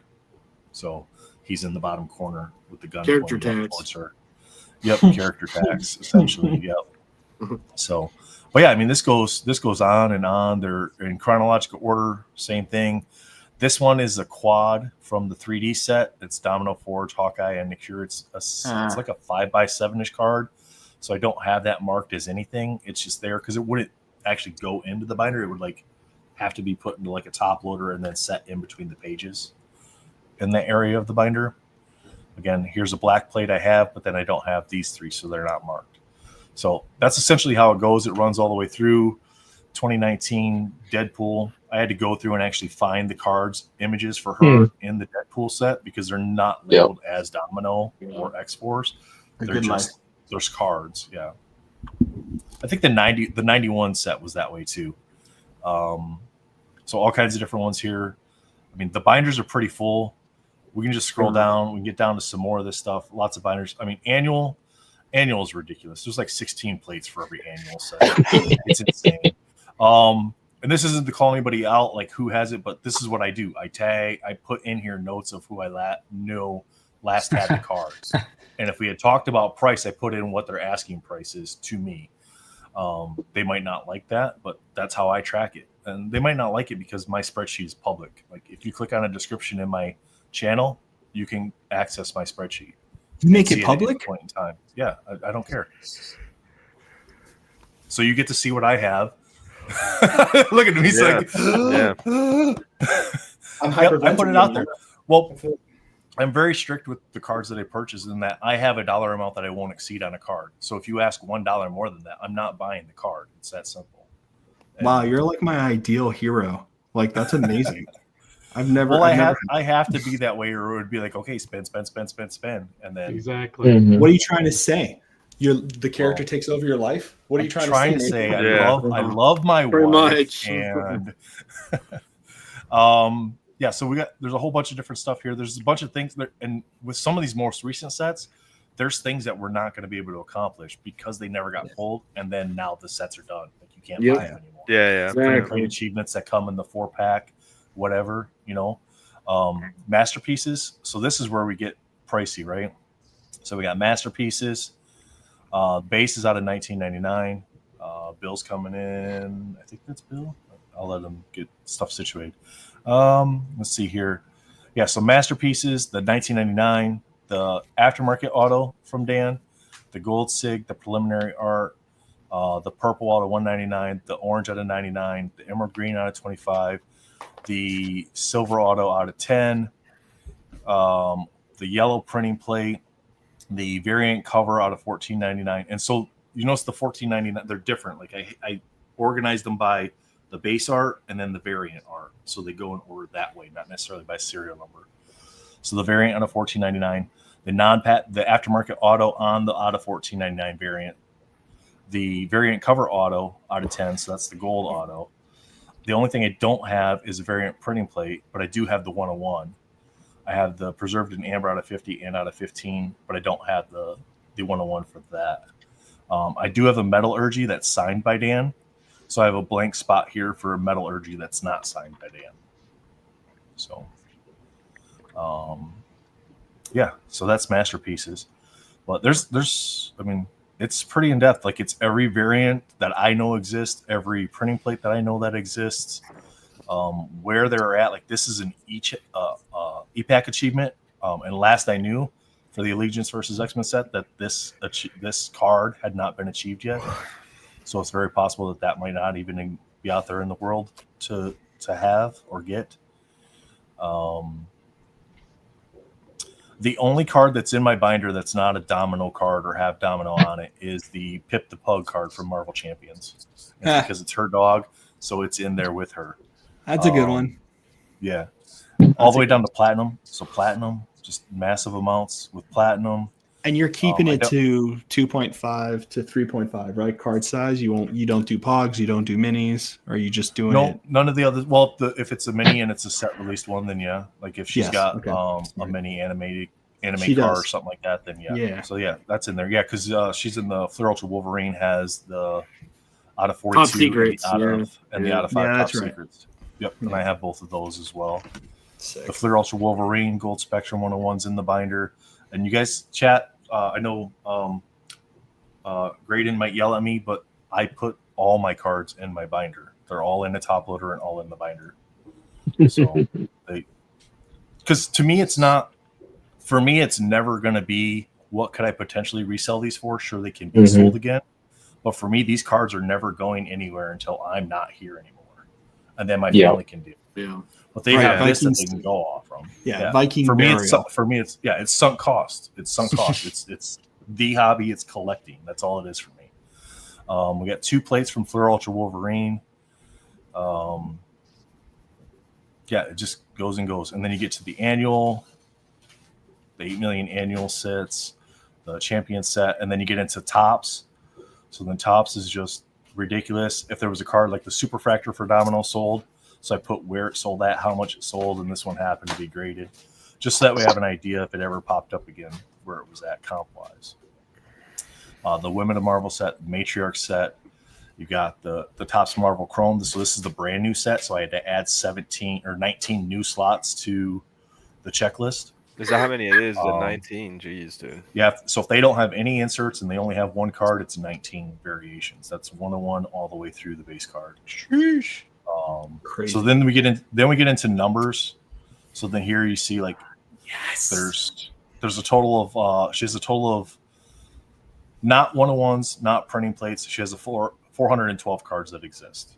So I have 82% of those that are actually in my possession, 7%. So I have 88.5% of the cards that are not 101s and not printing plates. Just 101s and just printing plates, there are 122 total cards for Domino, and I own 21% of them. So, in total, for all of our cards, there's 534, and I have 73% completion on the collection. Really puts the name of this con into perspective, doesn't it? Mental con. Yeah, exactly. Because it's mental, right? It's mental. But then I have a section for comic cuts and sketches. So I haven't input my sketches yet, but these are the different comic cuts that I know exist out there. So New Mutants 98. What I did here was because they did so many different cuts for New Mutants 98 for the Deadpool set. I just went through the book and went, how many times does her face appear in the book? And I put that many entries in here because there's probably that many cuts out there for her for that book. And then you got like the jumbo splash page from the New Beginning set, and then there's an Essential Issues comic cuts from the Matriarch set. So that's my spreadsheet. So you know, it's sad. A, none of it surprises me because it's literally exactly what I've done. B, I'm sad that it doesn't surprise anybody else on this call. Yeah, it shows how sick we all are. Just a different version of it is what I've got. Exactly. So I write everything. Like I go on like online and everything, get everything, and I'll just write it by hand instead of going. I'm old school. I'll just write literally everything. What? I think if you're a character collector, if you don't have a list, I mean, however you have it, you're not doing it right. Yeah, I'm sorry. Yeah. It's tough. You need some tough focus. thing. You need something to go by. So another character collector in our midst. What's up, buddy? What's up? I was going to throw some numbers at you guys too. I like the since we're sharing lunacy.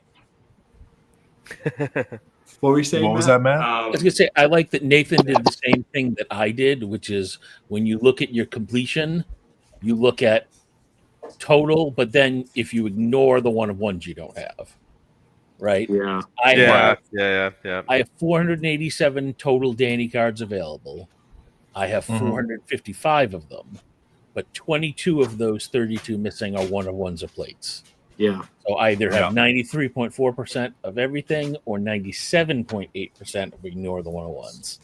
Right? You got to play with now the you guys numbers. are gonna make me redo my whole spreadsheet. Thanks. Well, it makes you feel better about the completion percentage, Anthony. Yeah. So you're like, oh yeah, I'm this close. I'm almost there. But yeah, valid point to take out the one of ones and that sort of stuff because that, I mean, yeah, I do that I'm as getting well. depressed. I do that as well. You have to do that. I don't think it's fair not to do that. Yeah. You know what I mean? I think you can complete a rainbow by not having the one of one serial number. Like you can have a sketch in the place or a plate in place. Yeah. But I think percentage wise, yeah. The other thing I'll do though is I do have a lot of Juggernauts 101s. I'll also sometimes just keep the one of ones in like I have X amount out of how many that exist too, which even if you have 50%, it's pretty good. You know what I mean? So, yeah, so. You need help, man. I don't have 50. I don't have 50%. So, but. Yeah, one-on-ones are always tough, because some people, it's already part of their collection, so they're not going to get rid of them. Sometimes, someone's got it and they're holding it. It's like, fuck you, hostage. Get those. I always wish for like a one-on-one to have like a whole separate image. Like that's kind of what I wish. It's I thought that's what makes it interesting to me. Yeah, exactly, I agree. Like that's always been my thing too. And I think it should have like some like extremely like unique image thing or something like that. Yeah. Honestly, Will, that's one of the main reasons I don't go nuts over 101s. Yeah. Like I'll live with the out of 25 at a third of the cost that has the same exact image on it. I'm good with that. It's a very it's a different, and it depends. It's character based too, right? Like if you're character collecting Spider-Man, like we know a lot of people who do it. Some people go like Doom. Like I'm so sorry, Free, you poor. Yeah, I know, you poor. I mean, I think Doom. Out of every character here, I think Doom is. I think Doom would be up there. Expensive. Doom is you have worse with it. Amongst this, as far as I know, amongst that's us, the highest tiered character for sure. I'd say. I think Doom's up there, unfortunately. I think it's funny too, though, how you can have a lower tier character that gets elevated so drastically just based off of one set. And I think, especially when someone shares their checklist, like that becomes a problem. Well, you don't give me that look. Don't give me that look. I'm not sharing your checklist.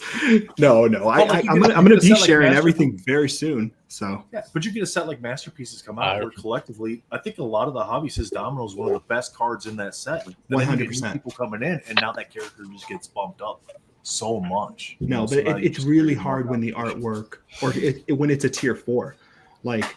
Stopping the year for 2014 for Surfer was primarily because 2016 had Surfer as a tier 4, and it's one of the best pieces of artwork. It's beautiful. Congrats. Oh wow, Jordan, that looks vaguely familiar. That's the only. Thanks, Matt. Jordan, that's the only card I still need for the premiere set is the Domino for that one. Oh really? Yeah. No, this one is a huge thing, Matt. Like he pulled this one, he put together a full rainbow of it, and he was very gracious to let me be able to have it. That's so cool. So I got a good question for the group then, because I was wondering this. So like I have a favorite, like do you guys have like a favorite insert your character's been on or hasn't been on? Ooh, that looks good, Bill. If anybody has the black plate, that would complete that for me. That's those look great, man. I didn't know you had the gold. It looks really good. Yeah, and then Too Short on the MM20. So sick. And then obviously got that guy. I remember that. Yeah, that was probably the fastest claim in the history of the Facebook groups. And then some other cuckoo for Cocoa Puffs numbers. Because when you run out of cards to collect, you just collect more of the same card. I have 6.5% of the print run for the base cards. In 2020 Masterpieces, 7.4% of the What If, and 13% of the purples. Like of all of them, of all the ones that were made. I don't even want to tell you how many. So for 2020, I try to do my collection PSA 8 or above. That's including the one-on-ones that I have and stuff like that. So I had a hard time with the purple from 2020. This is just 2020 Masterpieces. One character. And I've probably got 35 purples 2020. Just been like, because they cut those pretty poorly. I was fortunate to get the rest of that run in the 8 or above.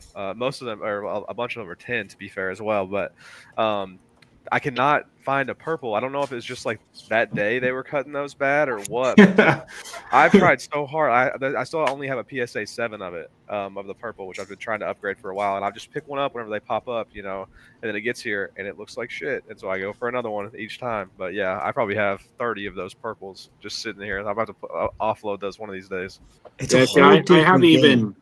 haven't even started to grade yet, because that's kind of what I've been like contemplating if I should, but you shouldn't. That's the problem is how many cards like I'm gonna have to get to do it. Yeah. Like I stopped. No, I stopped. Like it's a crazy thing to have to do. I know, and it's a chore. Like there's so many cards I went through to get high grades in, and you have to have doubles and triples and quadruples. That's the problem. Yeah. You should not do what I'm doing. Nobody should do what I'm doing. Matty, the Gambit collector. Yeah, I know. He does it. He does it. He's crazy, but he goes at it, and he's very good at it, like you. And he gets some, like he's doing the Toy Biz ones. He's doing like the foreign Japanese ones. Like the man's a beast. Like it's crazy. By the way, Fasto, that video that we did, that Toy Biz that I have is from the Marvel Universe Toy Biz. It's not the Impel X-Men. Oh, it's the Marvel Universe. So it's like the original Toy Biz ones. But. Yeah, he sent me this card, the PSA 10 from Wolverine. Then Tornado. That's tough. Those are tough, man. They're not easy. Yeah, grading's a whole nother aspect of that stuff. That's only if it's old and hard to find, I'll go grab a graded card. Yeah. That's such a good Moon Knight, though. Yeah, that's like a very good Moon Knight card. Yeah, the vintage ones are good. Let me start sharing a few things here, Fasto. I can't stay on here too much longer here, if that's okay. No, I don't want to interrupt, but I think I think we end at 4, so go for it, brother. Oh, okay. All right, cool. So I only have my sketches here. If we were doing the cards itself, we would be here for another 5 hours probably here. But I have a few things here that'll be kind of interesting to show, fun to show. So whenever I have APs done, something that I did with mine was I wanted to try to create some way to know, like if I have kids in the future, my nieces and nephews like to look at my cards, things like that. I wanted there to be a way that if my collection gets split up down the road, they'd be able to identify that something was part of my collection. So my APs are themed, and then the theme, I guess you would say, is Juggernaut, and then somewhere in the image, some way I let the artist incorporate how they want to do it. Involves a crown somehow. So one artist that I don't think gets enough love. I mean, he does get a good amount of love, and he sort of was kind of late into the sketch card game, but I think he's fantastic. Was Eric Grove. And then this is a sketch card that Eric Grove did on one of his APs from Avengers versus X-Men. Eric and I have a very good relationship now. He actually has done some commissions for me. I actually have like a full Eric Grove painting in my house. I think he's just so good, man. I love the grittiness and the texturing that he does. Almost looks like chalk to me in a way, the way he does his art and stuff. And I just don't think anybody else like does anything that's close to that. This is actually probably my favorite AP he did. It's just my favorite AP probably in general. This is of the other character that I collect. This is Colleen Wing. And I think that's just such a good, polished card there. That's lovely. Beautiful. Yeah, I love that card. I love that card a lot. It's just she's a really, fun character. Enjoyable. Goddess of the Dragon are awesome. Yeah. I actually got one of the one-on-ones off Matt back in the day there. He sold me the Marvel Beginnings Purple Reality one-on-one for her. Those characters don't really get a lot of love. They're not very high tiered or mainstream. But yeah, I've been a big fan of Colleen Wing for a long time. I love that Marshall Rogers original offshoot they did for the Daughters of the Dragons. Remember, they were referred to that kind of as the first time. Oh, nice. 10,000. Congrats. This is awesome. Yeah. Woo. Let's go. Here's another one here. This is an Ash Gonzalez. I'm sorry. Oh, that came out real nice. Yeah, I think that's a great sketch card. It's just Ash does such a good job, man. I think he's such a great artist. He's so unique. You can see something and instantly know it's his. I think that's something that is always a very great thing to have whenever you're an artist. To be able to identify that, oh, that's who that is immediately, just because of like how good their artwork is and stuff. Here's Eddie Wagner. He's an artist that I think does a really good job. Who's started really almost even improving, even though I think he's always been quite good. He does like real. It looks like comic book style. Most of Eddie's art does. So, oh, there you go. It finally kind of came into focus there. But yeah, I love that sketch there as well. That's cool that you did the crown like in every AP where you have the crown in there. You could incorporate. That's so unique. That's so cool. Thanks, man. Yeah. Like even like this one here, I'll show you kind of a unique one. You kind of have to look for it in this one here. This artist is Alex Mines. But see, he did it in graffiti on the top of the wall. Oh, okay, yeah. But yeah, every artist that I do like a Colleen and a Juggernaut from artists that I personally, their art is very art's subjective, but artists that I particularly really enjoy, I try to have like an AP of Colleen and Juggernaut done. Yeah. I'm working on a binder page. I can kind of show this whenever I turn around. So like you have like Eric Grove at the top. I have one in the works with Ash up there. I've got Chris Foreman, Eddie Wagner, Alex Mines, Altar, and then I've got another one with Jomar in there.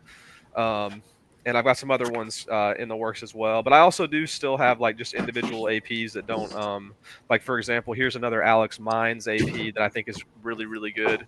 This is Juggernaut and Colossus here. It's sick. Yeah, he did. This guy is like I had never heard of him, and I saw his artwork in this set, and I was like, man, who is this guy? Because I never heard his name before. He's done some really. I actually bought all of his APs as soon as I saw some of his work here. Here's another one. This is Black Tom and Juggernaut here. Nice. Yeah, it's good to show him some love, man. I thought he did a really good job with this set, the art that he did. Here's another one that I've got. I don't know if Kursat, I guess that's how you say it. This is a really good AP that he did for me with the same theme. Like that one. It's good. Kind of like a null take or something. Yeah. I like that. Yeah, this was one of I missed out on his he's completely out of Marvel APs. I wanted him to do a Colleen for me, but I don't know. I'm gonna have to maybe try to find like a stock that he was on. I mean, all my stuff is official APs that artists were of the stock on. I know that everybody has different opinions and different perceptions and stuff like that. I try to keep my APs only from artists who were on the official stock that they were on. Yeah. And that's just my criteria. I don't have anything against aftermarket. It's just not how I collect, and stuff like that. I wanted my stuff to be as as genuine, as authentic as possible. I thought it was really weird. I mean, Matt even got that William Neff AP, I think, just years down the road, and people were even complaining about that, even though he was on that set. That to me, that's just silly.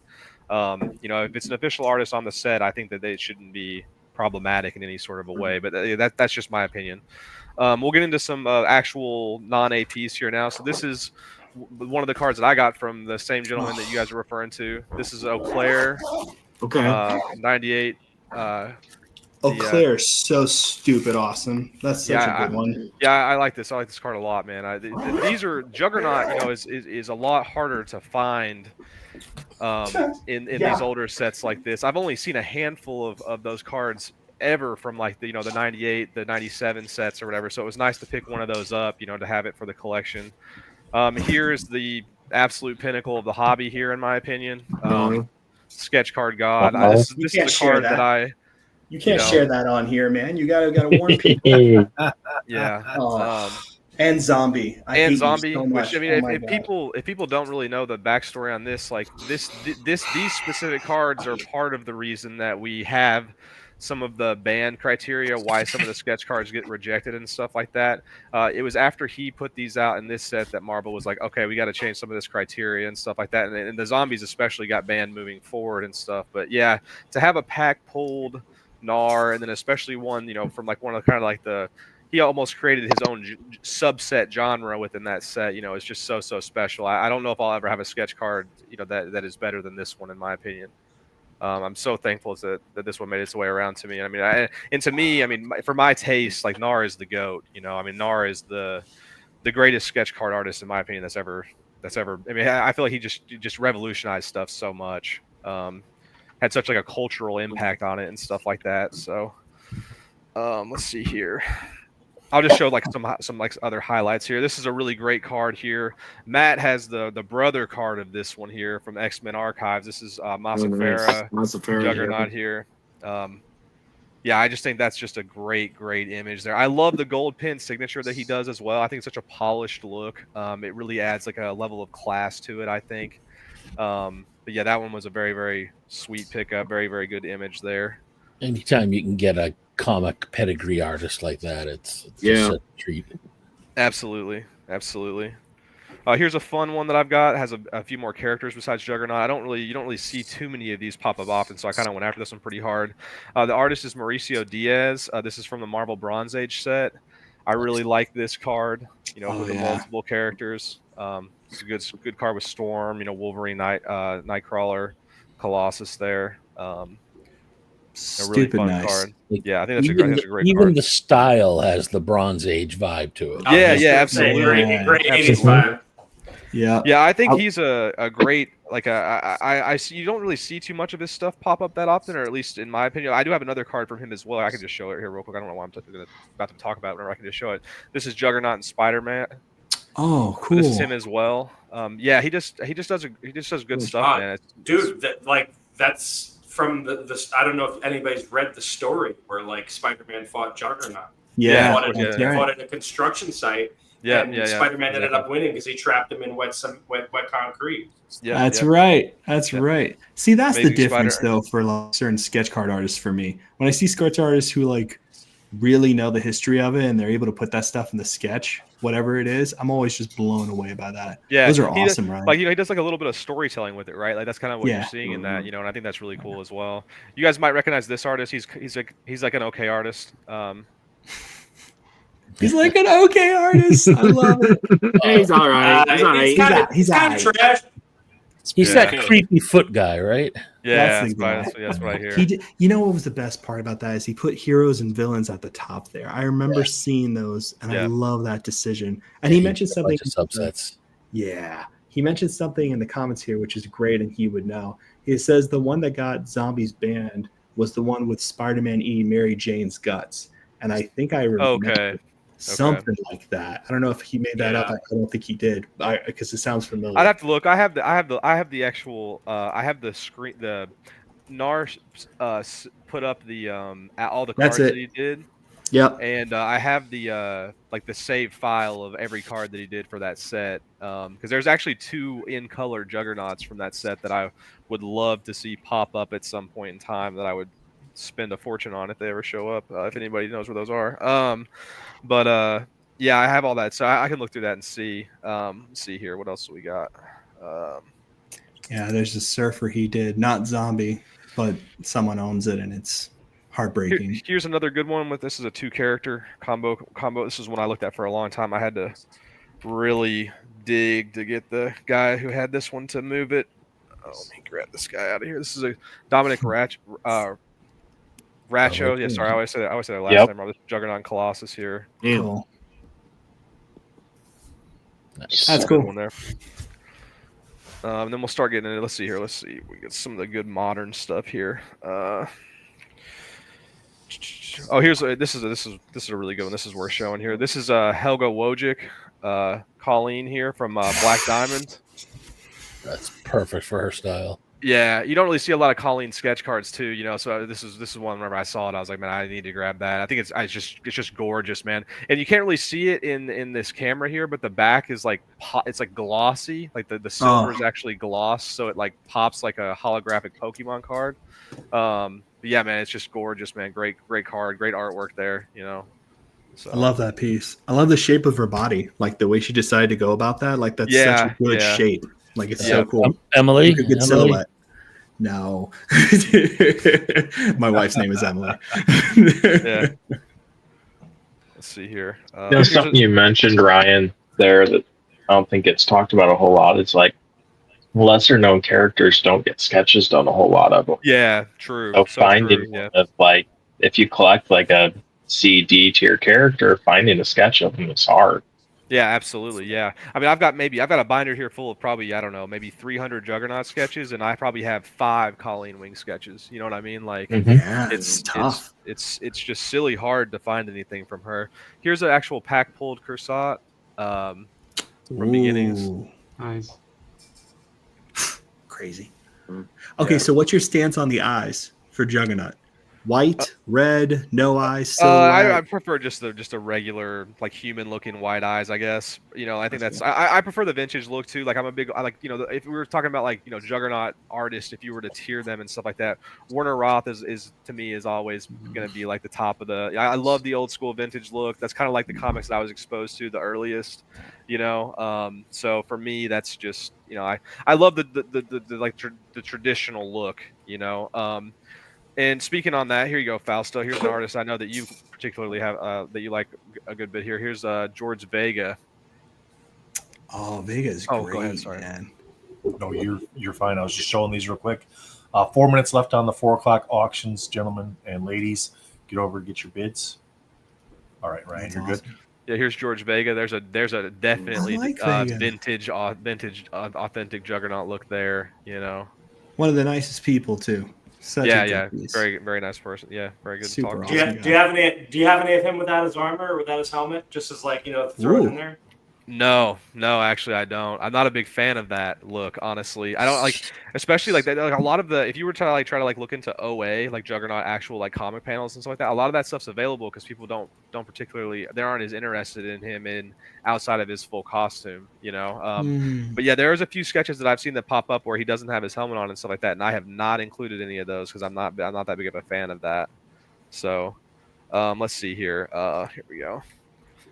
There's Liddy Lee here, one of the few Juggernaut Liddy Lees that has ever done here. Oh, she killed that. Wow. Yeah, I mean, honestly, just gorgeous image there.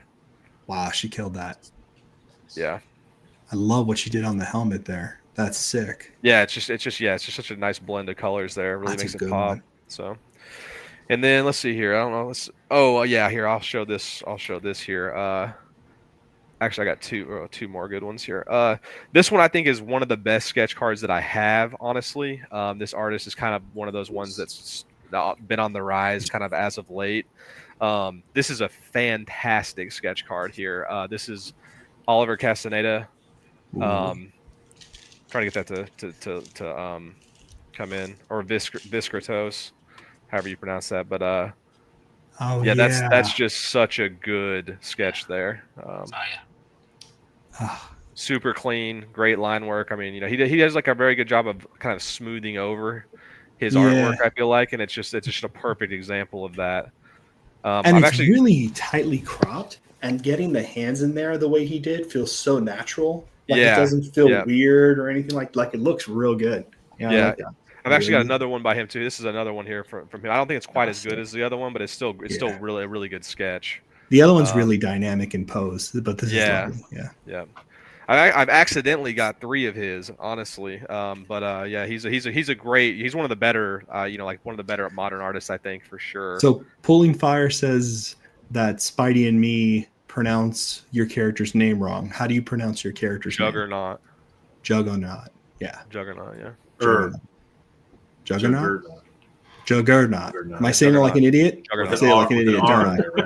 I have a horrible speech impediment. Juggernaut. Juggernaut. I say it like a moron, but we know that. That's pretty standard. But we're okay with that. Here's the last one I'll show here. This one is, I think, there was something that happened with Marvel Masterpieces 2022 that I think really went under the radar. Ben Harvey was an artist, as a sketch card artist on that set. And he is like, I couldn't believe that people were not really like paying more attention to that. He's like a modern actual he's comic amazing. Book artist, and he is a fantastic artist. And so like I was really shocked. Remember, I was looking through the list like as the set was getting ready to come out to see his name on there. Like I actually had to even double check to make sure it was going to be the same person, even though I assumed that it was. But this is his Juggernaut from Marvel Masterpieces 2022. And I mean, you can just tell the quality of how, I wish this would focus a little bit better, but yeah, I mean, this is just such a good pickup. I mean, and these things were going for like, I mean, people just didn't know what it was. I don't think, whenever these were like actually like going up for auction via ComC and stuff like that. But unless you looked at his Instagram and really understood what the man can do, it was pretty amazing that he was even in the set. Because it's so funny you said that. Like he was one of those people I discovered on Instagram. Who had been doing covers, and I was just like, man, like the Batman, like the things he had done blew me away. It was like Gabriel Dell'Otto kind of level stuff, and I just thought it was so stupid good. Yeah, he flew under the radar on that. Like I've been, like he's not responding to my messages, but I've been trying to ask about those APs if he's got them there. He's tough. He's tough. But yeah, man, he's got. Yeah, I've not seen anybody else have. Oh, here's one last one here too. Just 'cause I said it earlier. Here's the ethics. I was getting my binder at the time. Who's the artist name? Ben Harvey. Ben Harvey. Oh Ben yes. Harvey. Yeah. Nice. And then this is the ethics that I've got here. Ugh, so I don't have an FX surfer. It's depressing. I love her work. Yeah, honestly, just so good.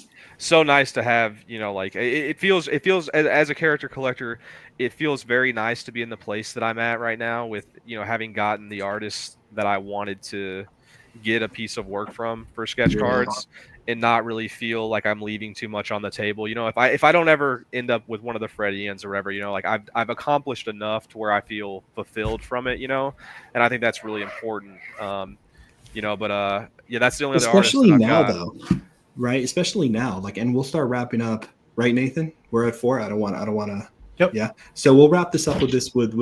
First off, I just want to say, the people you guys see sitting here are just amazing people. Thank you so much for devoting your time to this. Free, Ryder, Anthony, Ryan, Matt, who's not here, but Matt's chair is also a beautiful person. Jordan, thank you so much for doing this. And then Nathan, obviously, who's lovely. But thank you guys for doing this stuff. I know I hit you up and asked you to do this. I hope this conversation was interesting to people who do and don't care to collect, because it's a fascinating part of the hobby. It's my favorite thing. It's the thing that I came in here wanting to do when I collected Marvel cards when I was a kid and still doing now. And I don't know, it makes me kind of tear up a little bit, because all of you guys kind of think about this the same way as I do, and it's really cool. You know what I mean? It's so nice to meet people who love it like I love it. So, and then Matt just got his binder, so I'll let you guys do your thing. But this is the official end of the character collection, people. But I just wanted to say thank you all, everybody, and I'm so glad we got to 10,000. This is a beautiful charity. Thank you, everybody. Thanks, Fausto. Thanks to everybody coming on and being a part of being a part of the stream today. And thanks, because you had a binder out. I thought we were a binder. Jimmy, thanks for coming on. I know he had to hop off earlier. He had some issues with the internet there. But Fausto, thank you, Jimmy. Anthony, William, Rye, Free, Jordan, you guys are awesome. Thank you so much. Yep. Thanks, guys. Thank you, guys. Thank you, everybody. All right. Jakey said he's going to be back in a little bit. And Gabriel, here. No, I have not. We haven't drawn the names for the frame yet, Gabriel.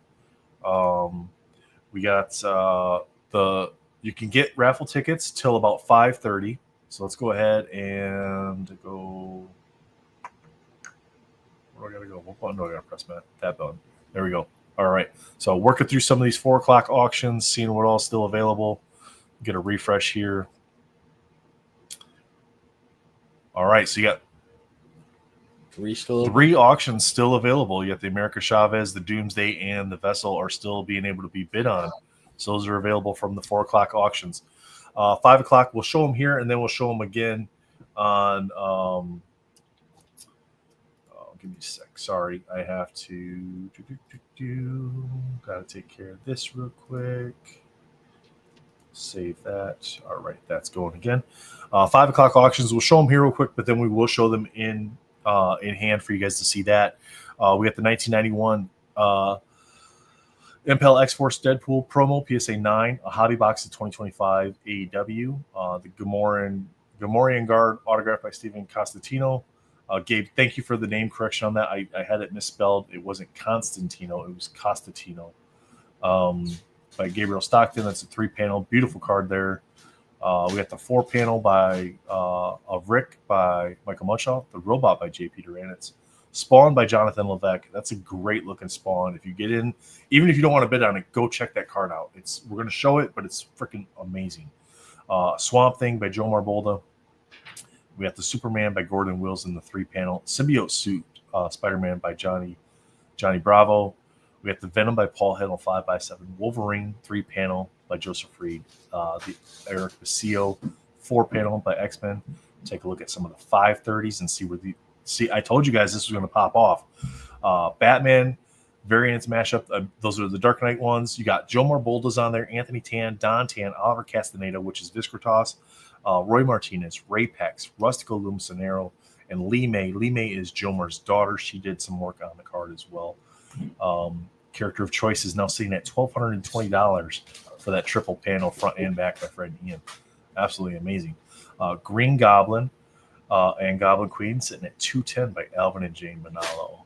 $200 on the Joker. That's been $200 since it went live and the first bid came on. So I'm kind of surprised that one's still sitting where it's at. Oh, you're putting it out there, huh? Yeah. I didn't want to say nothing, but okay. That's Matt's bid apparently. Pickle Rick by Andre Osh, 5x7. One of my favorites because I love Rick and Morty, and the spoof on the banana art was amazing. Spider-Man by Dimitri Patelis, standard size at 120. You get the Venom setting at 110, and the Star Wars by Gabriel Stockton in the 4-panel at 85 currently. So some great auctions still left to get today. Let's take a look, see if we've ended all of our 4 o'clocks. And looks like we still have a little bit of time left on those 3 there. So real quick, guys, don't forget, if you haven't won any auctions and you're not going after any of the other ones, or the ones you were going after are above what you were thinking about donating, one of the things you can do is come here to the main page, go to the Middlecon custom frame 9-panel, and you can pick up some entries here. 1 ticket for $5, 3 tickets for $12, 5 tickets for $20. You can get tickets up till 5:30 today Eastern time. At 5:45, we'll do the drawing for the raffle. Right about 5:45. We got a special guest coming on about 5:30, and then we'll do the draft. We'll do the drawing sometime during that last half hour of the show. I'll show you real quick. This is what you're getting. It's custom frame, double matting. I think that's what matte. Is that what it is? Double matte. So you got the primary color here, and then you have the white border that lies just underneath that, and then the cards are just underneath that. So you got the Alyssa Agra on the Wonder Woman, the Doomsday by Joe Marbolda, the Superman by Michael Munshaw, the Joker by Lee Lightfoot, the Batman in the middle there by Dre, the Bane is by Adam Braun, Supergirl by Paul Hill. You got the mashup with Brian Michalski and Jonathan Levesque, and the Invincible by J. Peter Ranitz. So almost 9 DCs. We got 1 image character in there, but we wanted to have something that was a little bit different, not repeating artists, not repeating characters. This was a way for us to do that and still give you guys something really nice to donate for to the charity, and to have an opportunity to get some of this really cool art. So What do we got coming on? Do we have anyone, or is it just Jen's supposed to be coming on. I do not know where he's at. He might, you know what? He lives near Atlanta. He might be stuck in that stupid Atlanta traffic. So awesome. Let me shoot him a message. It is a Sunday, yeah. It's still Atlanta traffic though, Matt. Fair enough. It doesn't usually get much better. I cannot do a second camera, can I? I don't know. Because I'm not an admin. No. Oh, well, that's just stupid. I can just hold some up to pass some time. Yeah, let me get you. Just going through some binders, so we'll entertain. I'll start with one of my characters, but I'm just going to do a bunch of Huey Trong from MM20. I'm still sending it. Yeah, it's very nice. Jen, ignore that message I just sent you. What message? The one where I called you elusive. No, I'm just kidding. Oh, I had to get my bids in. I just thought you were stuck in traffic. It is Atlanta. On a Sunday? It's all nasty, man. You know that. No. I don't leave the house on Sundays. There you go. Oh, very nice, Matt. I like that. These are all Danny's, right? No, these are all just by Huey Tron from that. So. Oh, okay. I apologize. Just a bunch of APs I had him do. Oh, those are nice. The magic you don't often see the Tim version. Hey Tim, if you're able to come by, swing in. I sent the link earlier to the group chat that we had going. So. Yeah, come on in. All right, I'll do this one, and then Jin, you're here. This is your show. Run with it. It's your segment, Jen. Yeah, you signed up for a segment. I'm entertaining. Whatever. Yep. It's all right. What does Nathan have back there that we can give away? Whoa. Hey, you said it's my show, right? So we'll be. I do have a giveaway I have to do still. Just get into the spreadsheet. There'll be something in there. Oh yeah, that's right. And- You do have that spreadsheet that we can use as a What we could do is the wheel. There is nothing. Yeah, in we'll my add it all spreadsheet to that a can be wheel given. and then We'll do the wheel. There's Wheel there is numbers nothing 1 in to that spreadsheet that can be 25. given away. Yeah, see, Are you I knew sure? I should have shown it. See, I knew it. I knew it. Anything is possible. I did once want to try to do a giveaway where I would make it random throughout my whole collection, and I chickened out. That's a scary thing to do. Yeah. I couldn't. Yeah. There's no way I could do that, man. I'd be like, yeah. No, that's too much. Awesome, Tim. Yeah, if you can make it in, please do. So, would love for you to be. Yeah. So, okay. Hashtag Dimitri2. Maybe. There we go. Hashtag Dimitri2. Don't forget the S in the name. Hashtag Dimitri2. We are going to be giving away a second large print that he had done. So we'll get the hashtags going here. Get a couple of those in chat. Everybody can enter. Armando can enter, but Armando can't win because he's already won one of these. So we'll try to spread these prints around best we can. Did you see yesterday, Jen? His name won like 4 out of 5 spins yesterday. That's rigged. Yeah, it was all different. It was all different hashtags, all different drawings, collected it at different points. Should have just banned him in chat. He's on his other account. I wouldn't call him loser because yeah. he's been winning.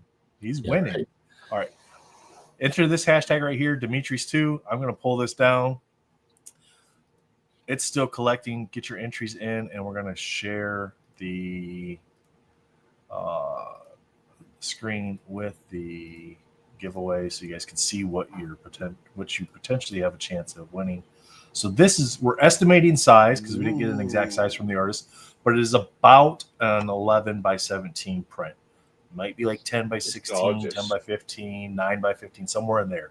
So it's a pretty good size print. So it's a custom print from Dimitris Patelis. So definitely get your entries in. We're sitting at 14 entries right now, 35 people watching. So that means there's 21 people that don't want to win this. Why would you not want to win this? Better chances for us. Apparently, yeah. Better chances for us. So, hey, Brian, how's it going? Brian's here. What's going on, man? Hope you're having a good day. Everybody's getting their tags in. I'm just trying to check the tags, make sure everybody's got the S in there and got the 2 in there. Yeah, Armando, you got it partially right, Armando. I know you can't win and we'll respin, but I want him to be entered. I want him to be entered. So if his name comes up again, we go, Armando won, but we have to roll again. We got to keep his lucky streak going. 19. There we go. That way you can't say we're gatekeeping. There you go. 13 by 19. So we were underestimating the size. It's always good to underestimate the size. Don't overestimate the size because then you disappoint. You want to underestimate the size. So. I keep posting the size. 13 by 19 is sexy. Yeah, that's big as well. It makes a huge difference, doesn't it? Just like 2 inches, as we all know. Yep. All right, we got 20 entries, so let's get this screen back up here. Bum, bum, bum. Giveaway stream. Congratulations, Armando. Well done. You're just getting it out there now, putting it into the universe? Might as well, yeah. All right. Well done. If you haven't gotten your entry in, I'm sorry to tell you, you may have missed out. We've all lost anyway. Oh, I see Tim. Come on, Armando. Come on. Asian and Chunky won earlier as well, so unfortunately, Asian and Chunky. Unfortunately, we have to spin again. Wait, no. What Asian? Yeah, Asian and Chunky won a giveaway earlier. What did Asian and Chunky win earlier? Definitely, yeah. It was one of the sketch cards, wasn't it? I don't remember. I didn't write it down because it wasn't. I didn't have to confirm it. Was it? I didn't have to confirm it. Was it Donnie's sketch card? Maybe. I don't remember. Asian and Chunky, what'd you win earlier? I know Asian and Chunky won a giveaway earlier, so we'll have to respin. Oh no, it wasn't. Yeah, it wasn't. Wasn't it a domino collection? That's what it was. Say again? Wasn't it your domino It was not. It was not. No. The Fleer Retro 2013. The Gwyn, the Gen 15-minute segment has been completed, and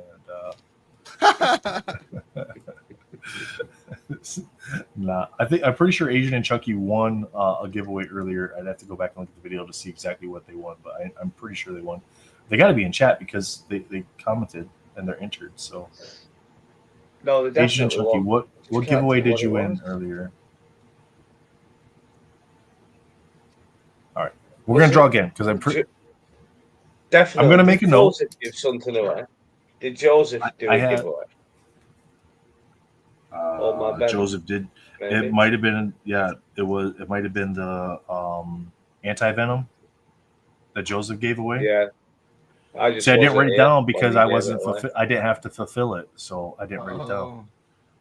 So, all right.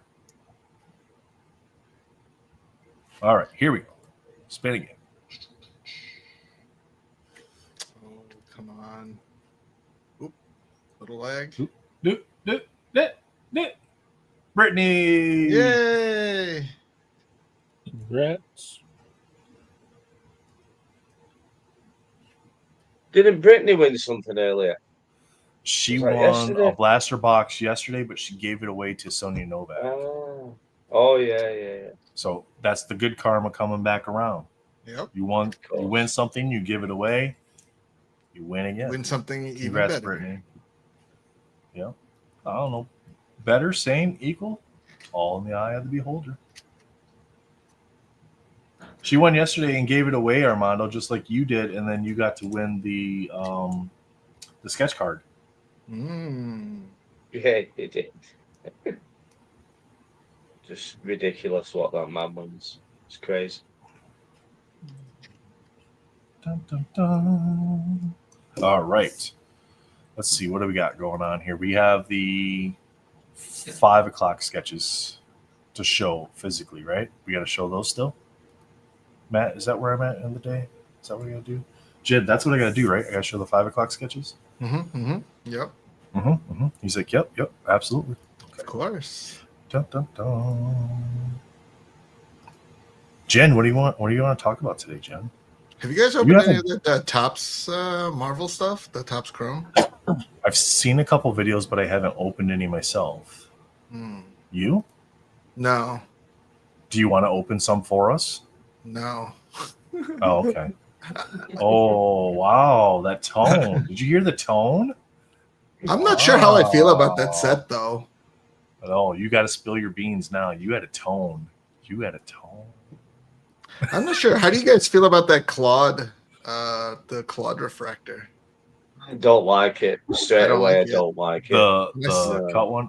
Yeah. Just to make the die cuts smaller, shift them a little bit so they're not covering up the majority of the images. It's like you have all that beautiful artwork destroyed by the and they use the exact same concept in Fleer Ultra Wolverine. Yeah, that was worse. on the booklet, the comic cut covers, I think maybe Topps looked at it and goes, "Oh, people thought that was cool, so let's just do that on the card." What killed this new set for me was the different style comic cuts with like the refractor skins and like no, go away. Yeah. Just go away. Yeah, that's the only reason why I didn't buy into that set was just because I saw some of the art and I was just like, well, the art's cool, but some of the inserts and the designs not so much. I think I was also looking for an excuse not not to buy into it. Yeah. So if you're looking, you're gonna find something.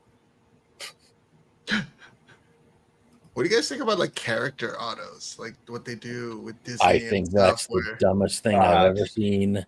The worst thing ever. Like the only reason people want it is because again, it's just the epitome of manufactured rarity, right? It's auto pen, fake. Well, I think I've said it before, and I saw a comment on the autographs that somebody said people need to stop looking at these as autographs and look at them as inserts. They're an insert. That's all they are. They're a rare numbered insert, and the silly ones have. This should be banned. They should all be buried with all the Atari ET cartridges in the desert, never to be seen again. And if you actually bought any or profess to like them or even have a comment, you need to stop in the desert trying to find them to dig them all up. Yeah. I mean, if people like them, then I'm thrilled for people who like them. It's just not for me. So I'm happy. I'm not saying it's a bad set. It's just not at all what I'm looking for. So what does NSDC say? I'm happy it's in your collection.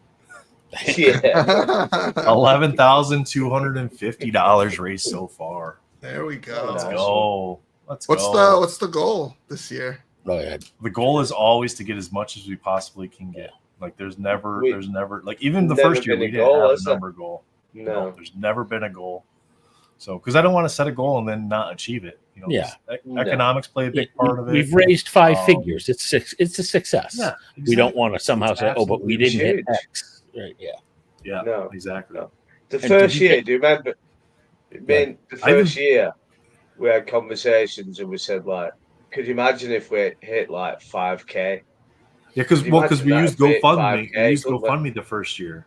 Yeah, we used GoFundMe the first year, and when you use GoFundMe, they have you put in a goal. It's like what number do you put? I've never done anything like this before. So what number do you put? No. So we put like 5K on there. I think we raised 21 that year. Well, like you can't. I don't compare one year to the next. Like sure, it'd be fantastic to like exceed every single year. You know what I mean? But it's like economics play a huge part in how things go. But no, I think we're doing a fantastic job this year. $11,000 raised, like Matt said, we raised 5 figures. That's a big deal. That's not chump change in any realm. So I mean, I guess if you're buying like a new Topps 101 card, then maybe it's chump change. No matter what we raise, it's money that charity wouldn't have had. It's exposure the charity wouldn't have had. We all get together at least once a year, which doesn't always happen. We all meet different people, and so even as a selfish perspective, it's like it's great for the community. And no matter what we raise for the charity, it's more money. Yeah, we're all from everybody that's here is probably from some sort of collecting hobby. Even the people in chat, like they probably collect something, right? Whether it's cards or action figures or whatever it might be, different genres. But that's not always what the conversation is about. It doesn't have to only be about collecting and only be about cards. The avenue in which we raise the funds for the charity, sure, is about cards because that's what most of us are into.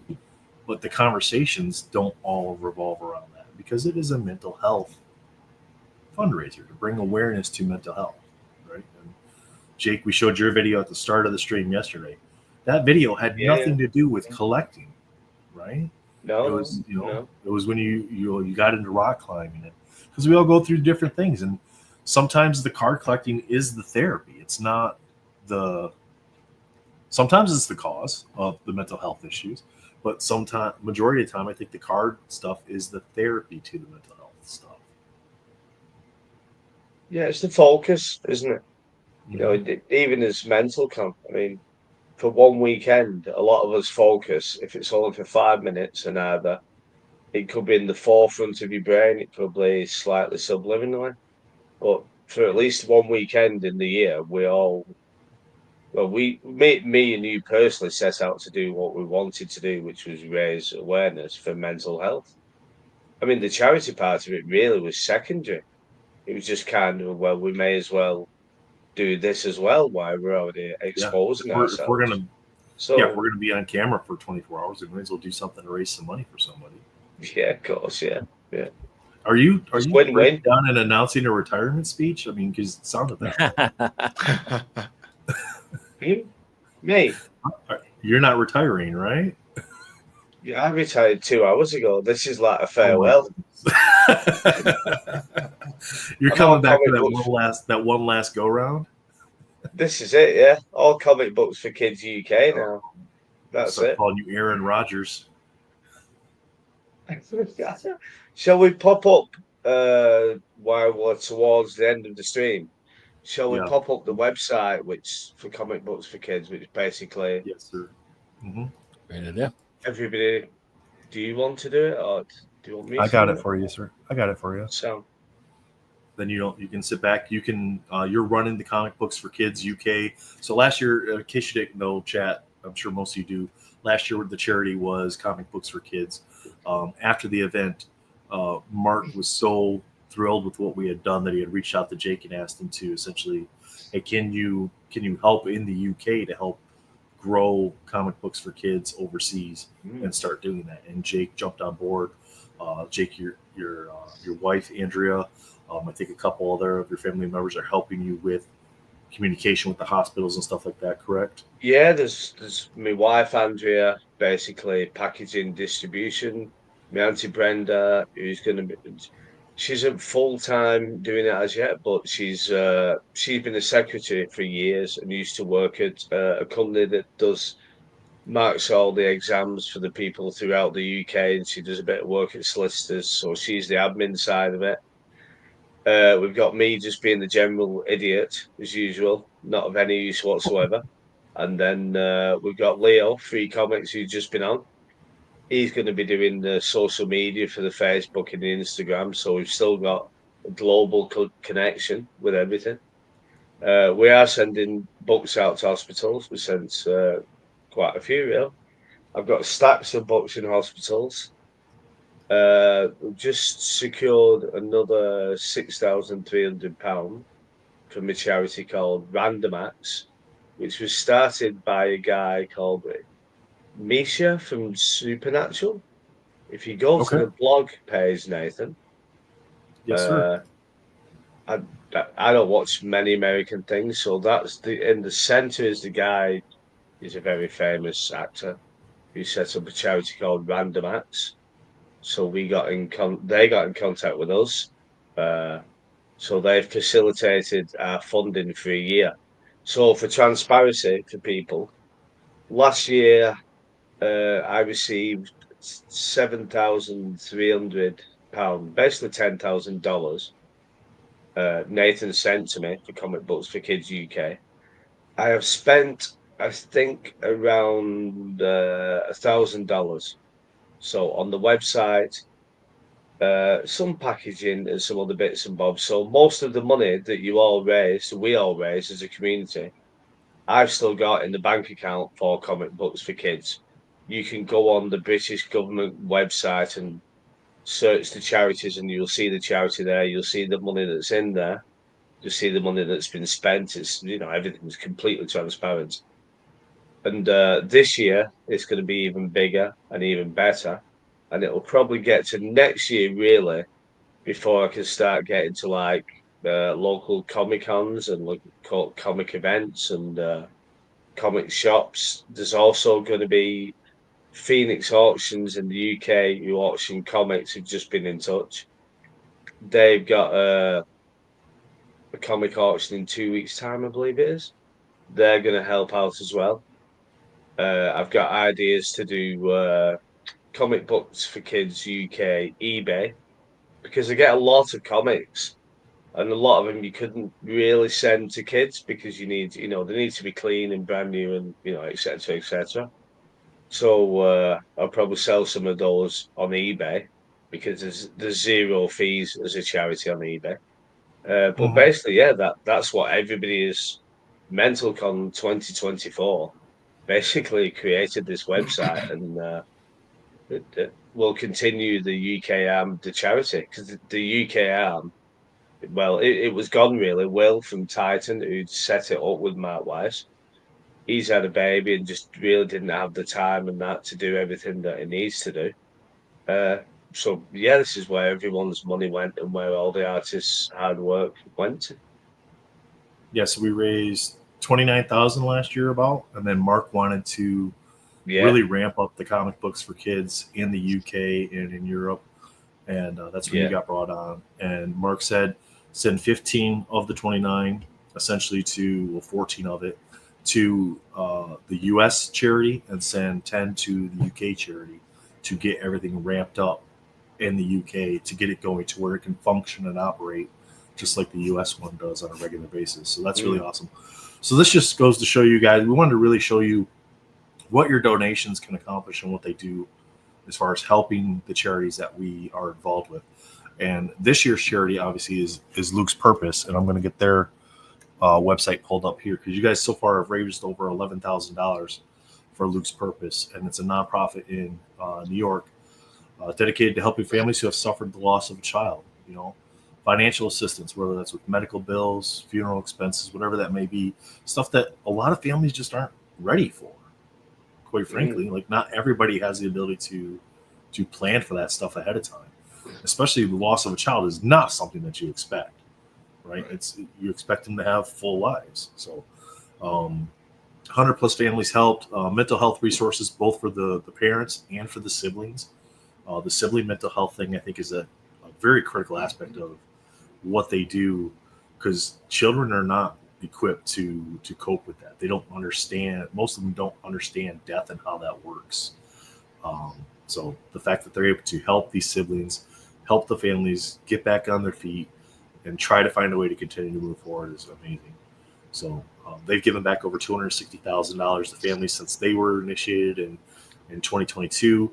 They do some great things, casino nights, stuff like that as well, where they just have all kinds of fun. And Luke'sPurpose.org. Check out some more about this year's charity as well. We're going to have Ashley is going to actually join us. The president of Luke's Purpose is going to join us at 5:30 to show her thanks. So hopefully she'll be able to actually make it back in time to jump on with us. But if you go to the mentalcon.betterworld website, we do have the interview we did with Ashley. Was there? Where'd it go, Jake? Oh, it's in the charity fundraiser. It's on the auction. If you click on it, it's on the auction page. Yep, there you go. So if you're on the auction page, it's got the interview with charity with the Ashley there. Check that out. These are our 5 o'clock auctions. I'm going to actually show these in hand here before we do too much more on the website there.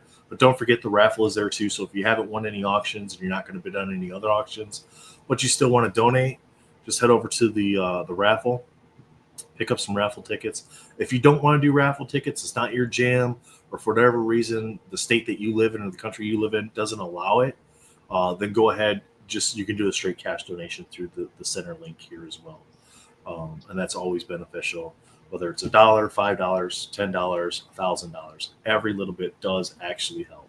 So but, let's show some 5 o'clock stuff, and then we'll chat some more with Jen here and see what Loot Box and Jen Collects have been up to.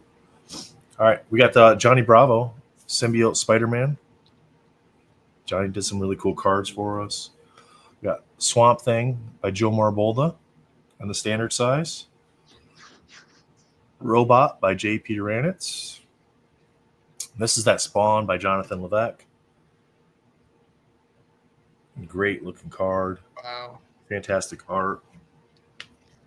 We got the 91 X-Force Deadpool promo card and a PSA 9. Those are not easy to get. I love that card, you know. Yeah, these came in the comic books, right? And that were in the plastic bags, and then the card was just kind of in the bag, like it was just floating around. I think there was 5 different. I think there's 5 different variants. Yeah, there's a cable right behind me. There's a cable. There's a Strife. Or was it cable and Strife? I can't remember. Yeah, there's an X-Force one as well. We got Gordon Wills here with the Superman. That looks so much better on video than it does on the scan. Yep. Yeah, it looks so much better. It's really cool. It looks good on the scan, but it improves it so much. This one's from Gabriel Stockton, the Gamorrean Guard, autographed at the bottom by the actor that played the Gamorrean Guard, Stephen Costantino. And then all kinds of information on the back here. I'll read it to you and then I'll flip it around. This is taken from the 1982 Lucasfilm slide, given right from Ralph Nelson Jr. Stephen Costantino signed this sketch card on June 7, 2025. The Gamorrean Guard from The Return of the Jedi. He said, quote, I always wanted an illustration painting of mine, the Gamorrean Guard. of me, the Gamorrean card. Sorry. Whoa, cool. I love that. The writing on the back. It's brilliant. Yeah. And then he even labeled it kind of like first appearance rookie card style, like first time here at MentalCon. So this is his first year donating pieces for us. We got Joseph Reed, 3-panel Wolverine in the X-Force outfit.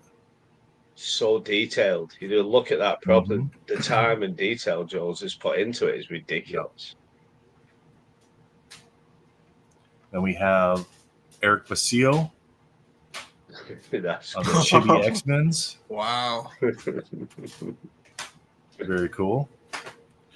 Michael Munshaw on the Rick 4-panel. Good old Rick Sanchez. Mm-hmm. We got Paul Hill with the Venom.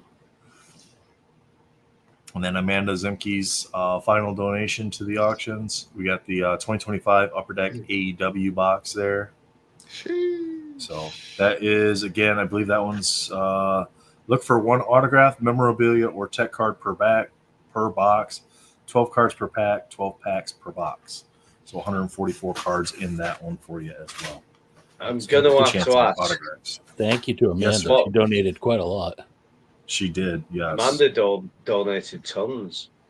What is AEW? Is it like it's wrestling? When they had the ECW. I don't know much about wrestling.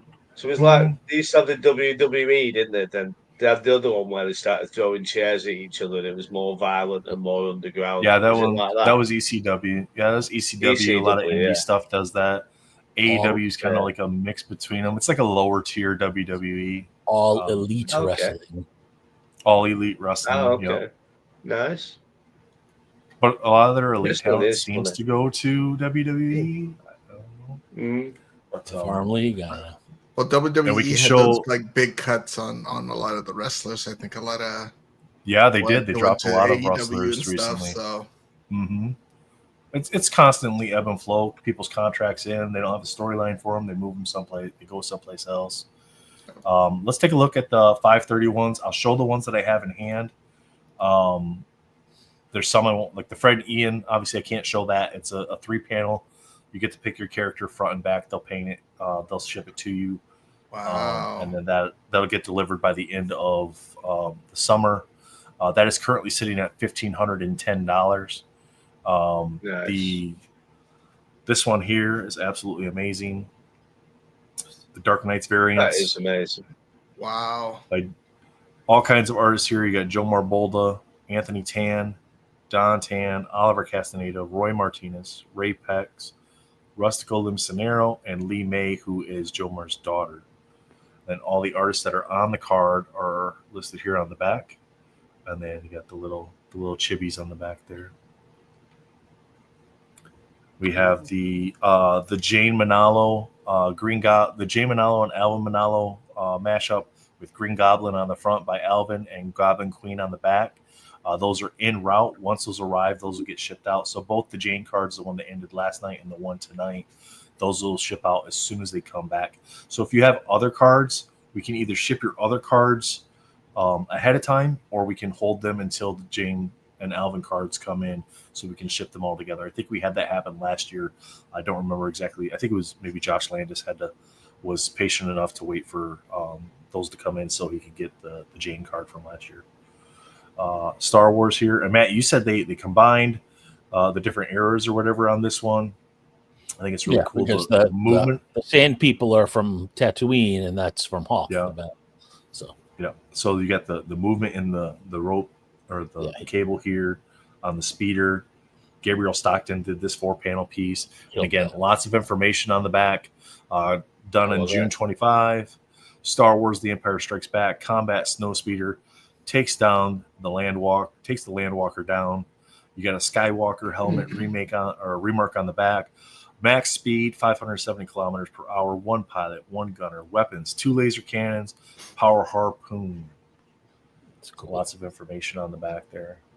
I love that. I love his work so much. I won 3 of the cards today, so I won So you're the reason that I did not get the Roman fighter. Then I see.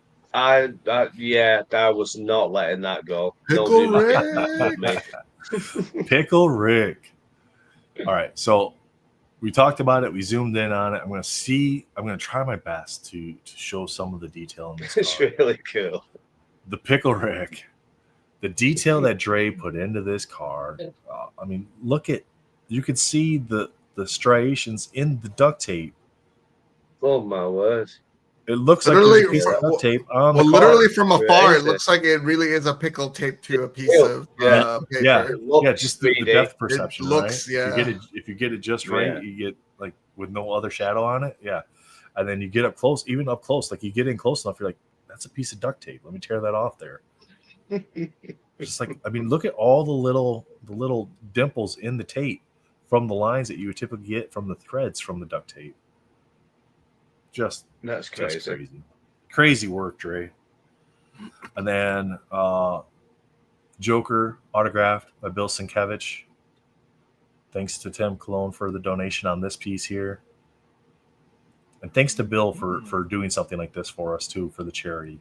Absolutely amazing. It is. So, very cool. So the Joe Marston at 210, the triple panel by Fred and Ian's at 1510, the Jane and Alvin mashup is at 210, the Joker by Bill Sienkiewicz is at 200, Pickle Rick's at 150. There is I'm going to show these ones because I don't have them in hand. That's not the button I wanted to push. So we'll go here. There we go. Okay, so let's pop these up real quick. Show these. Dimitri Patelis did the Spider-Man here for us. Autograph there at the bottom. On Mentalcon stock, this is standard size. You have Venom in the background as well. You see the tongue starting to wrap around his head here. So much detail in this. That one is currently sitting at 120. And then that's the one we just did. That one. And then we have the Venom as well, sitting at 120. This is a 5x7 Venom. I love that. That's crazy. Dimitri's crazy, isn't it? In every way. It's absolutely amazing. Wonderful. The amount of detail he can get in there. Whether he's doing colors or in this instance like pencils and inks, like the amount of detail and depth that he gets. Like when he starts doing the colors and stuff, the lines on the neck, the little indentations on the symbiote neck, and how deep it looks like it goes in there. Insane. And the flow. Just absolutely he has the amazing. Same flow, doesn't he? It follows the flow with the colors and the spots, and it's just it's crazy. I'd love to see his take on like aliens, because I think like a queen would be really, really sick. Yeah. 155 tickets sold for the raffle. You have 47 minutes remaining. This does not extend, ladies and gentlemen. So at 5:30, that is the cutoff. You can no longer get raffle tickets after that time. We'll do the drawing sometime between 5:30 and 6 o'clock. I think we're scheduled right around 5:45 to do that. Again, one entry for $5, 3 for $12, and 5 for $20. Nice. And then do some math here and get us some updates.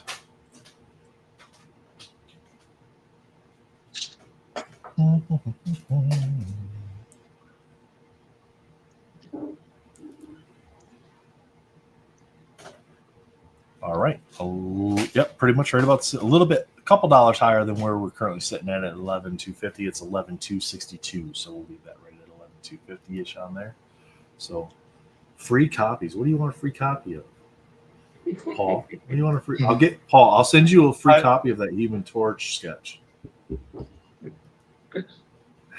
No, because Leo said it's a photo and it's a great one. I said it's okay. We've got copies. Yeah. Armando said earlier, AEW is like 2000s TNA. There you go. That's probably a pretty fair comparison there. So, no, Paul, that's okay. I'll send you a copy, a print of your sketch card for Human Torch. The Human Torch, yeah. The Human Torch has had some abuse this weekend. Why don't you colour it in for charity? I'll pay you. Want me to do a color? You want me to do a color by number? A color by number? Sign it back. $30 to color it in. On this sketch right here, this one right here. Yeah, I'll donate color by number that in.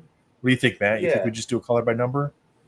Yeah. We'll assign sections. The fire will have a number on it. The body, each opposite line will have a different number on it. We'll put numbers on the wheel, and whatever number that is. Oh the yeah, color good, yeah. Ooh, that'll be You better not. You better not. Color wheel. Yep, Black it's a color wheel. There's just a bunch of different colors, and whatever color it lands on is the color it gets. Black. Paul's like, purple, no. graphite, Paul knows. gunmetal, No. And then I have 2 more giveaways.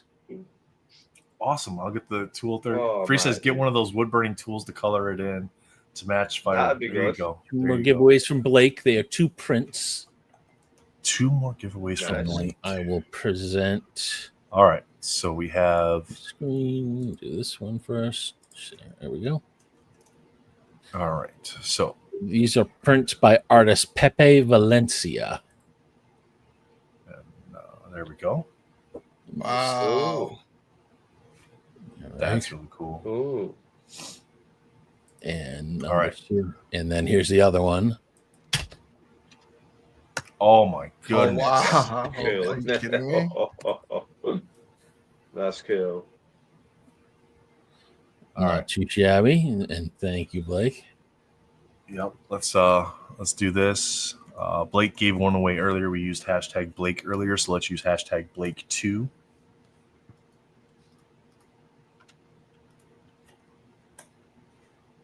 Hashtag Blake2. I know Armando's like, oh, I want to win that one. All right, so if you've won already on the stream, you can enter, but if your name hits, we're going to re-roll. So quickly, Armando, make another account. If your alternate account, if your Doo-Doo6237 account wins, we will re-spin. Doo-Doo6238. Let's go. 73260 or 7326OD. It's Armando. Yeah, he has 4 accounts anyway, doesn't he? I remember from the round table. Oh, I don't know. I think I have 4 accounts, but they're all for like different. They're all for different themes. Yeah. Like I got the trucking channel, and His next account is not Armando. Tim. Seen 2. How you doing, Tim? Yo, did you get entered, Tim? Great. Hashtag Blake2. I did not. Matt, we're gonna let's do this one that's on the screen right now. We'll do this one first. Okay. And then we'll do the other one second because we'll do a Blake 3 for that one. Yeah. All right, so we're gonna do the Gwen here first. Blake 2, get your entries in. Get your entry in, Tim. Come on now. I'm trying. How you guys? All right. We're doing great, man. Over $11,000 raised for the charity so far. We still got some time left on these. We got 12 minutes before the 5 o'clock auctions end, and then we still have the big guns at 5:30. And I got to tell you, the chat's been loving your work, your pieces. I told them, I got to say it to you because, you're my friend, and you told me to be critical of your work, but I just can't this time because it's done so well. I appreciate that. Listen, I appreciate everybody in the chat. Is that Jen? Or is that Jen? That is Jen. Who else would it be? I'll move you closer. You can be my Jen. Whoa. Oh, wait. I got to be over here. Oh, there you go. There you go. See, now you changed it. Terrible. All right, we got 24 entries. We got 35 watching. Let's get this one up on the stage here. Maybe add to stage. I gotta say, man. Down, put this one up. There we go.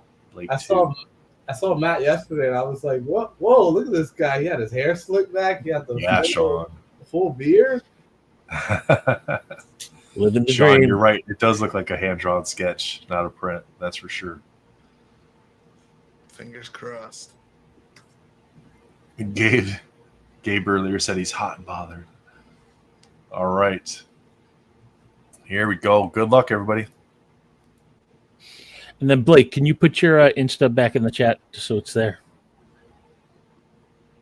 I think it's Blake _ last name _ Ray, the Kung Fu Panda. Congrats. There you go. So Ray got the Gwenum.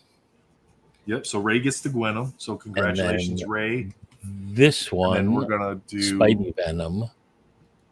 Get this one down, this one up.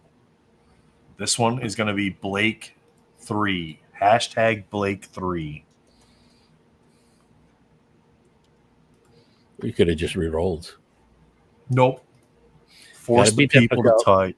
They gotta be here. They gotta be here. We gotta monetize all those clicks. Well, if we would have just re-rolled Blake from earlier, before we even told them the hashtag, there was already 8 entries because it goes back Right, and but checks. we're talking 20 seconds between rolls here as opposed to hey, 2 hours. It is what it is. We got to make sure. We got to chat's got to work for it here. Hashtag Blake 3. I'm gonna put Armando's up there. Hashtag Blake 3. Brian's in on this one, Tim. You're not gonna win now. Forget it. That was a waste of mystery. That dude's Brian's got some sick luck too. On his boxes. He has a horseshoe somewhere. I can't. Yeah, no doubt. Just one? Yeah.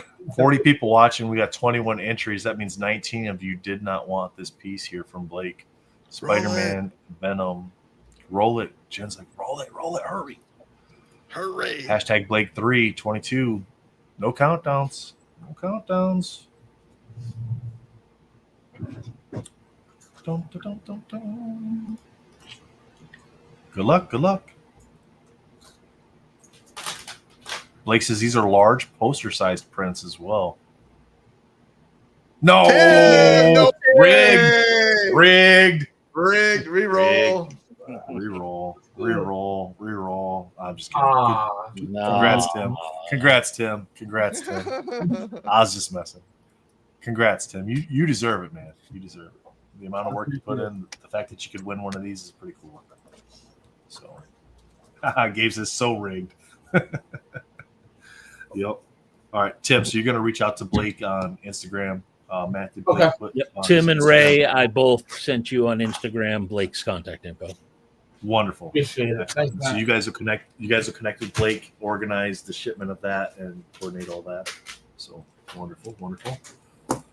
Jen, we got 8 minutes till the 5 o'clock auctions end. Nice. So chat. Get on over. Let's get that timer done quick. Come on, I'm bidding on some stuff for the 5 o'clock one. So any bids that come in now between now and 5 o'clock will add 10 minutes. So don't bid. All right, we're looking at the Impel promo sitting at 20. The Deadpool, the hobby box of AEW is at 35. The Gamoran Guard autographed by Steven Constantino is at 25. We got the Rick sitting at 50. The Robot is at 20. Spawn is at 60. Swamp Thing's at 30. Superman at 15. We got the Symbiote Suit Spider-Man at 10. Venom at 85. Wolverine at 95. And the Eric Pasio 4-panel X-Men is at 100 right now for the 5 o'clock auctions. Your 5:30 auctions, the Batman variants is at $225. The Fred and Ian character choice is at $1,510. Wow. The Green Goblin Goblin Queen mashup is at $210. 200 on the Joker by Bill Sienkiewicz. Pickle Rick by Dre is at $160. Spider-Man by Dimitri Patelis is at $120. The Star Wars by Gabriel Stockton is at $85. The Venom by Dimitri is at $120. So some really great pieces still available. Again, if these are maybe out of your price range, go pick yourself up some raffle tickets, lower cost entry there, and you still have a shot to get some great art from the MentalCon stream as well. Nathan, can I do something real fast? Can we do? Yeah, I gotta ask Jen why he broke into Matt's basement though. What do you mean? I just modeled my house after Matt's basement. That's all. Oh, it was just a model after. I only wish my basement was remotely clean like that. Gabe, I'm checking real quick. I gotta switch over to the other account to get the messages there. Can I do a giveaway, Nathan? Yes, sure. All right. for those of you guys that know, there was a ton of Marvel sets that got canceled. And so I was on one of them, unfortunately. But fortunately for the chat, I still do have APs for the set. So I'm not going to opt this off. I'm going to give this away to the chat. Just as a thank you, from me to you guys for just all the support throughout the weekend.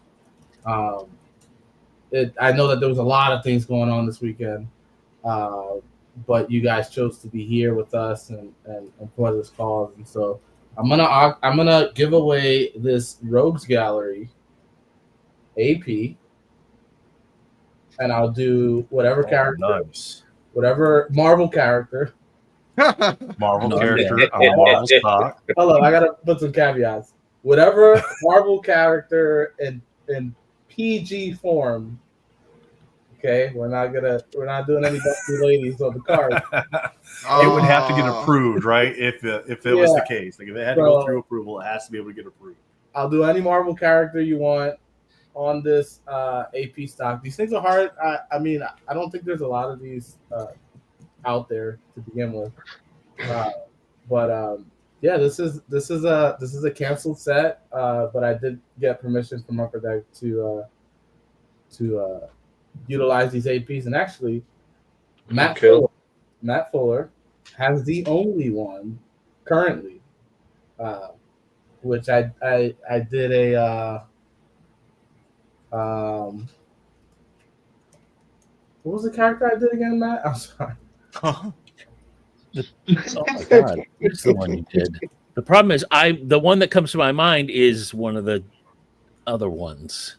Is popping to my mind. Matt is one of my biggest fans, which is nice. Let me go get my miscellaneous binder. Yeah, it's nice to have friends that support you. Matt has a lot of. But yeah, we're gonna raffle this or give this away. That's really cool, man. Yeah, man. Just to thank you. Yeah, it's great. I gotta let me get my weight added to my name selector here so it lands on my name here real quick. Give me a second. Oh no, come on. I can't believe that Matt has put you in a miscellaneous binder, Tim. That's what? I'll get the miscellaneous binder out. Listen, What? Matt's not the only one. Anytime I have to fill out any government document, I gotta check off some miscellaneous. Gabe, I'll get you the information for the Discord group as soon as I can. Tim, I think Charizard's a new Marvel character, right? Yeah, I'll do a Cheeto. It was the Mystique, Tim. Yes, Mystique turning into X-23. Yep. You want to put this up real quick, Nathan? I can show people what they can expect. Wait a minute. What's going on here? What have I missed? You've done what? That's a bit unfair, Matt and Tim. I would have liked that. Matt paid for that one. So.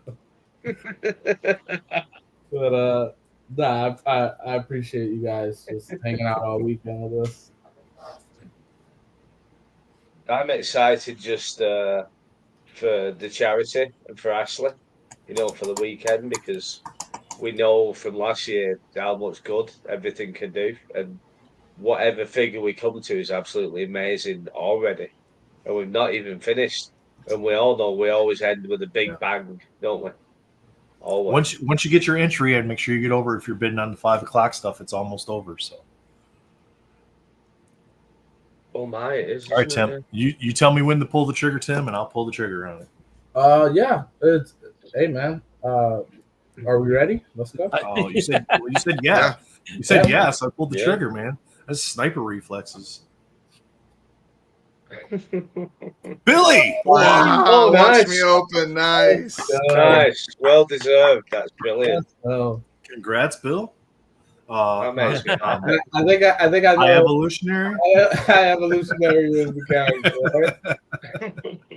It fits on the stock too. Rogues Gallery. Look at that. Yeah. That's cool. Actually, Billy, I don't think we can hear you. Amazing. No, yeah. Well, that's a first. Can't hear Billy.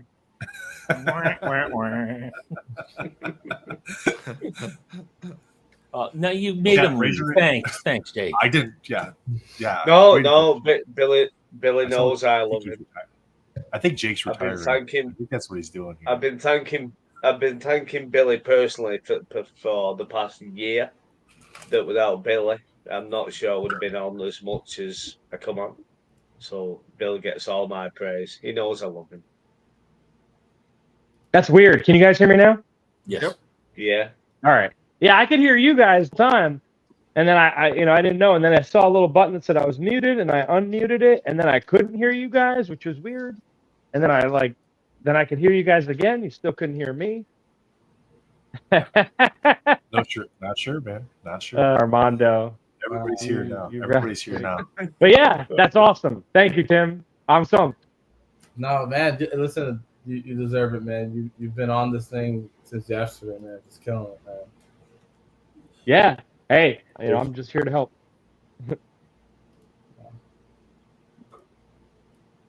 But so yeah, obviously you know what to do. Yeah, I don't think we have to talk about it. I'm excited for this one. Sure. So it looks like All four right, of the options are still open. Yep. Superman by Gordon Willis, Symbiote Suit Spider-Man by Johnny Bravo, The Venom by Paul Hill, and the Eric Basillo X-Men 4-panel are still open. So you guys have another opportunity to bid on those if you're interested in those.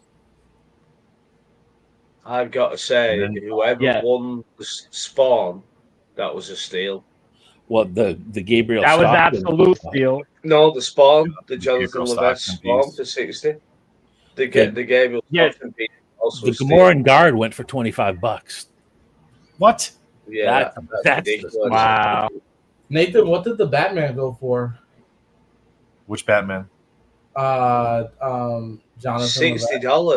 $60. I couldn't believe it. The red background, the like Frank Miller. The mashup, the Frank Miller style Batman, $60. With the one he did with Brendan. Yeah, I was shocked. I was just like, whoa. Were you out all day, Tim? And then that's why you missed it. Oh man. I was waiting. Then Andrea shouted and I had to close some windows because it started raining. And I looked back and I thought, it's gone.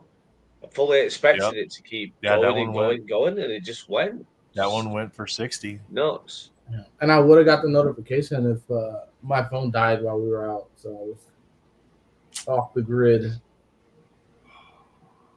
And the Gabriel Stockton there at 25. I've already bought 3 of the pieces tonight. That's just what's tonight for me. That's MentalCon does that though, doesn't it? You know, you can just never judge what's going to go for a lot of money and what isn't. It keeps it exciting as well, rather than the same old stuff. It's also good because we don't want to adhere to any trend of. We don't adhere to any trend of like comps or stuff like that. We beat that drum that's not. This isn't about any sort of market value. It's about the spirit of the donation. So it's really cool to see like when someone's able to get a really nice piece for low value. It's unfortunate because if you had it feels like it's a disrespect to the artist because on an open market in a commercial setting, it would fetch a higher number. But it's also cool because some people might not have the opportunity to own something like that. So we're helping them out by giving them access to a more sought after artist. And like they keep saying, anything is better than nothing that we were able to get for the charity. We've always said that, haven't we, Nathan? That was the thing about the raffle as well. And that's a good thing about mental. It was just another way. Yeah, we got a lot of cash donations the first year. So the second year, we're like, how can we help people still have an opportunity to get some of the art that, because people like last year we put a Fred Ian in that framed piece. Like a lot of people can't afford to get a Fred. Like we're looking at the custom one this year, $1,500 already. The first year it was $3,000 a piece for the single sketches. So the fact that we're able to put one of those pieces in the custom frame and somebody could literally pay $5 and have an opportunity to win a Freddy in sketch. You know what I mean? And if you're just going to donate $5 anyway, you might as well just get a raffle ticket. Yep. Right. If I remember rightly, that was Will Melfi Collectibles who gave us that idea, wasn't it? If you remember. Yeah. Will was the kind of the birth of the idea, wasn't it? Shout out to Will. Also, shout out to Melfi.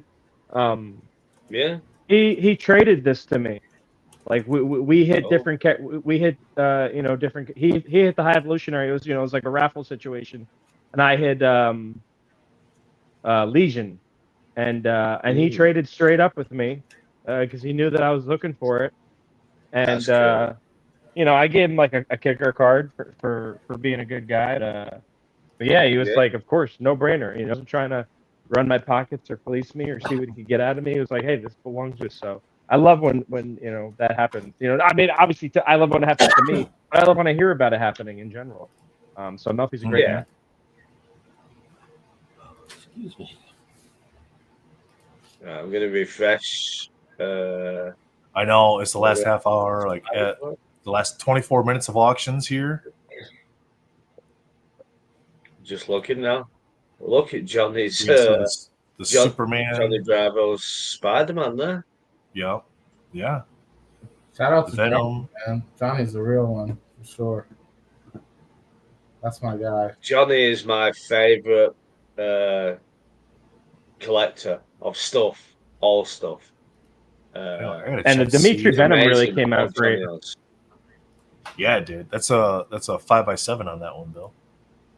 Yeah, Spider-Man's. I mean, it wasn't like I wasn't hopeful for it, but you didn't see. We saw it pretty early on, and it's just got some great detail in there. He's a master of detail. I wish I could afford it, but my pockets won't be as deep as that will go for. All right, no more bids. Everybody quit bidding on the things I'm bidding on. I've lost everything.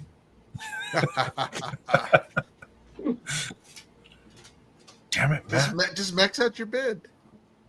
I'm gonna look at my the shipping packages, and it's gonna be all Matt. I was like, I bid on that card. I can imagine that. Yeah.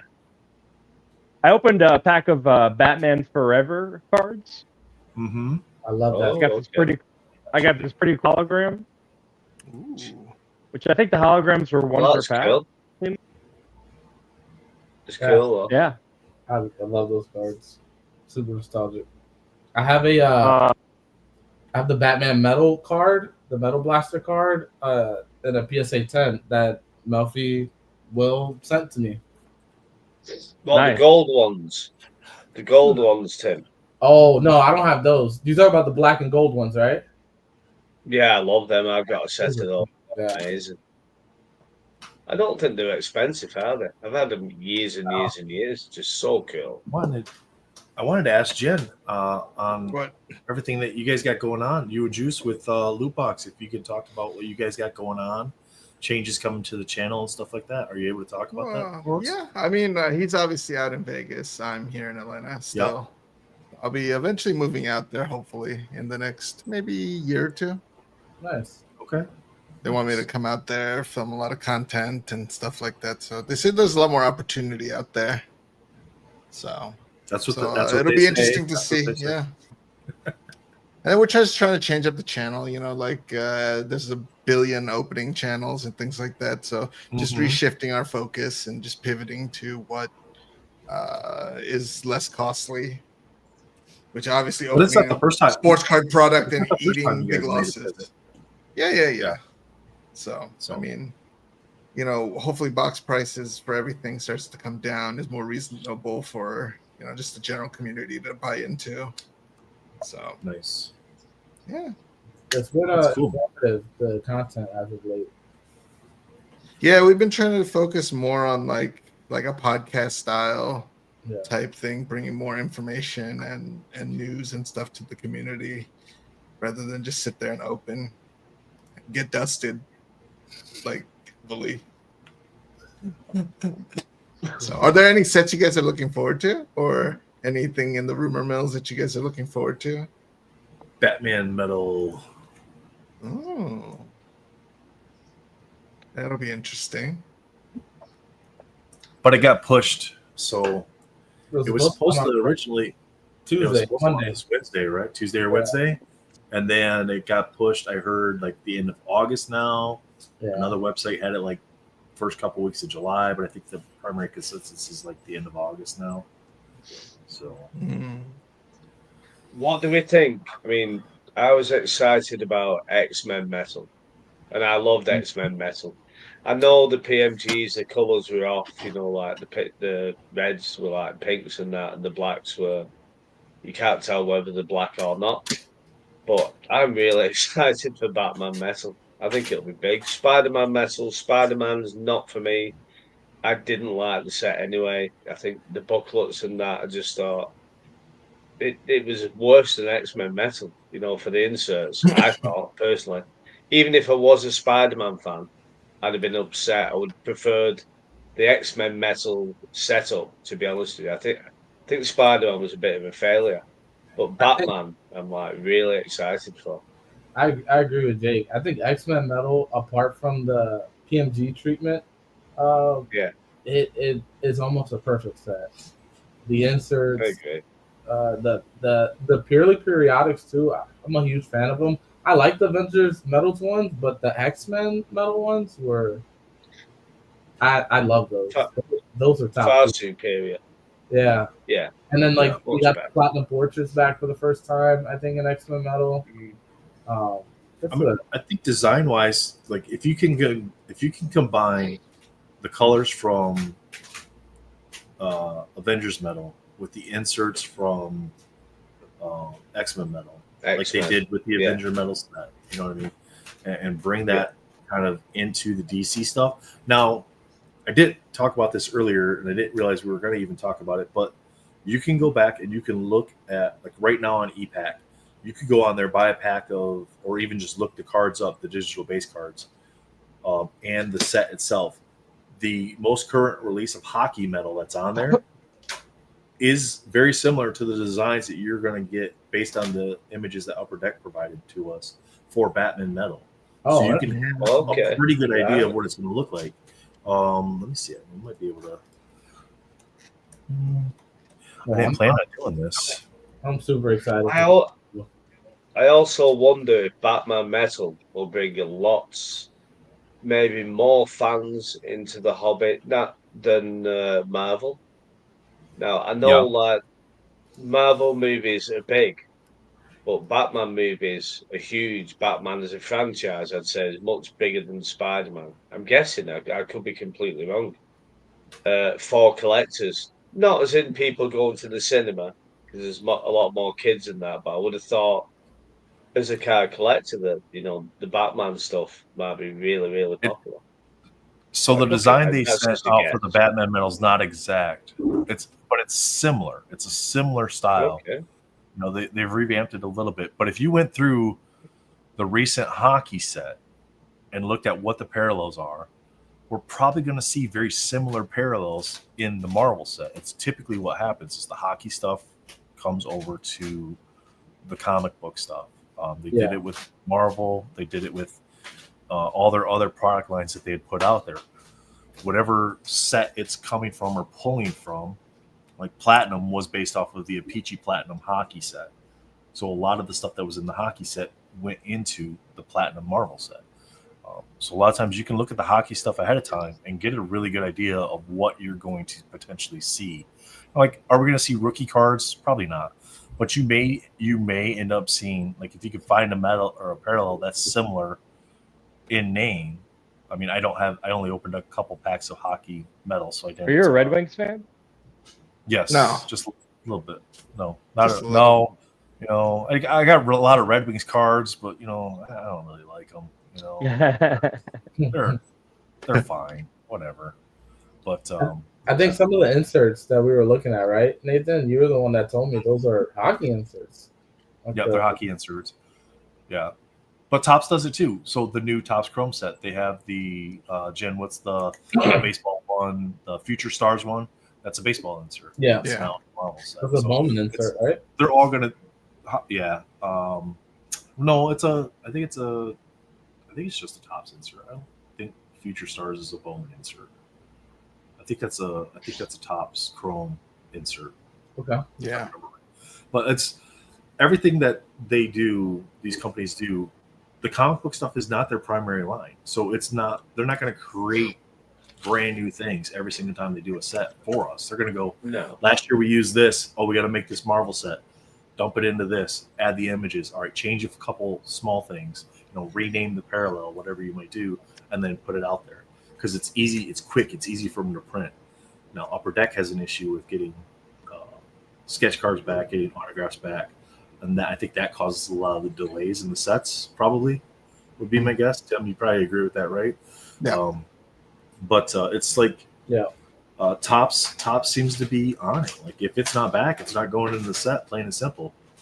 We've seen it already with sets Tops releases. We get checklists well before the release.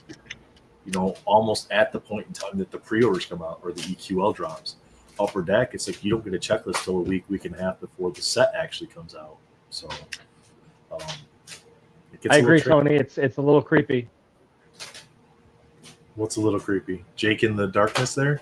Yeah, he's got mastermind vibes. And he's only moving in small little increments too. I'm getting some real Joe Pascal vibes from you, Jakey. Because if I move big, it's like this. It's just like, I'm trying to hide the booze from Nathan. It's a family show where you live. It's 10:15 where I live. Unbelievable. Narnia. Hey, you've been absolutely well. He has been well behaved all weekend. So Jake, thank you for that. So thank me for Jake being behaved. Yeah, that's probably true as well. I'm really good. So what I'm thinking, we're keeping each other in line. There you go. Oh man, he doesn't even know. This is great. All right, everybody react and laugh. They're gonna steal third. Watch out. I'm waiting for Jake to say release the hounds. Yeah, right? Yes, Smithers. All right, 13 minutes for the 5:30 auctions. Let's take a look, see what we're doing. We're on the final countdown on this, guys. It's the final countdown. So what's everybody doing once we're done here? Me? Jake's going to bed. But the rest of us, the four of us, even Tim, we're all Eastern Standard Time. So what are we doing afterwards? So I had my first K-Pod experience today, and I feel really full and gross, and I don't know if I'm gonna be able to do anything else productive the rest of the day. Spent an hour and because they have like a timer at the one I went to, and it's like 2 hours, hour and 26 minutes between me and my friend. 14 proteins were delivered to our table.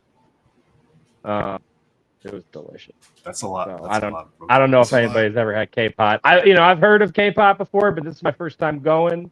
What is it? What is it, Bill? I have no idea what it is. Korean hot pot. Korean hot pot, where there's like a hot plate on the table, and then you cook your food there. And they give you kalbi, the cross-cut short ribs. Very, very good. I don't know if anybody's ever had kalbi. Oh yeah, for sure. But yeah, I made a pig of myself, so I'm predicting, like a very, very unproductive evening. I don't got anything to watch on. I did just watch The Pit. Has anybody heard of The Pit? The Pit was also good on Max. The Pit was really good. I think I got to do Last of Us still, but I mean, is it sad? Am I gonna bet? I don't know, because I saved it all up, so I'm gonna binge it. But pretty caught up on everything else. Are you guys excited for the Spider-Man and Magic collaboration? The set that's gonna come out? No. More so than I am for any top set. Comment. Kind of a low bar. That is comment, not Matt. So is Magic doing a Spider-Man set and a Marvel set? I think they're doing a Spider-Man set for sure. They're doing so far 3 Marvel sets have been sort of confirmed, announced. Okay. I don't know if they've all been announced, but 11 minutes left on the 5:30 auctions, unless they get a bid in the last 10 minutes. The Jomar is up to 225. The Fred Ian's up to 1510. The Manalo one is up to 210. 200 still on the Sienkiewicz. 160 on the Pickle Rick. 165 on Spider-Man. 85 on the Gabriel Stockton, and 120 on the Venom. So get those bids in. Oh, that Venom's cheap so far, isn't it? Yeah, I'd say so. Maybe I've got a chance. Don't bring attention to the Venom. No one look at the Venom. Look at the Spider-Man. The number includes the current bids, right? What the heck? Oh, yeah, well, the Venom's going up. So you'd have to refresh it. The Venom's not so staying these at that. bids don't change. We stay at 11,475. Yes. Remember, like 3 minutes ago when I was talking it'll about be a little bit higher than that because Spider-Man's higher than the last number I ran.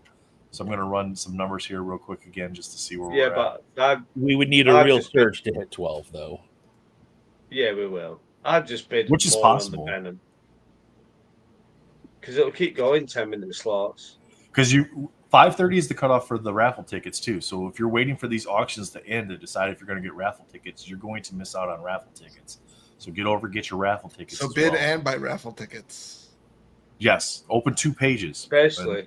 Billy, are you showing your image on a milk carton? Are you missing?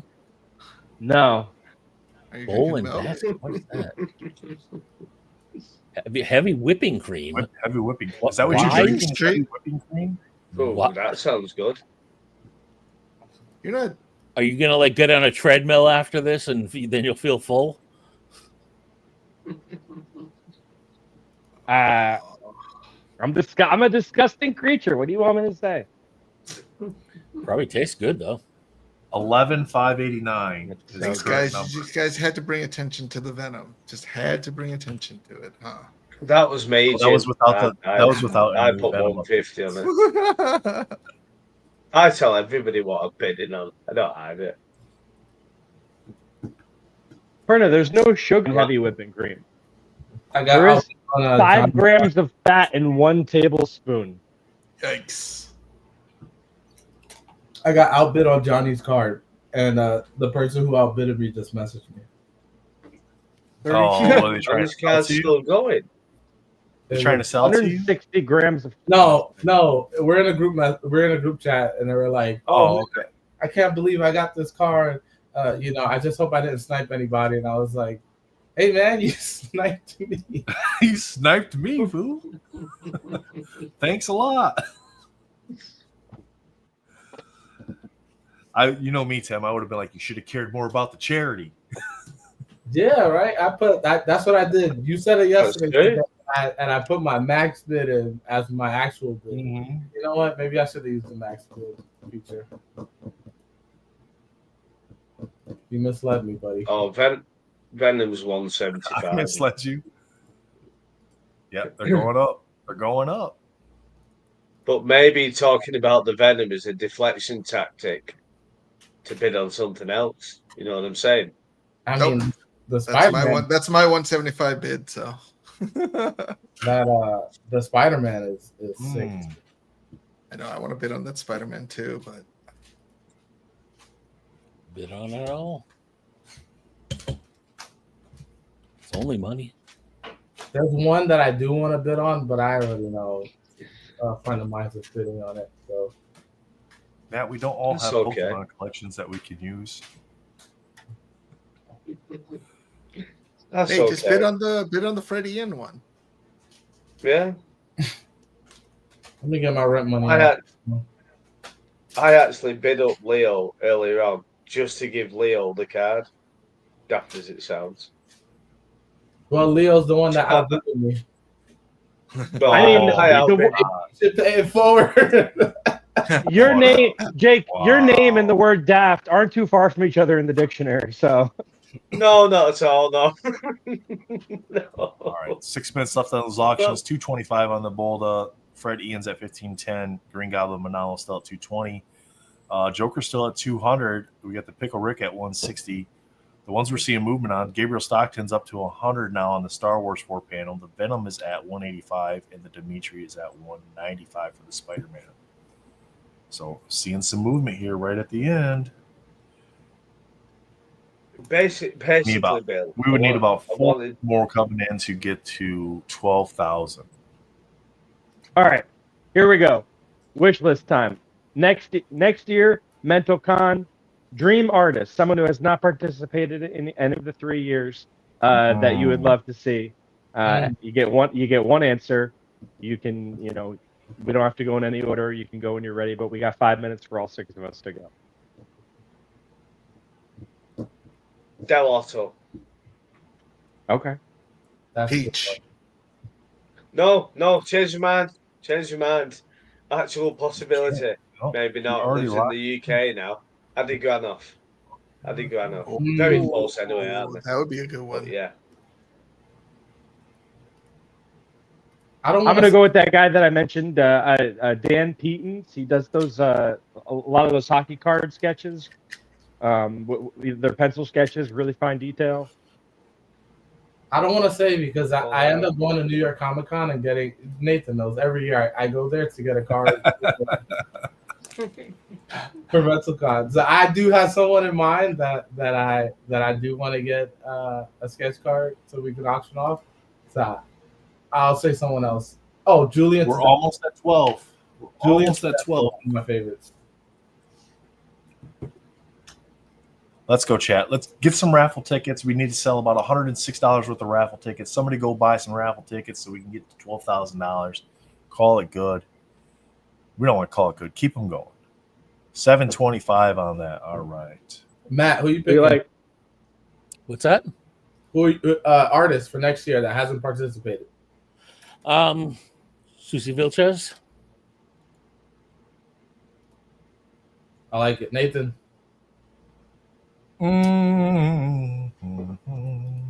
Just like so, we're putting it out into the we're trying to put it out into the universe. This is the ice bucket challenge. Tyler Kirkham. Nice. Okay. Well, hey, if anybody knows any of the artists that we've mentioned, and you've got connections, reach out and tell them about this event. That's a lot of how this happens. Is networking. We don't cold call, bang on people's doors. We know somebody that knows somebody, and then they send in work, and that's that. So, 3 minutes. Go get your raffle tickets. Get your bids in. I like the people that the folks in the chat are putting in. It'd be awesome to have any of those artists. Yeah. Oh, and we're so lucky to have the artists that we've already had. Like Freddie and Perna.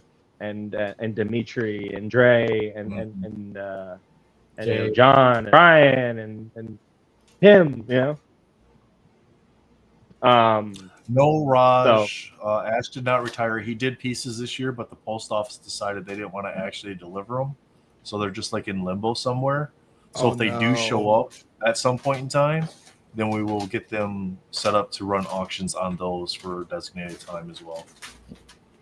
Yeah, shout out to Ash. I hope has PJ done one yet? No. Yeah, PJ would love. PJ seems like he's into stuff like this. He's been killing it lately. Yeah, he's been everywhere lately. Dare I say he's like big time. He is kind of blowing up right now. That Mr. Miracle he did for annual, the 4-card achievement. Oh my gosh, he is sick. Jomar's up to 250. Fred Ian's still at 1510. The Manalo combination's 220. Joker still at 200. Wow. Pickle Rick at 240. That one got a bump. Spider-Man sitting at 230. We got Star Wars at 100, and the Venom is at 185.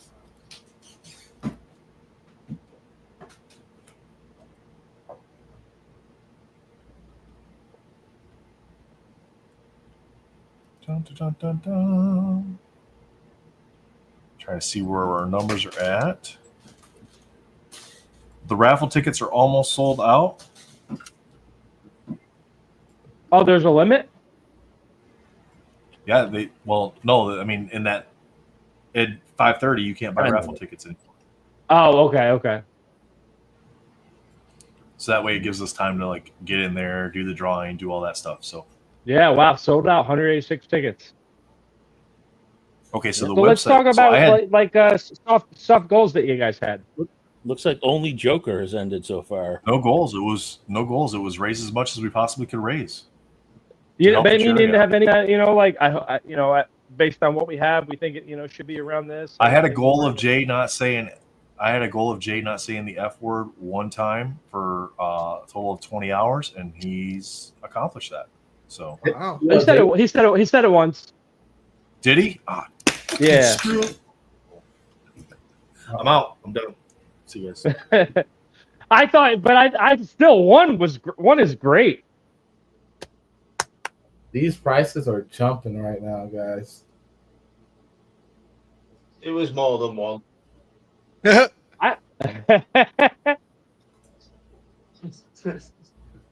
Definitely more than one. Give me some credit. All right, the leader's not here. Let the real show begin.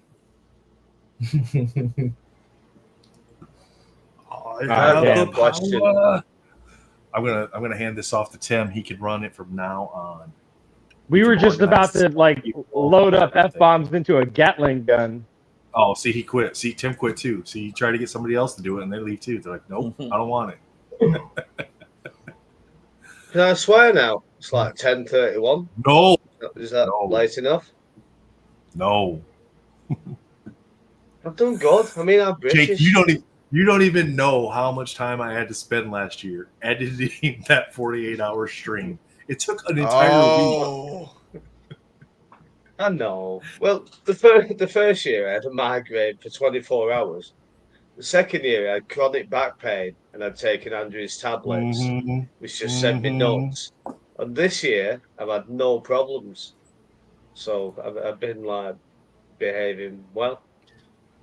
Next year, every couple hours, you should just slip one in, just so that at some point Nathan has to go through it all. Well, all I'm saying, right, I'm a man of facts. Let's ignore like Pedro Pascal and touching teddy bears and stuff. I'm a man of facts. And since I've stopped swearing, the bids have gone down. So maybe it's a final flurry. If I throw a load of F-bombs out now, all the bids will just shoot up. The bids will go up. They're paying $1 an F. Yep. All right. The Joker and the Manalo piece are done. All right. So we have 6 pieces in extended time. Both the Dimitri pieces sitting at 100 right now. Yep, sitting at 100 right now. Pickle Rick's at 240. The Fred Ian's at 1550, and then the Batman is sitting at 250. So, the Dimitri Venom was still at 195. Mm-hmm.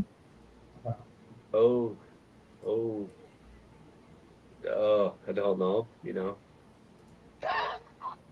I'm shocked at that. I see Jake doing math in his head about how much. What's that in pounds? What do I need to have in my bank account to be able to put a bid in? I've got the money in the bank account, but what the problem is, Bill, is I equate it to like cans of cider. So I'm trying to now work out. That was $5.94. That was supposed to be $5.94 earlier. I put $8.94, didn't I? Yeah, because we're at $8.61. That was supposed to be $5.94 earlier. You're just dangling it in front of us. Yep. We're still right there. I mean, we made enough to catch back up to what I had there originally, but I was like, how's that? Have you seen Leo's comment in the chat? Time remaining on the Gabriel Stockton 57 minutes. Does it have the wrong time on it? Yeah, it is as well. Yeah. 56 minutes. Yeah, it said that for me earlier. I noticed that and I thought I was wrong. Well, it was an error on my part. So that's still got an hour on it. I mean, we won't be live when it ends, but because I don't want to adjust the time on it and have it screw the auction up somehow. Well, I guess I could put it at like 40. Just leave it. Just leave it? Yeah, just leave it. Yeah. I'd just leave it. Just let it run its course. A little bit. It's a little over. Yeah, it's a little overtime. We'll know what it's at by the time we get ready to end the stream. So All right, how are we just looking don't on the want to. The Batman piece is only at 250. Yeah, Batman piece is only at 250. Let's see. All right, present, share screen. Here. So Batman piece 250, Fred Ian piece 1550, Pickle Rick at 240, Spider-Man at 230, Dimitri, the Venom's still at 195. Yeah, I'm tempted. I'm really, really tempted. Well, to have a Dimitri piece would be amazing. Okay, let's take a look. Left on the Venom. Do you think it's because it's pencils? I love pencils. Well, I really love pencils. And do you think it's because it's 5x7? And people, I love 5x7. I think they're amazing. I love 5x7 frame too. it, put it on your wall, can't you? Absolutely. You can frame it. Yeah. Okay, let's go ahead. We're done with the giveaway, so let's get this pulled up, added to the screen. Get zoomed in here, and we will draw a winner for the raffle. Woohoo! Woohoo! Amazing. All right, let me see if I can. It doesn't let me move that over any. Okay, I'm not able to move that over, so that's not over top the. I can hide the chat quick. Hide the chat real quick. That way everybody can see. Okay, so Better World is going to randomly select a winner for us. All we have to do is to select a winner. So press the W to randomly select a winner. Venom has been extended. Joe Ma has been extended. Looks like you can't select the winner for 8 more minutes. I'm assuming they're Central Time. Yeah, Central Time. Winner selection. Oh, because we scheduled the selection time at 4:45. So then we can actually select it. Okay. Cool. So we got 8 more minutes on that. So 8 more minutes, we'll be able to select the winner. Pickle Rick just went to 260 and extended. Hell yeah. A Pickle Rick. I wish I had the money for Freddie, and I haven't got that money, but I wish I did. That's an amazing price. You can't not get Freddie in commission, can you? It's just not possible. No, you can't. I mean, it's not even about. They don't do it. I had my little Pickle Rick thing, Matt. Like you got your little goat thing. I had my little Pickle Rick thing, and I don't know where it's at though. They weren't even going to do it. It was only by chance conversations. Venom's up to 225. Just we'll do something. Venom still think that's a steal. Batman's are up to 260. Pickle Rick's at 260. Venom's at 225. Spider-Man's at 230. The Star Wars is still at 100, but that's got some extra time on that. So let me get an update on our numbers here. I'm checking $15.50 US dollars to GBP.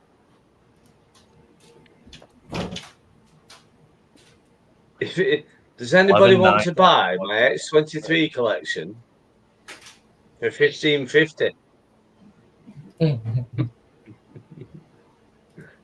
It's only a thought. Oh no! I hit the wrong button. I deleted the banner. No. And no undo.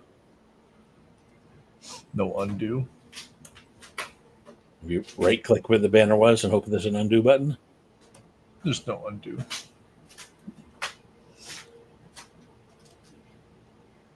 I can delete the entire folder. That sounds worse. That sounds worse. 11/9/21. We'll do that. The Spider-Man ended. What did it end at? It says 230. 230.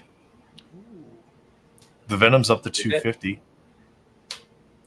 Venom's up to 250. Oh, I said this. The Venom's amazing. Right in. It's got a minute left. Oh, what? 11/9/46. Leave my Venom alone.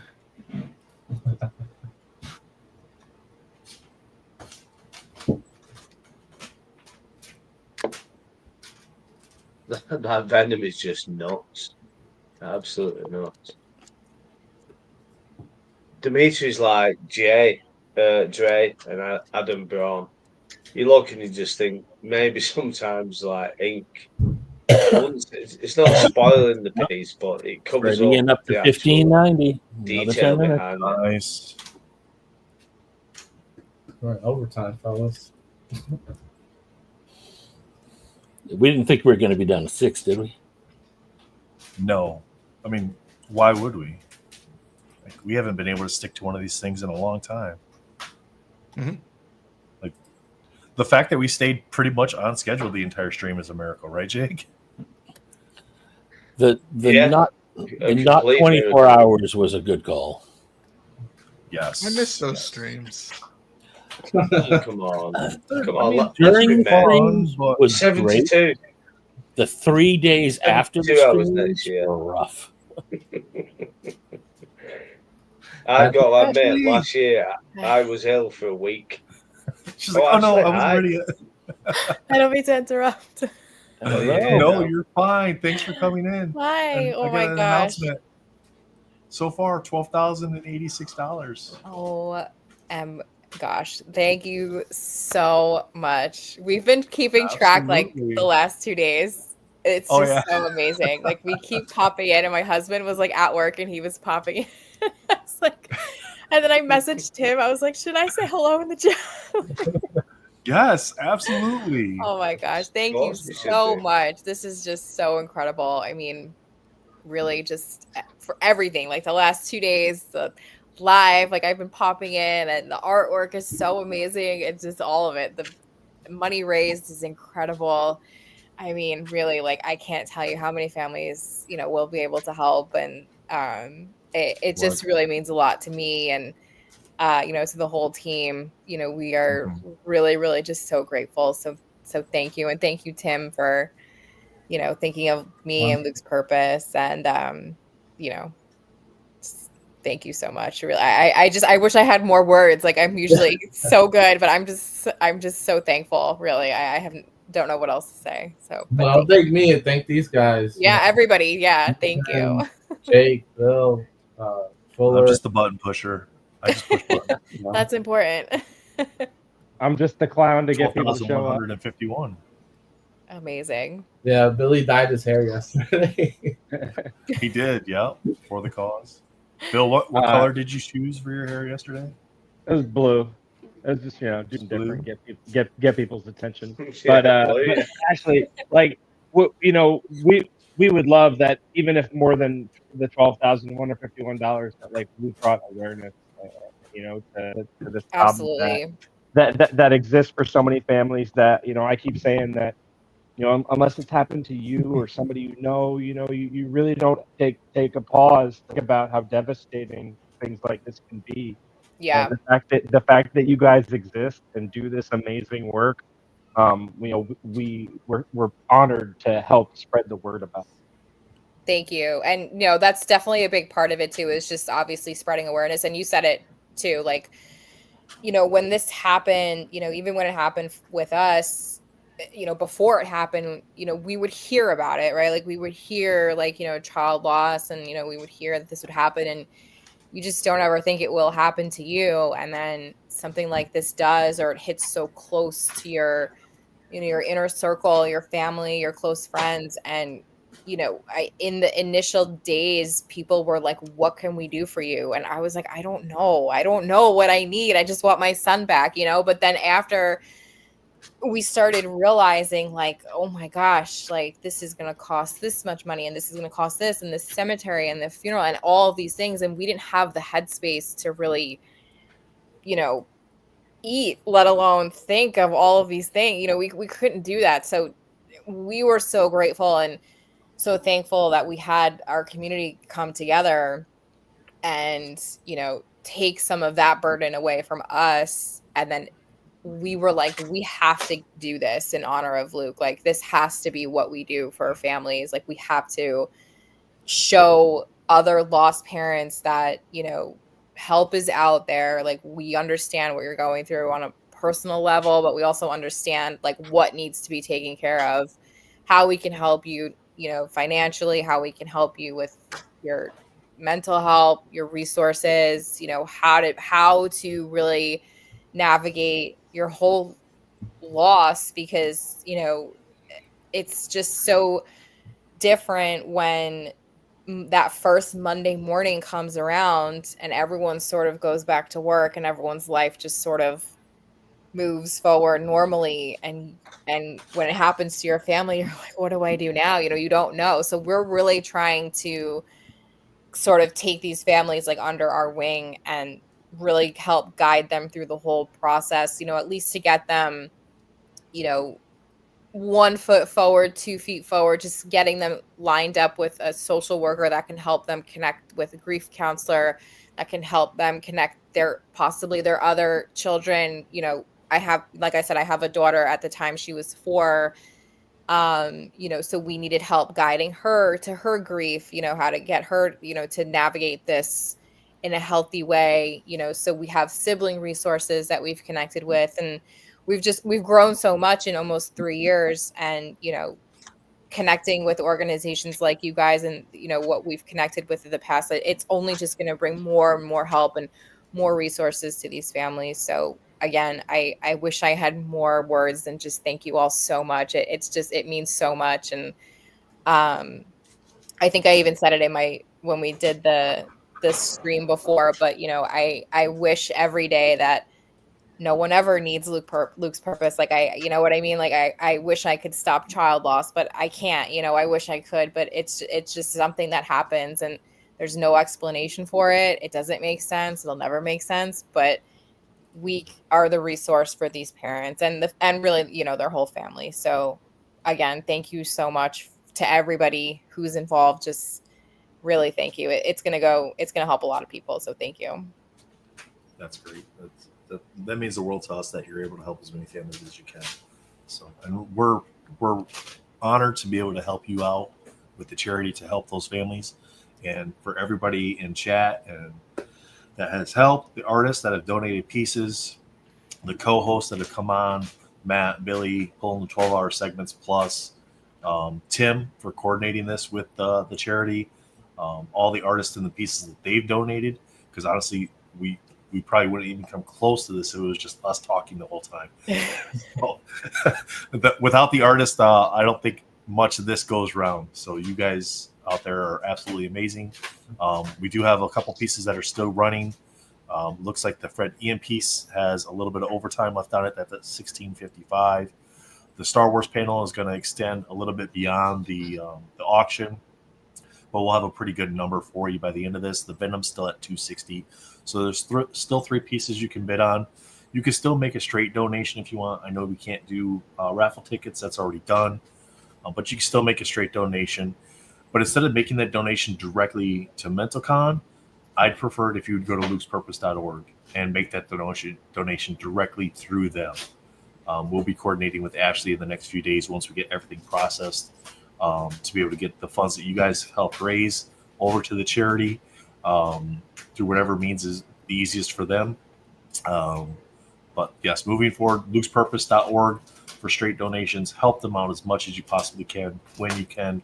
Skip that cup of coffee, send $3, whatever it is, that'll build up for them and it'll help them out so much. So, thank you. Shout out to Doom for the design, the aesthetics. Yeah, the design. Yeah, can't forget Doom. The design up here, the logo. I'm gonna.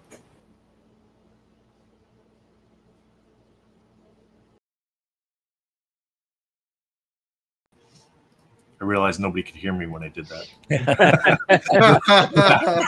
The background there, they got to see it, right? The background there, Jesus did a fantastic job with that and helping us out. If you know of artists that potentially are interested in being a part of this event next year, let us know. Send us a message so we can get them on the list, so we can start making connections with them. Because this year, I think we sent out sketch cards in November. We'll probably send them out a little bit earlier than that, even for this next season. If you know of a charity that you think can benefit from what we do here, let us know. We're happy to take recommendations. We'll do some looking into them, make sure that they're a true nonprofit, that they are more about what they're doing than about building a big board or something like that. And Ashley, your guys' charity is absolutely the epitome of that, to where you care a lot about the community that you're serving. So thank you. Thank you. Chat, who wants to do a raffle? I know we want to do a raffle, right? Yeah, it's time, right? We can do it. It's time. Yeah, we can do the raffle now. So let me get into the dashboard, go here. All these buttons, see? All the buttons I got to push. All right, manage. Select a winner. Can we do this yet? Can we select a winner yet? Let's scroll down. Down here. Yep. It said press the W. See, it said press the W. After you click start. Oh, I gotta see that. See, Bill, that's why you're here. I didn't read the directions. Matt did this last year because I was out. I was out at the something's gonna pop up. Yeah. Okay. Matt did this last year because I was out sick with the migraine at the end. So okay, here we go. All right. Good luck to everybody that bought a raffle ticket. Here we go.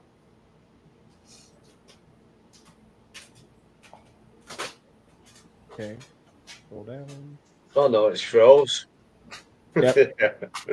It stopped. It's not going to happen. Now I think you hit W. Press the W key. Hit this right here. Randomly select the winner. All right, let me get zoomed out. I want to make sure it's on screen so the entire thing's there. I think it scrolls in that white box, if I remember. So you'll want to actually zoom in. This is what I hit. So okay. All right, here we go. Good luck, everybody. I don't remember. I was drunk. Mark LaFonte. Congrats. Gambit hands. I was kind of quick. I was thinking there was going to be like a little popcorn machine. Like a build up. Yeah. I did. Yeah. I was going to be like bells. Anticlimactic, but okay. Congratulations. Yeah, congrats, Mark. I don't have to ship it to Canada this year, so I mean that's great. That saves a little bit of money on that. But Mark, I'll get in touch with you. We'll coordinate the shipping on this. It'll be a few weeks though, because we do have to bring the art in and get the framework done because we were waiting for all the 5x7s to come in, so we could pick from them. We didn't get everything kind of by the deadline we had hoped for, but that's fine. I think we did great. Congrats, Mark. So, all right, Matt, how we doing? We got any live auctions still, or is everything Fred wrapped up Ian besides ended? Yeah. So the Fred and Ian went for Dimitri's still going. 1655. That's great. And the Venom by Dimitri reset again. Still has 5 minutes left at 270. All right, wonderful. I'll get back into the dashboard here. I'll see if we can get an update on our numbers to give Ashley a final kind of, this is what we did. Yay. All right. 11. Don't forget that maybe Ash's cards may turn up, so there'll probably be some more money raised. Yep. After so if event. there's anything that didn't get bids on it for whatever reason, or any art that comes in late that wasn't already auctioned off, we'll run more auctions, so there could potentially be more growth on that as well. All right, 400 there, and then the giveaways was 745, $12,171. Amazing. So good. Wonderful. Super excited about that. Herman. Yeah, it's so cool. It's so good. All these people. And even the exposure, just the exposure for Luke's purpose. Yeah. You know, it sticks in people's minds. And and it isn't all about money, is it? I mean, the first time I spoke with Ashley and had the conversation about a friend of ours who had a similar issue, and you know, it brings it back into everybody's mind, and you start thinking a bit more outwardly, then thinking, oh my, well, yeah, I know somebody who may have had a slight issue like that. Maybe I can point them in the way of Luke's purpose. Maybe I can have the conversation that I should have had. Maybe I'm not so scared of the conversation anymore. You know, it isn't just about money, is it? You know, exactly. Even the conversations. Exactly. We get a lot of people who, apply for the aid. They usually apply on behalf of a family, or, when we always sort of ask, where did you hear of Luke's Purpose? And a lot of times people will say, I heard through a Facebook group, or I heard through, word of mouth. I saw you guys on, somebody recommended it from here, or my friend knows your sister's brother's, like, it's just a chain. So the more people, the more we bring awareness to our organization, the more word spreads, and it's just so helpful that more people know that help like this exists. And a lot of the times too,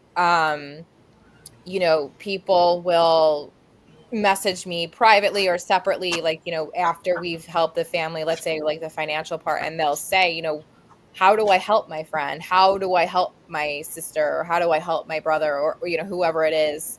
What do I say? What shouldn't I say? Just how if they're going back to work, what's important when they go back to work. So stuff like that. So, I really can only give my experience of what's helpful and what's not. But over, the 3 years, I've spoken to so many lost parents, and a lot of the times they'll say, oh, I hate when people say this to me, but I love when people say this to me, or this was not helpful, but this was so helpful. So we keep track of that too. And, a lot of the times, like I said, somebody will apply on the behalf of a family, and they'll say, what was so helpful in that first week? And I was like, oh, send food. Like, don't even call them, just send food, or, send,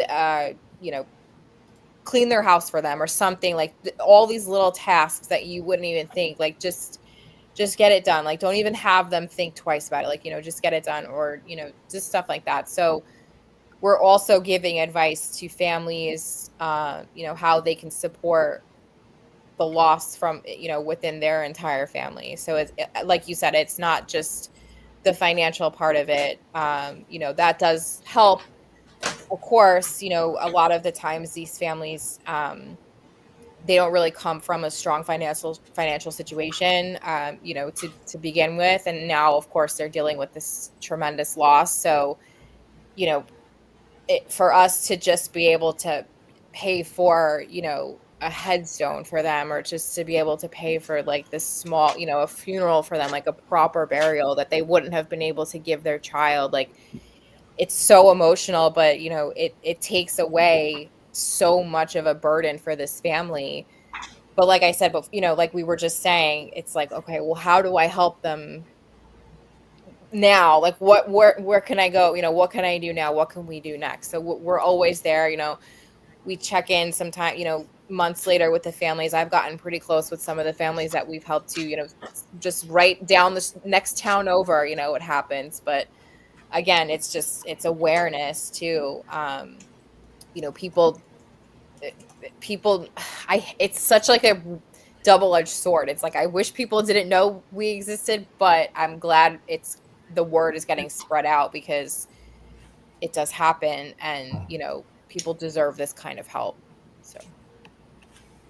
So actually, I totally get what you're saying, because just as rewarding as it is to be able to have the opportunity to share about you guys with people.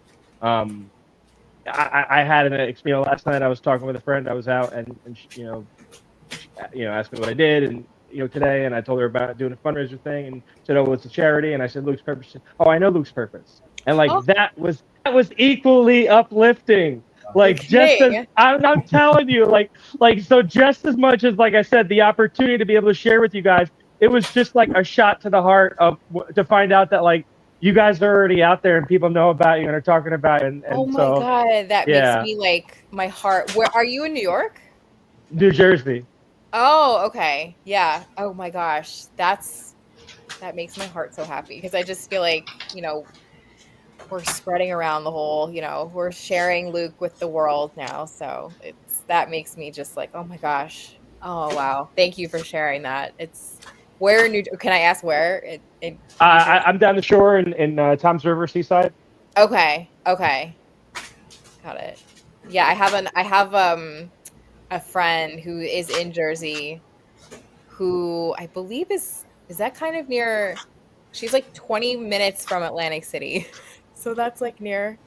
Okay, yeah, that's about a half hour from me. Okay, yeah. So maybe word is spreading through. Yeah. Through that. That's amazing. Thank you. That's great. Mm-hmm.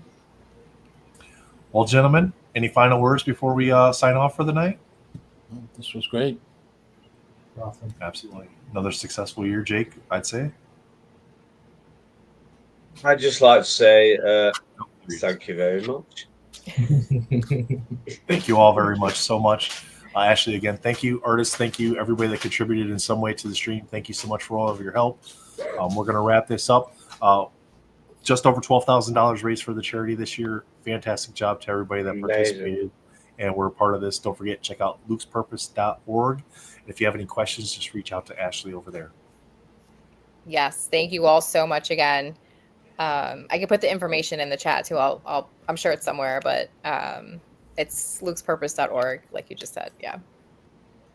I'll drop that in there real quick before we sign off. But we do have that. We do have that in the description of the videos as well. So perfect. Yeah. All right. Wonderful. Thank you guys so much. Take care. Have a great night. Stay safe, everybody. Thank you all again so much. You're welcome. Bye. Bye. Next year.